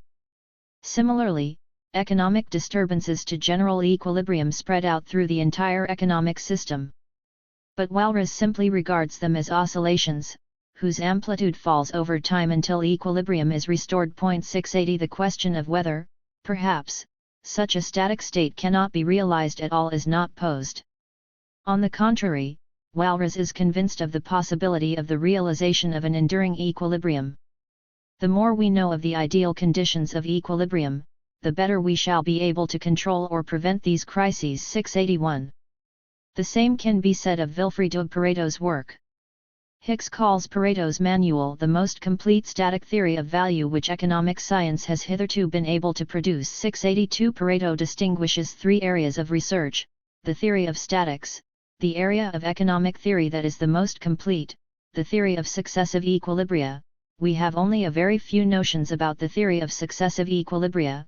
Finally, the theory of dynamics, which deals with the investigation of the movement of economic phenomena, except for a special theory, that of economic crises. Nothing is known about dynamic theory. 683. Pareto himself contributed nothing to the investigation of dynamics and, rather, impeded it by assuming that the above threefold division of research actually corresponded to reality. 684. His attention is only directed toward statics. His central, indeed only, problem is that of equilibrium. 685, to which he devotes chapters 3 to 6 of his book. He never indicates the bridge that leads from statics to dynamics. 686. Pareto underscores the significance of Walras's equations for economic equilibrium and attributes to them an analogous role to Lagrangian equations in mechanics. in that he conceptualized reality as a system of continual oscillations around a central point of equilibrium and thought that this center of equilibrium moved. 687 The question of whether the concept of economic movement is compatible with that of equilibrium is never raised and is almost completely excluded by the untenable assumption that all economic phenomena share a simultaneous, uniform rhythm. 688 This static trait of Pareto's theory is understandable if it is considered that he deals exclusively with relations between already existing values on the market or, in Pareto's later formulation, with choices between indifference combinations that already exist. According to his conception, equilibrium is achieved if two people possessing a certain number of goods exchange them with each other on the market up to the point at which both parties agree that no further exchange is possible. The state of equilibrium attained can therefore be defined as a state which would maintain itself indefinitely if there is no change in its conditions, or if this change is so slight that the system tends to re-establish itself, to return to its original position. 689 Pareto employs the concepts of statics and tendency to equilibrium, borrowed from mechanics, without investigating whether they make sense in economics. The essence of his method of the general interdependence of all economic variables, long regarded as a modern miracle, like the essence of any functional approach that abstains from genetic explanation, is their static character. It only shows the relations between already given economic variables, be they utilities or indifference combinations, but not the capacity of the system for movement, the evolution of these variables, and hence the direction in which the system is moving. To do this, it is necessary to look at the process of production as the source of all changes in economic variables. But this is excluded from the analysis at the outset. 690 Although Hicks thinks that Pareto's exchange equations could be extended to production processes, given certain corrections, he makes the reservation that they would only be valid for a stationary economy in which no capital accumulation, Hicks says no net saving, and no other changes in given economic data take place. But this makes Pareto's equations, as Hicks concedes, far from being a description of reality. They are not a description of reality. 691 As early as 1846, Marx wrote against Proudhon that the relations of production of every society form a whole. 692 The same authors who emphasize the general interdependence of all economic variables and reject methods that seek to single out and explain only individual groups of phenomena from the process of economic life themselves break this totality down into sectors.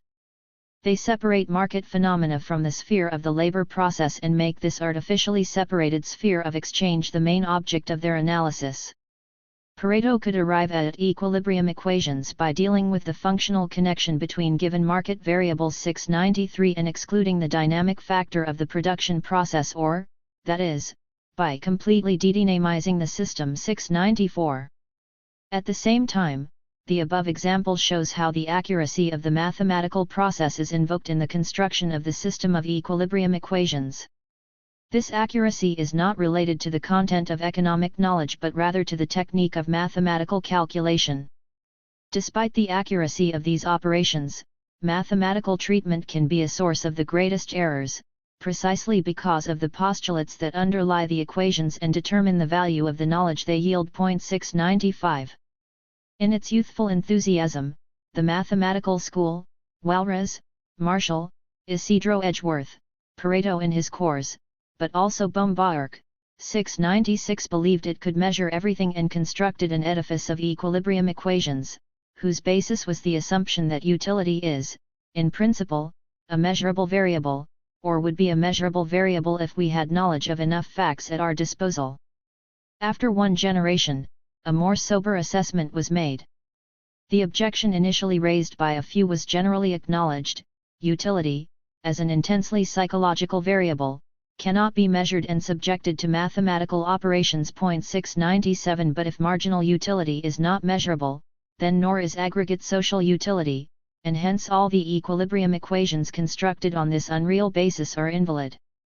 The critique of the marginal utility theory, which was initially made only by opponents of the mathematical school, is now pursued by its supporters and has led to the dissolution of marginal utility theory. 698 The breakdown of marginal utility theory did not, however, lead to the abandonment of equilibrium equations but rather to efforts to construct them on another basis.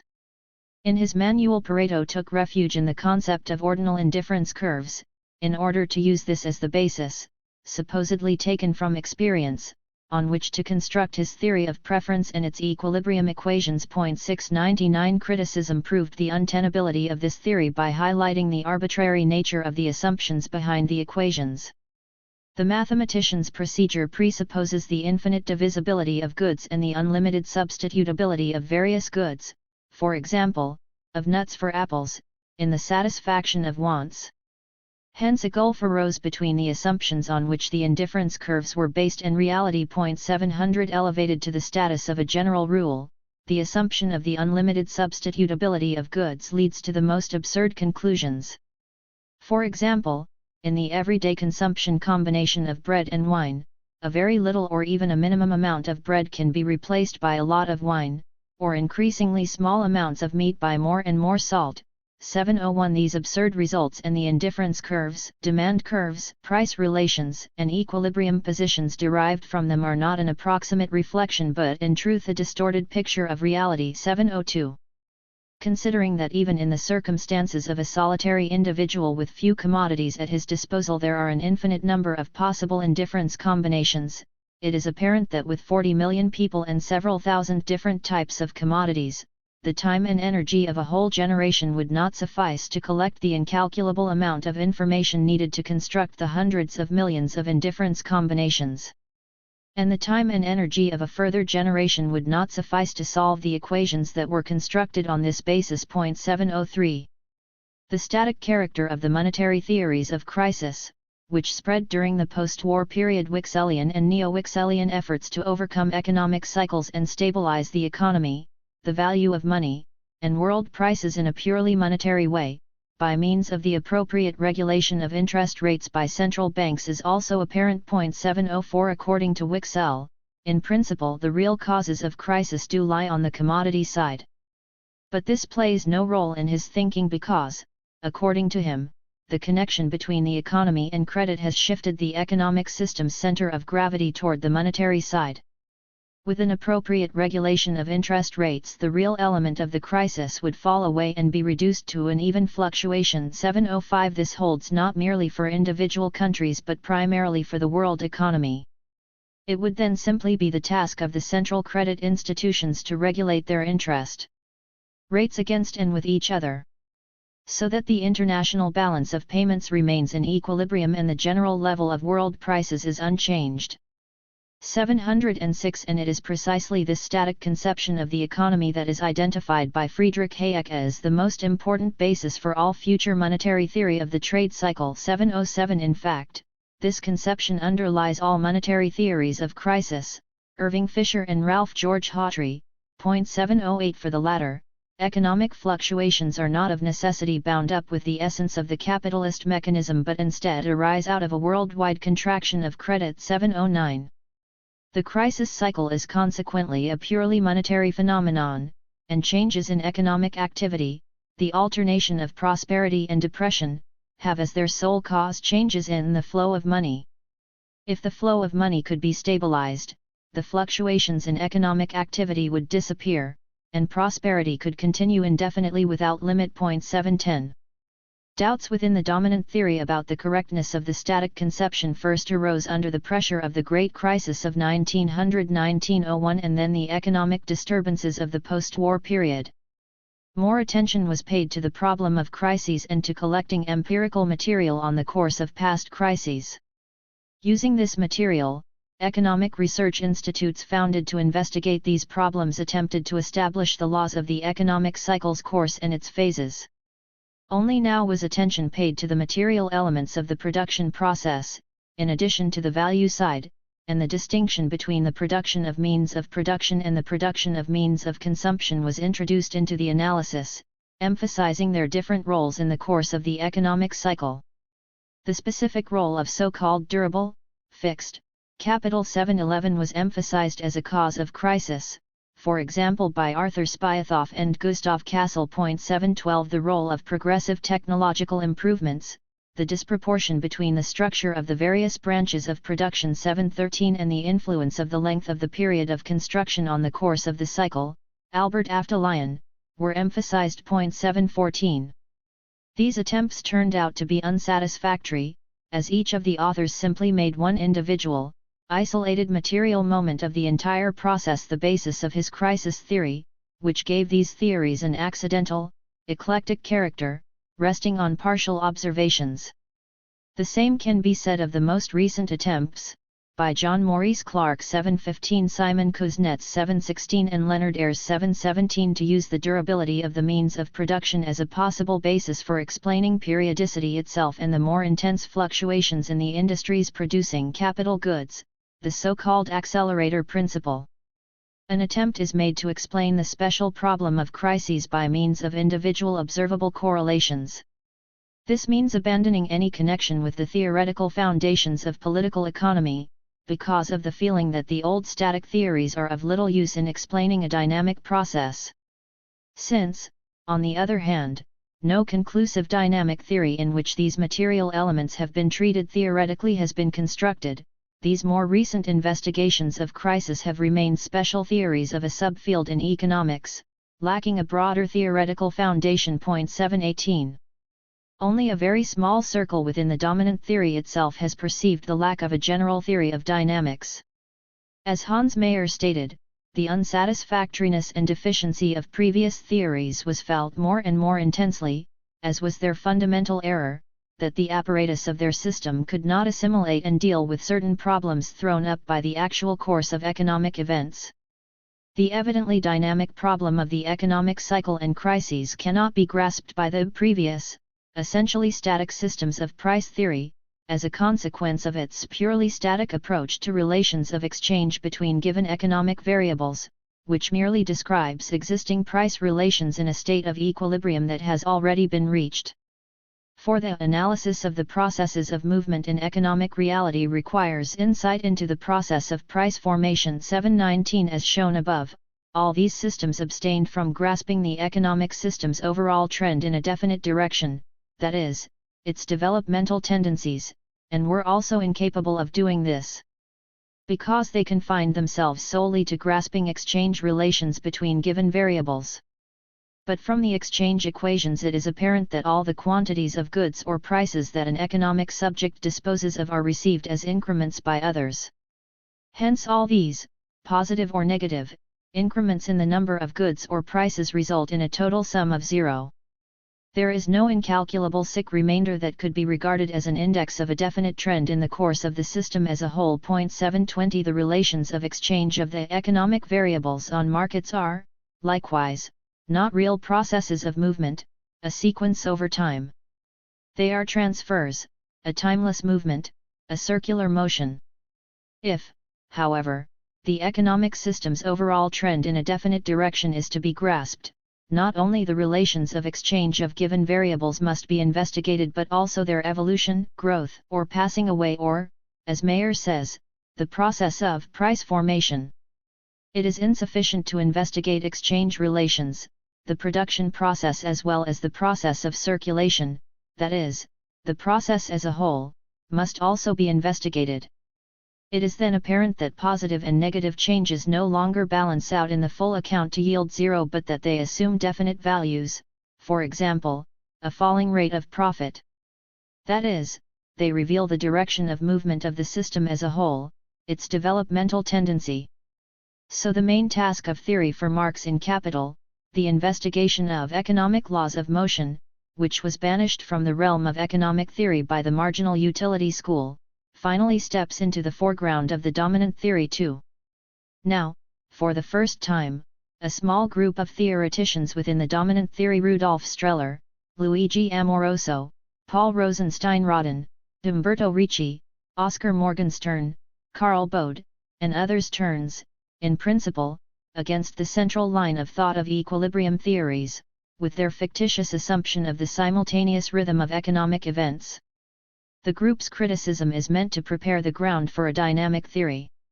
It maintains that with the realistic assumption of diverse rhythms of economic movements, it would be a matter of coincidence if equilibrium came about.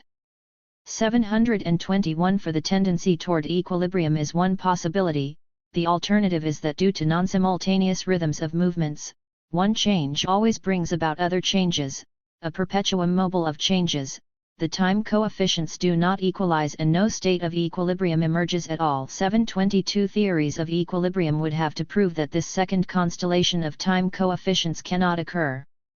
They have not provided such a proof, and because of the assumption of the simultaneous rhythm of all economic processes, they have blocked the path to understanding the problem of dynamics. The equilibrium system of the mathematical school only exists thanks to the circumstance that it is economics without time. The equilibrium system of the mathematical school, which includes neither time indices nor coefficients, can therefore in no way grasp the real state of equilibrium. 723 And the critique of the mathematical school does not single out one particular aspect of the theory or a particular theorem but rather the theory itself, because it offers the most precise formulation of a line of thought common to all economic schools, so that its proven defect affects all other formulations even more acutely. 724. The fundamental error of equilibrium theories is not, therefore, only that they have regarded moving, changing variables as fixed, as invariant. For if these movements were of the same duration, if they were equitemporal, the real course of the economic process could indeed be grasped as a series of successive equilibria, each of which could be defined by the equilibrium system. 725 The moment the theory proceeds to grasp non-equitemporal movements, that is, to explicitly express the time factor t, however, as Shams states, the static system is struck at its weakest point, the assumption of the pseudo-constancy of economic periods. 726.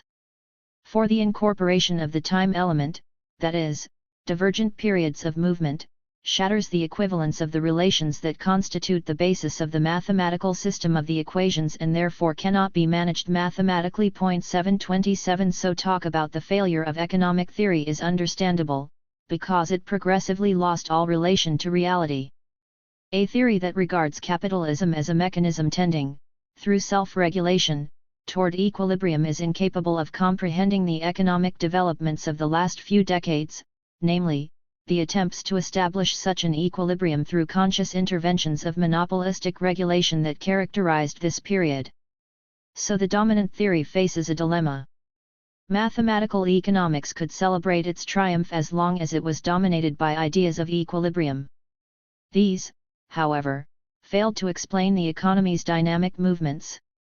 They regarded these movements as mere oscillations around a state of equilibrium or as temporary disturbances prior to the achievement of a new equilibrium. 728 While reality demonstrates long-term disequilibrating movements, exhibiting increasing disequilibrium instead of a tendency toward equilibrium. The reason why all tendencies within the dominant theory emphasized the static character of the economy, its capacity to adjust to the changing needs of society, for over a century from Ricardo to the present has clearly been the need to justify the existing economic order as a reasonable, self-regulating mechanism. The concept of self-regulation serves to divert attention away from the actually prevailing chaos of the destruction of capital, the bankruptcy of entrepreneurs and factories, mass unemployment, insufficient capital investment, currency disturbances, and arbitrary redistributions of property. 729 Only in this way is the introduction into economic theory of concepts of statics and dynamics, which originated in theoretical physics, without any justification of such a twofold division of theory, understandable. 730 The untenability of such a division becomes clear when the fact that there are no immobile economic processes is considered, that the so-called stationary economy moves, is, namely, a circular process. Hence the characteristic distinction between statics and dynamics cannot be that one investigates immobile, the other mobile changing phenomena. Instead, we characterize as static a kinetic economic process that has reached complete equilibrium in its movements and, because all subjective and objective conditions persist, repeats itself forever in unchanging form, from one period to the next, a cyclical process. 731 Consequently, a dynamic economy is not to be understood just as an economy in motion, a static economy also moves, but rather as an economic process that has not reached equilibrium in its movement and thus moves in disequilibrium over the course of time. This can only mean, however, that the conditions of this economic process change from period to period, hence the result of the economic process. The economic structure also experiences continual changes. Since John Stuart Mill, theory has been forced into this twofold division, but only statics, the tendency toward equilibrium, has been worked on. There has been discussion of dynamics and the necessity of dynamizing theory, without anyone being able to construct a complete theory of dynamics. Success in breaking away from the dictatorship of these traditional concepts has come late and very slowly. Finally, as Bode states, it has been recognized that there is no point in clinging to the concept of an equilibrium state if, in reality, equilibrium is nowhere departed from, tended towards, or passed through. Understanding that the equilibrium line of thought is untenable has not, however, made the position of the dominant theory any easier. On one hand, it states that a dynamic theory is needed to explain reality. On the other hand, however, it is forced to admit that the construction of such a theory generates fundamental difficulties. 732. 6. The discovery, only made by the most advanced, minority wing of the currently dominant theory and then only after the violent disturbances of the First World War, namely, that a dynamic reality cannot be explained by arguments based on ideas of equilibrium, had already been enunciated by Marx in 1867 in the theory of the dual character of labor. This theory was completed in the second volume of Capital, in the theory of the various circuits of capital and also of the turnover time of capital. Marx was obliged to set foot here, too, on terrain that had never been entered before.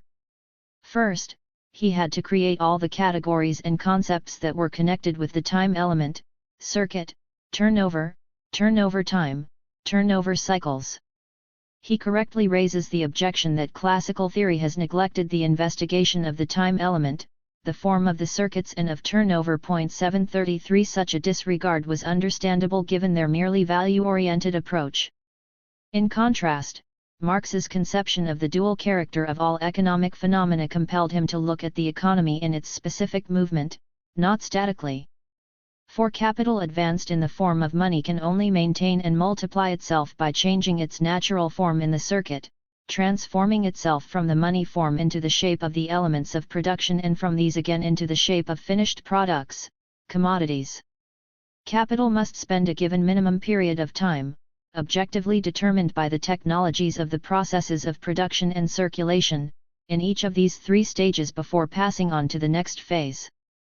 Capital is a movement, a circulatory process through different stages. Hence it can only be grasped as a movement, and not as a static thing.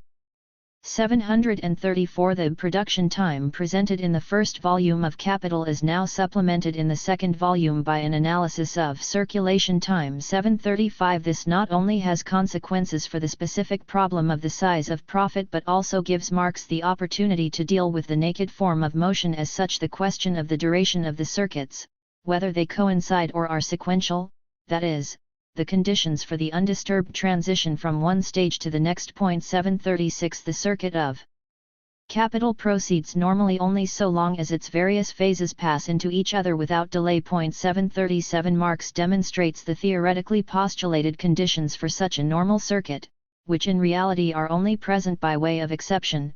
The undisturbed course requires the coexistence of capital in all of its three natural forms. The normal succession of each part is conditioned by the coexistence of capital, that is, by its constant availability in all three forms as money capital, productive capital, and commodity capital, and by its proportional division into each of these forms. 738. This simple formulation conceals the problem of dynamics. The coexistence of the three forms of capital is identical with their synchronization and thus presupposes given values that are unchanged, because they all fall into the same unit of time. It is precisely only in this case that the unity of the three circuits can really be spoken of. 739. In contrast, succession is a process in time and consequently includes the possibility of revolutions in the value of the individual parts of capital, which must impede the smooth transition of capital from one phase to another. 740. Thus, according to Marx, equilibrium would only be possible under the unrealistic assumption that values and technology are constant. 741 Since in reality this condition cannot be realized, the circuit of capital must move abnormally, that is, in disequilibrium. The entire presentation is crowned by the analysis of the turnover of capital, where the circuit of capital through all three stages is understood not as an isolated act but as a periodic process. The duration of this turnover, given by the sum of production time and circulation time, is called turnover time and measures the periodicity in the capital's life process, or, if you like, the time required for the renewal and repetition of the valorization and production process of the same capital value. 742 Finally, following the presentation of the turnover of individual capitals, Marx arrives at the presentation of the overall turnover of capital advanced, turnover cycles, in order. Within this train of thought, to emphasize those elements that operate in the direction of disequilibrium. 743. In his reproduction schemas, Marx proceeds on the assumption of an identical turnover time of 1 year for all capitals in all branches of production. While for the dominant theory the synchronization of all movements is a definitive approach, for Marx it is merely a preliminary, simplifying assumption, a first step in the process of successive approximation of reality. He later considers the circumstance that, in reality, the turnover times of the capitals vary according to their various spheres of investment. This variation in turnover time depends on the natural and technical conditions of production of each kind of commodity, food crops, leather, and so on. 744 In addition to these circumstances, resulting from the process of production and which distinguish the turnover of different capitals invested in different branches of industry, there are others given by conditions in the sphere of circulation, for example, improved means of transport and communication, which reduce the period during which commodities are moved about. 745 It is self-evident that all these differences in total turnover times must necessarily result in disequilibrium of the system, considering that the original equilibrium in the equations for the reproduction schemas only resulted from the assumption of an equal turnover time for all capitals. In addition to these sources of disequilibrium due to variations in the total turnover time of the capitals in the various branches of production, there are further differentiating factors within each branch of production, because the turnover times of the fixed and circulating parts of capital are different. With regard to circulating capital, Marx investigates the temporal relation between working period and turnover period, since the size of the circulating capital which functions during both of these periods is conditioned by their durations. Of the three possible cases that the working period is the same as, longer than, or shorter than the period of circulation 746 only the first, in which the working period and the circulation time form two equal halves of the turnover period, allows the undisturbed transition of the capital functioning in the working period into the circulation phase. 747 The same applies in the case in which both periods are indeed unequal but the turnover period is an exact multiple of the working period. For example, if the working period is 3 weeks and the circulation period 6, 9, or 12 weeks, and so on. 748 The turnover process only proceeds normally, undisturbed, under this exceptional assumption, which in reality only occurs by chance. 749 In all the other cases, that is, for the majority of social circulating capital, the necessary modification of the normal course occurs during the annual or multi-year turnover cycle. As a result, the circulating capital advanced is set free or tied up. 750 This generates the objective basis as well as the subjective impulses for credit expansion or contraction and also the impulses to expand or contract the given scale of production itself, instead of the originally assumed normal transition, on an unchanged scale, from the working period to the circulation period. These impulses do not come from outside but arise endogenously, simply by the mechanism of the turnover movement, that is, from the temporal difference between the working period and the circulation period. 751 Far from being a primary cause of changes in the scale of production, as monetary theorists of crisis assume, credit expansion and contraction is a dependent variable, conditioned by the turnover mechanism. 752 And similarly, the time factor, the durability of the means of production, constitutes the basis for the distinction between fixed and circulating capital.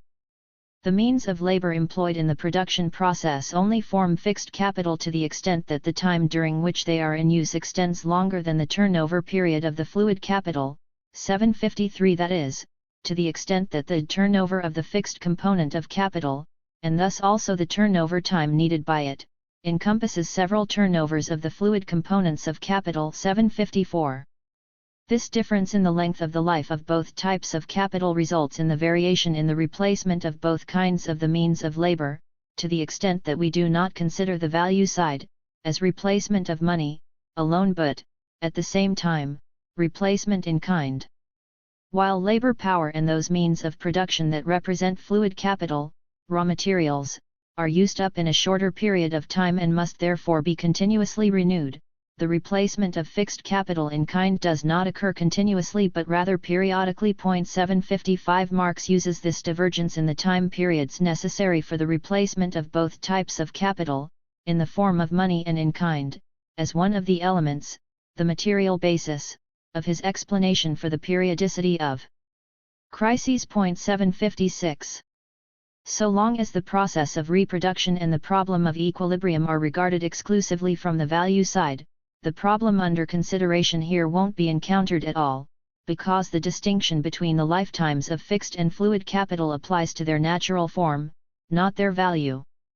If Marx's scheme for simple reproduction is regarded merely in terms of value and assumes an annual renewal of all the components of capital, the resultant synchronization of all the movements in the schema would obliterate the specific difference between fixed and circulating capital and hence the whole problem connected with their various replacement times. 757 For both fixed and also circulating capital are renewed annually as values in the schema.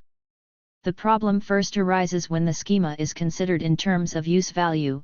Only now does the difference in the life of each type of capital become apparent and hence also the problem of the different dates of their replacement. The originally assumed synchronization of replacement dates was only a preliminary approximation, which does not correspond to reality. While raw materials have to be renewed annually, fixed capital, for example, the 2,000 units in Department 2 of the schema, the consumer goods industry, is not renewed for the whole of the period during which it functions, because it lasts for several years. 758 Consequently, there can be no sales from Department I, which manufactures this fixed capital, to Department 2 for several years. Since, however, the annual productive capacity of Department I remains 2,000 units, overproduction must necessarily take place in Department I. There would be a crisis of production despite reproduction on a constant scale. 759 Normal production could then only occur in Department I if, despite the assumption of simple reproduction in Department I, Department 2 was to be expanded over several years. 760 Creating a new, additional market for Department I each year, the accelerator principle. 761 This is, however, impossible. For the faster expansion of Department 2, on the basis of the given technology, presupposes an impossible increase in the working population. The second department in the schema would have to double in the second year and triple in the third. The working population employed there would have to grow by 100% in the second year of reproduction, 50% in the third, and 33% in the fourth. In addition to the reasons for the absence of an equilibrium previously mentioned, there is a much more fundamental and general one, resulting from the structure of the capitalist mode of production, from the tensions that are grounded in the dual character of this mode of production.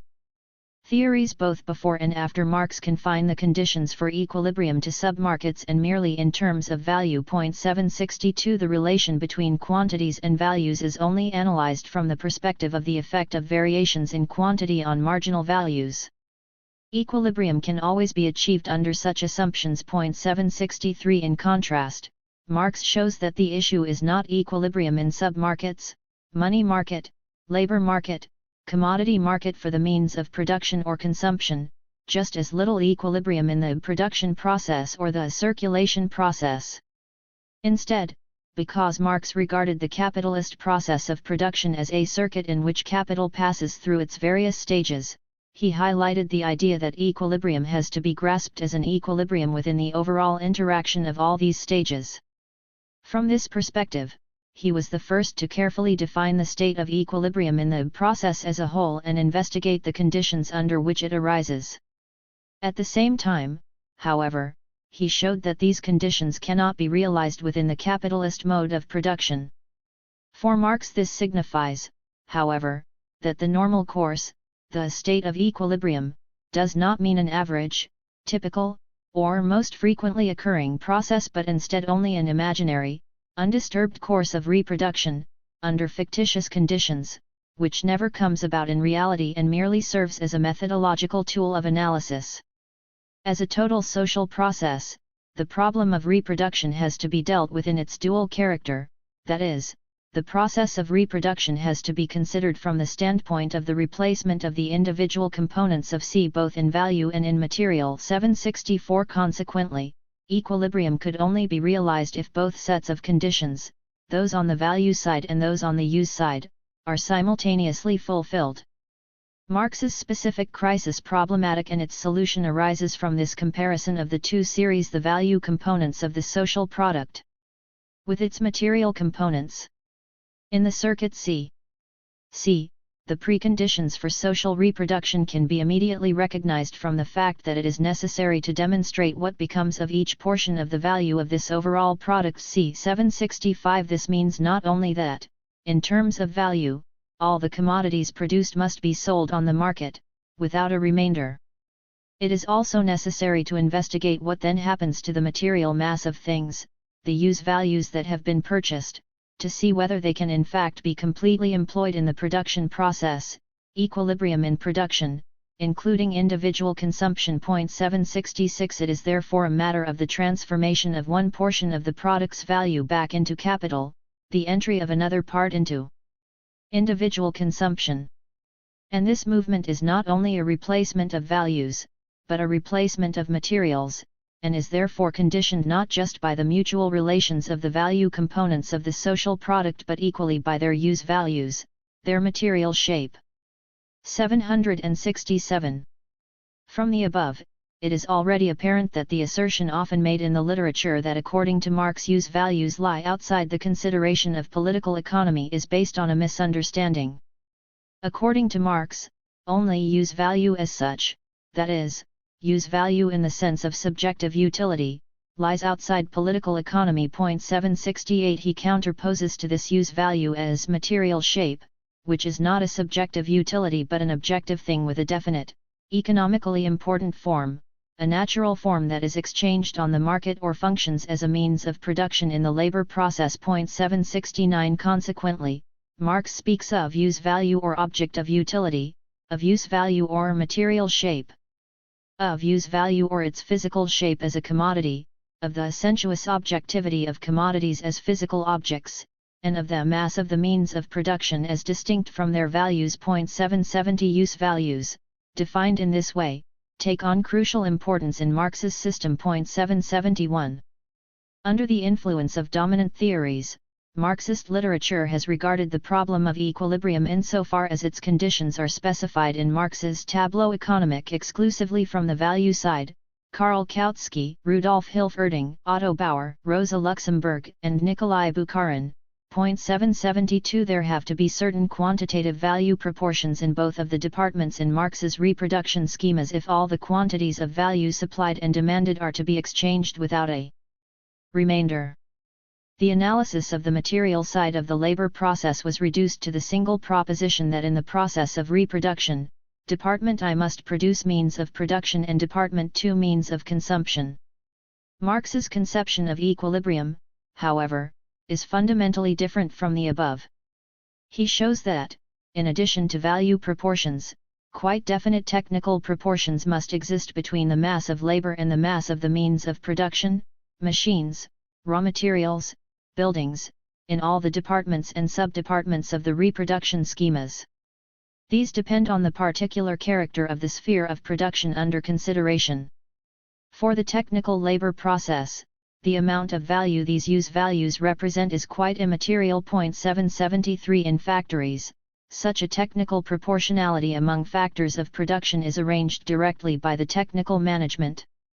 In view of the reciprocal relations of the various branches of production within society, however, it is also the basic condition for the undisturbed course of the production process, because the social division of labor makes the various preceding and subsequent stages of the labor process dependent on one another, as element S of the total labor of society. Despite all their apparent personal independence, producers soon discover that the independence of the individuals from each other has as its counterpart and supplement a system of all-round material dependence. 774 Only insofar as there is such technical articulation and reciprocal, quantitative accord among individual branches of production is full employment. 775 Of all productive factors in the technical labor process possible, without either unused capacity or shortages of raw materials, machines, or labor power. In short, the condition for equilibrium in the system of capitalist production as a whole is a dual proportionality of its basic elements. While sale on the market, without a remainder, requires value proportionality within the scope of individual branches of production, for the technical labor process quantitative proportionality of all productive factors, among all branches of production and within each branch as conditioned by the state of technology, is necessary.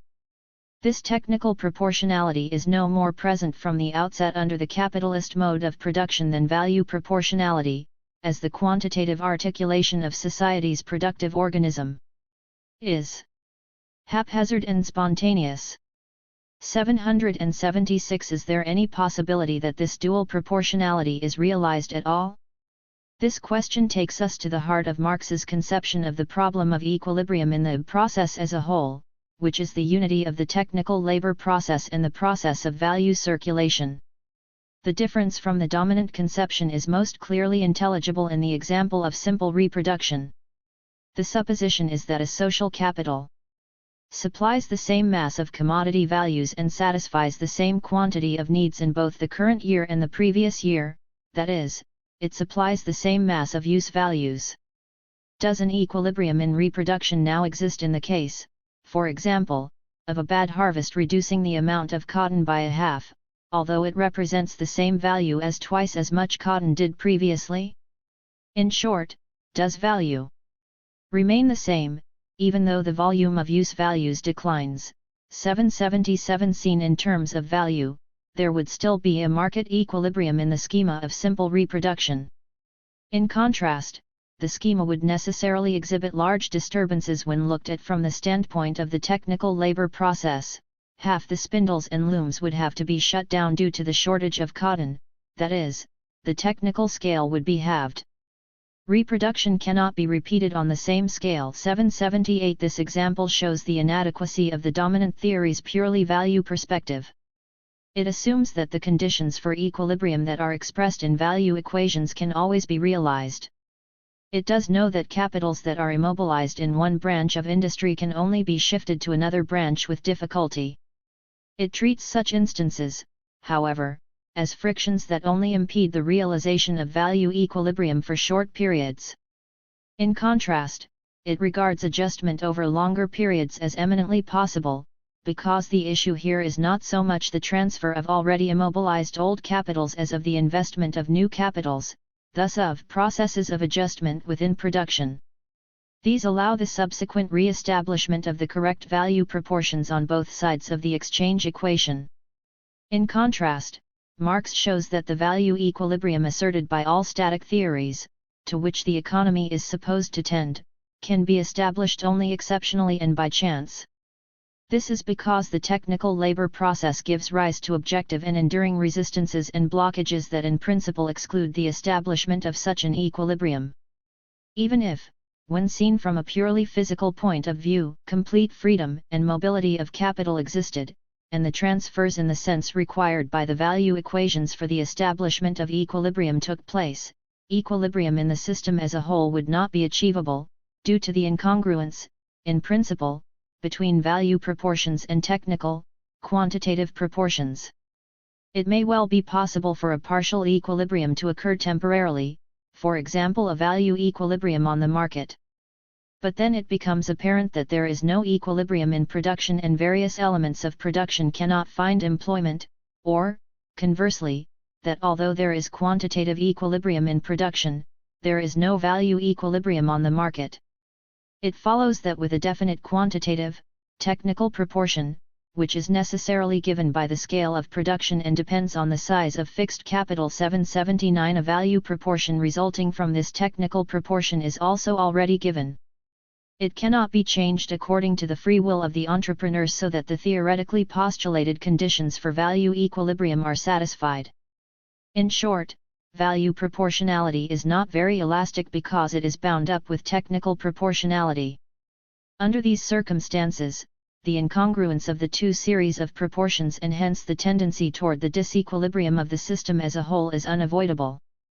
On the basis of capitalist production, equilibrium, the normal course is merely our abstraction, a conceptual fiction derived from the real movement, which is the opposite of this abstraction, namely, constant disequilibrium. In political economy, law is determined by its opposite, absence of law. The true law of political economy is chance. 780. Not only does Marx deny the regulatory function of the price mechanism, its supposed tendency to balance supply and demand, but he also shows that once this mechanism has fallen into a state of disequilibrium, it continually generates impulses that increase this disequilibrium. 781 Because too much has been produced, there is an impulse to produce still more. From Adam Smith to the present, the dominant schools could only propound the theory of the tendency for the volume of production to adjust to demand with the aid of competition, because they presupposed competition as given, as a kind of occult quality, without ever investigating its origins. Competition is burdened with explaining all the economists' irrationalities, whereas it is supposed to be the economists who explain competition. 782. In contrast to the dominant conception, Marx shows that there is no balancing mechanism in the sense of the adjustment of production to demand. According to Marx, an orientation to consumption, that is, adjustment of production to demand, was a characteristic of capitalism's youth, the period before the advent of modern large-scale industry, when there was as yet no large fixed capital. 783 There can be no talk of such an adjustment of production to demand at present, when fixed capital constitutes a predominant and continuously growing share of total capital. The entrepreneur ignores the market's command to curtail production, supposedly expressed in falling prices. An orientation toward production instead of consumption is precisely characteristic of the highly developed capitalist economy, that is, production precedes demand. Hence, for the reasons previously provided, there is an inherent tendency to periodically overproduce durable fixed capital, for which no profitable employment can be found. 784 But because there is a persistent tendency to overproduce in the sphere producing fixed capital, a compulsion to compete necessarily arises, which does not operate to balance supply and demand. Where, as a consequence of overproduction, there is insufficient living space, market outlets, for all entrepreneurs, individuals are compelled to save themselves from collapse at the expense of the others. Far from curtailing output when prices and profits are falling, every entrepreneur with access to the necessary means seeks to produce more cheaply and, indeed, profitably than competitors, by introducing better and cheaper technologies and by expanding the scale of production. So the continual overproduction of fixed capital constitutes a permanent impulse to continually revolutionize technology and hence to continuous revolutions in value, which are characteristic of the capitalist mode of production. 785 Continuous improvements in technology and expansion of the scale of production make general overproduction even worse. The individual entrepreneur has, however, secured the profitability of end markets for his own progressive plant. 786. So, under the pressure of initial overproduction, the transformation of the entire structure of the capitalist mechanism propagates over the whole breadth of society. At one pole, new, higher technology, together with the enlarged scale of the individual plant, is victorious. The extra profits achieved attract new entrepreneurs, the movement becomes more generalized, and an upswing occurs. At the other pole of society, simultaneously and as a direct consequence of the spread of improved technologies and associated revolutions in value, reduction in socially necessary labor time, this does not prevent all plants with more backward technologies from being even more threatened by falling prices and overproduction and pressured to withdraw from competition altogether. As, however, the scale of those few new, large plants exceeds the productive capacity of the many small, failing plants, the end result of the movement is growth in the overall scale of social production. And this movement is repeated again and again, as the large, new plants with the most modern technologies soon lose their privileged position because of the generalized application of technological innovations, and the game must begin anew. Under the pressure of periodically occurring overproduction, the impulse to constantly revolutionize technology and hence also to periodic revolutions in value is strengthened. The entrepreneurs who yesterday were able to gain extra surplus value by introducing new processes are today threatened by newcomers with still better technologies and have to be content with the average profit. Tomorrow they may not even cover their costs or may indeed register a loss, and will have to pull out of the market. 787 There is an eternal hunt after extra profits for their own individual plants, a continual attempt to secure an at least temporary, privileged island of extra profit by revolutionizing technology.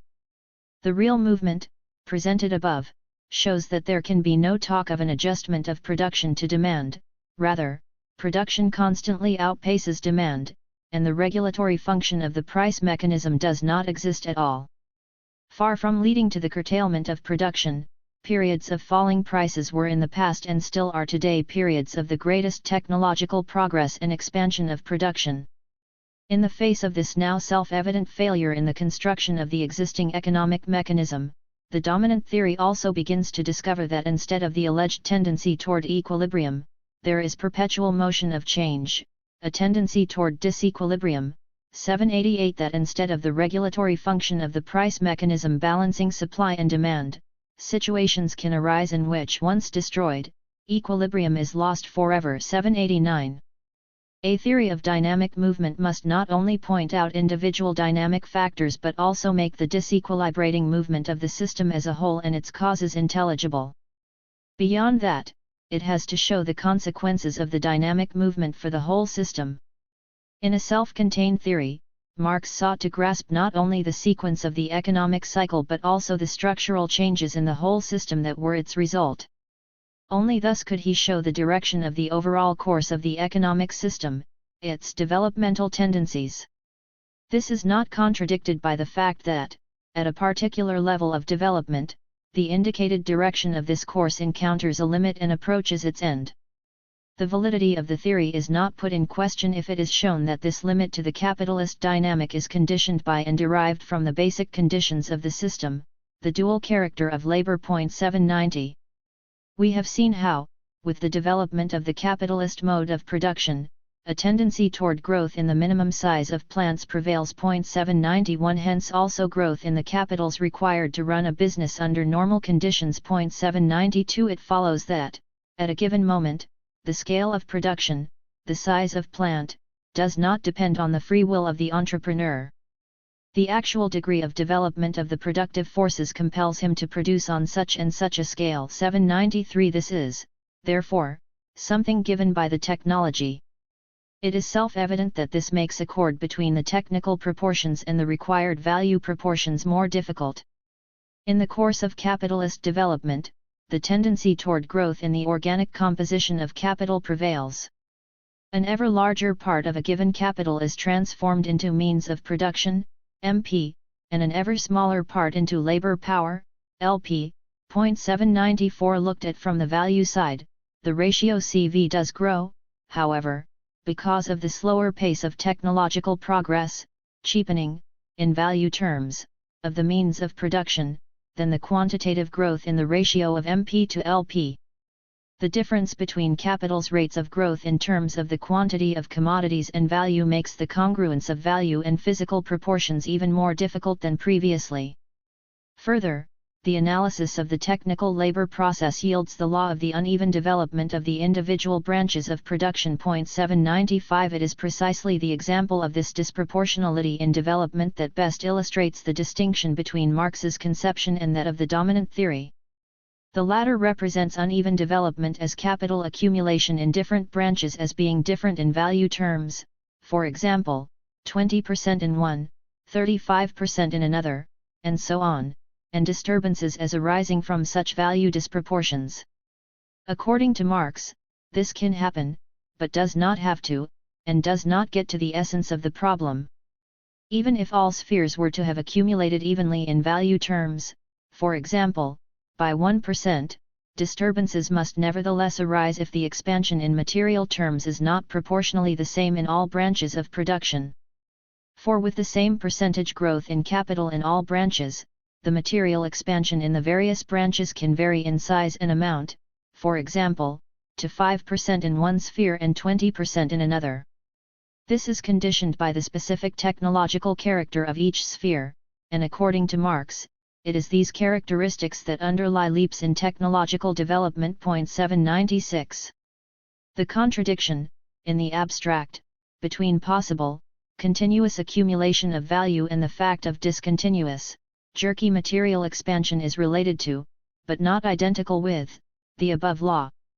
Vulgar Marxist literature is fond of looking at accumulation in purely value terms and assuming that any arbitrary amount of value can be accumulated. See, for example, Lore 797 that 50% of the surplus value is consumed by the capitalist and the other 50% steadily accumulated each year. It does not ask whether this surplus value destined for accumulation is large enough to acquire the quantities of means of production required for the expansion of production.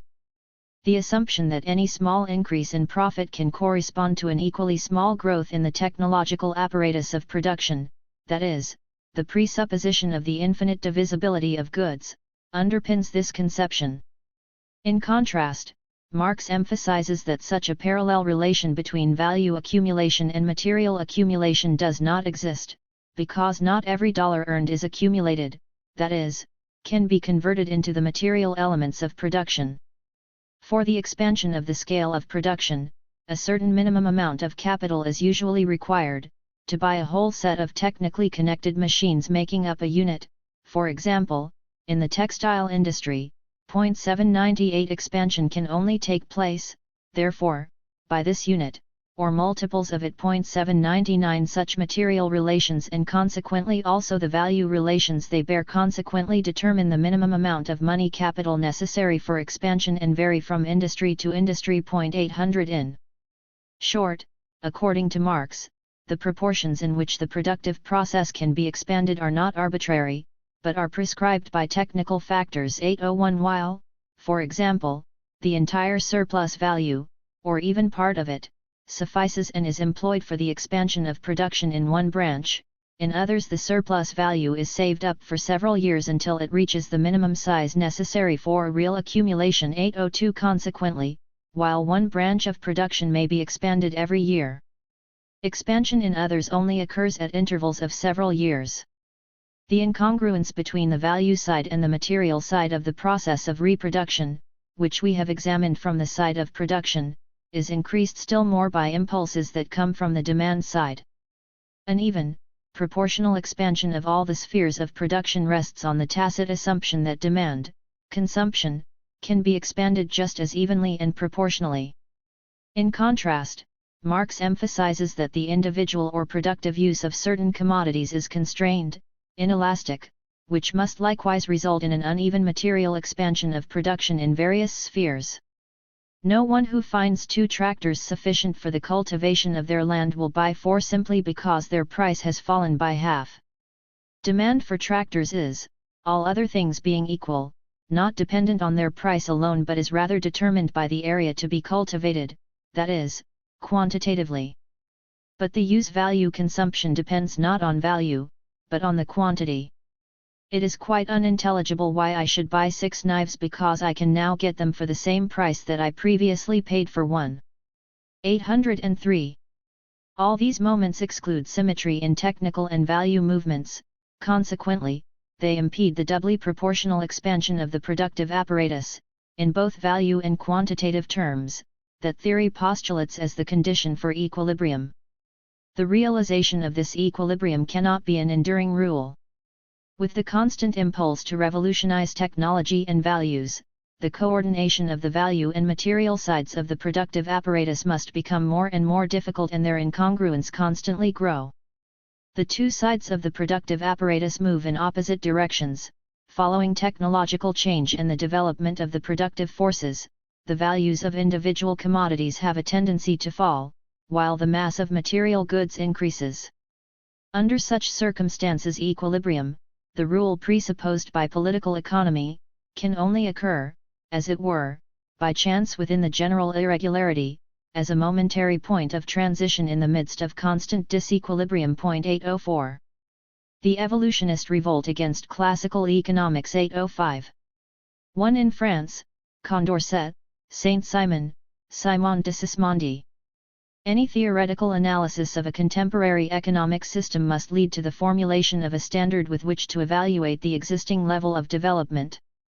To have any validity, such a standard must be worked out of the developmental process itself and not merely from the level attained at the moment of analysis. It will therefore be useful to the present-day theorist to look back and see how dynamic or evolutionary thinking actually entered the field of economic theory. The problem has not been adequately or at all accurately presented in our economic literature.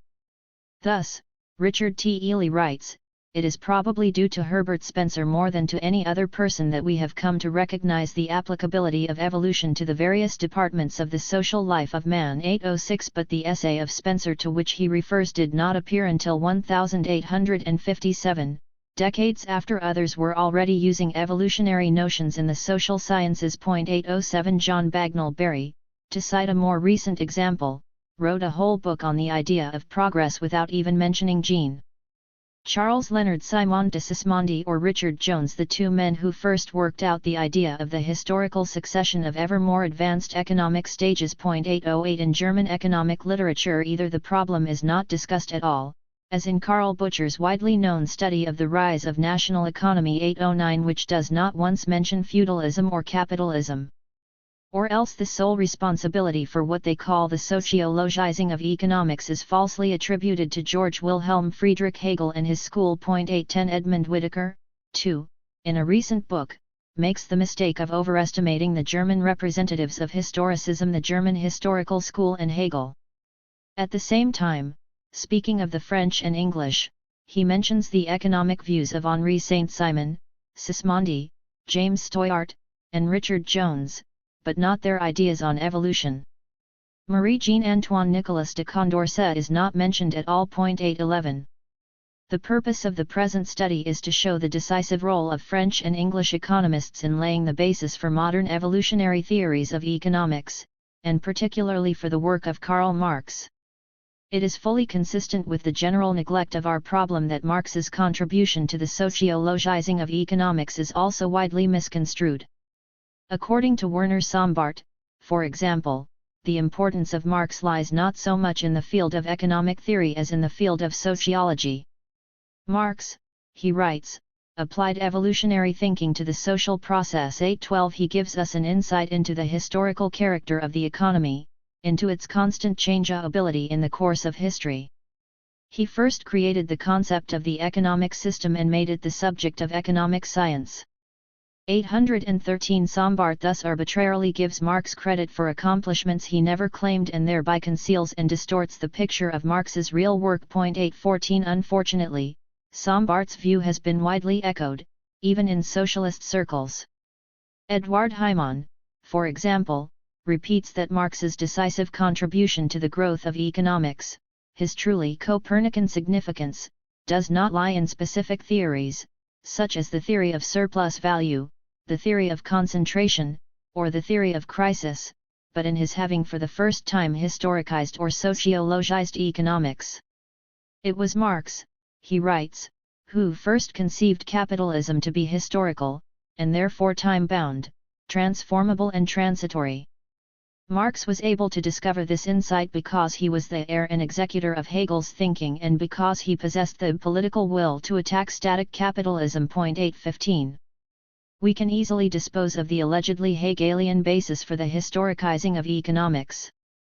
All the great theorists of the French Enlightenment, with the exception of Rousseau, held the philosophic view that history was an endless progress marking man's path to reason. 816 Endless progress necessarily implies that the existing reality, the given state of affairs, will be negated and will not continue to exist indefinitely. Hegel, on the other hand, thought that history had reached its goal in his own day, that the idea and reality had found their common ground. 817 On this point, Marx was closer to the French tradition than to Hegel. In the philosophy of right, Hegel patterns the notion of freedom after the free ownership of property. 818 The historical process thus becomes a glorification of the history of the middle class, and Hegel's philosophy of history ends with the consolidation of middle-class society. 819 Here was a social system no longer to be transcended. We shall see that the French tradition, from Condorcet through Saint-Simon and his disciples to Sismondi and Constantin Pecker, was very different. For them the idea of historical progress ruled by reason tended to turn away from the possessing classes in favor of the great mass of those who live by their work. Condorcet. They stood opposed to the existing oppressive social system. Progress does not end with middle-class society. Quite the contrary, it will continue to unfold in the future in new social structures. Whereas one trend in 18th century thought, influenced by the religious tradition of the Garden of Eden, placed the Golden Age in the past, at the beginning of man's history, Saint-Simon turned the sequence around. The Golden Age, he wrote, following an idea of Condorcet's, which a blind tradition had always placed in the past, lies ahead of us. Here, too, Marx is linked to French thought, not to Hegel. We must remember that Hegel's philosophy of history was a relatively late work, published posthumously in 1837, 4 years after Richard Jones had already appeared with his historical study of economics. 820 Hegel, furthermore, as we shall see later, expressly rejected the concept that must lie at the base of any genetic theory of development, namely, that a higher, more developed phase proceeds from the preceding, lower phase. On the other hand, a genuinely powerful influence on evolutionary thinking must be assigned to the revolution in astrophysics brought about by the publication of Pierre-Simon Laplace's The System of the World in 1796. Laplace denied the unchanging character of eternal nature and offered his famous theory of the evolution of the planetary system through purely mechanical phenomena of the attraction and repulsion of atoms, from a rotating ball of gas that by cooling and contraction threw off segments of its surface. These segments in turn united to become the planets. Both the Earth and the entire solar system were formerly non-existent, and the time will come when the Sun will be extinguished and the universe will break apart. 821 At one time the Earth was an uninhabited and unformed mass of gas. It required millions of years for the cooling of the Earth's crust to create the conditions that brought into existence the lower organic forms and eventually man himself. This evolutionary theory of astrophysics had already appeared in 1755 in an anonymous publication by Immanuel Kant. It had failed to make headway against the biblical tradition of Genesis, however, and had passed unnoticed. Kant himself knew that he had travelled on a dangerous journey and went to great pains in his preface to ward off the charge of atheism. 822 It required the intellectual atmosphere of the French Revolution to obtain recognition for such a work as Laplace's system. Finally, it must be noted that the sociologizing of economics is not and cannot be regarded as a purely intellectual development flowing from Hegel's Dialectics or any other book. While the thinkers of the Enlightenment strove to deduce the eternal laws of a rational natural order from nature and from the properties of the human individual, the advocates of the evolutionary idea whom we are dealing with here based their universal laws and predictions on history, on actually observed evolutionary tendencies.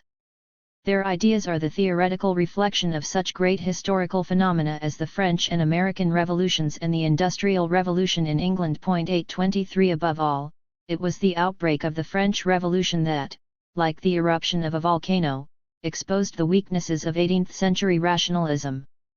What caused such an eruption? To answer that question, man turned to history. 824. The classical economists had also made some investigations of the past. Adam Smith, for example, revealed considerable historical knowledge, as in Chapter 4 of Book 1, of the origin and use of money, or Chapter 11, digression concerning the variation in the value of silver during the course of the 4 last centuries and, above all, in Book 3, on the progress of opulence in different nations 825. The classical economists never reached the point, however, of permitting the idea of development to bring order out of the chaos of economic facts. Adam Smith distinguished between advancing, stationary, or declining conditions of society 826, and David Ricardo talked about the progress or natural advance of society, of an improving society advancing from poverty to a flourishing condition. 827. But neither one knew of phases of development, only of datable conditions of one and the same capitalist society, conditions that varied in size of population, extent of capital accumulation, or knowledge of agricultural techniques 828, and not in their fundamental structure. 829. In his chapter entitled On the Accumulation of Capital, Adam Smith's account of the historical development of England from the invasion of Julius Caesar is characteristic. He writes, "When we compare the state of a nation at 2 different periods and find that the annual produce of its land and labor is evidently greater at the latter than at the former, that its lands are better cultivated, its manufactures more numerous and more flourishing, we may be assured that its capital must have increased during the interval between the 2 periods." 830.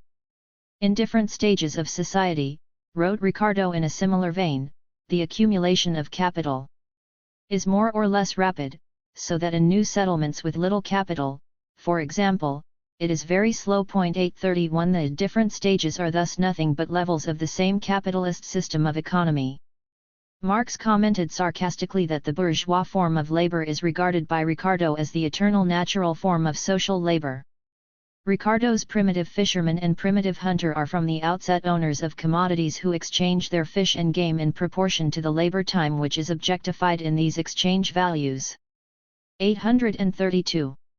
The classical economists lacked an understanding of the real developmental sequence and changes of economic systems. Just as Rousseau in The Social Contract explained the origin of social institutions rationalistically, the classicists took a rationalistic rather than a genetic approach to the past. 833. All previous societies were measured with the rational yardstick of free trade. That is why they knew of only 2 ideal states, the original state of things, occurring before the fall from grace, as it were, and the bourgeois state in their own days of more or less free trade and competition. All intervening epochs, with their severe limitations upon trade and industry, were condemned as unfit and erroneous. They were never discussed in terms of the limitations and conditions of their own time. 834. We have become so accustomed to the idea of historical development that it is difficult for us to imagine such a lack of historicism. How did the change in our thinking come about? It must be stressed that we are not concerned with individual, isolated representatives of the evolutionary idea. Such representatives appeared as early as the Middle Ages 835 and the Renaissance. Vico. 836. The subject of our analysis is a current of thinking that emerged in the social sciences during the last third of the 18th century and became triumphant during the first half of the 19th century, the concept of the evolution of human society through a succession of economic stages, each superior to the preceding one. 6 men are the main representatives of this current: Condorcet, Saint-Simon, and Sismondi in France, Sir James Stoyart and Richard Jones in England, and, finally, Karl Marx, who synthesized and completed the whole development. Thereafter the theory of evolution through the succession of definite economic structures was not further developed and fell into discredit with the dominant school. 837. The great revolution in thought brought about by the French Revolution was most notable in the handling of social problems. Ever since Descartes, the notion of the unity of all knowledge had been generally prevalent. All phenomena, it was believed, no matter how complicated, can ultimately be understood by the same method, the mathematical method of the natural sciences. With the French Revolution, however, the idea arose that social phenomena constitute a special class, requiring special treatment and a special methodology. Eternally unchanging laws may be valid for the natural sciences, because nature is eternal and unchanging, but human society undergoes constant change, progress, from epoch to epoch. The particular task of the social sciences is therefore not to seek for eternal laws but to find the law of change itself. It is true that the application of eternal natural laws to human society was still given formal recognition, but in actual practice, men like Condorcet, Saint Simon, and Richard Jones began to make sharp differentiations. Eventually, with the further spread of new sciences such as chemistry and biology, in which mathematical analysis played no role, an open revolt set in against the application of the methods of natural science to the study of society. Auguste Comte waged a bitter struggle against the metaphysical prejudice that no real certainty can exist outside mathematics, and the empty scientific overlordship temporarily granted the mathematical spirit. In the last lesson of his course, Comte wrote, "Instead of seeking blindly for a sterile scientific unity, as oppressive as it is chimerical, in the reduction of all phenomena to a single order of laws, the human mind will eventually consider the different classes of events as having their special laws." He went on to say that the laws of organic phenomena or social phenomena are established by the predominance of specific methods, the comparative method in biology, the historical method in sociology. 838. The pioneer of the new approach is Condorcet, 1743–94. According to him, the great revolution of his own time can be understood only through the picture of revolutions which preceded and prepared the way for it. 839. Historical development is subject to general laws. The result which every instant presents, depends upon that offered by the preceding instants, and has an influence on the instants which follow. This picture, therefore, is historical, since subjected as it will be to perpetual variations, it is formed by the successive observation of human societies at the different eras through which they have passed. The student's task is to discover the laws of change of the steady progress of spiritual and social development towards knowledge and happiness. Progress, Condorcet continues, may doubtless be more or less rapid, but it can never be retrograde. 840. The certainty of progress can be derived from the fact of the American and French revolutions. By freeing themselves from their tyrannical rulers, the two countries give us the symbol of progress and free us from antiquated preconceptions. We must construct an art of foreseeing the future improvement of the human race, and of directing and hastening that improvement, and history must form the principal basis of this art. 841. From these observations on what man has heretofore been, and what he is at present, we shall be led to the means of securing and of accelerating the still further progress, of which, from his nature, we may indulge the hope. 842. We have already seen that the idea of development, of history as a continuous movement of causally linked processes, was worked out before the French Revolution. There was no place in such a conception for a theory of historical stages, however. The spokesmen of the 18th century Enlightenment were convinced that, as soon as reason had discovered the truth, the existing irrational state of affairs would immediately be replaced by a state of perfection. The prevailing irrational conditions were nothing more than the unnecessary products of error or prejudice. The rationalists therefore believed that, with the progress of reason, there would be an unbroken, straight line rise to perfection. Then came the French Revolution, with its tremendous political and social upheavals, its frightful party and class conflicts, yet it failed to bring about a state of perfection. Rationalism received a mortal blow. The revolution and its aftermath demonstrated that moral and legal relationships did not depend on reason alone, that economic interests were a more important factor in determining the political position of each group in the population. Condorcet, himself a member of the Girondist party, promptly incorporated this disillusioning experience into his conception of history. 843. The ultimate aim of a state of perfection was not abandoned, but the idea of progress became more differentiated into a succession of stages and periods. He now saw that historical development was an uneven process, in which desirable progressive aims are constantly, though temporarily, being turned into their opposite, into backward steps, until they are finally realized in a new and higher stage. The French Revolution failed to accomplish what its spokesman had hoped because both the ideas and the social relationships were incomplete and not yet ripe for a state of perfection. 844 The conclusion was therefore inevitable that it is not possible to move directly from any given condition to perfection through the demands of reason. Certain specific preconditions must first be fulfilled. And that means that past history should be looked upon not as merely an error that could have been avoided by proper insight but as historically determined and therefore as necessary and unavoidable. In other words, historical development encompasses not only the elements of rational progress but also those of irrational progress. The history of general errors. The manner in which general errors are introduced, propagated among nations, forms a part of the picture of the progress of the human mind. 845 Thus Condorcet arrived at his stage theory. The errors of the past, and especially of the Revolution, were a necessary part of a transitional stage in the road to perfection. After formulating this general theory, Condorcet proceeded to sketch the social evolution of human progress in 9 epochs, each representing a higher stage than its predecessor, concluding with a preview, the 10th epoch, of the future progress of the human spirit. He found 2 fundamental tendencies in history.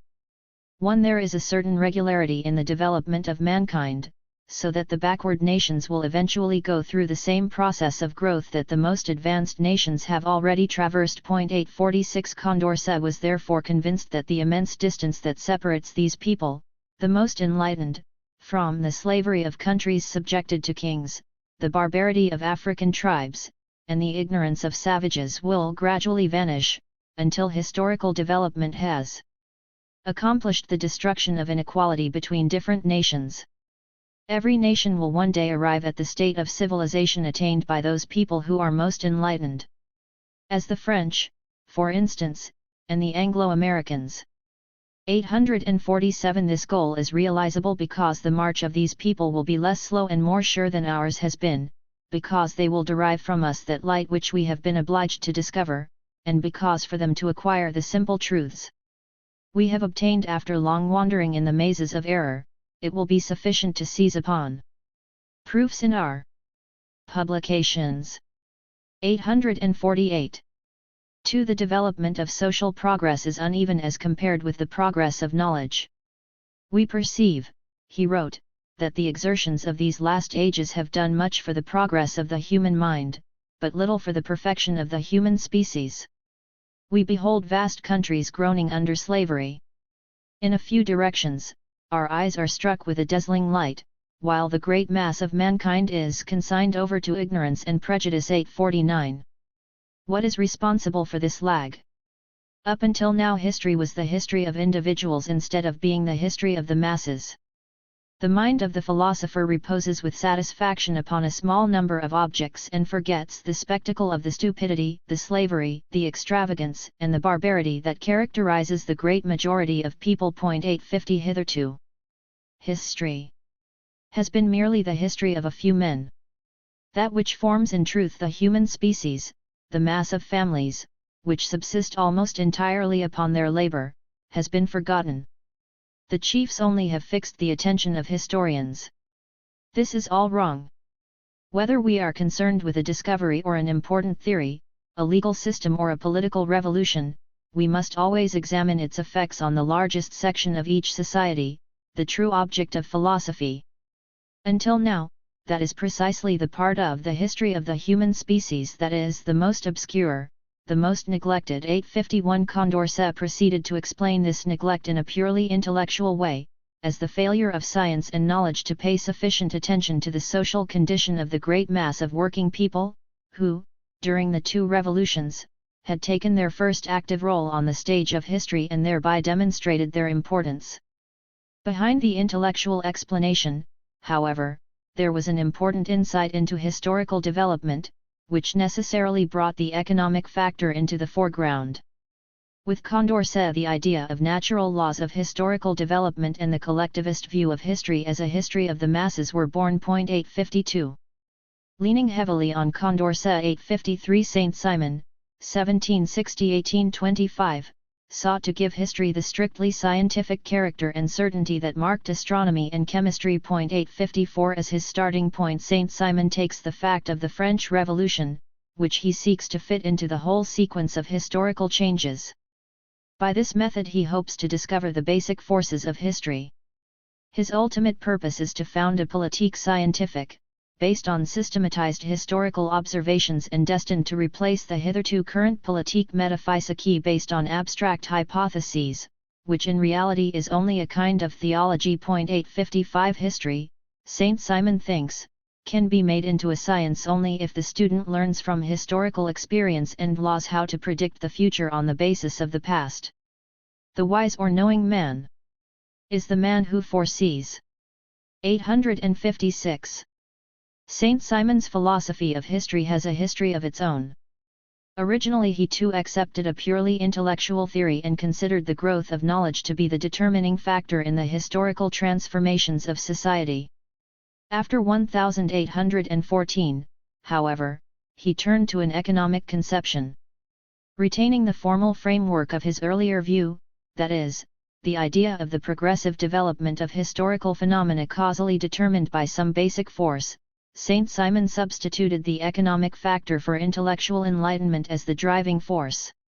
Material production and the law of property, he now stated, were the base of society.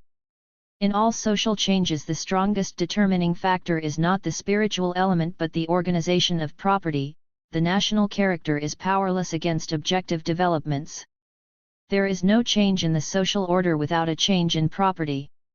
857 In his views on property and legislation, 1818, 858 Saint-Simon develops his idea of the dependence of the legal superstructure upon the economic base. He emphasizes that while parliamentary government is merely a form, it is the structure of property relations that is the fundamental thing, and therefore this structure is the real foundation of the social edifice, implying that with the revision of property relations the whole social order can be changed. 859 Thus putting it briefly, politics is the science of production, whose object is to discover the order of things most favorable to all sorts of production. 860. The exposition of Saint-Simon's ideas on the historical sequence of various economic structures must be preceded by a short summary of his philosophy of history.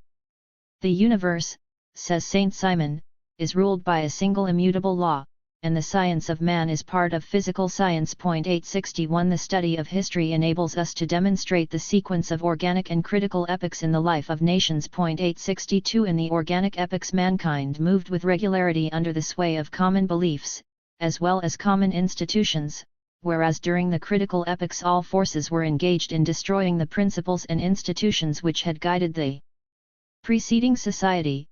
863 Because new facts have emerged and society has new needs that cannot be satisfied within the narrow frame of old institutions and beliefs. 864 In such epochs, dominant religious and political institutions and ideas binding together the culture of a given epoch lose their harmonious unity and organic character, they are undermined by new critical elements, and the society enters a revolutionary crisis.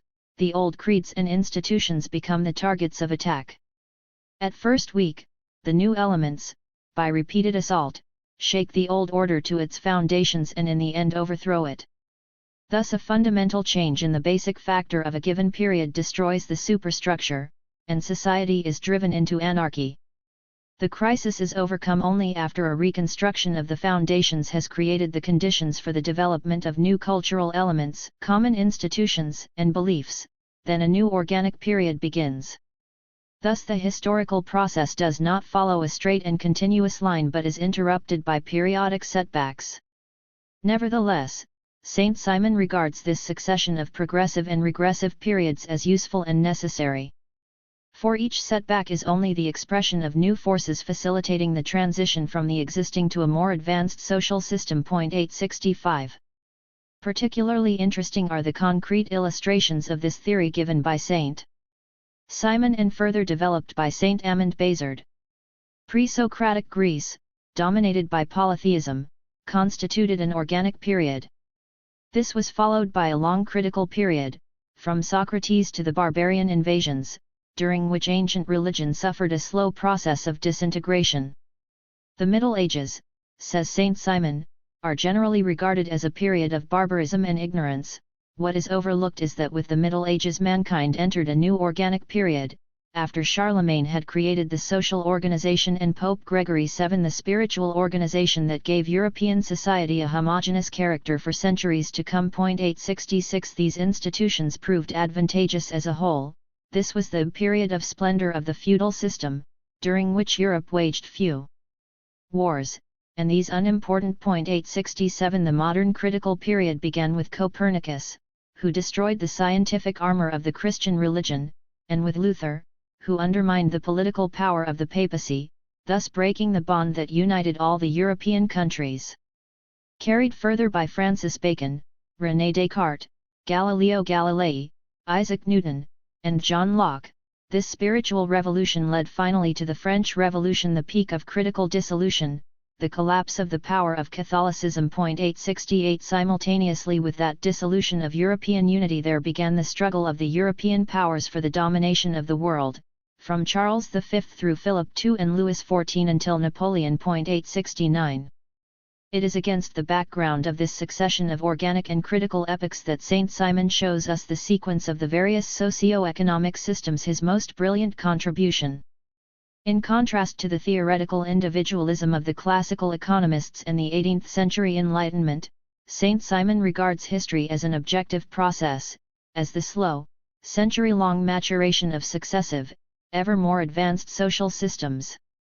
The whole population contributes to this process, but not as separate individuals. Saint Simon stresses the primacy of the class over the individual and the nation. He regards historical development, the march of civilization, as the result of class relations. The so-called creators, or great men of history, such as Luther, Wycliffe, Huss, merely express the new that had slowly come into being. Nobody creates a system of social organization. The concatenation of interests and ideas which had been formed is noticed and pointed out, that is all. 870 The real constitution cannot be invented but only described. The veritable constituent power belongs neither to the king nor to the constituent assembly but to the march of civilization, observed and formulated into a general law by the philosopher. 871 The seemingly unlimited power of kings is in reality limited by the existing social structure. When general conditions are not ripe, even absolute kings cannot accomplish much, as is shown by the failure of Emperor Joseph II's 1780 attempt to restrict the privileges of the nobility and the Church in Austria. 872 Every social organization of the past, however deficient it may seem to us, was justified at the time of its birth because it corresponded to the degree of scientific enlightenment and to the productivity of social labor conditioned by it. 873 That for Saint Simon the economic factor is predominant can also be seen from the fact that, according to him, the leading class in production must also be the politically ruling class. In the Middle Ages, because the nobility played a leading part in agriculture, it also wielded political power beginning with the 11th century, in alliance with the clergy as representatives of spiritual power, and these classes subjugated the rest of the population to exploit it for their own profit. 874 But after Louis XI, died 1483, the kings, alarmed by the power of their big feudal vassals and desirous of strengthening their own power, allied themselves with the new class of industrials that had arisen in the womb of feudal society, against the nobility. 875 In their class strategy directed against the nobility, the kings encouraged the nobles to live in luxury, to settle at the royal court, and so on. This led to the farming out of the noblemen's estates and deprived them of any active function in the productive process. Thus it alienated them from the nation. From that time on they ceased to have any political importance in the country, because they were no longer the leaders of the people in their everyday labors. 876 After the kings had thus succeeded in destroying the power of the nobility, they turned against the growing power of the industrial class. Under Louis XIV, with the establishment of banking in France, the power of the industrial class grew tremendously and surpassed that of all other classes. Louis XIV, changing the previous class strategy of the French kings, went over to the side of the nobility and pursued a policy directed against the industrials. As a result, the monarchy came into contradiction with historical development, it allied itself with a class doomed to perish in its struggle with the new class, which to an ever-increasing extent concentrated in itself all the economic and spiritual forces of the nation. 877 When the French Revolution broke the power of feudalism and the nobility, the end of the monarchy allied with the nobility was inevitable. The revolution was a gigantic, destructive force. Room was now made for the unfettered development of industry. But the revolution, says Saint Simon, is not yet completed, for the task of every social movement is the creation of a superior social and political organization, and up until now no unified social and cultural organization of society has been created. 878 Production through competition has prevailed and created a wavering chaos, which lacks any principle of integration. Self-interest is triumphant everywhere. However, no system can be replaced by the critique that overthrows it, only a new system can replace an old one. Saint Simon tried to develop this positive system of the future in The Organizer, whose very name was a program. 879. He does not, however, condemn capitalism, with its base in individual freedom and its dispersal of forces. He regards capitalism as a necessary stage of evolution that won its right to existence through its victory over the restrictive feudal economy. But capitalism cannot last long. The Restoration period will not bring stabilization, and the danger of new disorder will be present as long as the leading class in production, the industrial class, is not also the leading political class. The term industrial class is taken here not in its modern meaning but as denoting all those who do productive work, including the entrepreneurs, not in their character as capitalists but as the technical and commercial directors and organizers of industry, in opposition to the oisifs, or the idle, the unproductive wing of the bourgeoisie, rentiers, the military, bureaucrats. The majority of the industrial class, however, consists of the least educated and poorest men. This class is the only useful one. 880 Economic evolution shows that this class is increasing steadily at the expense of the others. It must end by becoming the only class. 881. According to Saint Simon, the Restoration period is a period of transition. A parasitical group consisting of the unproductive portions of the bourgeoisie mentioned above, rentiers and so on, the class intermédiaire, has wedged itself between the old, defeated nobility and the industrial class. This intermediate class seized power during the Revolution and concluded a compromise with the old nobility during the Restoration. At present it forms the royal bureaucracy and exploits the industrial class. 882 Such a situation is untenable for any length of time, because it is based on two antagonistic principles. Economic and social power is held by one class, while political power is held by another. The nation is essentially industrial and its government is essentially feudal. 883 The time is now nearer for a new organic period that will overcome the present disorganization. The economy of the future, he explains, will be a system of association completely different from all previous systems. Its main task will be to improve the lot of the class whose sole means of subsistence is the work of its hands, which constitutes the majority of the population. For the time being, no one is concerned about this class kept in silent subjection by the ruling classes. 884 But the increasing significance of the new organization will make them pass from the governed to the governing. 885 The people will no longer be subjects, men will cease to command one another and will be partners, and there will no longer be any need for government but only for administration. The repressive functions of the state are needed only when the majority of the population is exploited by the ruling class. With the abolition of exploitation, the repressive functions of the state will disappear. 886 The social organization will have only one purpose, the fullest possible satisfaction of human needs and the increase of social wealth. The rise of this system is not a utopian dream of an individual but the necessary outcome of the development of civilization during the last 700 years. Mankind has always moved in the direction of the industrial system, and, once constituted, this system will be the final system. 887. Saint Simon's philosophy of history unquestionably exerted a great influence on the further development of evolutionary thinking in France, England, and Germany. There is a widespread belief that evolutionary ideas in France and in England were developed under German influence. It is important to stress that the exact opposite is true and that particularly after the July Revolution, 1831, Paris became the Mecca of the liberals of all Europe, and that many young Hegelians and members of the Young Germany movement were strongly influenced by the Saint-Simonians. 888. With regard to the further development of the historical approach to political economy, it is particularly interesting to note that Friedrich List's natural law of historical development, according to which social evolution must necessarily pass through definite stages, an idea readily accepted by the historical school of German economists, is of Saint-Simonian origin. 889. That Bruno Hildebrand, another German economist of the historical school, who propounded the theory of definite stages of economic development, derived his ideas from the Saint-Simonians, has been pointed out by Johann Plenge. 890. A real pioneer was Simon de Sismondi, 1773–1842, who was not only a historian but also a remarkable theorist. 891. He made important contributions in various fields of economic theory, and especially in his critique of the static, harmonistic conceptions of Ricardo, Jean-Baptiste Say, and Thomas Malthus.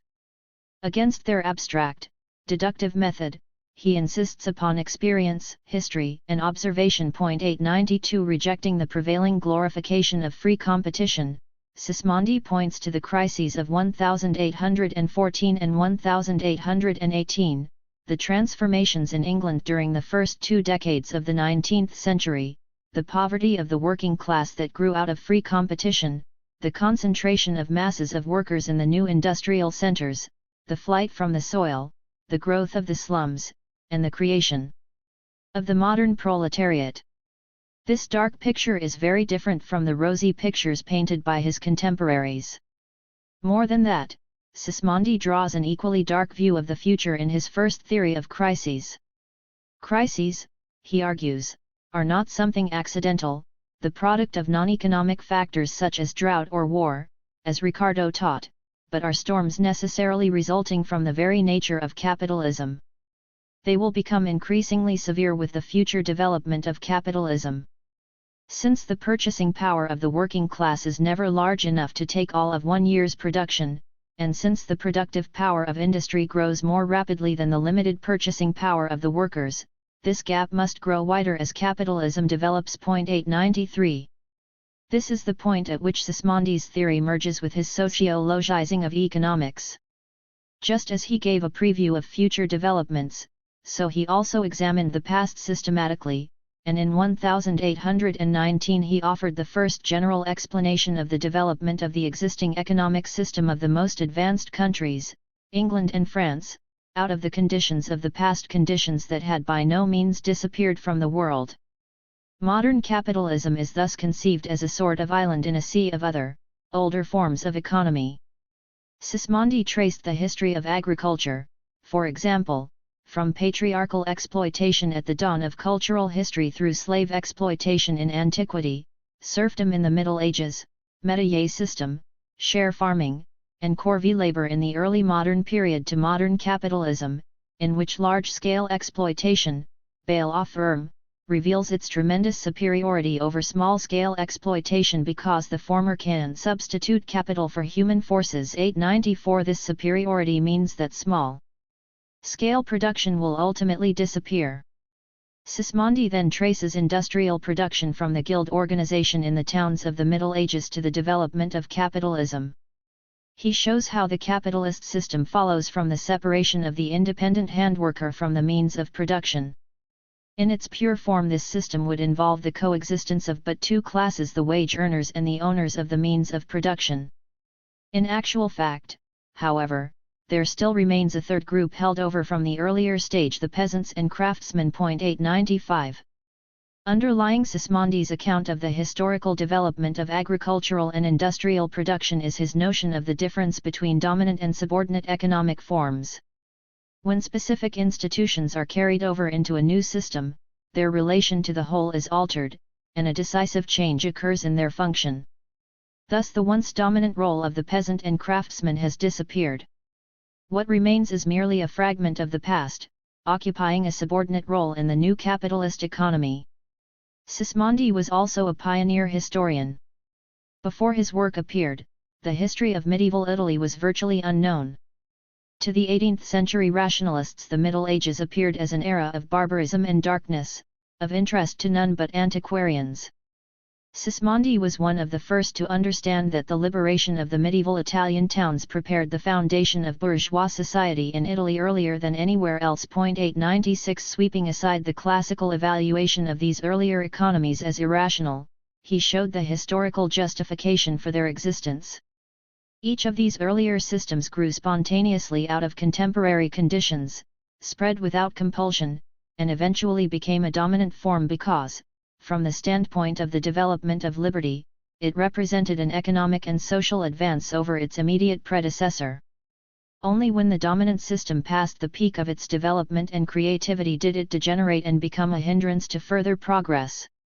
It then sought to maintain itself by force against the rise of new economic forms, only to be compelled to give way in the end to a new and more progressive system. 897 The economic development of man is thus not a mere succession of different economic systems but a development toward even greater progress and freedom. 898 Characteristic of Sismondi's insight is that he projected this historical development into the future.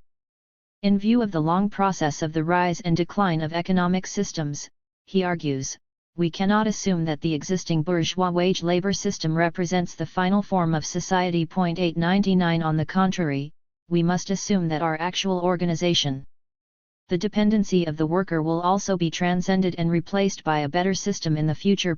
900 Sismondi is thus a forerunner of the Marxist doctrine of the historical development of different economic systems in the direction of a progressive unfolding of the forces of production. It is one of the civilizing aspects of capital, Marx wrote, that it extorts this surplus labor in a manner and in conditions that are more advantageous to social relations and to the creation of elements for a new and higher formation than was the case under the earlier forms of slavery, serfdom, etc. 901 What escaped Sismondi, however, was a realization of precisely which factors constitute the driving force of historical development. His investigations into the history of the free Italian towns from the 12th to the 16th century convinced him that the characters of nations, their energy or weakness, their culture or backwardness, are not the products of climate or racial peculiarities but the results of social organization and political institutions. The real motive power of politics and the interdependence between politics and economics, however, he did not see. Sismondi's doubts about the permanence of the capitalist system could not be forgiven by the representatives of the official doctrine. Among his contemporaries he was recognized chiefly as a historian and historian of literature. Later on, after 1850, the protagonists of social reform, exaggerating Sismondi's really limited faith in reform measures, hailed him as a precursor. But as a theorist he fell into oblivion for more than a century. 2 In England, James Stoyart, Richard Jones, Karl Marx. Alongside the trend of thought linked with the French Revolution, another important movement grew out of the Industrial Revolution in England. Every year new technical processes were increasing the productivity of industry. The equilibrium of society was overthrown, to the detriment of the country districts and to the advantage of the towns, which were rapidly increasing both in number and in size. The workmen affected by the rapid introduction of machinery were in revolt against the novel conditions. 902 England was steadily moving away from the continental type of agricultural nations, and this rapid process of differentiation demanded an explanation of its historical roots. Why have not all civilized societies, wrote Lord Lauderdale, derived equal benefit from them, that is, from the new technical inventions, and what are the circumstances that retard the progress of industry in some countries, and that guide its direction in all? 903. The tremendous leap in production, on the other hand, particularly during and after the Napoleonic Wars, resulted in a marked increase in trade and extension of the world market. One of the consequences was the establishment of close economic and cultural contact between Western European capitalism and the more backward economies of Southern and Eastern Europe, South America, and, above all, Asia. A clear understanding by means of historical comparison was thus afforded of the different economic systems still existing in different parts of the world and of the changeability of specific economic institutions, such as property. These new insights, together with the influence of the French Revolution previously discussed 904, inevitably led to a better understanding of the historical development of all social institutions and to the formulation of the inductive method in the field of history and economics, which in the field of history is associated with the name of Auguste Comte. 905. The chief representative of evolutionary ideas in the field of economics in England is the Reverend Richard Jones, but the way was prepared for Jones by the work of Sir James Steuart, 1712–80, whose inquiry into the principles of political economy reveals an evolutionary approach to economic problems. He argues that the speculative person or theorist must use not only deduction but also the inductive method grounded on observation. On the one hand, he must consider the universal factors. He must become a citizen of the world. 906. In analyzing individual branches of the economy, population, agriculture, trade, industry, interest, or money, he cannot remain satisfied with mere description, the nature of the work being a deduction of principles, not a collection of institutions. 907. On the other hand, Steuart warns against too easy generalizations that are not properly based on experience, against the habit of running into what the French call systems. These are no more than a chain of contingent consequences, drawn from a few fundamental maxims, adopted, perhaps, rashly. 908. If one considers the variety in different countries, in the distribution of property, of classes, and so on, one may conclude that principles, however universally true, may become quite ineffectual in practice. 909. Political economy must be adjusted to these differences. That is why, in approaching political economy, Steuart conducts himself through the great avenues of this extensive labyrinth of facts by this kind of historical clue. 910. And he promises to treat the subject in that order which the revolutions of the last centuries have pointed out as the most natural. 911. In the second chapter of Book I, entitled Of the Spirit of a People, Steuart offers a sketch of the historical development of Europe from the experience of what has happened. 912. The great alteration in the affairs of Europe within these centuries, by the discovery of America and the Indies, namely, the rise of industry and learning and the introduction of trade, led to the dissolution of the feudal form of government and the introduction of civil and domestic liberty. 913. These, in turn, produced wealth and credit, these again debts and taxes, and altogether established a perfectly new system of political economy. 914. All these factors have entirely altered the plan of government everywhere. From feudal and military, it has become free and commercial. 915. The social transformation has led, in turn, to corresponding changes in the manners of Europe.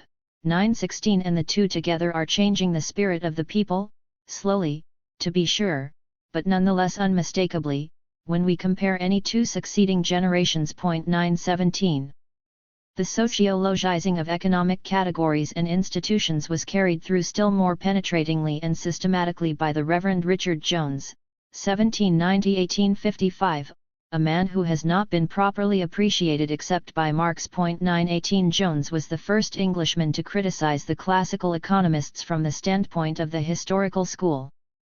He sharply attacked their attempts to deduce economic laws valid for all times and all countries.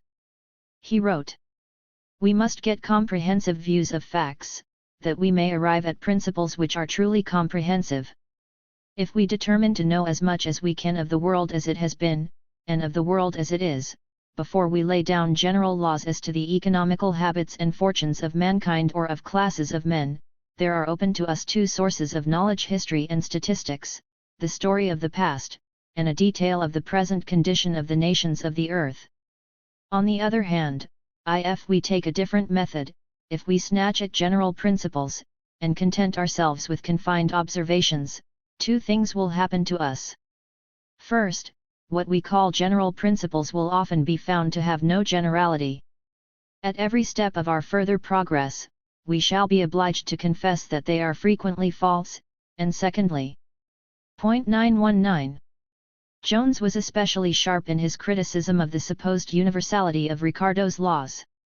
He held that they have but limited historical validity, specifically only where Ricardo's presuppositions agree with the actual conditions. They are valid neither for the past nor for the future, because in different epochs the conditions change and no longer coincide with Ricardo's premises. 920. This approach is genuinely epoch-making when contrasted with the eternal laws of the classicists. Just before the publication of Jones's major work 921, his friend William Whewell hailed him as the founder of the inductive system of political economy, in contrast to Ricardo, the master of the deductive method, and expected that Jones's book would fare a poke. 922. Actually, the work received scant notice. Among the classical economists, only John Ramsay McCulloch gave it some attention, and he dismissed it as superficial and unimportant. John Stuart Mill describes Jones's essay on distribution 923 as a copious repertory of valuable facts on the landed tenures of different countries. Jones's evolutionary ideas are not mentioned. 924. Much more recently, Baumgartner, in his History of Economic Theory, the third German edition of which appeared in 1914, that is, after the publication of Marx's study of Jones in his Theories of Surplus Value, could not say more than that Jones contributes nothing of great consequence to our subject. 925. Marion Boley disposes of him briefly by saying that he looked upon sociology as a branch of economics, thus revising Comte's treatment of economics as a branch of sociology, and that he criticized the classics for ignoring the relativity of economic laws. 926. Though Jones's influence on his immediate contemporaries was thus slight, he exercised a powerful indirect influence through Marx.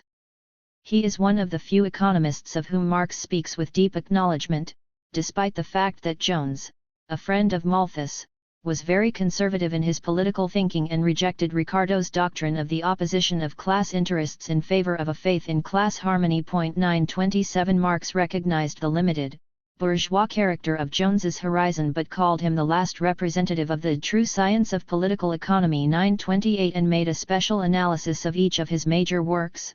We find in this analysis frequent references to Jones's superiority over the classical economists. 929.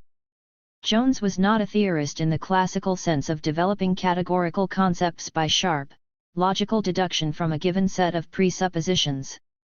He was a historian.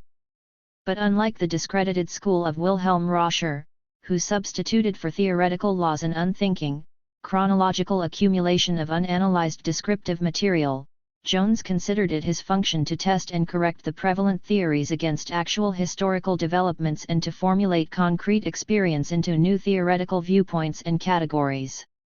With Thomas Hodgkin, for example, he was one of the earliest opponents of McCulloch's wage fund theory, which held that there is a special fund of fixed magnitude for the employment of workers. Unlike Hodgkin, however, whose critique, 1825, of this theory was a beautiful exercise in logic, Jones went to history to show that such a wage fund never really existed in fact. Quite the contrary, given a fixed amount of capital, there is continual fluctuation between its constant, for machines and raw material, and its variable, for wages, elements. 930. To this important theoretical conclusion Marx appended the gloss, "This is an important point," 931, and he developed it still further in critical opposition to the classical school in the chapter on the so-called labor fund. 932. Jones went still further. Whereas the wage fund theory held that there is a rigid law of wages, that is, that wages can rise only if the number of workers decreases or if the amount of capital increases. 933. Jones showed by historical evidence that it is possible and at given historical moments it actually occurs that great fluctuations in the amount of employment, and great consequent suffering, may sometimes be observed to become more frequent as capital becomes more plentiful. 934. This happens in the periods of transitions of the laborers from dependence on one fund to dependence on another, that is to say, in the period of the transition from an economy of independent peasants and handicraftsmen to a system in which those groups become a propertyless proletariat. 935. Such a transfer, the loss of economic independence through the loss of ownership of the means of production, obviously cannot be accomplished without serious disturbances. 936. Marx commented that Jones had here hit upon the germ of the idea of primitive accumulation, that is, the antecedent of capital formation, and had thus begun The necessary process of replacing the absurd and rationalistic notion of capital formation through savings by a more realistic and historically correct view. 937. Even more important insights into the historical roots of the capitalist system are to be found in Jones's discussion of various systems of production. He was well aware of the fact that different systems have succeeded one another in the past and sought to work out their essential characteristics. The decisive factor in differentiating these various systems is the way in which human labor is organized. As this factor changes, the whole economic system changes. That is why Jones does not follow a chronological arrangement in describing the succession of economies but begins with the capitalist system as a yardstick with which to measure and differentiate earlier systems. Like Sismondi, he considered the transfer, that is, the separation of the once independent producers, peasants and craftsmen, from their means of production, to be the necessary historical precondition for capitalism. Through the transfer process they became wage workers dependent on the capitalist. The first capitalist employers, he wrote, those who first advance the wages of labor from accumulated stock, and seek profits, have been ordinarily a class distinct from the laborers themselves. 938 This development had so far been limited pretty much to England. 939 And even there it was historically a late phenomenon. 940 In previous centuries the handworkers were supported not by advances from capital but by land revenue, the surplus produce of the land. 941 This surplus produce may be handed over to individual landowners or it may be paid to the state. 942 In the latter case the wages of such workmen were obviously derived directly from the revenue of their great customer, and not from an intermediate class of capitalists, and it is in Asia that we observe this particular fund. In full and continued predominance. 943 In Europe the number of workers paid out of land revenues is still large but no longer predominant, and in England itself the body is comparatively small. 944. Jones shows the superiority of the capitalist system over preceding forms. In China and throughout the East, for example, tailors and other artisans wander all over the city, day in and day out, seeking work in their customers' homes, and thus waste a great deal of time, while under capitalism the workers became sedentary and can now labor continuously. Finally, on this basis, where one capitalist employs many workers, an organized division of labor becomes possible. 945. It is on the basis of such concrete historical material that Jones developed his idea of the sequence of economies through which every nation must pass, though at different tempos according to their varying conditions. After a given economy becomes dominant, it begins to lose that position while still remaining very widespread, and it slowly becomes more and more subordinate to a new form. When Jones says that England is much in advance of other nations, he does not mean that English conditions are better but merely that in arriving at our present position, we have passed through and gone beyond those, at which we see other nations. The future of all other people will, however, at some time, be like our present.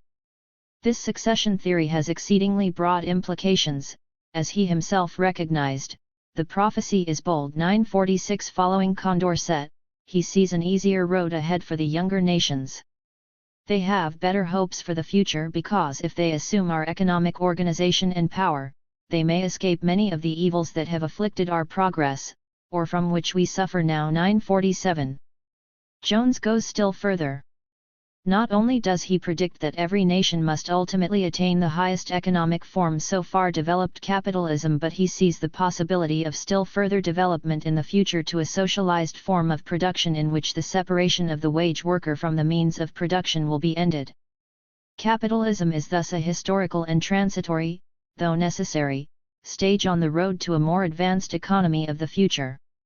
A state of things may hereafter exist, and parts of the world may be approaching to it, under which the laborers and the owners of accumulated stock may be identical, but in the progress of nations, which we are now observing, this has never yet been the case.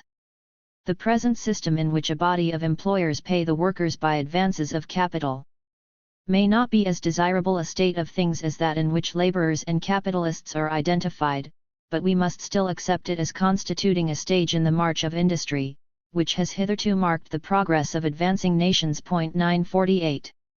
Having shown the way in which historical economies succeed one another, Jones then tried to differentiate those elements in the economy that are particularly active and decisive in the process of transformation from the more passive and secondary ones.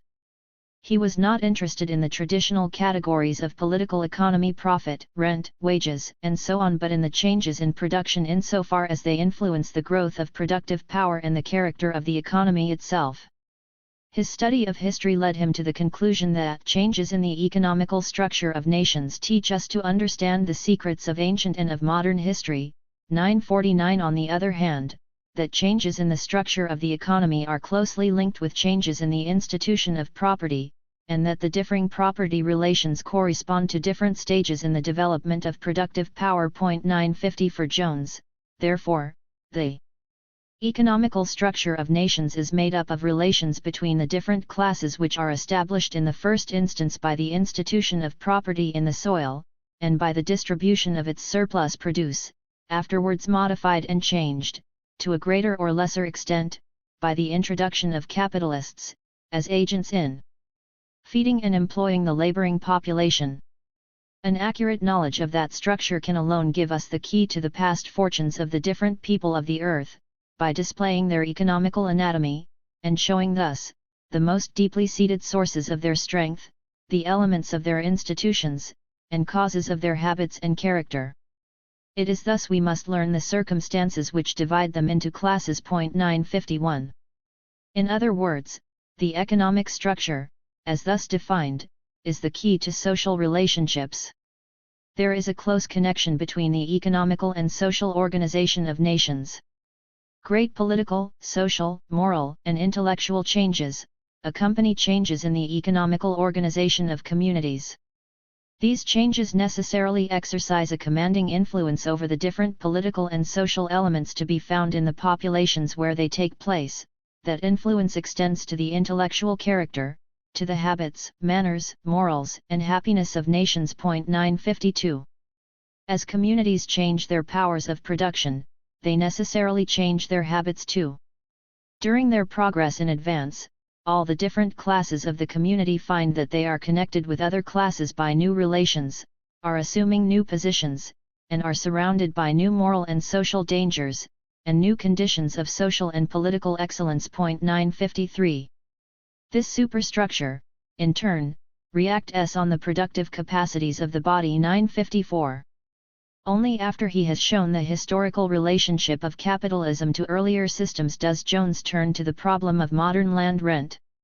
Here, too, he resorts to historical study and shows how modern ground rent developed out of earlier forms. Rent takes on a completely different character within each economy. In one case it is the dominant institution, in another it becomes subordinate to capital, and the landowning class no longer participates directly in production. Jones differentiates 5 historical types of rent: 1. Labor rent, that is, slave and serf rent; 2. An intermediate form of rent, which is the transition from type 1 to type 3; 3. Rent in kind; 4. Money rent of the pre-capitalist period; and, finally, 5. In the capitalist period, farmers' rent, in the Ricardian sense. The latter differs from all others and can exist only in a society based on the capitalist mode of production, because rent, as a surplus above the average profit, requires as its precondition the development of the industrial average profit rate. In sum, every specific form of property has its corresponding form of labor and of rent. 955. Jones rejected Ricardo's theory of a continuous diminution in the returns to agriculture, of its assumed effects on the progress of accumulation. 956. By historical illustrations he showed that rents were actually highest in countries where agriculture was very productive, and he thus destroyed the historical basis of Ricardo's theory of rent. As the classical theory of profits and wages was closely connected with the theory of rent, the collapse of the latter endangered the classical theory as a whole. It is not hard to see why Jones earned the enmity of the classical school and, on the other hand, the strong approbation of Marx. Jones, the latter wrote, is characterized by what has been lacking in all English economists since Sir James Steuart, namely, a sense of the historical differences in modes of production. 957. What distinguishes Jones from the other economists, except perhaps Sismondi, is that he emphasizes that the essential feature of capital is its socially determined form bestimthet. 958. Probably the highest praise Marx could give Jones was to contrast his presentation of genetic developments with Ricardo, who developed nothing. 959. It is worth noting here the emphasis placed by John Stuart Mill on the intellectual backwardness of England, the country that in his judgment was usually the last to enter the general movement of the European mind. 960. Mill underscored the charge that, whereas the doctrine that the course of history is subject to general laws has been familiar for generations to the scientific thinkers of the continent, France, it was opposed in England well into the second half of the 19th century because it conflicted with the doctrine of free will. 961. The fate of the new science of geology is particularly revealing in this context. The foundation for a rational evolutionary system of geology was laid in Italy by Cirillo Generelli, a Carmelite friar, in 1749, in France by Nicolas Desmarest, 1777, and Jean-Baptiste Lamarck, 1802, in England by James Hutton, 1785. Hutton, however, was accused of heresy. Evolutionary ideas were condemned as incompatible with the biblical account of Genesis. It was in such an anti-evolutionary atmosphere that Jones, like Sismondi before him, had the courage to attack the whole structure of the classical economists, not merely specific doctrines, and to cast doubts upon the permanence of the capitalist system.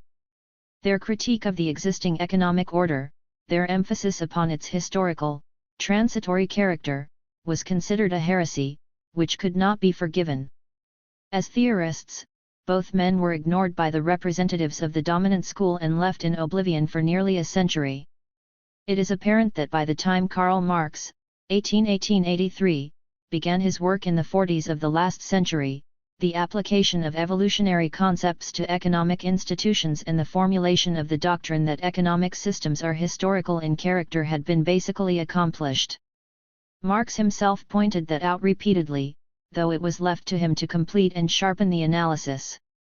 He took over the heritage of Saint-Simon and Sismondi in France, of James Steuart and Richard Jones in England, and of certain elements in Hegel's philosophy of history, and introducing certain new ideas of his own created and integrated, original theory. We need not underline the point, and we assume it as well known that for Marx the Hegelian development meant something quite different from what the 18th century Enlightenment, the Saint-Simonians, or even Sismondi, Jones, and positivists like Auguste Comte understood by this term. To men oriented to the natural sciences of their day, development meant nothing more than the generalization of an empirically and inductively constructed series of particular observations. 962. Whereas Marx, like Hegel, understood the relationship between the particular and the universal quite differently, viewing the historical object as made up not of individual observations but of the cultural whole of social collective unities. 963. Using the genetic method of the dialectic, with its constant creation and synthesis of opposites, Marx sought to grasp the evolution of these collective unities and their historical necessity. Every present moment contains both the past, which has led to it logically and historically, and the elements of further development in the future. At the same time there is a fundamental point at which Marx is joined with Sismondi and Jones against Hegel, one that must not be overlooked in ascribing the historicizing of economics to Hegelian influence. For the former, historical development, occurring in the external world in time, is a succession of objective economic stages of different economic structures whereby the higher stage develops out of the lower. In other words, history does not have a relativistic character, it does not depend on the accident of the observer's point of view, ideals, or standards. What Marx did was to remove the study of history from that subjective level to a higher one, where objective, measurable stages of development are perceived. He fulfilled Saint-Simon's hope of making history a science. Hegel was flatly opposed to such a doctrine. The German word Entwicklung has two different meanings, translated into English and French, by two distinct words, development and evolution. Hegel always used the term in the first sense, meaning the unfolding and dissection of the various component elements, Gedankenbestimmungen, contained in the Begriff, notion of the essentials of a thing. Development is possible only under the rule of the Begriff and hence takes place in the sphere of logic. Metamorphosis, Hegel wrote, pertains only to the notion as such, that is, to the notion of the essential in contrast to the notion of phenomena, since only its alteration is development. 964 Hegel therefore attacked the concept of the natural philosophers, and thus also of the sociologists, that evolution as an objective process in history is the external real production of a higher stage from a lower one. He insisted, on the contrary, that it is the dialectical notion which leads forward the stages, is the inner side of them. 965 That is why in the philosophy of history he saw the various stages in world history not as an objective process in the sphere of real history but as a process within the sphere of logic. 966 World history is to Hegel the progress within man's consciousness of the idea of freedom, and it is this development of consciousness that determines the four principal levels achieved by the various peoples, the Oriental world, the Greek, the Roman, and the Germanic world. 967 Marx, on the contrary, uses the term Entwicklung mostly in the second sense, meaning not development within the sphere of logic but, like Sismondi and Richard Jones, evolution as an objective process in the sphere of real history. 968 With such a point of view, writes George Lassen, Hegel must reject the theory of biological evolution. Long before Darwin he had discarded all of Darwinism as an unclear confusion of the notion and external existence. 969 Hegel himself said of the idea of evolution as an objective process in the external world, a thinking consideration must reject such nebulous ideas as in particular the so-called origination of the more highly developed animal organisms from the lower and so on. 970 Marx, on the contrary, accepts the idea of the rise of more developed structures from the lower, and for this reason he was one of the first to acknowledge the importance of Darwin's work. In a similar way, as Darwin uses nature's technology, that is, the formation of the organs of plants and animals, as instruments to explain the origin and development of species, Marx wishes to use the history of human technology as an instrument that distinguishes different economic epochs. 971 As the productive organs of man in society are the material basis of every particular organization of society. 972 And the instruments of labor supply a standard of the degree of development which human labor has attained. 973 In sum, Marx refuses to follow Hegel on the basic question of the concept of development but works rather from the conception of Sismondi and Richard Jones. For Marx, evolution is an objective process of history whereby each historical period or social structure is marked by specific objective tendencies. 974 That can be discovered from the nature of the technological instruments and from the social organization of labor in the use of those instruments. 975 From the basic point of view, Marx saw that the history of economic organization is a series of economies, each more advanced than its predecessor because of changes in the method of production. In broad outline, the Asiatic, ancient, feudal and modern bourgeois modes of production may be designated as epochs marking progress in the economic development of society. 976 Throughout Marx's writings there are scattered but nonetheless profound characterizations of each of these epochs. 977 His main efforts, however, were not directed to the pre-capitalist forms but to a systematic analysis of the genesis and development of the specific historical phases of capitalism. 978 And to the transition from capitalism to socialism. 979 Marx views the development of the economic formation of society as a process of natural history. 980 And his aim lies in the illumination of the special laws that regulate the origin, existence, development, and death of a given social organism and its replacement by another, higher one. 981 Whereby society can neither leap over the natural phases of its development nor remove them by decree, but it can shorten and lessen the birth pangs. 982 Marx showed, for instance, that industrial capitalism did not develop out of handicraft or out of accumulated rent from landed property, as Max Weber and Sombart later taught, but from the merchant. The latter, by progressively subordinating the production of the craftsman and transforming him into a proletarian, brought about the transition from mercantile to industrial capitalism.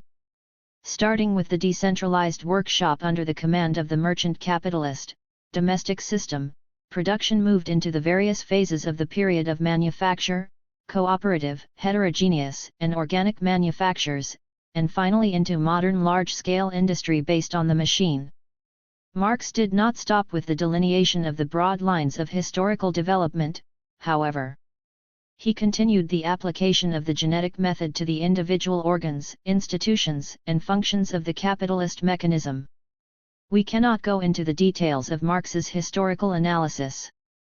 The important point to emphasize is that Marx never remained within the narrow framework of historical description but always made use of historical insights to deepen his theoretical understanding of the laws of development. This close link between history and theory is one of the factors that differentiates Marx from all his predecessors. An example will serve to illustrate this point.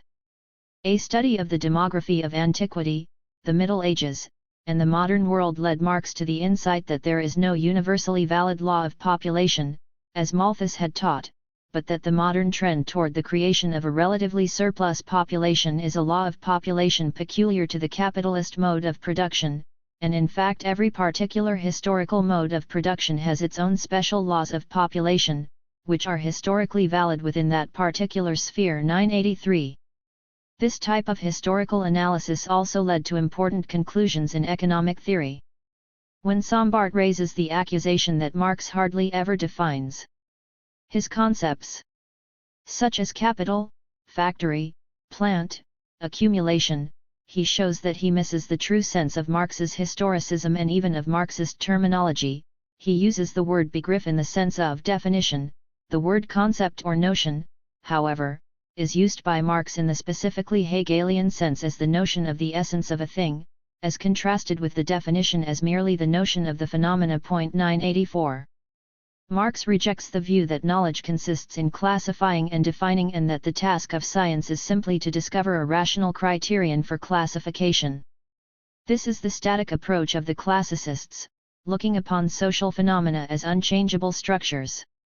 Marx, on the other hand, is a spokesman of the new, dynamic approach. That is why social phenomena, in his judgment, are actually indefinable. They have no fixed or eternal elements or character but are subject to constant change.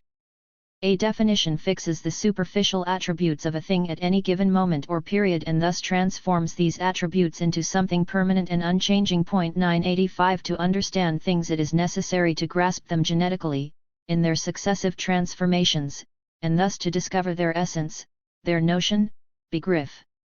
It is only a pseudoscience that is satisfied with definitions and the phenomenal aspects of things. 986. Without devoting more space to a characterization of Marx's analysis, we turn to an examination of the fruits of his analysis. By attributing to Marx the first application of evolutionary thinking to economics, critics have obliterated the original contribution that Marx really did make to our understanding of history and the specific differences between Marx and his predecessors. They have reduced his historical conceptions to a level that does not go beyond the horizon of bourgeois liberalism, that is, beyond the idea of evolution in the direction of constant progress from the incomplete to the complete, to quote Hegel. The fundamental characteristic of Marx's historicism and the mark that distinguishes it from his predecessors is not the doctrine of the historical succession of economic systems but a special theory that, in addition to evolutionary changes within a given system, explains the objective and subjective conditions necessary for the transition from one system to another. Briefly stated, it is that within the existing economy a new economic form arises and grows, that the two enter into ever sharper conflict with each other and that through the violent resolution of the conflict the new economy finally takes over. Within this general theory there are three special theories. 1. A doctrine of a universal social dynamic of structural changes in society, valid for all antagonistic societies. 2. The theory of the objective developmental tendencies of capitalism, and 3. The theory of the subjective bearer of change, that is, the class struggle theory. Obviously, the second, unlike the two others, deals only with the special historical phenomenon of the transformation from capitalism to socialism. Like Condorcet and Saint-Simon, Marx teaches that the idea of evolution must be applied to the future as well as to the past, for one must seek in the perceptible structural changes of the present the lines of future development. 987. We have already seen that Saint-Simon and his school knew that the industrial system grew up within, and as a bitter enemy of, the feudal system of the later Middle Ages. For the Saint-Simonians, however, this insight was no more than a singular historical observation. Marx developed this observation into what we might call a universal birth story of a social system. Every new economic system, he taught, is born directly within the old and goes through a long process of maturation before it can displace its predecessor and become dominant. New superior relations of production never replace older ones before the material conditions for their existence have matured within the framework of the old society. 988. The displacement of the old system by the new is not an arbitrary process to be accomplished at any chance moment.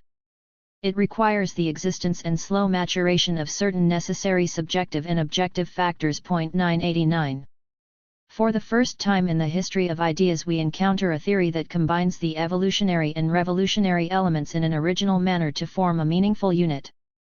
Gradual changes in the productive forces lead at some point in the process to sudden changes in the social relations of production, that is to say, to political revolution. By underlining the evolutionary aspects, Marxism sharply distinguishes itself from the voluntarism of the utopian socialists as well as from the pseudo-revolutionarism of putschists or partisans of the coup d'état.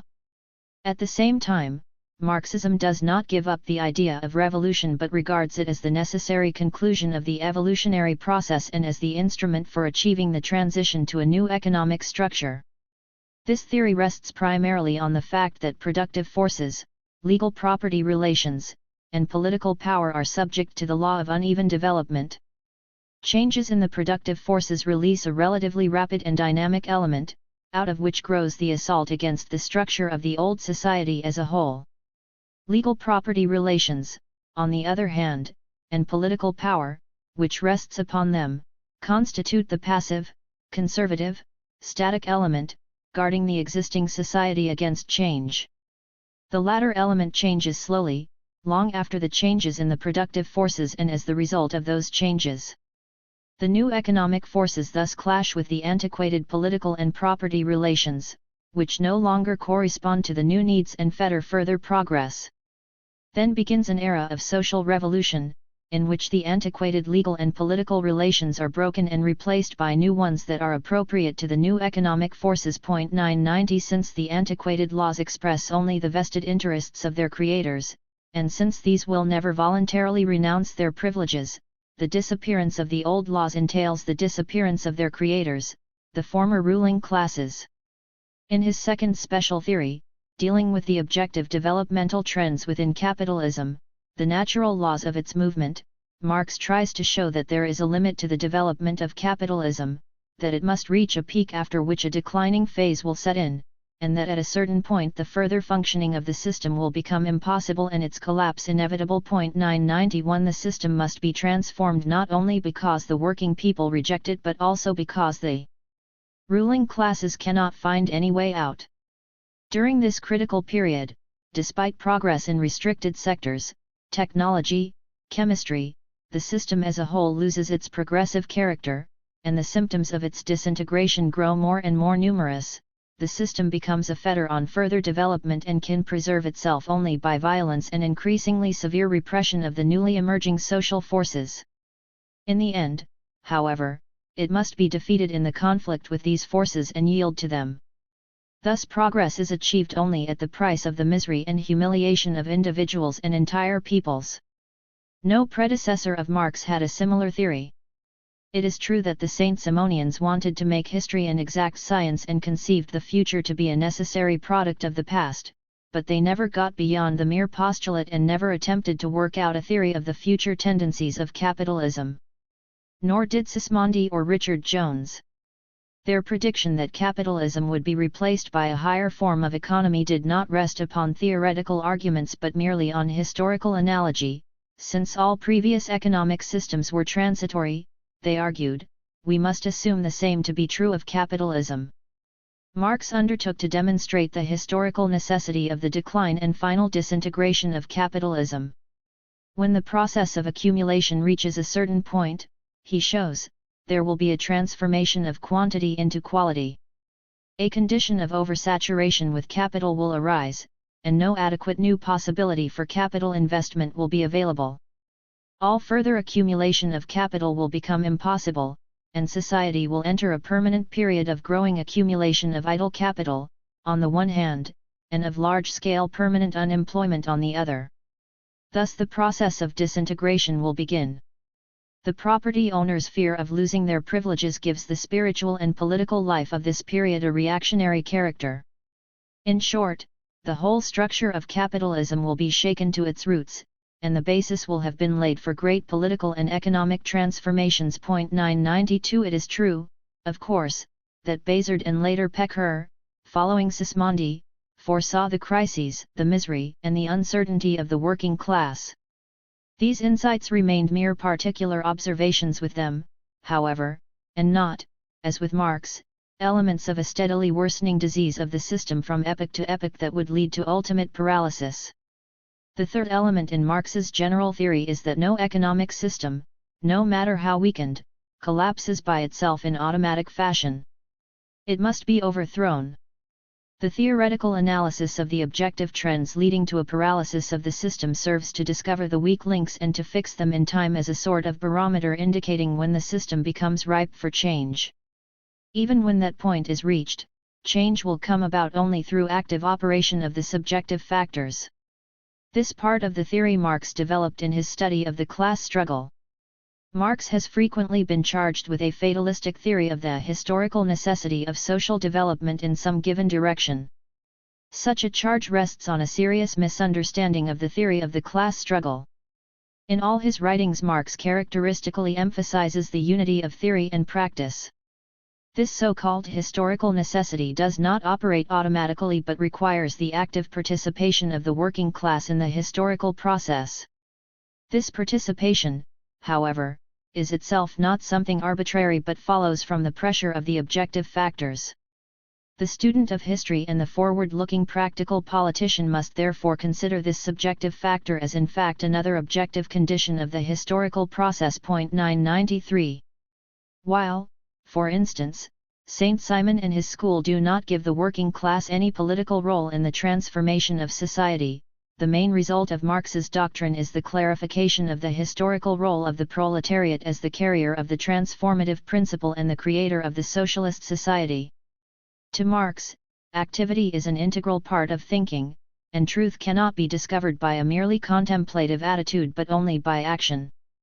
This is the meaning of Marx's 11th thesis on Feuerbach. The philosophers have only interpreted the world in various ways.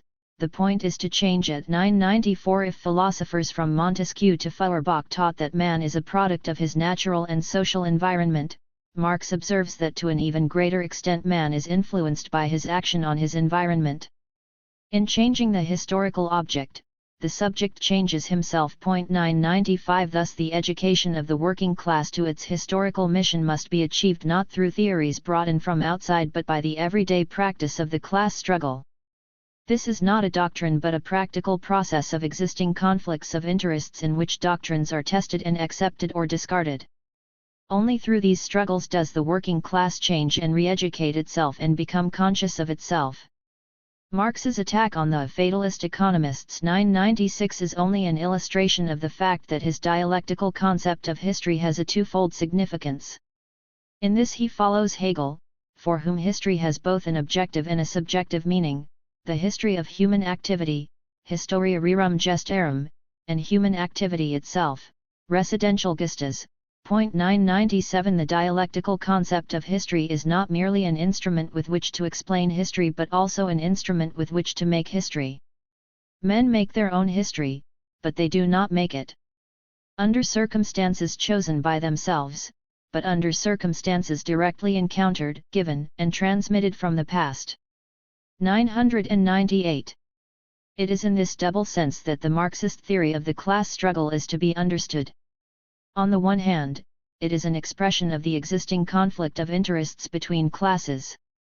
At the same time, it transcends the mere statement of an existing factual condition, not as a fatalistic expectation of evolution but as a guide to the active participation of the working class in the historical process. By this activity the objective tendencies can be realized and the forces of a reactionary but powerful minority that stand in the way of further development and progress overcome. In this latter sense the class struggle has always been a decisive subjective factor in history. 999. It is worth repeating that no one before Marx understood history in this way. It is true that in the first third of the 19th century the ideologists of the victorious revolutionary French bourgeoisie, the historians Augustin Thierry, François Mignet, and above all François Guizot clearly recognized that the past centuries were dominated by class interests and class struggles. But they never went beyond the description of actual conditions, that is, the struggles of the rising bourgeoisie against the landowning feudal class. They recognized class struggles only in the past and failed to see their continuation in their own time, in the existing relations between the working class and the bourgeoisie. In Marx the class struggle is not merely a description of actual facts but a part of an elaborated historical theory. He explains genetically the necessary emergence of class conflicts in various historical epochs and explains their origin, form, and intensity by the development of the productive forces in each period and by the position individuals and classes occupy in the productive process. This endows the doctrine of the class struggle with a concrete and profound meaning. 1000. On the other hand, Saint Simon and his school, as we have seen above, had also recognized past class struggles only in a factual sense and did not admit them for their own time.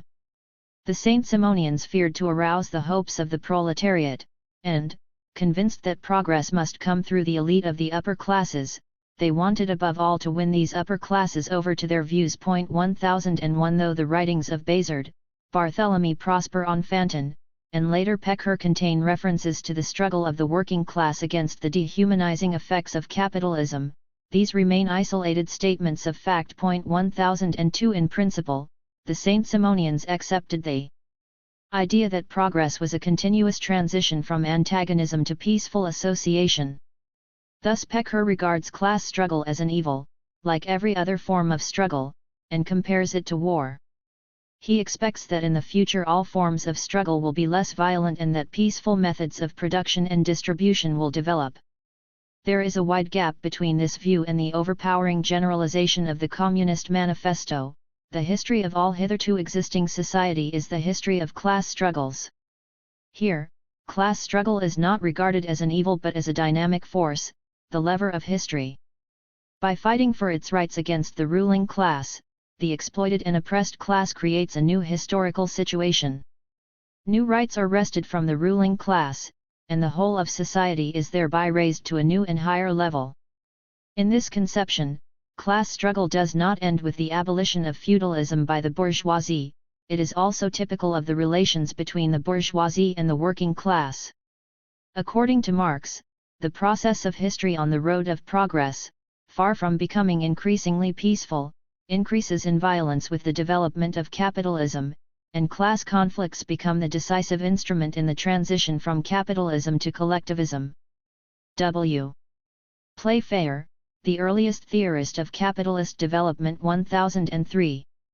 Simon de Sismondi is regarded as the earliest representative of the doctrine of the objective tendencies of capitalist development. But Sismondi reflects not so much the French as the English industrial experience, and we know that in 1817 he went to England, the home country of the Industrial Revolution, to collect material for his new principles. This is not surprising, British capitalism was the most developed at that time.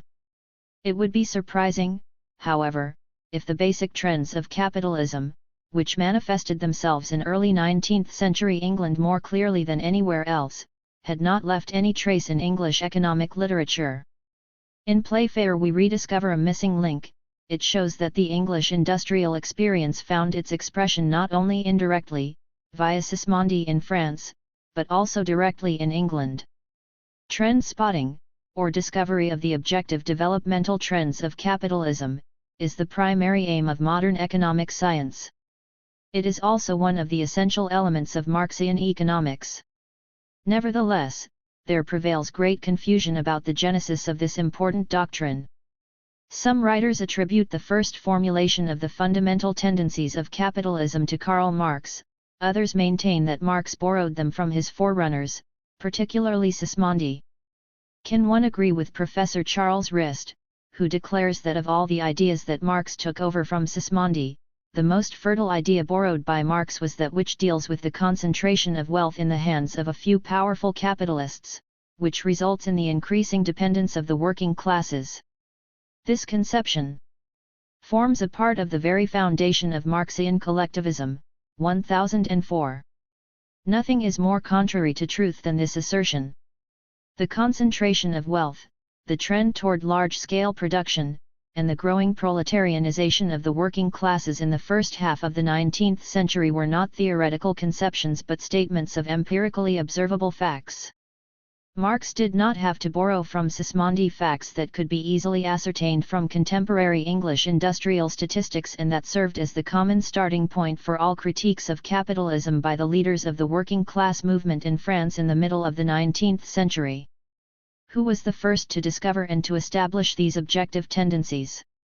In the preface to the first volume of Capital, Marx declares that it is the ultimate aim of this work to reveal the economic law of motion of modern society, namely, to show its tendencies, which Marx regards as the natural laws of capitalist production. 1005. He is referring to objectively ascertainable tendencies, which Marx and Engels describe elsewhere as the concentration of capital and land in a few hands, the ruin of the petty bourgeoisie and peasants, the misery of the proletariat, the crying inequalities in the distribution of wealth, and the industrial war of extermination among the nations. 1006. However, Marx and Engels were not the first to establish the existence of such tendencies. As early as 1843, Victor Considerant, the Fourierist leader in France 1007, clearly formulated all these tendencies in his pamphlet Principles of Socialism, Manifesto of Democracy in the 19th Century. 1008. Particularly important are paragraphs 7, 8, and 11. Paragraph 7. The tendency to the destruction of the small and medium industries. The result of free competition is the direct reduction of the proletarian masses to collective serfdom. The progressive crushing of small and medium industry. Under the weight of big property, under the colossal wheels of big industry and big trade. 1009. Paragraph 8. Concerning the tendency to the concentration of capital and the impoverishment of the working masses. Society tends more and more distinctly to be divided into two great classes, a small number possessing everything or almost everything, and the great number possessing nothing, living in absolute collective dependence upon the owners of capital and the instruments of production, compelled to hire for precarious and ever-decreasing wages their hands, talents, and energies to the feudal lords of modern society. 1010. Finally, Considerant emphasizes the fact in paragraph 11, that as an inevitable result of free competition there arises the tendency to the formation of big monopolies in every branch of business. 1011. Nor was Considerant the first to discover these tendencies. Several years before him, all the tendencies described above had been formulated, with masterful conciseness and precision, by Constantin Pecker. In his Social Economics, this writer predicts that as a result of the introduction of machines, the various small industries, agricultural, manufacturing and commercial, will disappear quite generally. As small industry will disappear, the small industrialists will degenerate into wage laborers, a mass of serfs working day by day in the manufactures, into proletarians without a future, and all the big industries will be monopolized exclusively by an industrial feudalism. 1012. A few other authors propounding similar ideas could be quoted. Their primary source in France was Sismondi's book, New Principles, in which the fundamental developmental tendencies of capitalism were clearly stated as early as 1819. As regards the tendency to concentration, Sismondi shows that as capitalism progressively accumulates, it concentrates in large-scale manufactures. 1013 He formulates the tendency to the destruction of small and medium enterprises in industry and trade. 1014 As for the tendency to the impoverishment of the laboring masses, he observes that, as a result of the technological advances that extend to a growing number of branches of industry, new masses of workers constantly become unemployed. To find employment they are ready to work for starvation wages and as a result become physically and morally degraded, sinking below the level of beasts. Every technological revolution is followed by a new deterioration of the status of laborers. However, Sismondi, too, had a predecessor. This article attempts to show that the true originator of the doctrine of the objective developmental trends of capitalism was William Playfair, L. 759–1823, a British economist, who until now has remained completely unnoticed. Such revaluation of a forgotten economist has more than a merely personal significance. If it can be established that the conception of the objective fundamental tendencies of capitalism, the ideas of the growing accumulation of capital in a few hands, of the disappearance of the middle classes, of the necessity of capital export, etc., can be found for the first time not in Sismondi, 1819, but in Playfair, as early as 1805, this means that all these tendencies had become sufficiently perceptible in England and objectively ascertainable 14 years before the publication of Sismondi's book, and for that very reason could be formulated at that early date. 1015. Furthermore, it is noteworthy that while the previously known French theorists of the objective trends of capitalism were utopian or petty bourgeois socialists, or semi-socialists, who sharply criticized capitalism and proposed to replace it by another more or less socialist form of society, Playfair was a spokesman for the petty bourgeoisie. He too criticizes the failings of capitalism, but his critique is purely sentimental. He does not conceive of any way out of the situation. Despite all the failings of capitalism that he points out, he wants to preserve it and does not propose to replace it by another system. Playfair is not a theoretician comparable to the classical economists, that is to say, he is not an analyst. He does not precede his exposition by any general principles, such as a theory of value, from which he might draw inferences by way of logical deduction. He applies the reverse procedure, the method of the historical school. He describes the real processes and the observed developmental tendencies, and theorizes rarely. In this inquiry, there has been an invariable rule, never to oppose theory and reasoning to facts but to take experience as the surest guide. 1016 The result is a surface treatment and a lack of depth and analysis. But he is an excellent observer. Playfair is interested above all in the fate of the British Empire and its future economic development as a basis for its political power. In order to foresee that future fate, Playfair first strives to discover a general law of historical development, a law valid for all nations and all times from antiquity to the modern era, so that Britain would represent only a special case in the application of the general law, only its modification under the particular circumstances of modern capitalism, which can be understood only as such. For that reason Playfair's exposition of Britain's developmental trends would be difficult to understand without a discussion of his general historical law of the rise and decline of nations. 1. The dominant tendencies of capitalism.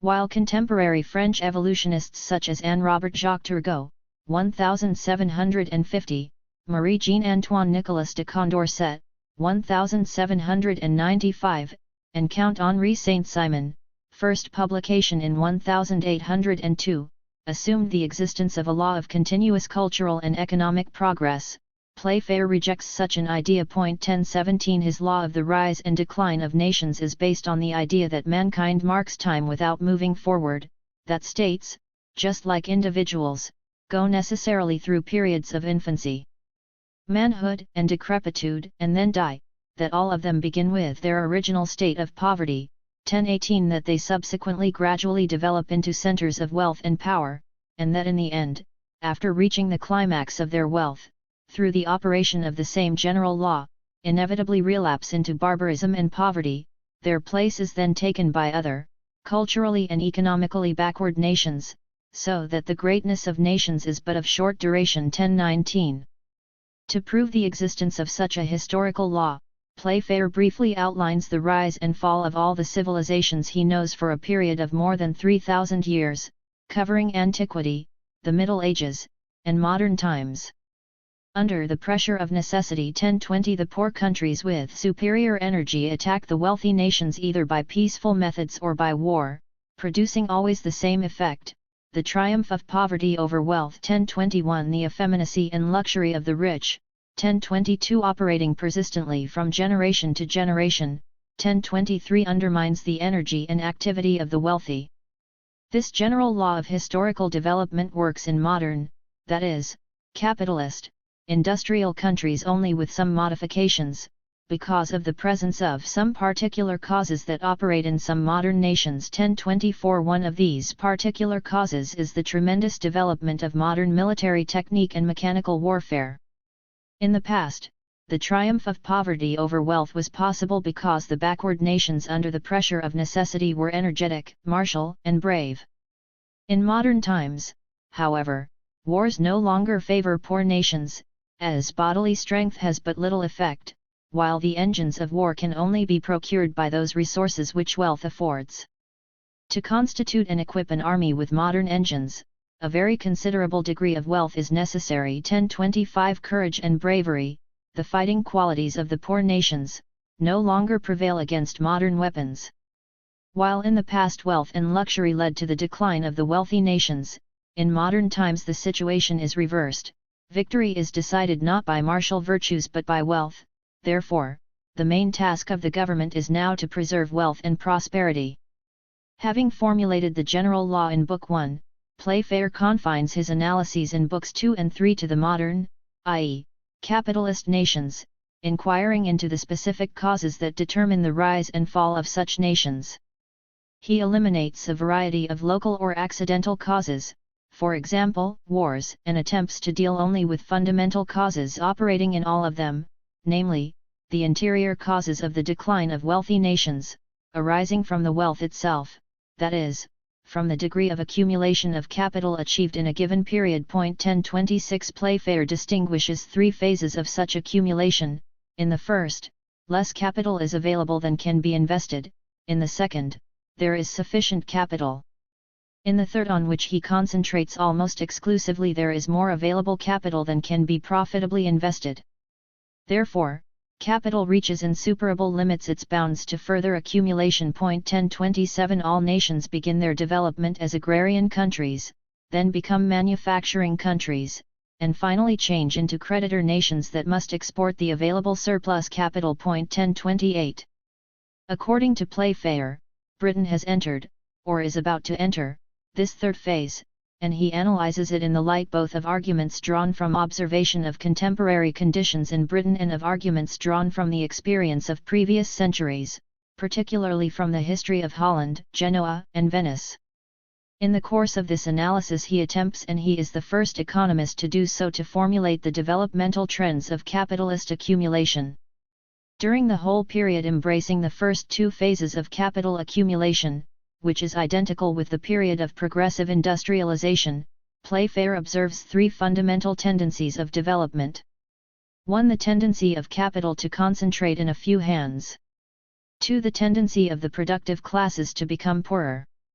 3. The tendency of the middle classes to disappear. When the third phase, that of superabundance of capital, is reached, a fourth fundamental tendency begins to operate, the tendency of every industrial nation to become a creditor or investor nation. But this means the end of progressive industrialization and expansion, that is, a tendency to a stationary state, and the beginning of disintegration and decline. Thus the general law of rise and decline remains valid also for modern, capitalist states, although its outward form is modified. The natural tendency of wealth to accumulate in the hands of a few. The tendency of wealth to accumulate in the hands of a few was often asserted as a fact. Thus Paul-Henri Thierry de Holbach wrote in 1773, "Wealth gradually accumulates in a small number of hands, to favor a few shrewd citizens, all others are reduced to indigence." 1029 Playfair, and this is his contribution, does not confine himself to a vague, general statement that seems to apply to all epochs, and he does not explain the concentration of capital by the personal shrewdness of a few, but regards it as the natural and inevitable result of the accumulation process in modern industrial states. In contrast to the belief of 18th-century economists that fundamental economic structures are the result of legislation, he shows that, parallel to this accumulation, the differentiation and inequality of possessions increase as a natural result of the economic process, quite independently of existing legislation or the political form of the state, that is, both in despotic and free states. Moreover, he shows the effects of the concentration of capital on all social classes, the enrichment of a few big entrepreneurs, the ruin of numerous small entrepreneurs who lose their economic independence, the decline of wealth based on rentier income, the automatic enrichment of the landowning class, the specific role of credit in the centralization of big fortunes, and, as a consequence of the concentration process as a whole, the widening of the gap between the impoverished and degraded classes and the wealthy upper classes. In the career of wealth, in its early state, when individual industry is almost without any aid from capital, men are as nearly on an equality as the nature of things can admit. But in proportion as capital comes into the aid of industry, that equality dies away, and men, who have nothing but industry, lose their means of exerting it with advantage. Some become then incapable of maintaining their rank in society altogether. 1030 In every country, the wealth has a natural tendency to accumulate in the hands of certain individuals, whether the laws of the society do or do not favor this accumulation, as a result of which the unequal division of property is accentuated. 1031. This tendency of productive, industrially employed capital to concentrate is intensified by the specific function of credit. Profits are primarily created by productive activity. But this mode of enrichment is relatively slow. Big fortunes can be accumulated with the help of long-term credits, in countries where the common practice is to sell, chiefly, for ready money. Great fortunes are seldom gained. But in a country that gives long credits, or in a branch of trade on which long credits are given, we always see some individuals gaining immense fortunes. 1032. On the basis of the observation that as capital accumulates, the rate of interest sinks, Turgot, Adam Smith, 1033 Playfair concludes that in the course of the accumulation process the relative position of an owner of a definite amount of money capital deteriorates. If the rate of interest drops from 4% to 2%, a capital of £1,000 brings in the same income as previously a capital of £500. Capital accumulation is thus accompanied by depreciation of money capital, and as a result of this tendency to depreciation, large money fortunes are not permanent, they shrink after 2 or 3 generations. To counteract this tendency and maintain the former relative position of money capital, much energy, work, shrewdness, and willingness to take risks are required. 1034. In contrast to this constantly threatened position of the moneylender, the relative position of the landowning class grows progressively stronger. As capital accumulation in industry increases and the rate of interest falls, the value of land automatically rises, without the intervention or work of the landowner. Therefore, this form of property and its concentration in a few hands is the most dangerous. 1035. The tendency of the number of poor to increase in countries advancing in wealth. In the 17th century, England was faced with a chronic problem of pauperism in an agricultural country. The new pauperism was very different, it was a consequence of industrialization. What distinguishes Playfair from his predecessors in calling attention to this fact is that in contrast to the countless remedies proposed by older economists for curing idleness by corrective or punitive legislation, he regards the increase in the number of the poor as a natural consequence of concentration of capital and wealth, the alarming and lamentable increases of the poor in proportion, as a nation becomes rich. 1036. Playfair calculates that the number of the poor has grown faster than the total population. 1037. These victims of poverty, he says sarcastically, are filling prisons, poorhouses, and hospitals, illustrating the effect of wealth, and he devotes a whole chapter to the problem of the increase of the poor, as general affluence becomes greater. 1038. Playfair distinguishes between two types of poverty.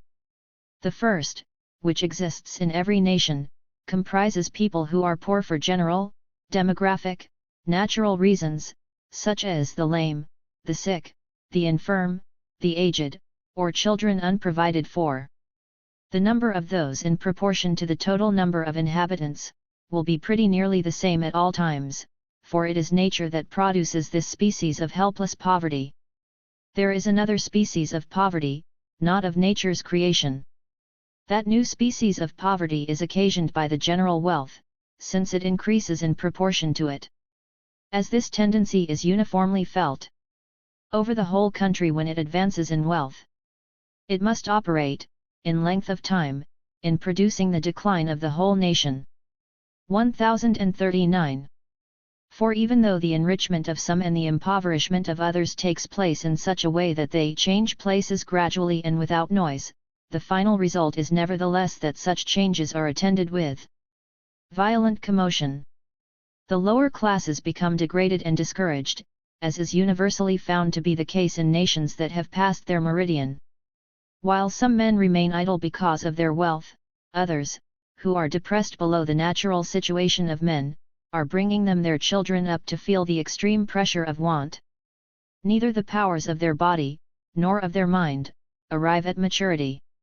Whilst the foundation of idleness and poverty is laid in, for one part of a nation, from the affluence of their parents, another portion seems as if it were chained down to misery from the indigence in which they were born and brought up. 1040. This social sickness is not the result of accidental external causes but of the interior cause, the accumulation of capital. That is why this sickness is inherent in the nature of the economic organism, and it becomes accentuated with the growth of this organism, a process that Playfair illustrates by quoting from Alexander Pope. The great disease that must destroy at length grows with our growth, and strengthens with our strength. 1041. In all new and rising states the higher orders, as they increase in wealth and have lost sight of its origin, which is industry, they change their mode of thinking, and by degrees, the lower classes are considered as only made for the convenience of the rich. The degradation into which the lower orders themselves fall, by vice and indolence, widens the difference and increases the contempt in which they are held. This is one of the invariable marks of the decline of nations. 1042. But the rich consider only their own advantage. The richer they become, the more selfish they are. They hold the poor responsible for their poverty and treat them worse than beasts. It has been noticed that in every society, as wealth increases, hospitality which existed in a less advanced state of society dies away. The social feelings become less active, and men turn selfish and interested, thinking for themselves and careless for the community, while, on the one hand, the causes for poverty increase, on the other, the means of relief are misapplied, neglected. 1043. The tendency of the middling classes to disappear.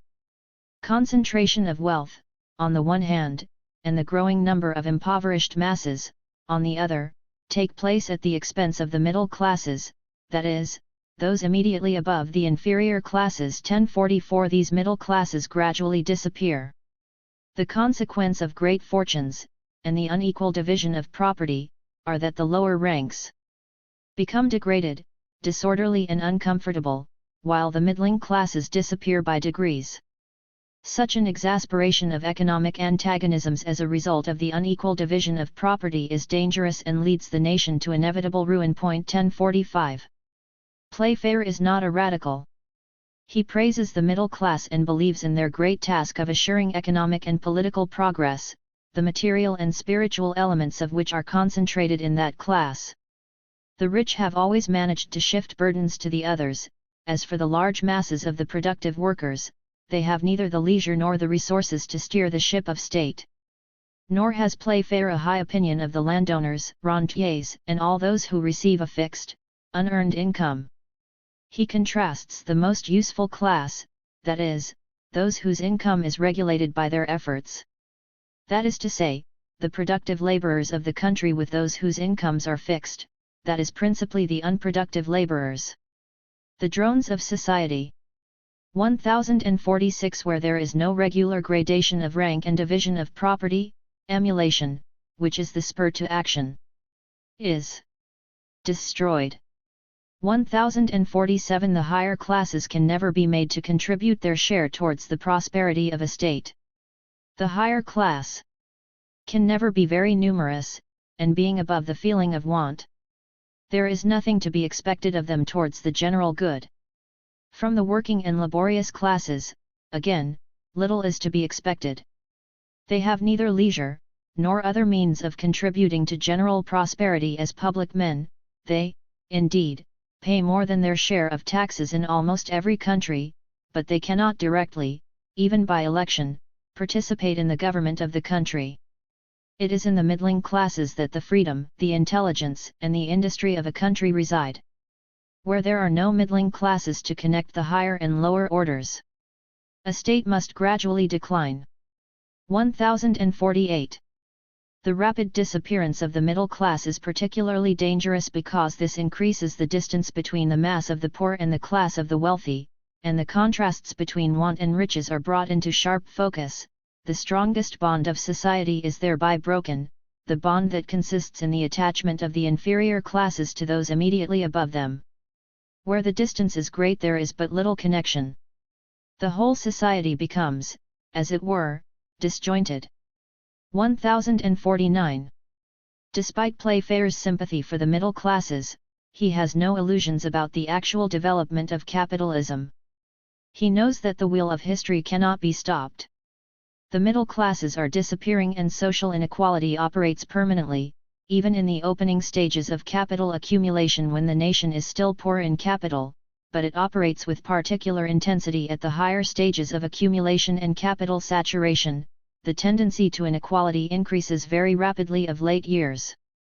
But if this progress goes on, while a nation is acquiring wealth, how much faster does it not proceed when it approaches its decline? It is then, indeed, that the extremes of poverty and riches are to be seen in the most striking degree. 1050. The tendency of agricultural nations to change into industrial nations and later into creditor, investor, nations.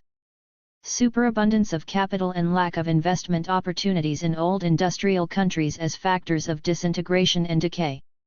We have shown that according to Playfair capitalism, from its very beginning, has been accompanied by the three developmental trends described above. We shall pass now to the most important section of Playfair's theory of accumulation, his view that at a specific stage capital accumulation reaches a maximum limit. This results in a profound structural change of the whole economy. It is at this late stage of accumulation that a fourth trend appears, the tendency of industrial nations to change into creditor, investor, nations, which ultimately leads to the disintegration of the whole economic system.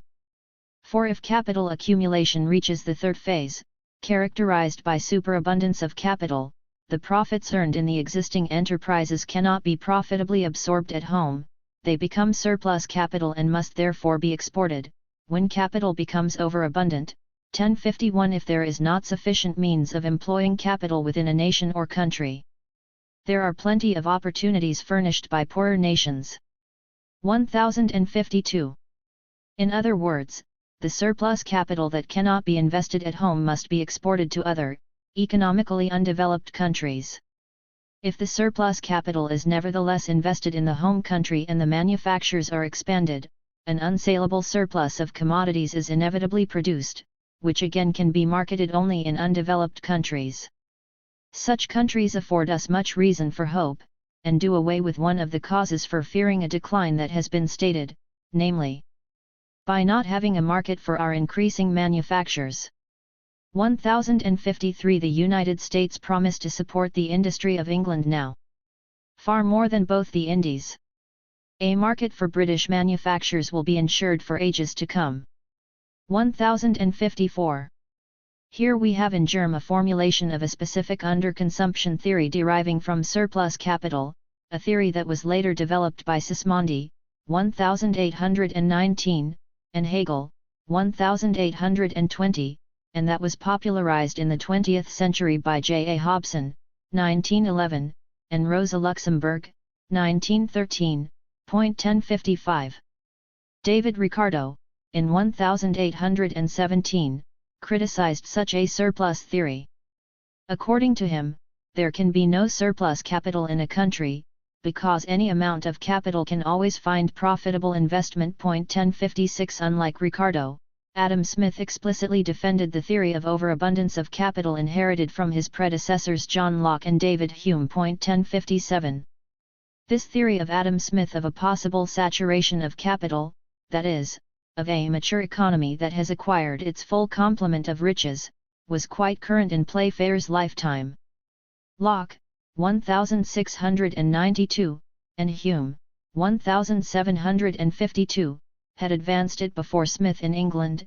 In France, it was held by Turgot, 1766, and Condorcet, 1794. 1058. But Playfair goes beyond his predecessors in one very important respect. Smith, for instance, confines himself to stating that in Holland many moneylenders or rentiers lived on the interest of capital lent to foreign nations. Playfair, however, not only refers to investors or rentiers but also is the first to define all the characteristic features of a parasitic creditor, investor, nation living not on productive work but without labor, on the interests of capital lent abroad. 1059. At the same time, Playfair conceives of the investor state as the necessary and ultimate phase of industrial development of any country, a phase that inaugurates decline and decay. According to Playfair, there is a fundamental difference between an individual creditor and a creditor nation. Individuals can withdraw from productive activity at any time. They can sell their real estate and lend their capital abroad against interest. On the contrary, a nation cannot completely cease productive activities and must always put to use its real estate, factories, mines, cultivated land, and so on. Only movable goods and money capital can be exported abroad. Therefore only part of a nation can function as a creditor, the whole nation could not become idle. Such a case never can exist, as that of all individuals in a country becoming sufficiently rich to live without labor. A nation can never retire, it must always be industrious. 1060. However, although not all individuals in a creditor nation can live comfortably, without labor, the number of such idle individuals who live on interest coming from abroad is steadily increasing. Once the state of overabundance of capital is attained, there begins a slow disintegrating process, a retrogression of the industrial state, which in the end must lead to its decline. Two types of change take place: a structural change in the economic basis and, parallel to it, a far-reaching change in the spiritual superstructure. 1061. Playfair is a realist. His analysis of the economic disintegration and ultimate decay of a creditor state are not wishful speculations or conclusions reached by deduction from abstract presuppositions, they have a realistic character, for he takes as a basis of his analyses the historical example of the decline of Holland, a creditor state, and he thinks that if in the future other, for the time being backward nations ever reach the stage of capital superabundance, they will produce analogous symptoms of material and moral disintegration. According to Playfair, the economic disintegration and decline of Holland was not accidental. Accidents play a great part in the lives of individuals or small human groups, but not in the life of a whole nation.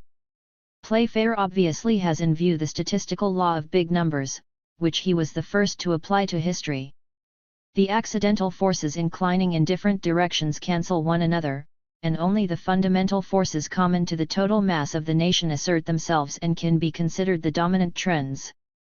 A whole nation can perish only if interior causes have prepared it for DECAY 1062. An inquiry into the causes of the revolutions of nations is more perfect than when directed to those of individuals. Nations are exempt from those accidental vicissitudes which derange the wisest of human plans upon a smaller scale. Number and magnitude reduce chances to certainty. The single and unforeseen cause that overwhelms a man in the midst of prosperity never ruins a nation; unless it be ripe for ruin, a nation never falls. Accident has only the appearance of doing what, in reality, was already nearly accomplished. 1063. Playfair analyzes the rise and decline of Holland from that standpoint. As for the Dutch, they continued to increase in wealth till the end of the 17th century. In addition to their great industry, the fisheries, and art of curing fish, the Dutch excelled in making machines of various sorts, and became the nation that supplied others with materials in a state ready prepared for manufacturing. This was a new branch of business and very lucrative, for, as the machines were kept a secret, the abbreviation of labor was great. 1064. But when Dutch industry became saturated with capital, there were no further profitable investments at home. The additional capital could function only as a commercial agent between foreign nations. The Dutch became a nation of intermediaries, but when they became affluent, the manufacturers became merchants, and the merchants became agents and carriers. Dutch capital was employed to purchase goods in one country and sell them in another. The Dutch became carriers of others, instead of manufacturing for themselves. Thus the solid sources of riches, that is, production, disappeared. The merchants preferred safe agencies for foreigners to trading on their own. Superiority in manufactures over other countries was continually diminishing, consequently, industry was not so well rewarded, and less active. 1065. According to Playfair, the structural transformation of the country did not stop there. The manufacturer who regressed to the status of a merchant later became a rentier, the industries were neglected, and the nation changed from an industrial into a creditor nation. Manufacturers aspire to become merchants, and merchants to become lenders of money or agents. The Dutch were the greatest example of this. They had long ceased to give that great encouragement to manufactures which had, at first, raised them to wealth and power. They had, in the latter times, become agents for others rather than merchants on their own account, so that the capital, which, at one time, brought in, probably, 20 or 25% annually, and which had, even at a late period, produced 10 or 15, was employed in a way that scarcely produced 3.1066. This economic transformation was accompanied by a parallel change of mentality, which reacted on the economic basis and further accentuated its weakness. In an investor nation it is not merely a neglect of industry that is hurtful, the general way of thinking and acting becomes different. 1067. The mentality of an idle class of rentiers who despise productive work leaves its impress on the whole life of an investor nation. This degradation of moral character of an investor nation is again illustrated by Holland. In an industrial country, her manufacturers are a class of robust, active entrepreneurs. In an investor country, wealthy, well-established firms avoid risks, withdraw from productive activity, and live on interest. 1068. Whatever, therefore, tends to accumulate the capital of a nation in a few hands, not only increases luxury, and corrupts morals, but diminishes the activity of the capital and industry of the country. In all the great places that are now in a state of decay, we find families living on the interest of money, that formerly were engaged in manufactures or commerce. Antwerp, Genoa, and Venice were full of such, but those persons would not have ventured a single shilling in a new enterprise. 1069. In this way, both for objective and subjective, psychological reasons, capital expansion is brought to a standstill, productivity deteriorates, and industry disintegrates. Holland's position deteriorated as a result of an internal development, not of unfavorable external circumstances. There was no violent revolution, no invasion by an enemy, it was the silent operation of that cause of decline which had been already mentioned. 1070. The foregoing outline of the economic evolution of Holland from an industrial to a parasitic creditor nation is, according to Playfair, not a casual excursion into the history of a specific country. It is on the contrary conceived of as an illustration of a general law of the rise and decline of all modern industrial nations. The economic transformation and the attending processes of material and moral degradation are seen as an inevitable historical stage in the development of every industrial state, which begins the moment its capital accumulation has entered the phase of superabundance and capital export. Thus Playfair was the first, and for a whole century he remained the only one to describe this characteristic tendency in the evolution of modern industrial states, the tendency to capital export and to transformation into creditor states. Economic theory neglected this problem during the entire 19th century. Only at the beginning of the 20th century was the problem raised again by John Atkinson Hobson, whose work gave rise to a whole literature, but it is interesting to note that Hobson's economic interpretation of investment, his theory of surplus capital formulated in 1911, does not go an inch beyond Playfair's views expressed as early as 1805.1071. 2. Counteracting tendencies. What consequences does Playfair draw from his theory of the fundamental developmental trends of capitalism? The prospect of decay presented Playfair, who assumed it to be a proven truth as regards the whole historical past of more than 3,000 years, with considerable theoretical difficulties insofar as he dealt with the future evolution of Britain, then the leading industrial country in the world. The French evolutionists, Condorcet, Sismondi, and particularly Saint-Simon, or utopian socialists like Pecker and Considerant were able to point out the contradictions and inadequacies of capitalism because they not only criticized such inadequacies but also rejected the existing social organization and wanted it replaced by a higher form. 1072 But Playfair, who criticizes the contradictions of capitalism with equal keenness, is a partisan of capitalism and wants to preserve it despite its evils. The idea of a transition to another, socialist organization is outside his horizon, because in his eyes the existing capitalist form is the highest, and he violently criticizes the French Revolution for its leveling tendencies. But if the capitalist basis is retained, then, according to Playfair's own general historical law valid for all epochs, society is threatened with decay, because these tendencies originate in wealth, that is, in the very essence of capital accumulation. The danger is all the more to be feared because history shows that wealth and power never have been renewed when once destroyed. 1073.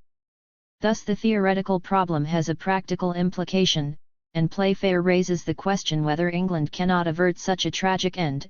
It is then worthwhile to inquire into the causes of so terrible a reverse, whether that degradation which naturally follows, and which has always followed hitherto, may be averted. 1074. He solves this problem by distinguishing between necessity and tendency, and by a new methodological construction in which the dominant tendency is weakened by one or more counteracting tendencies. These do not eliminate the main tendency but check its effectiveness and postpone its ultimate triumph. If decay were a historical necessity impossible to avert, the inquiry would be of no utility. It is of no importance to seek for means of preventing what must of necessity come to pass, but if the word necessity is changed for tendency or propensity, then it becomes an inquiry deserving attention. It merits investigation, whether it is or is not possible to counteract the tendency to decline. After having attained the summit of wealth, we may remain there instead of immediately descending. 1075. We know that later Ricardo, 1817, John Stuart Mill, 1848, and Karl Marx, 1867, resorted to the same methodological instrument of a dominant tendency and counteracting tendencies. 1076. Economic theory recorded this as a fact but has never raised the problem of the origin of this idea and has never inquired into the circumstances that led to making such a distinction between the tendencies. The foregoing passage from Playfair's book shows that he is the originator of the idea and casts light on the circumstances that led him to this important methodological construction. Playfair, the petty bourgeois theorist, elaborates the counteracting tendencies because he regards them as the theoretical justification of an effort to preserve the existing capitalist society from disintegration and decay, or at least to postpone them for several generations. This does not mean that Playfair places his subjective wish for the preservation of capitalism above the objective developmental trends. He still thinks that history is governed by necessity. Just as he tries to show the objective inevitability of decline on the basis of the internal structure of the economic organism, the interior causes, so, remaining true to his methodological principles, he inquires whether objective counter-tendencies are not active within the economic organism. Only if such objective counter-tendencies can be discovered is there room for the intervention of the subjective factor, the deliberate effort to strengthen them. According to Playfair, the task of strengthening and directing these objective counter-tendencies is incumbent not upon individuals but upon the government. Government can never be better employed than in counteracting this tendency to decay. 1077. This does not eliminate the inevitability of decline, but and this is all that Playfair expects from his inquiry, it might be possible to find the means by which prosperity may be lengthened out, and the period of humiliation procrastinated to a distant day. 1078. With the help of such a distinction between necessity and tendency and between tendency and counteracting tendency, Playfair's general law of rise from barbarism to civilization and subsequent decline can be upheld theoretically with regard not only to the past but also to Britain's future. At the same time, the decline of England, even though the existing capitalist basis is maintained, can be averted or at least postponed for long generations. What are these counteracting tendencies? Playfair enumerates several, of which we shall discuss the most important: export of capital. 1079. Superabundance of capital in an industrial nation entails consequences that Playfair describes in a special chapter entitled Of the Tendency of Capital and Industry to Leave a Wealthy Country. 1080. If there is not sufficient means of employing capital within a nation or country, there are plenty of opportunities furnished by poorer nations. This withdrawal of capital that operates in some modern nations is counteracting this effect, so far as it is occasioned by a superabundance of capital. As it raises the poor nation nearer the level of the rich one, its effect gradually becomes less powerful. 1081. Nations with superabundant capital indulge in comforts, keep numerous servants, and work less than the poorer nations, just as the sons of a well-to-do father work less than the father worked in his youth. But the export of capital, though it counteracts the effects occasioned by superabundance of capital, does not eliminate the dominant tendency to decline. These counteracting tendencies relieve the situation of capital-saturated countries only temporarily. In the long run, the intercourse between nations is in favor of the poorer one. The capital of a rich nation is employed in fostering a rivalship in a poorer nation. 1082. Young nations that appear as rivals of older and wealthier nations enjoy a number of advantages that enable them to rise faster and even to overtake their models. Elaborating on an idea that Condorcet formulated 10 years earlier, Playfair observes that the leading nations can develop technology and invent new methods of work only by the hard way of trial and error. The rival young nations need to imitate only the successful inventions, thus saving a great deal of time and expenditure. The nation that is highest treads in discovery, invention, etc. a new path.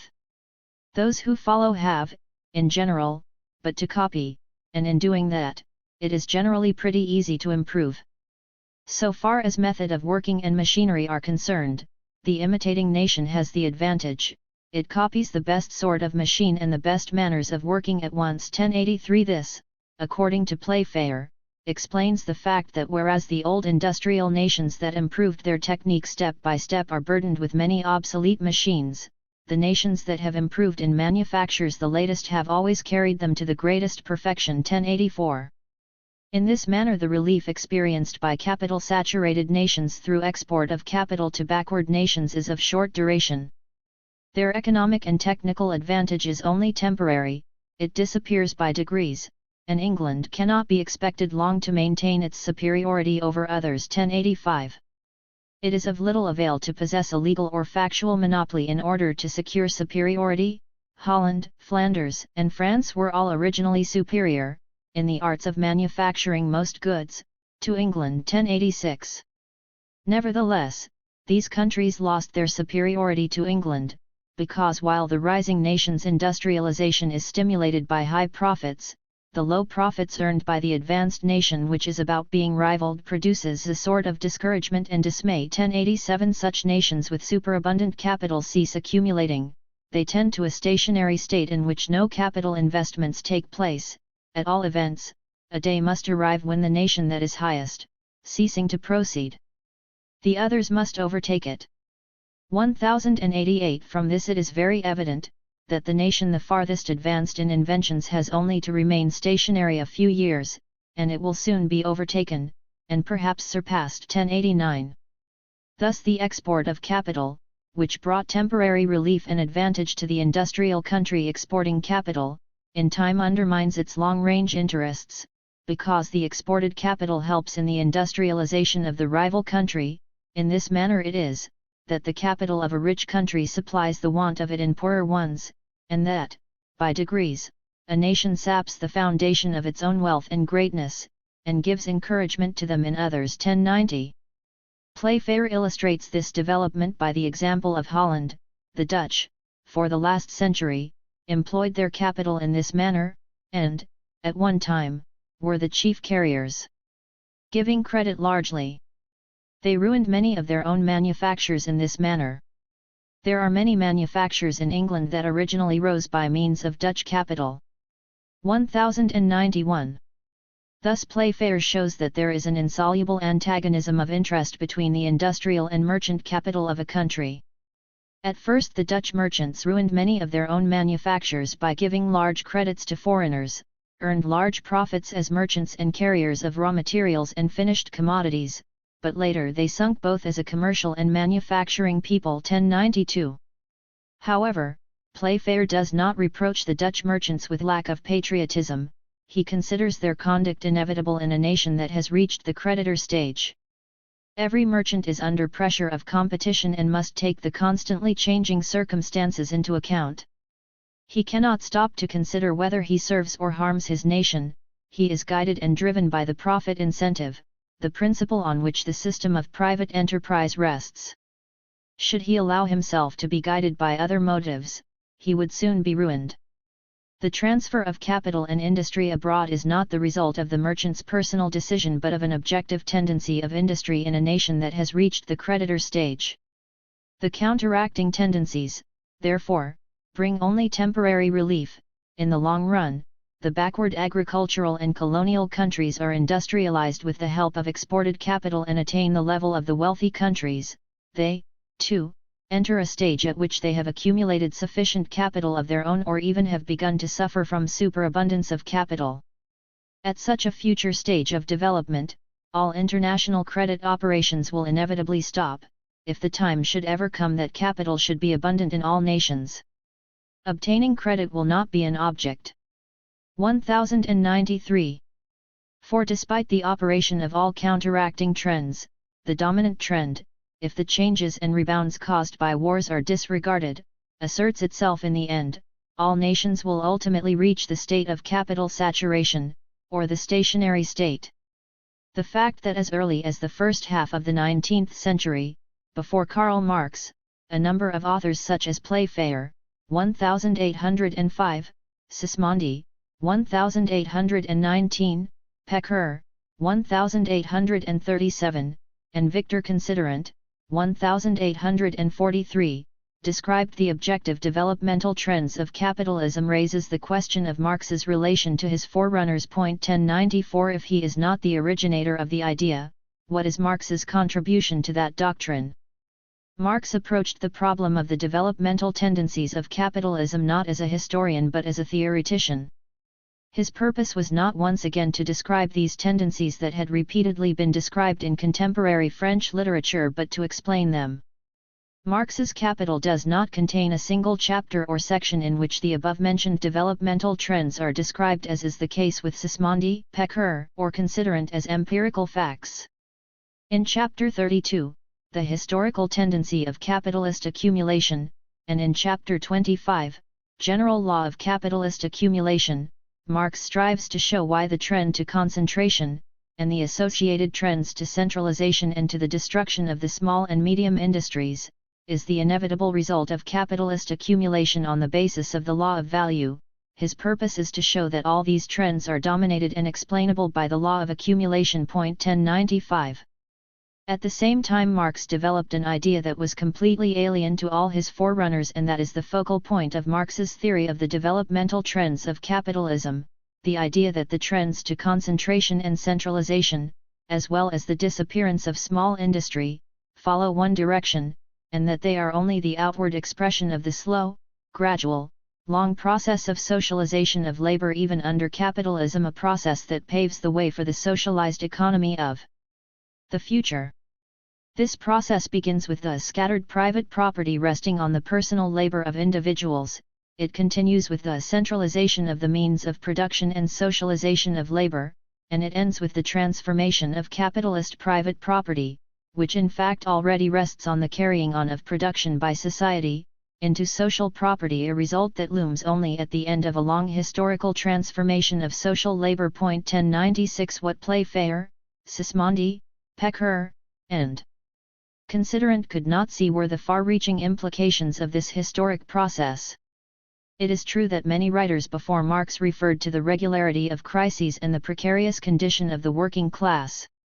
However, these insights remained mere observations until Marx showed them to be the inevitable result of another long-term fundamental tendency, which he discovered: the tendency of capital, as technology advances, to increase its so-called organic composition, that is, the amount of invested fixed capital per worker.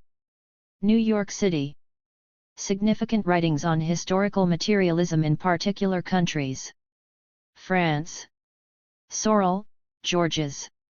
La ruine du monde antique, Conception matérialiste de l'histoire, the collapse of the ancient world, the materialist conception of history.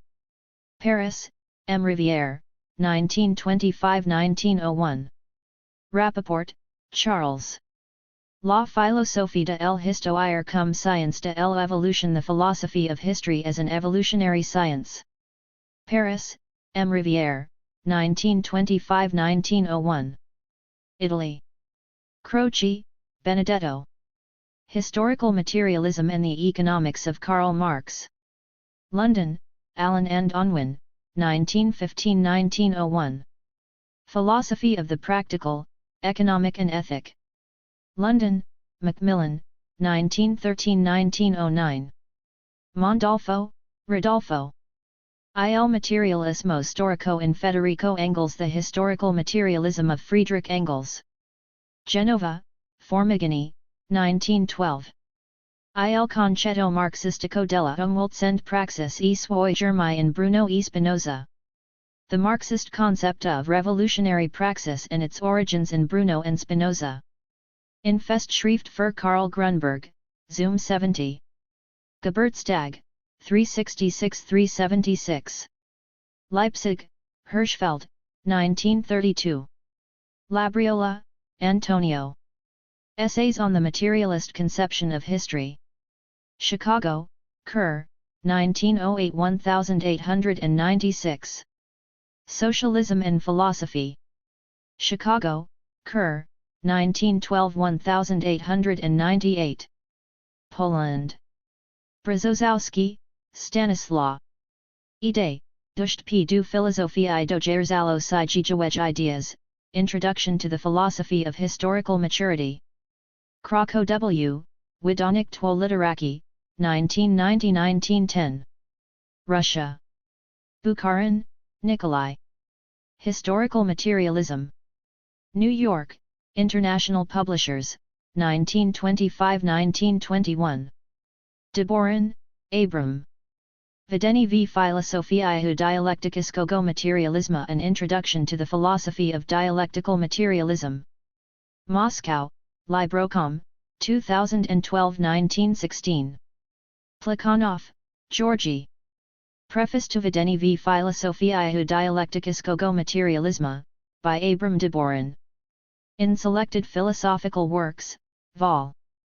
3, 577–99. Moscow, Progress Publishers, 1976–1916. Holland. Gorter, Herman.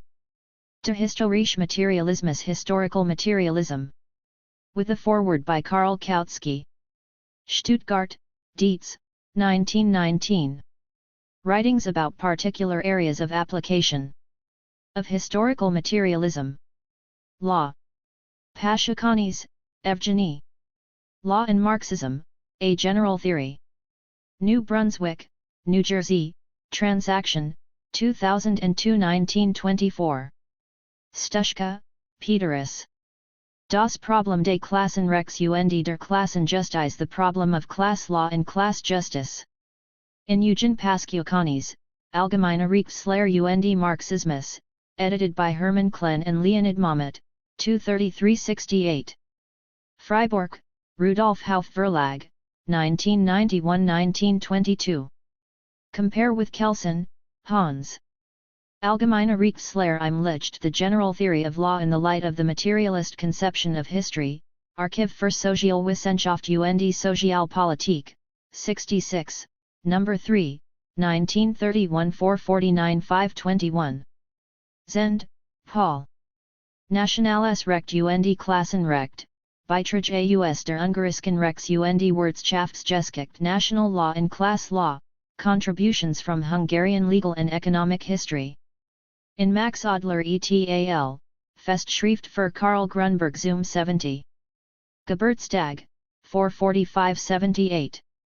Leipzig, Hirschfeld, 1932. Economic History. Kuhnau, Henryk.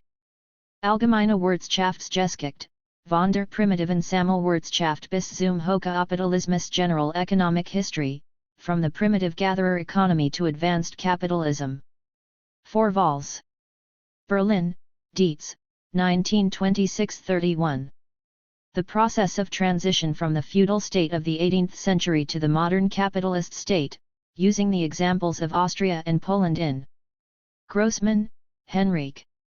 Struktura spolezna I gospodarczykistwe warszawskiego na podstoi so ludności 1808-1810 roku. The social and economic structure of the Duchy of Warsaw on the basis of the results of the censuses of 1808 and 1810.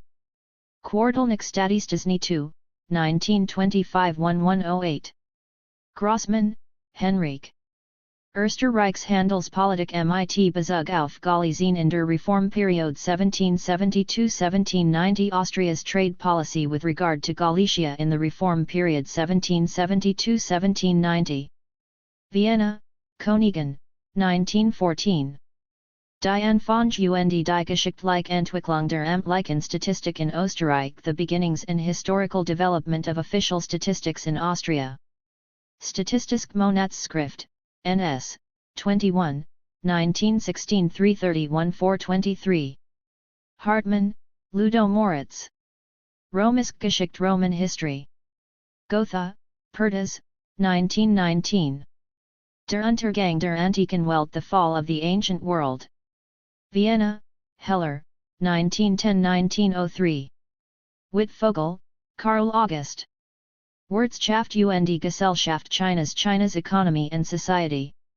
Leipzig, Hirschfeld, 1931. Sociology of knowledge. Horkheimer, Max. A new concept of ideology. In Between Philosophy and Social Science, 12950. Cambridge, Ma, MIT Press, 1993-1930. Zend, Paul. Verhullung und Enthüllung, der Kampf der Ideologien in der Geschichte, Masking and Unmasking, the struggle of ideologies in history. Archiv für die Geschichte des Sozialismus und der Arbeiterbewegung 10, NOS 23, 1922 185-270. Dr. Rick Kuhn is an honorary associate professor in sociology at the Australian National University and longtime socialist activist, who has written extensively on Marxist theory as well as Australian politics and political economy. His Henryk Grossman and the Recovery of Marxism won the 2007 Deutscher Prize.